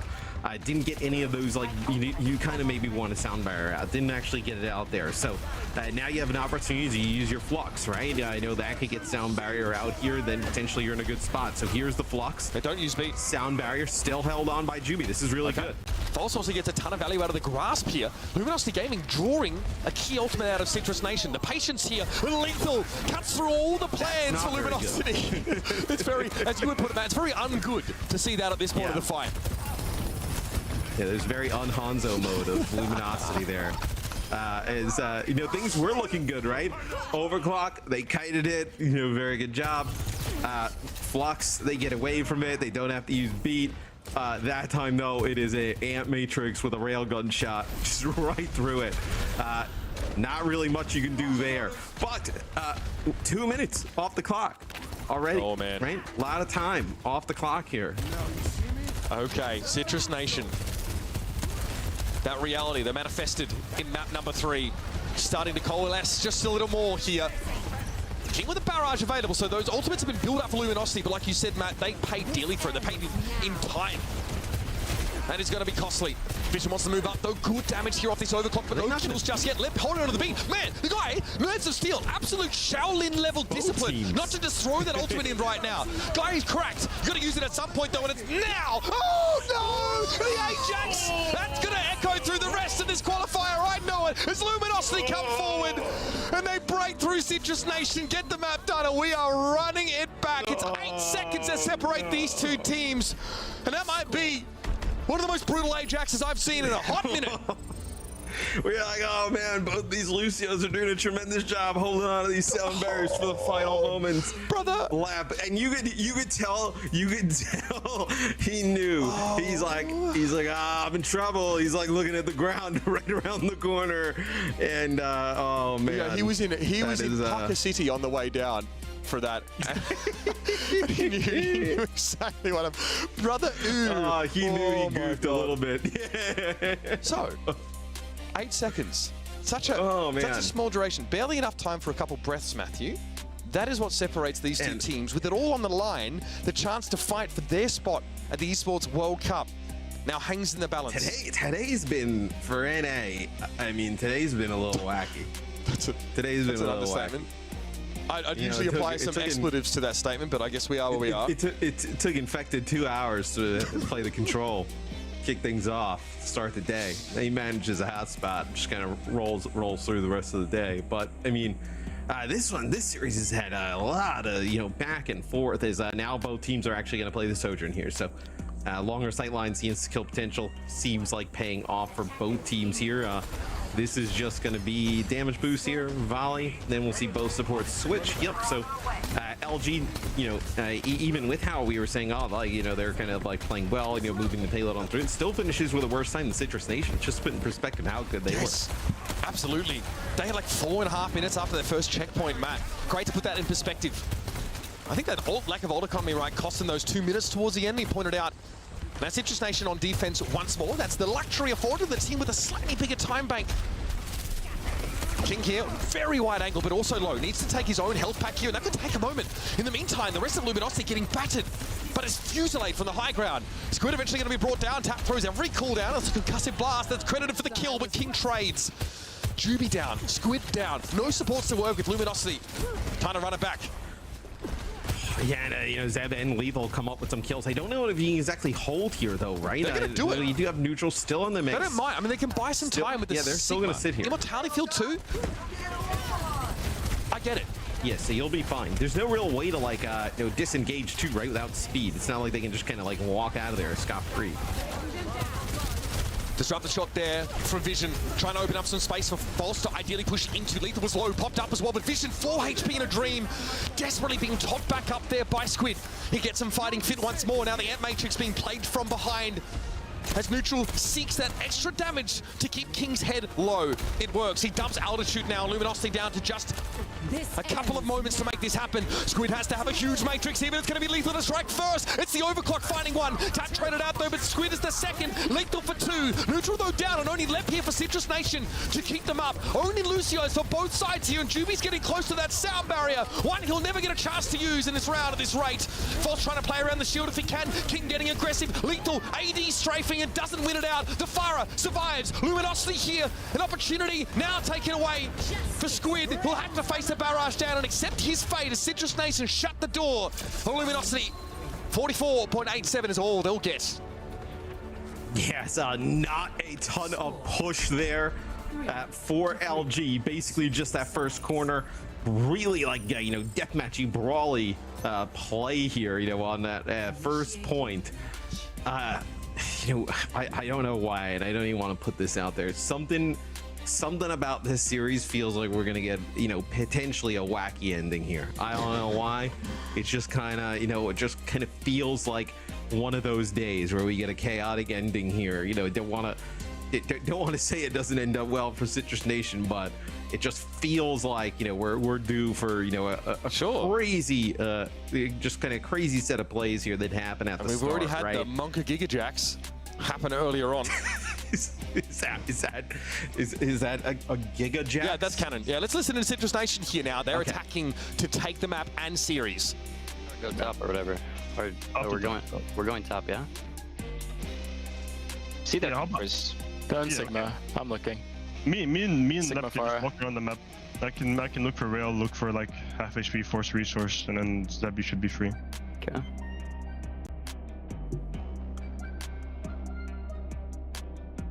They will do the same hold. They will do with Sojourn, I think. Oh my, thank you, Zeb. Bap. They have Kree. Bap one. I can merit. I can really merit. Yeah. Far low.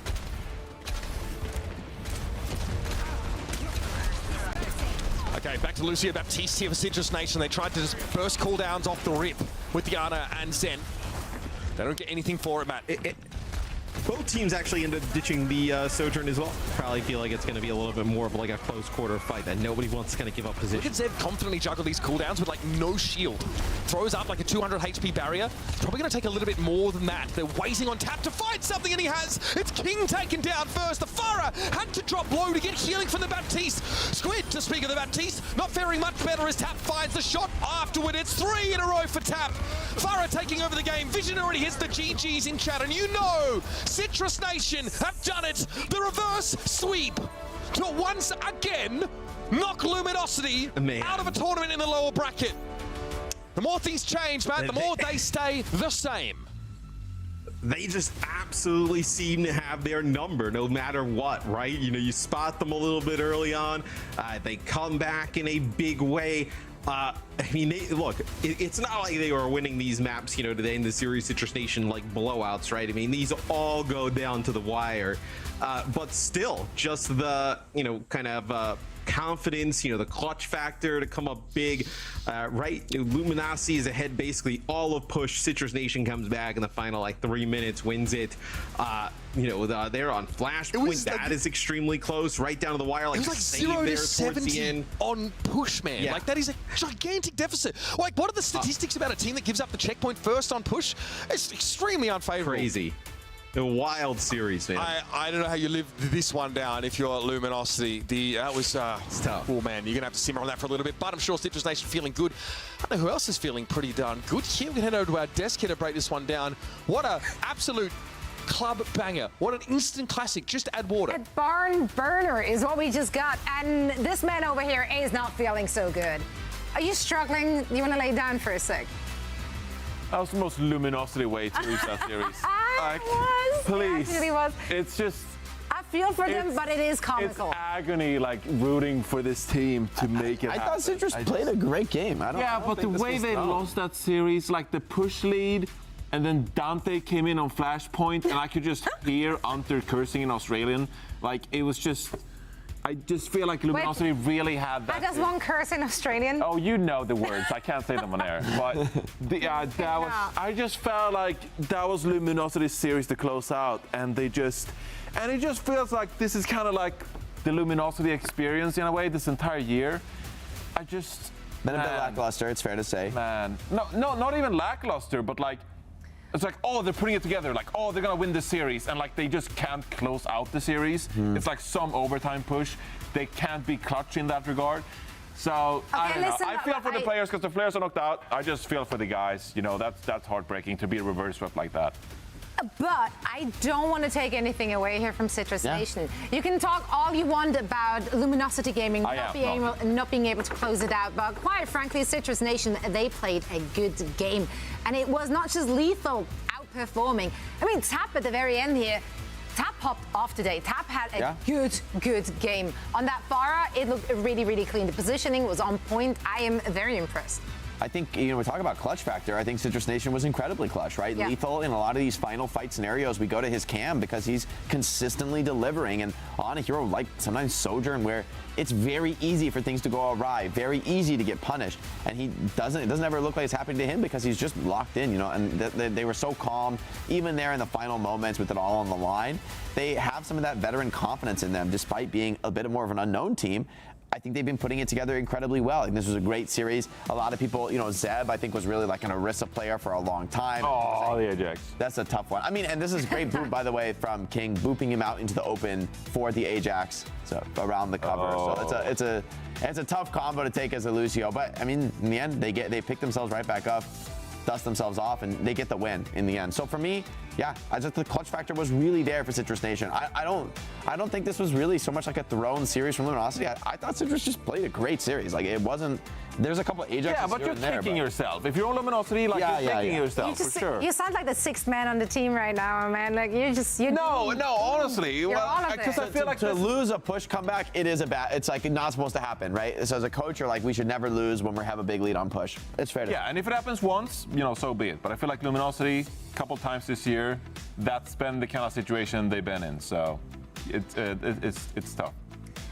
Yeah, you win some, you lose some. I mean, I don't know what else to say about that.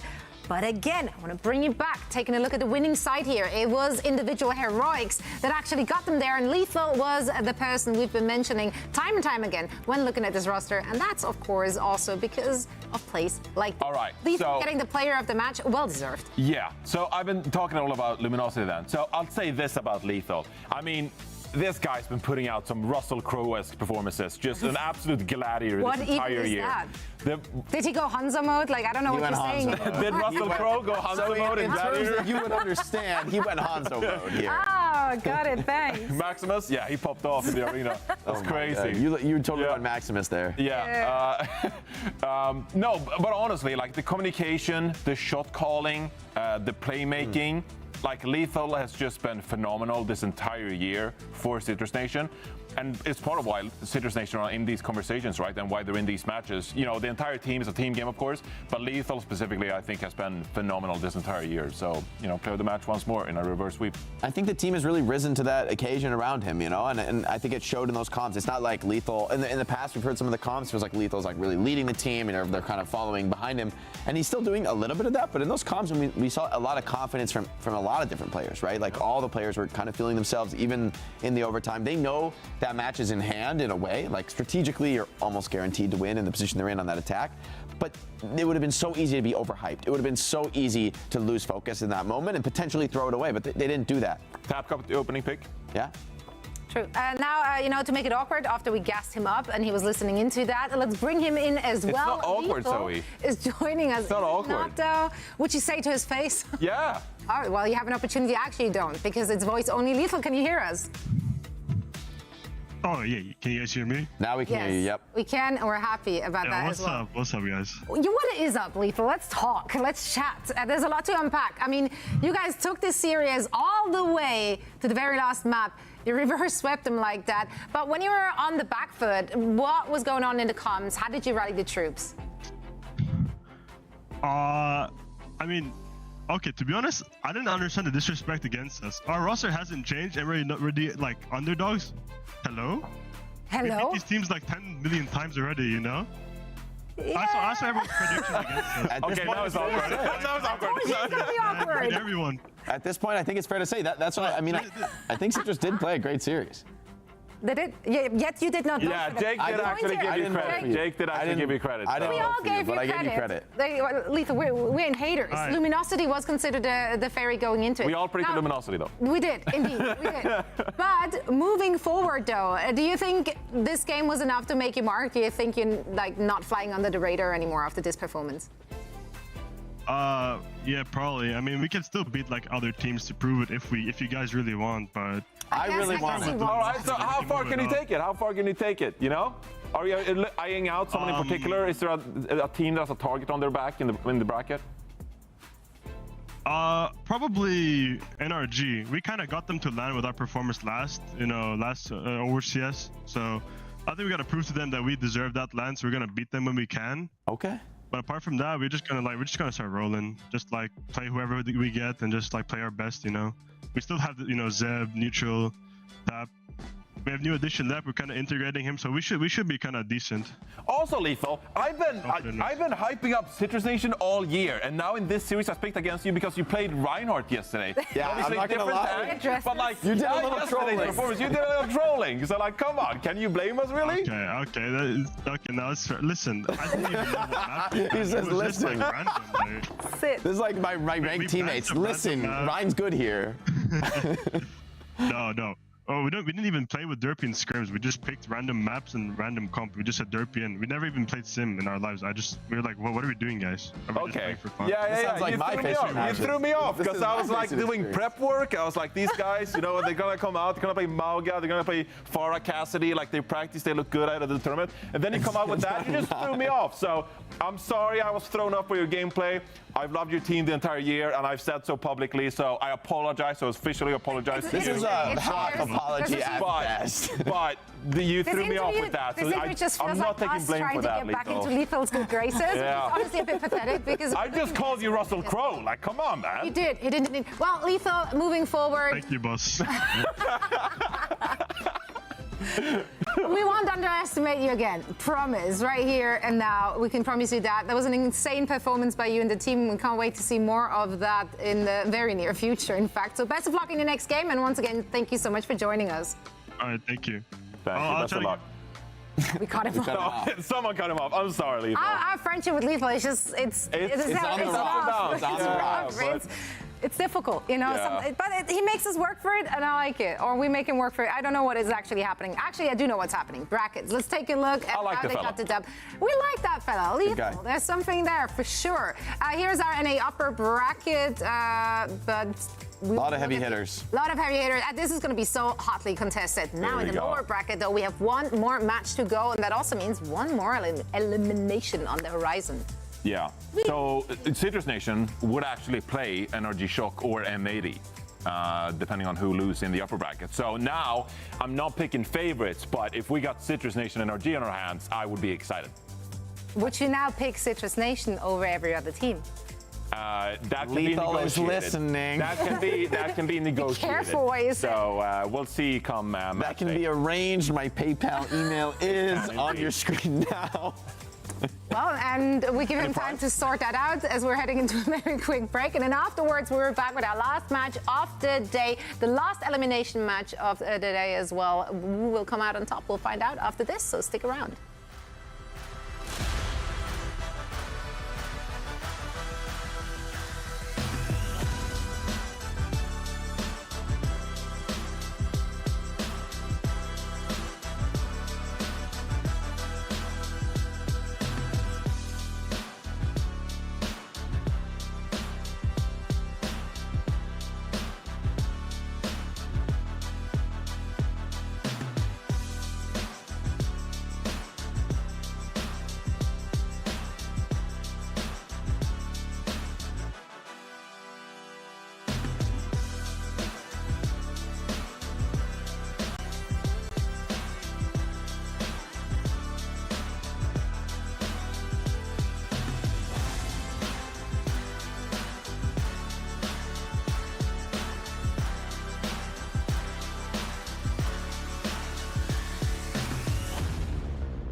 What's good? Welcome back to the EWC qualifiers from beautiful, sunny Burbank. Zoe here, joined by Jake and Johnny. Why? It's sunny. We are enjoying ourselves. Your hatred for Burbank is... wait, who's hating on Burbank? I'm not hating on Burbank. Every time I'm trying to say on Burbank. No, my commute is non-existent compared to Irvine, so I'm living. It's beautiful for me. I'm loving it. Well, it can't relate to that, actually. But the viewers love when we talk about commuting. That's our favorite topic. Yeah, I mean, we're living in and around LA. That's all people talk about. And then they randomly drop like names of like highways and stuff like that. I'm not a driver. Just wait until I bring up the valley's temperature. That's going to be great. That's for tomorrow's show, though. For now, though, we want to talk about the match we have on our hands. It's our last match of the day. Timeless, who we did see earlier, will be facing off against Shikigami. They should be considered the favorite heading into it, but Timeless just played an insane series. So is that just a very good warm-up? Is that just it? Or could they be exhausted, perhaps? Is no, this a chance, an opportunity for Shikigami? I'm trying to hype something up. Yeah, I get that. Work with me, and I was so on board with that narrative for the longest time. But then we saw Crazy Raccoon play 3 series back-to-back in Dallas, and I'm kind of like, all right, these gamers these days are built different.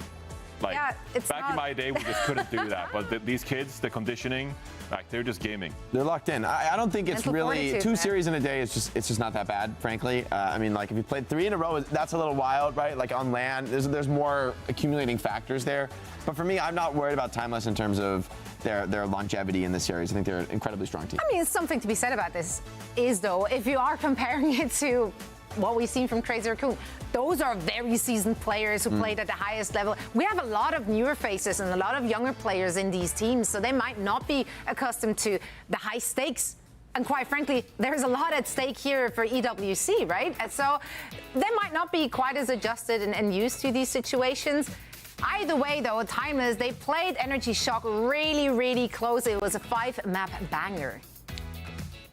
Seeker and Zera both looked amazing on the DPS line. Ariel on the tank was looking good. I mean, when they played the Malga comp, they looked amazing. They were winning pretty decisively on the Malgamere against Energy Shock. Man, it was pretty close, but they were winning, right? And looking pretty good doing it. I think adaptation is the key here, right? Yeah, and I wonder whether Shikigami is going to match them with the Sigma if they have to deal with the matchup that was so hard for them against Energy. I don't think so. Yeah. If you're looking at Shikigami and their roster, though, what stood out? They had their match yesterday against M80. They did manage to actually, we're looking over here, they did manage to take a map off of M80. What did we learn from that? What worked out for them? Or was that M80 dropping the ball?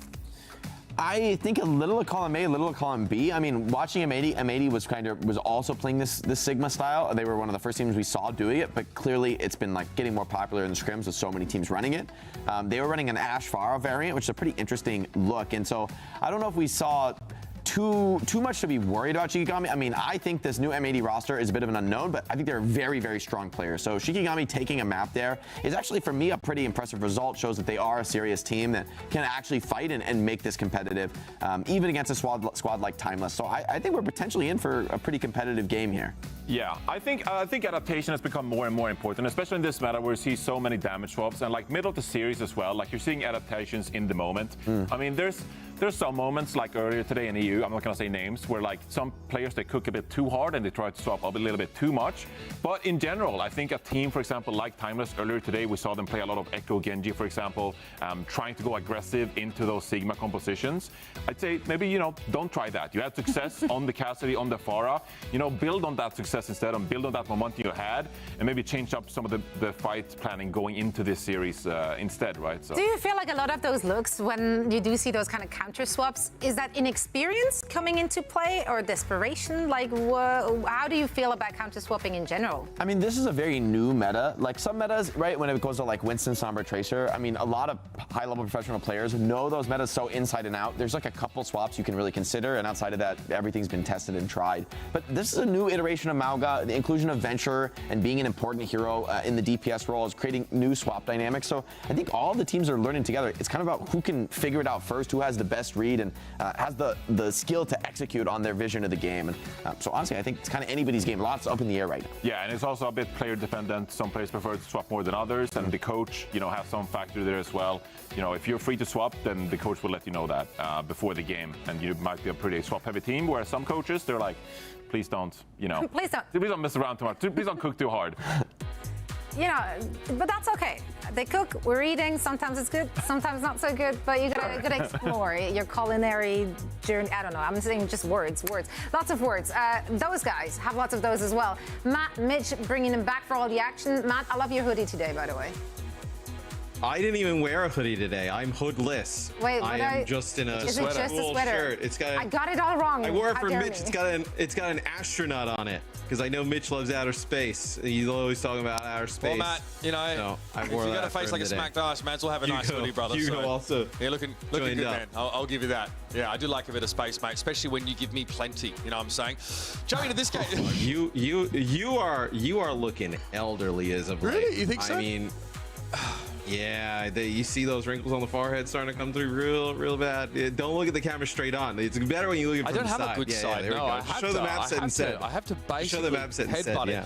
All right, this is a pretty good-looking map set, though, to be fair. I mean, not only by contrast, but also in general, because we're going to see Hollywood. I think that's played out really interestingly for teams that don't prefer to play the Sigma comps, right? At Timeless are really feel like a hard in the paint Mauga team, and Shikigami, in my opinion, Doomed has showed us the best venture play of almost any other team so far in this top 8, Matt. Wasn't enough to get them over the line in their previous game, but like, you know, in a vacuum, it looked incredible at times. I just think that, you know, that obviously the roster they go up against, that M80 team, Tree looks so good. It is very, very hard to sort of win out in the individual matchups, and at times Doomed was able to. Yeah, and I kind of agree. I know when the Des was talking about like maybe for Timeless, like, you know, we didn't really love like the Echo Genji, right? Yeah. They look really good. You know, as soon as Seeker switched to Cassidy, he just started blowing people up. You know, like they want to keep like Lip, you know, on the hit scan, right? You know, not comparing Lip to Seeker, and they're just completely switching right here. But like, you'd want to have Seeker on hit scan. That's his best thing, right? If you can play comps that have him doing that, you like that. It looks like though they're going to kind of go back to this Echo. So they were hovering over the Cassidy, you know, far, and we like that. Now we're going back to Echo Genji again. So the only person, see how this goes in the next round, right? The next attempt. Well, Seeker's job is to deal with Dooms, right? Because Zera can't really manage that. I like his early pressure, perfect focusing beam. We talk about how good Echo is at dealing with tanks, but honestly, Sticky Bomb's focusing beam onto a DPS, they just disintegrate. Again, Seeker, great purchase with those bombs, and Solo is out of here. My goodness, Shikigami just got bent over. So there it looks awesome, right? When you can put pressure onto the Pharah, get the Pharah out of the way, that's a lot of the damage that Shikigami is going to have in a lot of these fights, right? Then you can kind of, you know, get into the back line with the Echo and really make, you know, plays happen. Just was not going on in the last series. I mean, a few times they were able to pick the Pharah off, but not enough. It just feels like an oppressive matchup to play from the Pharah's perspective. The Echo is normally airborne and actually has good lateral mobility while under that flag cooldown, right? It's pretty, you can actually strafe in midair, which is something Pharah cannot boast to be able to do outside of that little impulse burst that she now has available to her. Ah, yes. More Mauga for everybody. Seeker dives in there. Cardiac overdrive goes haywire. There is a lot of rippling muscles on the battlefield. Not jealous at all. No, not me. Seeker, though, going to return back to the point here, getting a lot of value in, and even a cage fight on Solo, which is pretty impactful considering the Mauga wanted to be elsewhere. Right, Mason, though, on the scene with his Cassidy. 1, 2, 3 shots on Seeker. Can't quite finish the job, which is often the paradox that Cassidy players suffer. Pressure is good, and you can convert on this now. Shikigami move up to assume the point. Yeah, the aerial back in the mix, zeros well, and has a blade. Okay, deflect though ends too early. Ramezi able to find Seeker. I think Seeker's banking on that deflect from Zera, holding out a little bit longer. So the Cassidy finds the kill, but this is about 10 to 15% for Timeless that they wouldn't otherwise have had they not contested. And they've kept their big ultimates in play. I think they're happy enough, and Seeker says, all right, okay, every Cassidy player does this. If you get gapped by a Cassidy, you're switching to one. Yeah, I think this will be a much better look. You know, potentially you would want Zero on the Pharah, but you have the blade, right? So you're not just gonna give that up. But this is where Seeker's looked at, I know, his best. Although we did see some good moments from the Echo there. This is a little bit easier to play around. Amazing here, just strafing. A little bit of poke damage early, Timeless. A good buffer to work with. About 70% now in a very early cage fight. Presumably Dune was supposed to make use of this now, but a sound barrier comes in from Timeless. They're happy to be in this kind of fight. Solo going to be falling first. Cardiac overdrive and all the King's horses couldn't keep him standing. Deflect to the rockets. Doomed immediately turns that barrage elsewhere. Zera really posing a threat with that cooldown. Doom's in a great spot though. Rains those rockets down and Admiral cops it. Remember, Shikigami still control the point. Timeless trying to shift them off, but Doom is a bit of an issue. However, can't touch down on that Farah. Graveyard doesn't have the swift step cooldown, just now gets it available. Yeah, I was going to say maybe he's not going to be able to make it out with his life, but ends up doing so. And you have the Kitsune Rush here. Both Kitsune Rushes layered over the point. Riot Phasing will end up having a Deadeye though. So see as Shikigami takes high ground, it'll be maybe that Deadeye from that location. They take out Doom straight away. Here. He's going to make it even worse. Great interrupt though. The stomp makes that Deadeye superfluous. Okay, bit of a hindrance there on Solo. Fan the hammer. Man, this is like the old days. Graveyard, Noctis really trying to get out of there as quickly as they can. Shikigami have to regroup, play off that Mega. Solos have a benefit from it. Now they come trundling back on in, and they've got Doomed in tow. Noctis playing safe now. Speed forward, switch over to those heals, and a sound barrier comes down for Timeless, but they don't have ZSS, so they have to make use of this window, and they've done so. Seeker, fan the hammer again. 3 kills for the Cassidy. That's got to be enough. It's only amazing. A token resistance now being offered by Shikigami in this first round. And Timeless, long day for them, but they're still ready to throw down.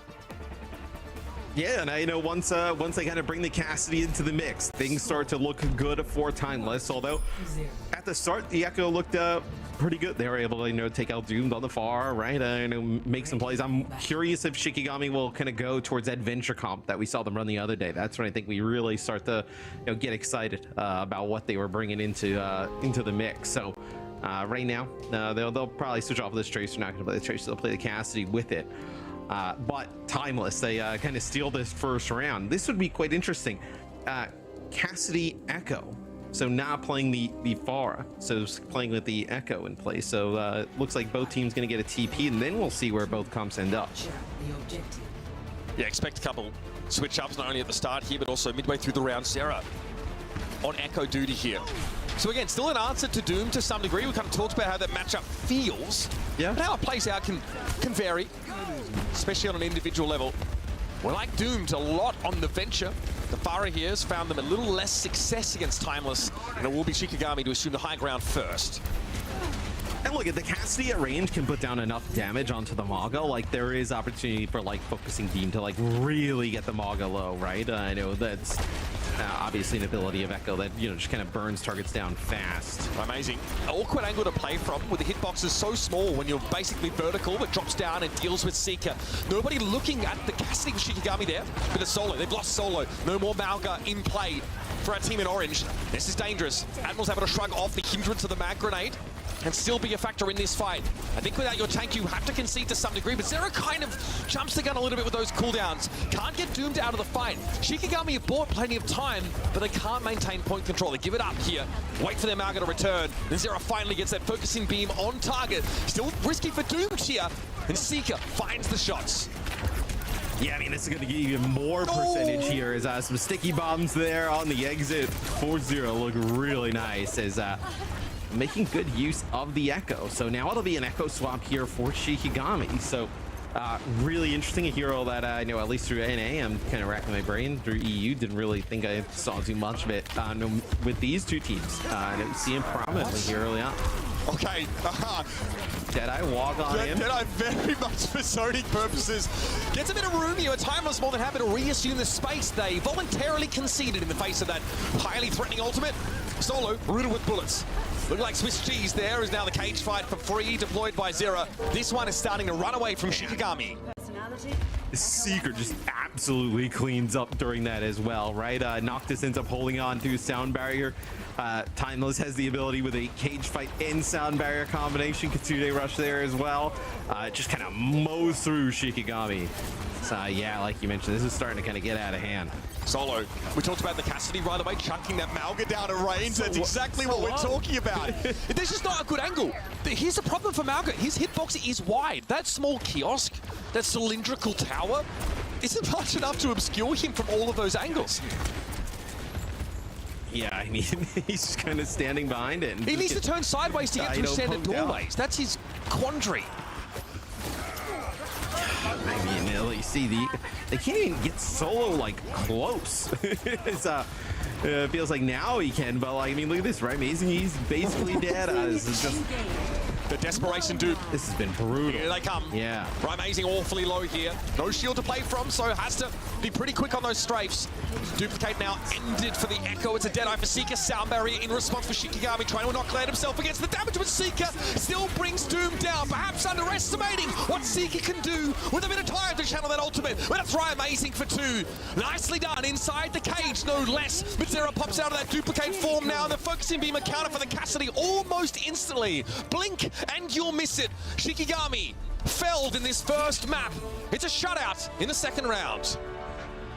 Yes, both teams go to the Echo there. You actually saw some really nice stuff from Zero, whether it be the duplicate of the Maga or just kind of like consistent damage at range on the Maga as kind of approaches. Yeah, really difficult for Shikigami to even get solo like near the objective there, I know, in our second round. So Timeless, I think looking at this series, Timeless should take care of business, right? Like I think obviously the stronger of the two rosters, so far, yes. right? So far, yes. I think, you know, even just judging like past performance, these are all players that we, you know pretty well. I know on Timeless, who have had some really good runs. Seeker, by the way, previous Los Angeles Valiant alumni, always repping like a Vegas Eternal skin for like God knows what reason. But I mean, this guy's been around for a long time. But the fact that they can just like put Seeker on the Cassidy and have Zera play the Echo and have almost arguably a better showing means that there's so much depth here that you can account for all those variations in DPS that are required in these Malga mirrors to get an edge. Yeah, and there's no way you see that, you know, first clip. There's no way even like if, you know, the Karika was healing, you know, the far. There's no way. This is World Star material. Far back up. I mean, I mean, what a way to set the tone over this map. Then heading into the second round, right? It's a similar story. You know, Zera this time on those Echo duties, but still having a really good impact. And this was quite brutal as well because they ended up losing the first fight and they're just kind of like hanging out, so you know, near the teleporter. Yeah, he is. I obviously, you know, I have eyes. I can see how wide Malga is. I didn't realize he was that wide though. I mean, that is perspective is everything. But this is what I was saying. There are seeing him around that pole, I was like, man, that's why like we talk about it. That's a like you big have boy. to use some tricks as Malga to like make your hitbox a little different. Again, like the shoulder charge drops his head, for example. Like you can play from behind like barriers and stuff. Yeah, you have to do these things. You are huge. You don't have a shield. Drop his head. He's got to drop one of his hearts. You know, get himself a little bit. He's got two hearts. Yeah, 2 hearts. Yeah, I mean. The lore, of course. Yeah, again, that's not going to do much about his girth, but sure. Yeah, I mean, he needed. I mean, think about it. If you tried to put another heart inside of you, you would need more space. Yeah. Okay. I mean, for you, they just use the one between your ears and they'd be sorted, mate. You've got that real estate available, but sure, yeah. If I ever need a second heart, my first one gets broken so hard by another reverse sweep, I'll start to consider it. Remember, this is an elimination game, so for Shikigami, there are very few more opportunities here to show what you're capable of, let alone try and carve out a spot for yourself at the Esports World Cup. And again, going through this lower bracket, you're dealing with the loser of TSM and Toronto, two teams that, again, are justifiably advancing in their upper bracket for the time being. Hollywood, our second map. Now, a prediction from you, sir. Do we still get this Malga mirrors forced? Or do we look into maybe the Sigma comps that maybe operate a little bit better, controlling the space on the high ground? I think there's probably a pretty good chance you just get the Malga mirror. Like, it seems like the teams that are like, you're either all in or like you're kind of like open to playing a little bit of everything. It seems like, you know, these teams are kind of like, you know, all in on the Malga, right? So I think that's kind of what you're going to get here. You know, it looks like at least so far from Shikigami on defense, like that's going to be pretty accurate. You're just going to get the Malga compositions here across the board. All right, no surprises here. And again, especially if you're expecting your opponent to run the mirror into you, no reason to try and tech specifically for the landscape that is Hollywood, which is, again, been unique over all the years of Overwatch, often a playground for like even Winston-based defensive dives. Let's go over to Timeless here and hear what's going on in the comms as they look for a way to break back into this series, or rather get ahead of Shikigami. Copy. Base 5, focus on Tucker. Good. Fair one. Bro, why is he peeking that? If you force her out, you can call it 0, and then that's like my window to go, okay? feel like once you take Mega or something. I'm gonna start walking in 3, 2, 1. Get some point. Team Pharaoh. Back.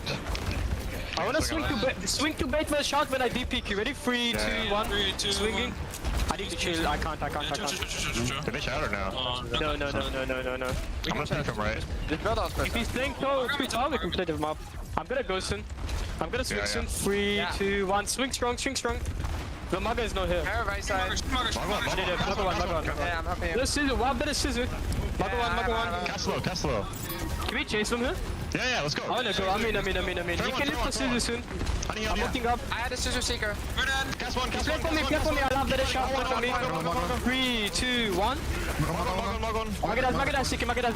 Fucking knock this on me, bro. Get off me. Kitty. Oh my god. Down 3, I'm taking. Okay. Well, Timer's managed to get it done. See the consistent new countdowns for each of those probes of the Malga, and I don't blame Seeker for being annoyed at the Lucio stuck to him. Also, I've never felt more connected to our pro players than when they take one shot at someone and call them one. It's nice to know that we're the same in that regard. I mean, if you're looking to become a professional player, that would be the first place to start. You know, shout let's go, and if you put any amount of damage down on a player, say they're one. As this will be Kitsune Rush here from both teams, doomed using that barrage there up on the high ground. Is that just a trade? So this payload will keep moving here 4 times. Shikigami spent on that. Both teams made use of the Kitsune Rushes here. We're being able to make it just a trade for the Pharah ultimate, always worthwhile. Graveyard's had to blow a mobility cooldown there, so they'll have to play a little safe, maybe take that Mega for themselves. They have. Amazing here, wants to try and stall. Tracer will do this much more safely, but the Genji obviously is an option. A much better one against the Malga compositions. Amazing will head back upstairs, but the card has made significant progress, and Amazing is actually stuck on top of that roof there. Everyone decides to jump in now with a sound barrier from Shikigami, but it's a later one again from Timeless. Malga one. Yep, Zera's one. He's one right now. One. Ariel also one. I mean, I actually really like we'll see, you know, another cage fight come in. Amazing trying to live, but not able to keep him up. I actually am starting to kind of like this Echo a little bit. Can't lie. I think that like the duplicate is so good when you can get another Maga, like another cardiac overdrive, another cage fight, right? The ability to kind of, you know, put a lot of pressure on the Pharah in the sky, you know, with some help to the Cassidy. I think it's starting to work out pretty well here for Thames. Ariel and Zeril step up here. Duplicate of, you got it, the Malga. Under pressure now is Ariel, but cardiac overdrive tops him back up, and the blade just bouncing off the luminous layers of natural protectiveness that Malga boasts. Amazing brought down. That blade ends up being to his demise. A nice Kitsune rush here from both sides now. Solo really hoping to benefit now from the cardiac overdrive, but there's just so much damage coming his way. Things get a little bit out of hand when that haste buff of Kitsune Rush gets involved.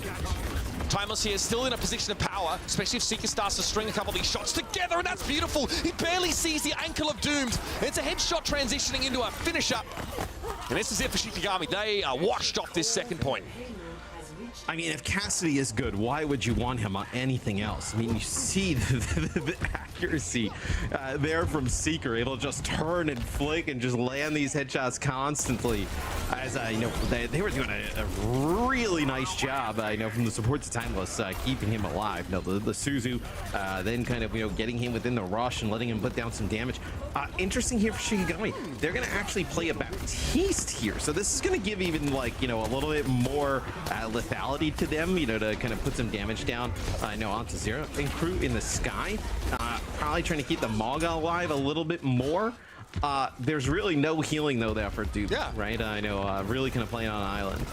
Just asking the Echo to be a little more self-sufficient, I suppose, which is often, you know, what's expected of Tracer, for example, but it's a little bit tougher here. Maybe a bit more of a ground Echo play on that court. Ariel here, okay, Solo inside the cage, sound barrier from both sides, and the Deadeye from Secret point blank. Man, homie looked like a, I don't know, like a roadwork supervisor, just presiding over those proceedings and finding 3 in the end. I'm a bit disappointed. We had a situation there out on the field potentially for quad Maga. Like we could have had a double dupe with, you know, we could have had like 4 cage fights out at the same time. But You know, we hold on to the duplicates probably here for the end of the game here as Timeless getting very close to Kitsune Rush is going to be quite Ariel good. was low there and instantly topped back up. The combined power of Cardiac Overdrive and the Kitsune Rush healing from the Kiriko goes a heck of a long way. Doom's knocked out of Dupe. Zera, though, still healthy enough inside of it. The blade from Raimazing. Where do you take this? So many bulky bodies to contend with, and Isuzu dropped on top of Seeker to keep him hale, hardy, and fighting fit. Again, Timeless just seemed to be a little bit better where it counts, Matt. And that is a whopping 2 minutes, 26-second time bank at the end of the map. And seeing the Echo with the Cassidy, I do really, I mean, think about like the value you get out of the Mauga copy, right? Like if you copy the other team's Mauga first, you can Cardiac Overdrive, and the other, what does the other team do? Like if they Cardiac Overdrive, then you still have your Mauga's Cardiac Overdrive, right? So you just kind of like chain those together. In what? Then you have like the obviously support healing still going on. I mean, you become very difficult to kill as a team. It also puts the other team in a very difficult situation of like, okay, like, you know, how do we fight this, right? You know, Cardiac Overdrive is like one of the cooldowns that we do listen-ins, like everybody's kind of calling for and seeing, you know, whether it's up or not. The other team having 2 uses of it, like right away, that's quite difficult to deal with. There aren't a lot of tanks that have those like aura utility abilities like Cardiac Overdrive, so it's not something we talk about very often, because I guess Lucio is a good example of someone who has that, but he's so rarely duped, right? It never comes up. And we're not trying to stack those overdrives necessarily, but to stagger them out one after another is like, how many? It's like 10 seconds of that effect, if not more. I mean, it'd be like beta, early beta Junker Queen shout, right? If you just I do think get that 2 of those. Far out. That is, very, very powerful. At the same time. So that's why Mauga offer the option. Also being extremely durable and being able to build up sometimes a free cage. Even if you tether someone for a couple seconds and then the dupe ends, it's often high value enough to hold someone in place with how volatile these comps are with so much front-loaded damage. Here we go again. It's going to be doomed on the Tracer, man. An anti-echo strap? It is obviously very anti-echo. It's also going to be very difficult, though, to like, you know, they're going to lose a large source of damage, right? You know, now, you know, if you're Timeless and you see the Tracer, you kind of want to just go and put pressure on the front line, right? Like just leave this Tracer alone. Like, you know, Seeker can deal with it. Just put like turn, you know, put a shot at the Doom. You see he's already dead. And then you just kind of like rush the front line, just put so much pressure on, you know, because they don't have the immortality field or anything on their side, right? So it's not like the Mauga can stand there and fight. So I kind of like this. That's Seeker with a long range mag grenade. So Shikigami going back to the far, so they don't want to kind of play that echo to mirror. They're going to go back to the far. I'm going to point out that I think M80, right, they did not really play much Mauga at all. So like Shikigami were able to look really good against like these Ash, Sigma, low mobility comps when they played the Venture.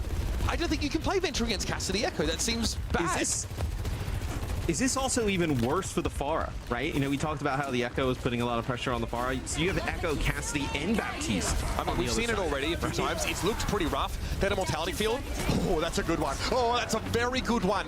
Doom can't even use the rocket, by the way, to rocket jump. That would kill them, so be pretty careful. Admiral hit it. In a good spot. Zero being kept alive and have a cage fight in Duke. Yep, got to make use of that. That is pretty darn nice. Getting that for free. Chef's kiss. Timers want to push up, and even in the absence of Seeker, they have tracked Shikigami in this corner, and that focusing beam can deal with Raimazing. Yes, we'll see though if Timeless can kind of pull the fight out. A few players still lurking here. You still have the Mauga in play for Shikigami as they do end up having to back out. So Timeless putting together a pretty good defense. You saw how low they got doomed early on. This is going to be Soul getting right into that. Doom the one to go down there. This is a great engage from Shikigami, and the barrage is perfect. That immortality field got blown aside, and oh dear, I did not see Ajax. That Ajax, the captain of the. No, though I think respect on Admiral for calling it out first. Didn't want to let anybody else acknowledge that the Ajax he took account for Let's right see away. exactly how this goes down. We'll get that in just a moment. Here's Admiral. Okay. Oh, well, yeah. I mean, he has zero time to. I mean, as soon as he's going for the beat, he's just getting with a barrage. He tries to beat upstairs, so the time in the air is shorter than if he was just standing still. I respect that. Trying to mitigate the risk of throwing a beat there, but you have to be inside a cafe though, otherwise the beat won't. Line of sight gets broken by the walls and such. So I don't really see what you're supposed to do there, honestly. But we digress. Time is here. Looking to regain their foothold. They managed to impose quite a deal of pressure here on the attackers on that point A after, or rather before, letting it all slip away. The Deadeye for Seeker up on the platform. Yeah, it goes down. And up again. Oh, he's going to go back up. Cute. Not really highly impactful. A dupe of the Vara here for Zera. Maybe didn't have a great suite of options. Unclear either way. I think he was in very deep and needed a dupe to live. You've got to give him the Dilmar dunk. You've got to do that. Yeah, it's required. I'd say it's contractually obligated by this Timeless Org. That's why I heard the desk change sides. Johnny was upset that his right side is better than his left side. So is that why that happened? Yeah, so I heard. It's the rumor. Better jawline definition. Honestly, I respect it. It's all about the min-maxing. Oh my goodness, Doomed flattens Aerial there. It is wild just how quick people pop in this metagame. Zera gets one. That's about it, though. In both fights, Shikigami have won, Matt. They do it from absolutely nowhere. Yeah, well, I mean, it's just like they really kind of get like solo really fast, whether it be the charge into the cage fight, and then they kind of have a big follow-up barrage. That time they don't even have the cage fight. They get the big barrage off of it. So, damn. Solo here, able to move up and take that more offensive high ground spot. Timeless now have to fight for a bit of an awkward spot. They can push out a little bit, and Solo opts to give up that high ground. The cart's not quite up far enough for them, but still a great vantage for Raimazin to operate from. He must, though, respect Seeker's Deadeye, which has just been used. So now, back to business. Start throwing these rail guns in, left, right, center. Here's the stomp. Solo here with the cage now. This is dangerous. No one's in there with him. And it was a sound barrier for Timeless. They're able to break free of their bonds, and they're looking very healthy. Another multi-kill fight for ZSS as well, getting involved. Yeah, that's a good beat there for Admiral, right? Solo just goes right and uses that cage fight, but like you mentioned, maybe didn't have as much help there. Doomed, it looked like he was kind of coming from the opposite side of high ground. I know just kind of like lurking, but maybe just a tad bit light. And then also, I don't know if it would have made really much of a difference. I think they still would have probably lived through that even with that sound barrier in play. So now Zero with an opportunity with a dupe, right? You can dupe the Maga, get another cage fight. You can. I mean, the possibilities really just kind of like anyone really a pretty decent out. 33 seconds left though, Matt. I think that's the real story at the moment with Raimazin already falling. ZSS with another freebie. They don't make it across. Yeah, too much damage on the way through there. Admiral basking under the rays of that immortality field, able to deal with this Shikigami probe. Now it has to be a Kitsune rush for the attackers. But they've got nothing to turn it on, nobody to point it at. As everybody from Timeless is chilling up on the high ground with a suite of ultimates now to rain down upon these interlopers. Another story of someone not quite being able to ford the gap. It's Noctis getting caught out in midair now, as it's just the dregs of Shikigami left to work with. Graveyard quickly cut down by the Deadeye, and Doom soon to follow. That'll be that here, and Timeless will extend their lead further in this series, a successful Hollywood campaign. And it feels like every fight, Seeker has a Deadeye, as see using the Winden souvenir at the end, the sign of victory. As they do that again, that was good. Yeah, there you go. They look really good. Timeless. The other day they kind of didn't have maybe the best showing, right, with this like kind of like Echo setup, but it was more like Echo Genji. But like with the Cassidy and the Echo, seems like they're starting to find their footing. Some real success. Like, again, like these teams are now getting that sort of mirror that they were looking for, and Timeless. Again, like we always talked about it, when Seeker actually gets to play the Cassidy, and like they move away from that sort of anti-Sigma look, right? That more dive-oriented setup. They look very, very good. Again, I think like the fights they do lose there on defense can be attributed heavily to just the sheer volatility of some of the fights in this metagame, where you have a lot of ultimates to sort of lean on, or where a fight is precipitated off a couple of Pharah direct hits or a Cassidy headshot, and all of a sudden someone just disintegrates. They cease to exist just because of the raw focus fire that comes out. That beat there from Admiral, perfect. He was reassigned from the SS Ajax to a much fancier vessel here, as he definitely shepherds the rest of Timeless to victory on Hollywood. Yeah, I also think it would have been really difficult to kind of, maybe even keep Solo alive and come up with anything there, as really kind of like a little bit maybe far ahead of the team. Yeah, he was pretty deep. He was pretty deep. Like Mariana's trench deep. The guy was, he was reaching.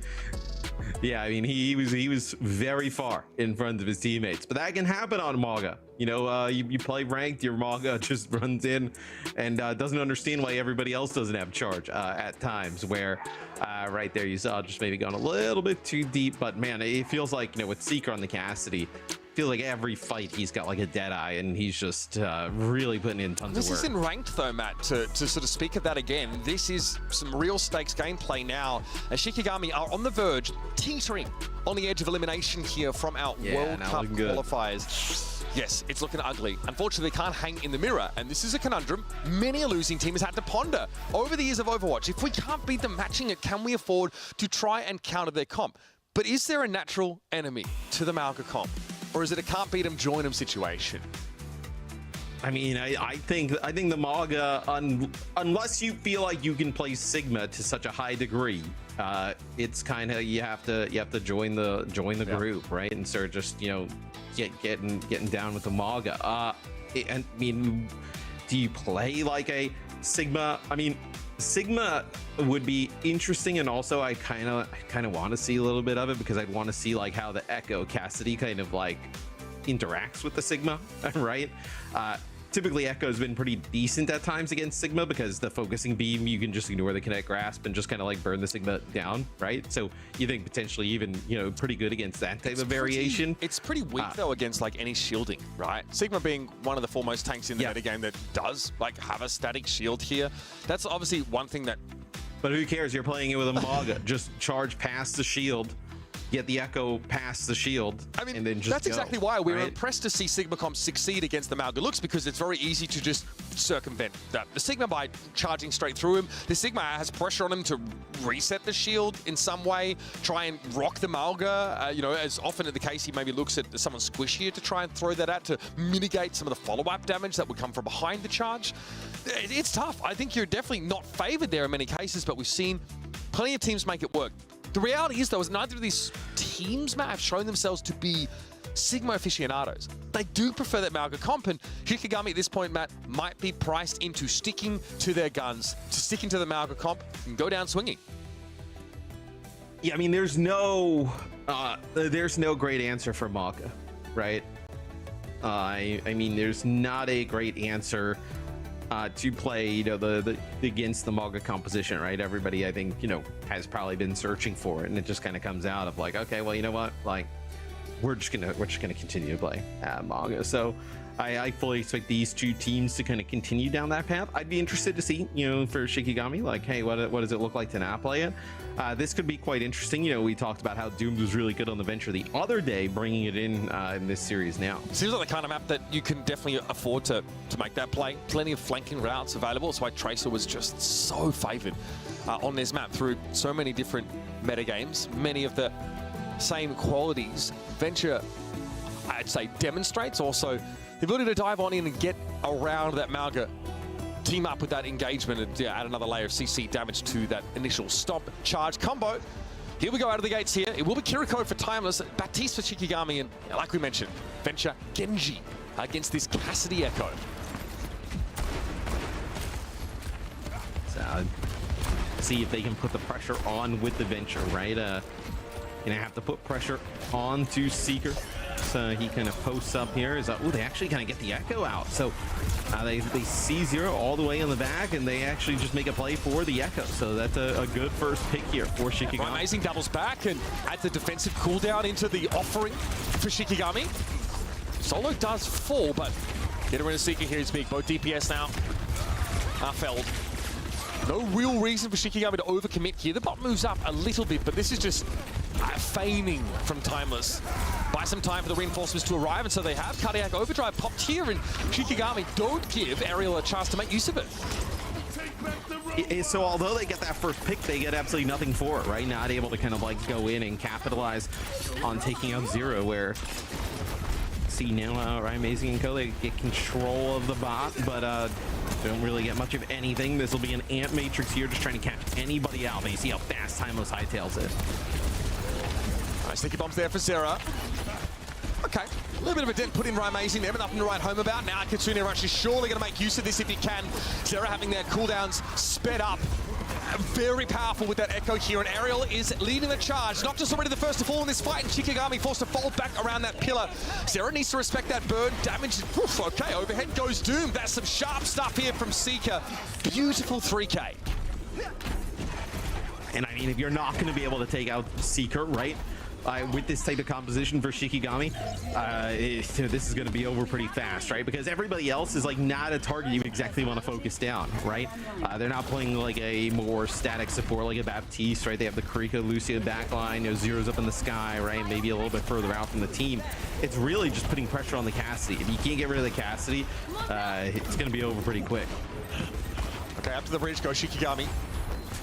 I think they're still poking a little from the low ground. Okay, Ariel interrupted there. Cage fight, methinks. Seeker getting taken down. The Deadeye deflected straight back at him. Nice moves there from Amazing. Ultimate from Doom thrown out to really cover the bridge, and Timers are on the back foot here. That immortality field could be a problem. Solo, oh, he's caught in the gap, or rather the overlap between those cage fights, and can't get that healing. Now to the low ground, drops Ariel. Cardiac Overdrive still active here, but meanwhile, his support's cut out from underneath him. It's Amazing and Doom to go to work on the priority targets, and Shikigami swing back. Well, I mean, they get a fight win, and it's actually quite massive. They also get that fight win there without using the Blade. So the Blade, still held on to by Shikigami. And look at this, we're gonna have an Echo Pharah comp here. Echo Pharah Maga. I mean, you are disrespecting. Spin the wheel of DPS and just play Maga. I mean, yeah, this is. You're disrespecting maybe like the expectation that Amazing would switch off the Genji. Whether they've tracked the Blade or not here, Amazing can play that Cassidy very well. Timers say, okay, you know his cam pressure? Let us take to the skies, friends. Just a very odd. It's weird. Yep. Here's that Blade, though. Everybody trying to stay away from it. The Stomp came in, though, making it harder for Timers to avoid the cresting edge of this Dragon Blade. But in the meantime, what? Oh, what a kunai there from CSS. Amazing's Blade looks more like a butter knife. Oh, buddy. And guess what? He's lactose intolerant. Everybody goes to the sky, right? A nice Suzu there to keep Admiral alive, and then, like you mentioned, the Stomp comes on through from Ariel. So, with two, like a little bit of an unorthodox damage dealer combo, right? With They're countering so hard. Oh my God. Yeah, I mean, they're trying. I mean, they gotta. I mean, what do you do, right? I mean, you gotta play. This is gonna, though. I feel like if you are timeless, right, you just probably have Seeker just go back to Cassidy, right? And then we're kind of in this. You're okay with them running the Tracer, like you feel like that's still totally fine, even though Tracer historically has been pretty strong against Sarah Cassidy. Anybody? That's what's on offer here. Okay. Seeker on the far end, hoping the barrage will be the answer. Okay, still 5 minutes to work with now. Shikigami able to get back towards parity, but Timers have that decent lead and a checkpoint so early on in the map. Not what you want to see when you're fighting for your very survival here in our Esports World Cup qualifiers. Yeah, and I think they're trying to get this sound barrier, right? Noctis very close, Graveyard close to a Kitsune Rush as well. Trying to get some of these ultimates before you try and challenge that high ground, right? Just kind of like barreling in there without them could be quite difficult. Shikigami can afford to spend the time here. Still a buffer, still a lot to work with. But instead, Timer's going to be one to take the initiative, and Seeker is blasting off again. Now it's going to be the Kitsune Rush. Look at the aggression from Shikigami. Doomed, getting busy amongst that haste buff. And don't forget, those pulse pistols do a little more than just tickle under the effect of the rush. Yes, when the Kitsune Rush comes through, right, the Tracer can start to just put out tons of damage and fast, and now the change comes through from Timeless back to something that feels a little bit more natural, right? Seeker on the Cassidy, Zero on the Echo. This is kind of what's given them a lead pretty much throughout this series, as Shikigami going to get very close to tying this one up, right? Within striking distance, just another fight here, and they're in a decent position, right? Cage fight plus beat. Plenty to work with. Seeker here, I mean, okay. Timeless really able just to ward Shikigami off this checkpoint by their presence. But a Deadeye now. Shikigami wanted to play from the high ground. You could look in over the top of that cage if you want to. Amazing says, I have a healthy health bar. You do not anymore, at least not after my ultimate connects. A 1-for-1 though. So aggressive from Amazing. And this one is another case of egg on the face for Shikigami. Okay. Oh man, is everything kind of thrown in there for Shikigami is that's probably their best chance for another like minute or two, right? Because the bot's gonna go all the way towards that other side of the map. You're gonna have to build up towards some of these ultimates, and Timeless though in a position where they can actually add to this lead, right? Deadeye, to just kind of like buy some space. You're gonna probably have another cage fight via duplicate here. So now the cardiac overdrive's a really good spot here for Timeless to get even more progress. You see Doomed just trying to keep it contested from getting under this bridge. Oh, wow, okay. Decent Seeker Bomb damage there from Zera. Another duplicate on board. Yep, so we are eventually getting Seeker back on the Cassidy. Timeless able to reshuffle in the last couple of fights to get their players when it needed most. Deadeye Seeker just ignores the Tracer. Doomed really trying to garner any attention, but getting overlooked entirely. Kitsune Rush, though, won't be so easily ignored by Timeless. They need to respect it, and so they do fold backwards and out towards the sides. They still have bridge control, though, so Shikigami not guaranteed to actually be able to get value out of that ultimate. Pulse Bomb, though, pretty good. Solo goes pretty low, but Aerial shrugged off the pulse for the most part now. Kitsune Rush from Timeless, this could be deadly. CSS comes forward, but Seeker got picked off. There was no healing with a Cassidy at about 70 HP. An easy target for the Tracer. That being said, no solo to work with for Amazing, trying to look very threatening with a Deadeye. Fortunately goes out with a whimper. Yeah, just trying to maybe kind of like deter players from just kind of charging on in, although Doom didn't knock this, get one each. You still have to deal with, Aerial here for Timeless as even throughout all of that, the Maga with some help of the Kriko stays at just basically 100% HP as they back up. They get a little bit of progress there. I think maybe like 2 meters more progress. And they'll take this fight again here, playing from this high ground. No need to push up. A slim lead, but a lead all the same. And with the checkpoint, Timeless no incentive to take any risks by exposing themselves here, dropping to the low ground, etc., etc. Solo. Oh yeah, it's rare that we see this, right? But the Echo focusing beam combo, it is absolutely the antithesis to this high health pools. And in fact, Zera didn't even have to use that ability. There was so much focus fire on Solo, they didn't know what hit them. No, and I mean this is a really bad spot for Shikigami as well, because you're going to be forced to use some of this stuff to even get a fight to get the bot back in your favor, and then now you're going to give up. You're probably going to be behind by 20 so meters, right? So really difficult spot to be in, and it looks like Timeless going for the kill. I think Jake might have some choice words about this Tracer selection here, Matt. We'll hear from him after the match. Shikigami here, hoping that's not so soon, but at this rate, looks like it'll be the case. Pulse Bomb there, or more of an adornment for the Masonry, that actually a lethal weapon in the arsenal of Shikigami. Further, making the Tracer seem like a bit of a bad option. Sound barrier, good timing on that one, but Solo still fell. Timeless have the later beat now, can make some use of it. It's Zera getting their hands dirty in this fight, and with a dupe up, there is no way Shikigami are getting through Timeless again. Their relentless march will continue. Yeah, it's now 15 seconds on the clock here, like for Timeless.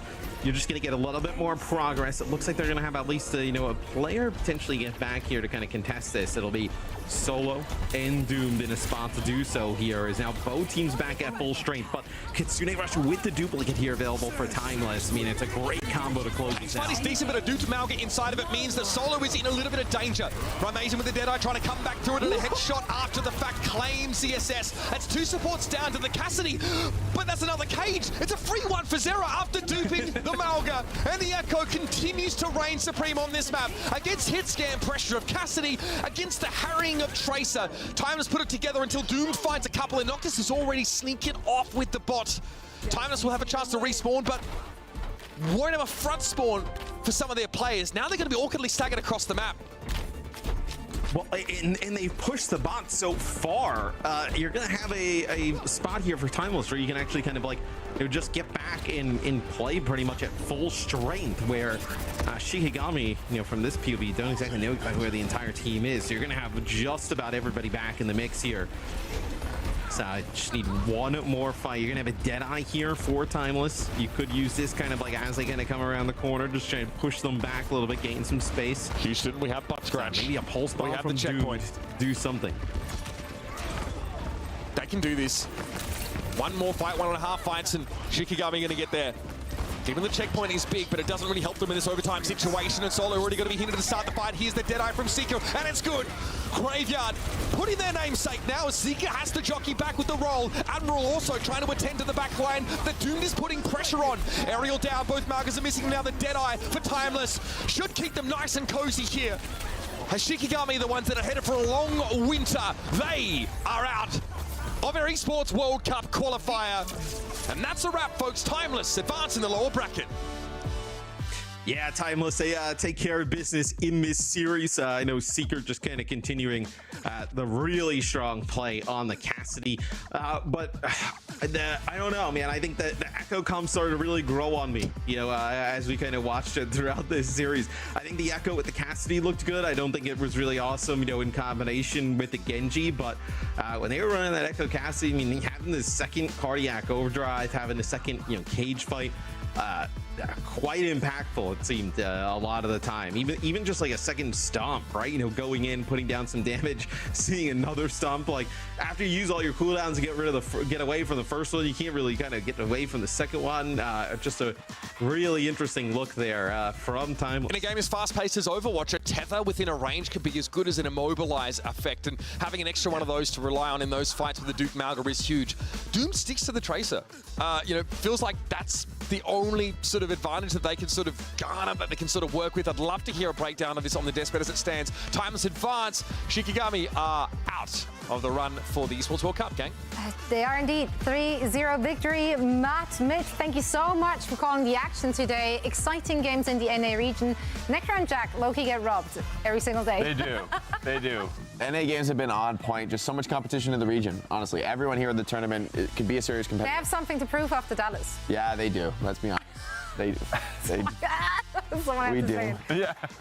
And that's okay. Because here you are, making a case for yourself. Is going to be living rent-free in my head for a while.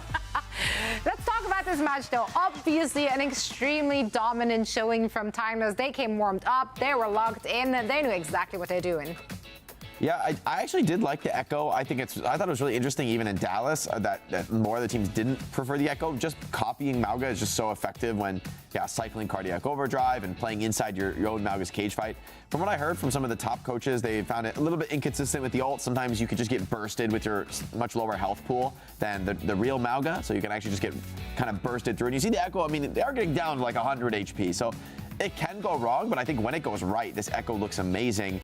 Tracer, on the other hand, I've been a Tracer hater. At least in the Malga mirror, I don't think that's a Tracer spot. Maybe against certain other comps, the Tracer can be good, but in a full Malga mirror, just not enough damage. I mean, they were like flexing all over the place in this series too. Both teams just like changing it up on the fly. We saw Seeker on the Pharah for a little bit, just like what is happening, like Echo Pharah compositions, and then some Tracer swaps, and it was all over the place. But it's really pleasant to watch this meta unfold in that regard. I think Zero on the Echo deserves a lot of credit in that regard. Nasty Echo. Yeah, nasty Echo, and another player here in NA that we're kind of getting to know throughout the year in 2024. Obviously, Tracer has been a standout, and I watched some of his scrims going into this year, and I said like, hey, Zero player to look out for. But now bringing out the Echo as well. A lot of these players, they get to show their versatility a little bit after we've been watching Sojourn and Tracer for 2 years. So it's a nice pace of change in that regard.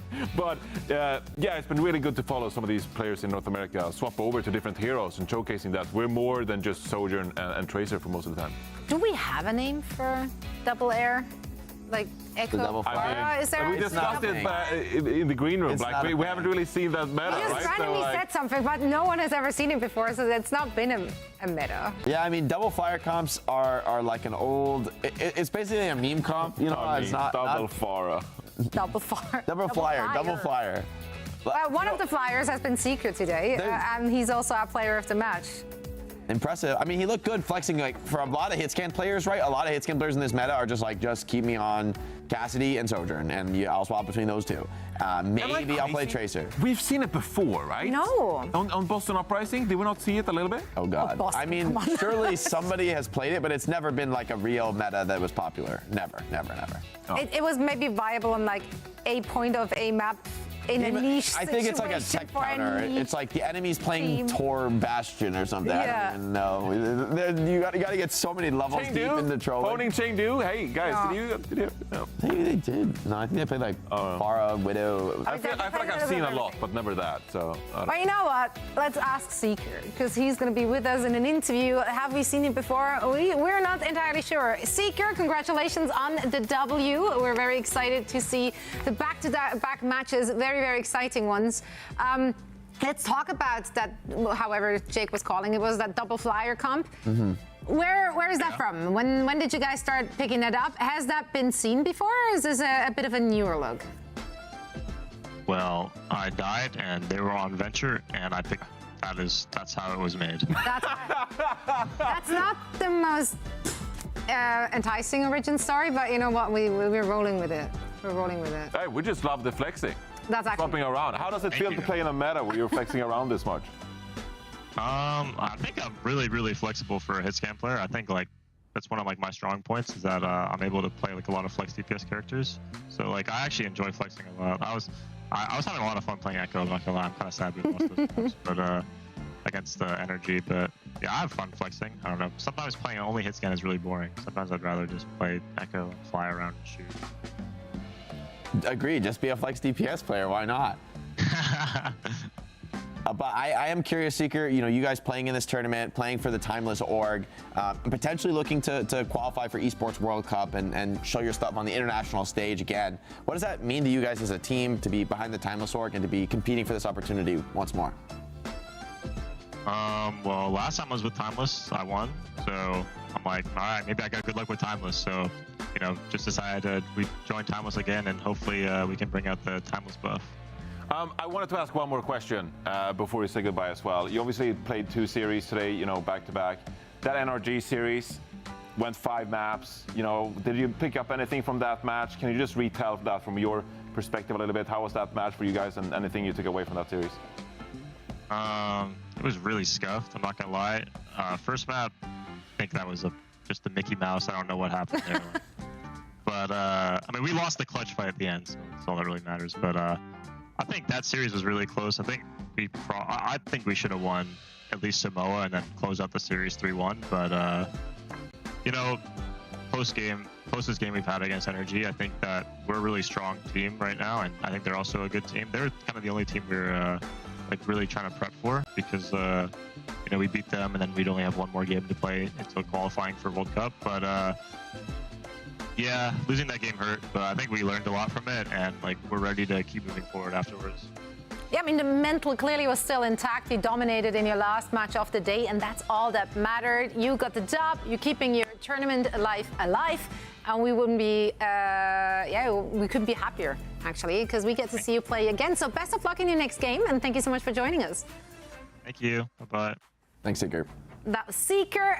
They got the dub, as we just said. And yeah, I mean, obviously hard. Like, if you're this close to making it in through the upper bracket, and then you unfortunately just fall short literally in the last team fight. Like heartbreaker, that's hard. too. That is a heartbreaker. That is a real heartbreaker. Also, sorry, before we move on to this very important bracket as well, Seeker's background, good. I like the background. Yeah, that was solid. Saw a few album covers I recognize. Yeah, couple I like. Mm-hmm. Oh, some enjoyers out there. I like it. I also enjoy good Overwatch, and I think that's what we're going to get tomorrow for sure. I mean, look at this stacked NA upper bracket. Actually crazy. Yeah. It's going to be so hard to predict. I feel like TSM is has such a revenge match. They really want to beat Toronto Defiant, but at the same time, I feel that Toronto Defiant has just pulled away from the pack. NA. They look fearsome. You were hoping for them to get silly and to show some weakness. They gave us nothing of that. They look like they're just going to be first with a bullet in NA. Yeah, they did not play with their food. And I mean, frankly, that's to be expected. After the performance in Dallas, which I think they have to be pretty disappointed no doubt. with, right? So they came here not playing around, which is good. That's the Toronto Defiant we love and we want to see more of. But that's all matches for today. We do, however, still have some highlights. We have some $1 million plays that we still want to get through because NA region was popping off. We had so many close matches, so many great matchups, so many highlight-worthy moments. It was actually really hard to pick some. Yeah, I mean, this has been just this region is just filled with everything. Heat Seeker. I mean, I guess it's beautiful. Kind of true. It's hot. And the heat-seeking missile is the Lucio. Oh, that boop is actually crazy. Move. That's actually a crazy combo. boop. Yeah, to set them up like that. Yeah, I wish my support players would set me up like that. And Admiral almost dies for this. He's willing to risk it for the biscuit. That's what you need. You need a Lucio take some for it all. Take some gambles. Yeah. I like a Lucio Ajaxes once in a while because I know they're hungry. Yeah. And if Admiral dies there, it's just like you're a fool. Hit Juby like that. Oh my God, that beat. Look, he lives on like 50 HP 2 seconds after the beat. That is unreal damage blocked from beat. Yeah. Juby was actually had like insane beats in today's series. Look at this, the beat goes off and he's 1 HP again. Yeah. Oh my God, that is... There were a couple of those in that series as well that like really turned the tide and let them win. There was also an horrendous Ajax in this particular. Well, yeah, we got both. We got both sides. We got both sides. Both sides of the coin. You love to see it. Tapped out. Such a big opening pick in overtime. Bursting the Pharah and then Bap low. Big spam. I love seeing Pharah in the meta, man. This hero is so much fun to play after the rework. I feel like teams have kind of finally figured her out and find her place, her style. And it's fun to watch. It's really effective. And it's great to just see a shakeup in the meta where Tracer isn't just running the table. It's the only relevant hero on Flex DPS.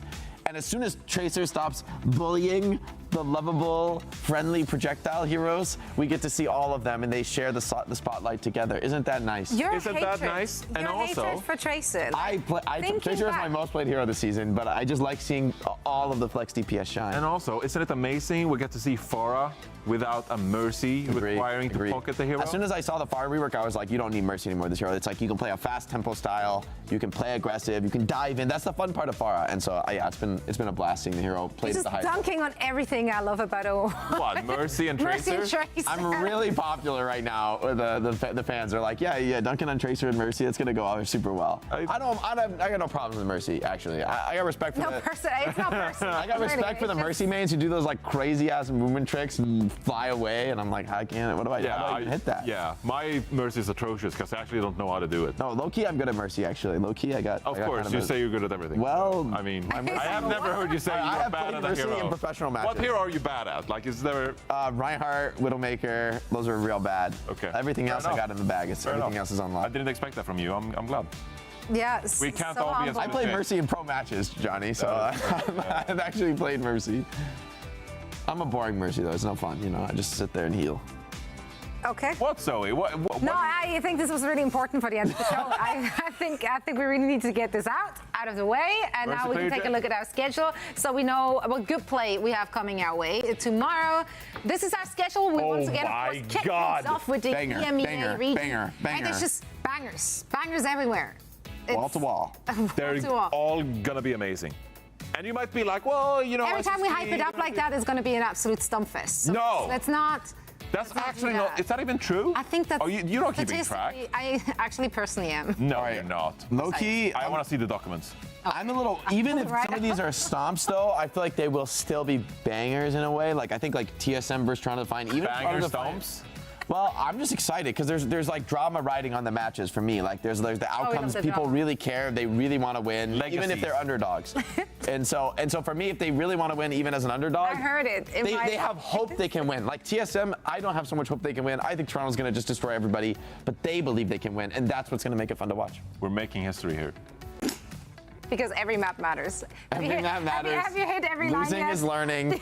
What am I missing here? We're not retiring those lines. They will live on forever and ever and ever. This broadcast will not, because we're going to end it right now. But we will be back with all the action tomorrow, so make sure to tune in for all of that and some more really insightful things from my lovely analysts, Jake and Johnny. Thank you so much for joining me. Thank you guys so much for watching, and we'll see you again tomorrow. Goodbye, heroes. Quick Esports aren't going to let you get away with that. That's not how one-sided this matchup is going. Oh, China. Oh, Kevster. You don't see that one every day. Reflected barrage. Cleanse. I'm on fire. turnaround for Sovereigns here. Killing UB is a big one. Stops Kellen from going super aggressive, and the stick from Shax. Oh, he's going to net 2. He stunned Kellen, but killed Crispy and Quartz.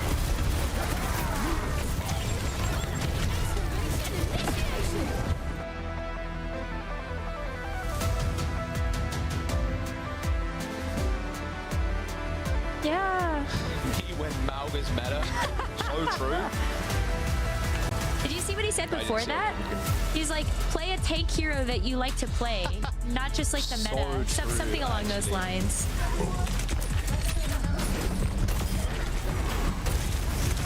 What when I hog? Tell me now. Tell me now. A couple of headshots there from Cassidy, most likely. Took him low. Oh, that's massive. I love the boot. Defense ultimates are about to come awfully relevant now as the immortality field from Timeless is gone. Good flux. Forced to rally here from Admiral, but they're low. Rack attack now be able to play around this air matrix. And the rest of NRG Shock will look to capitalize on it. That should be enough. We just played some of the SIG and Mauga, and we just kind of countered them, just like the way that they played.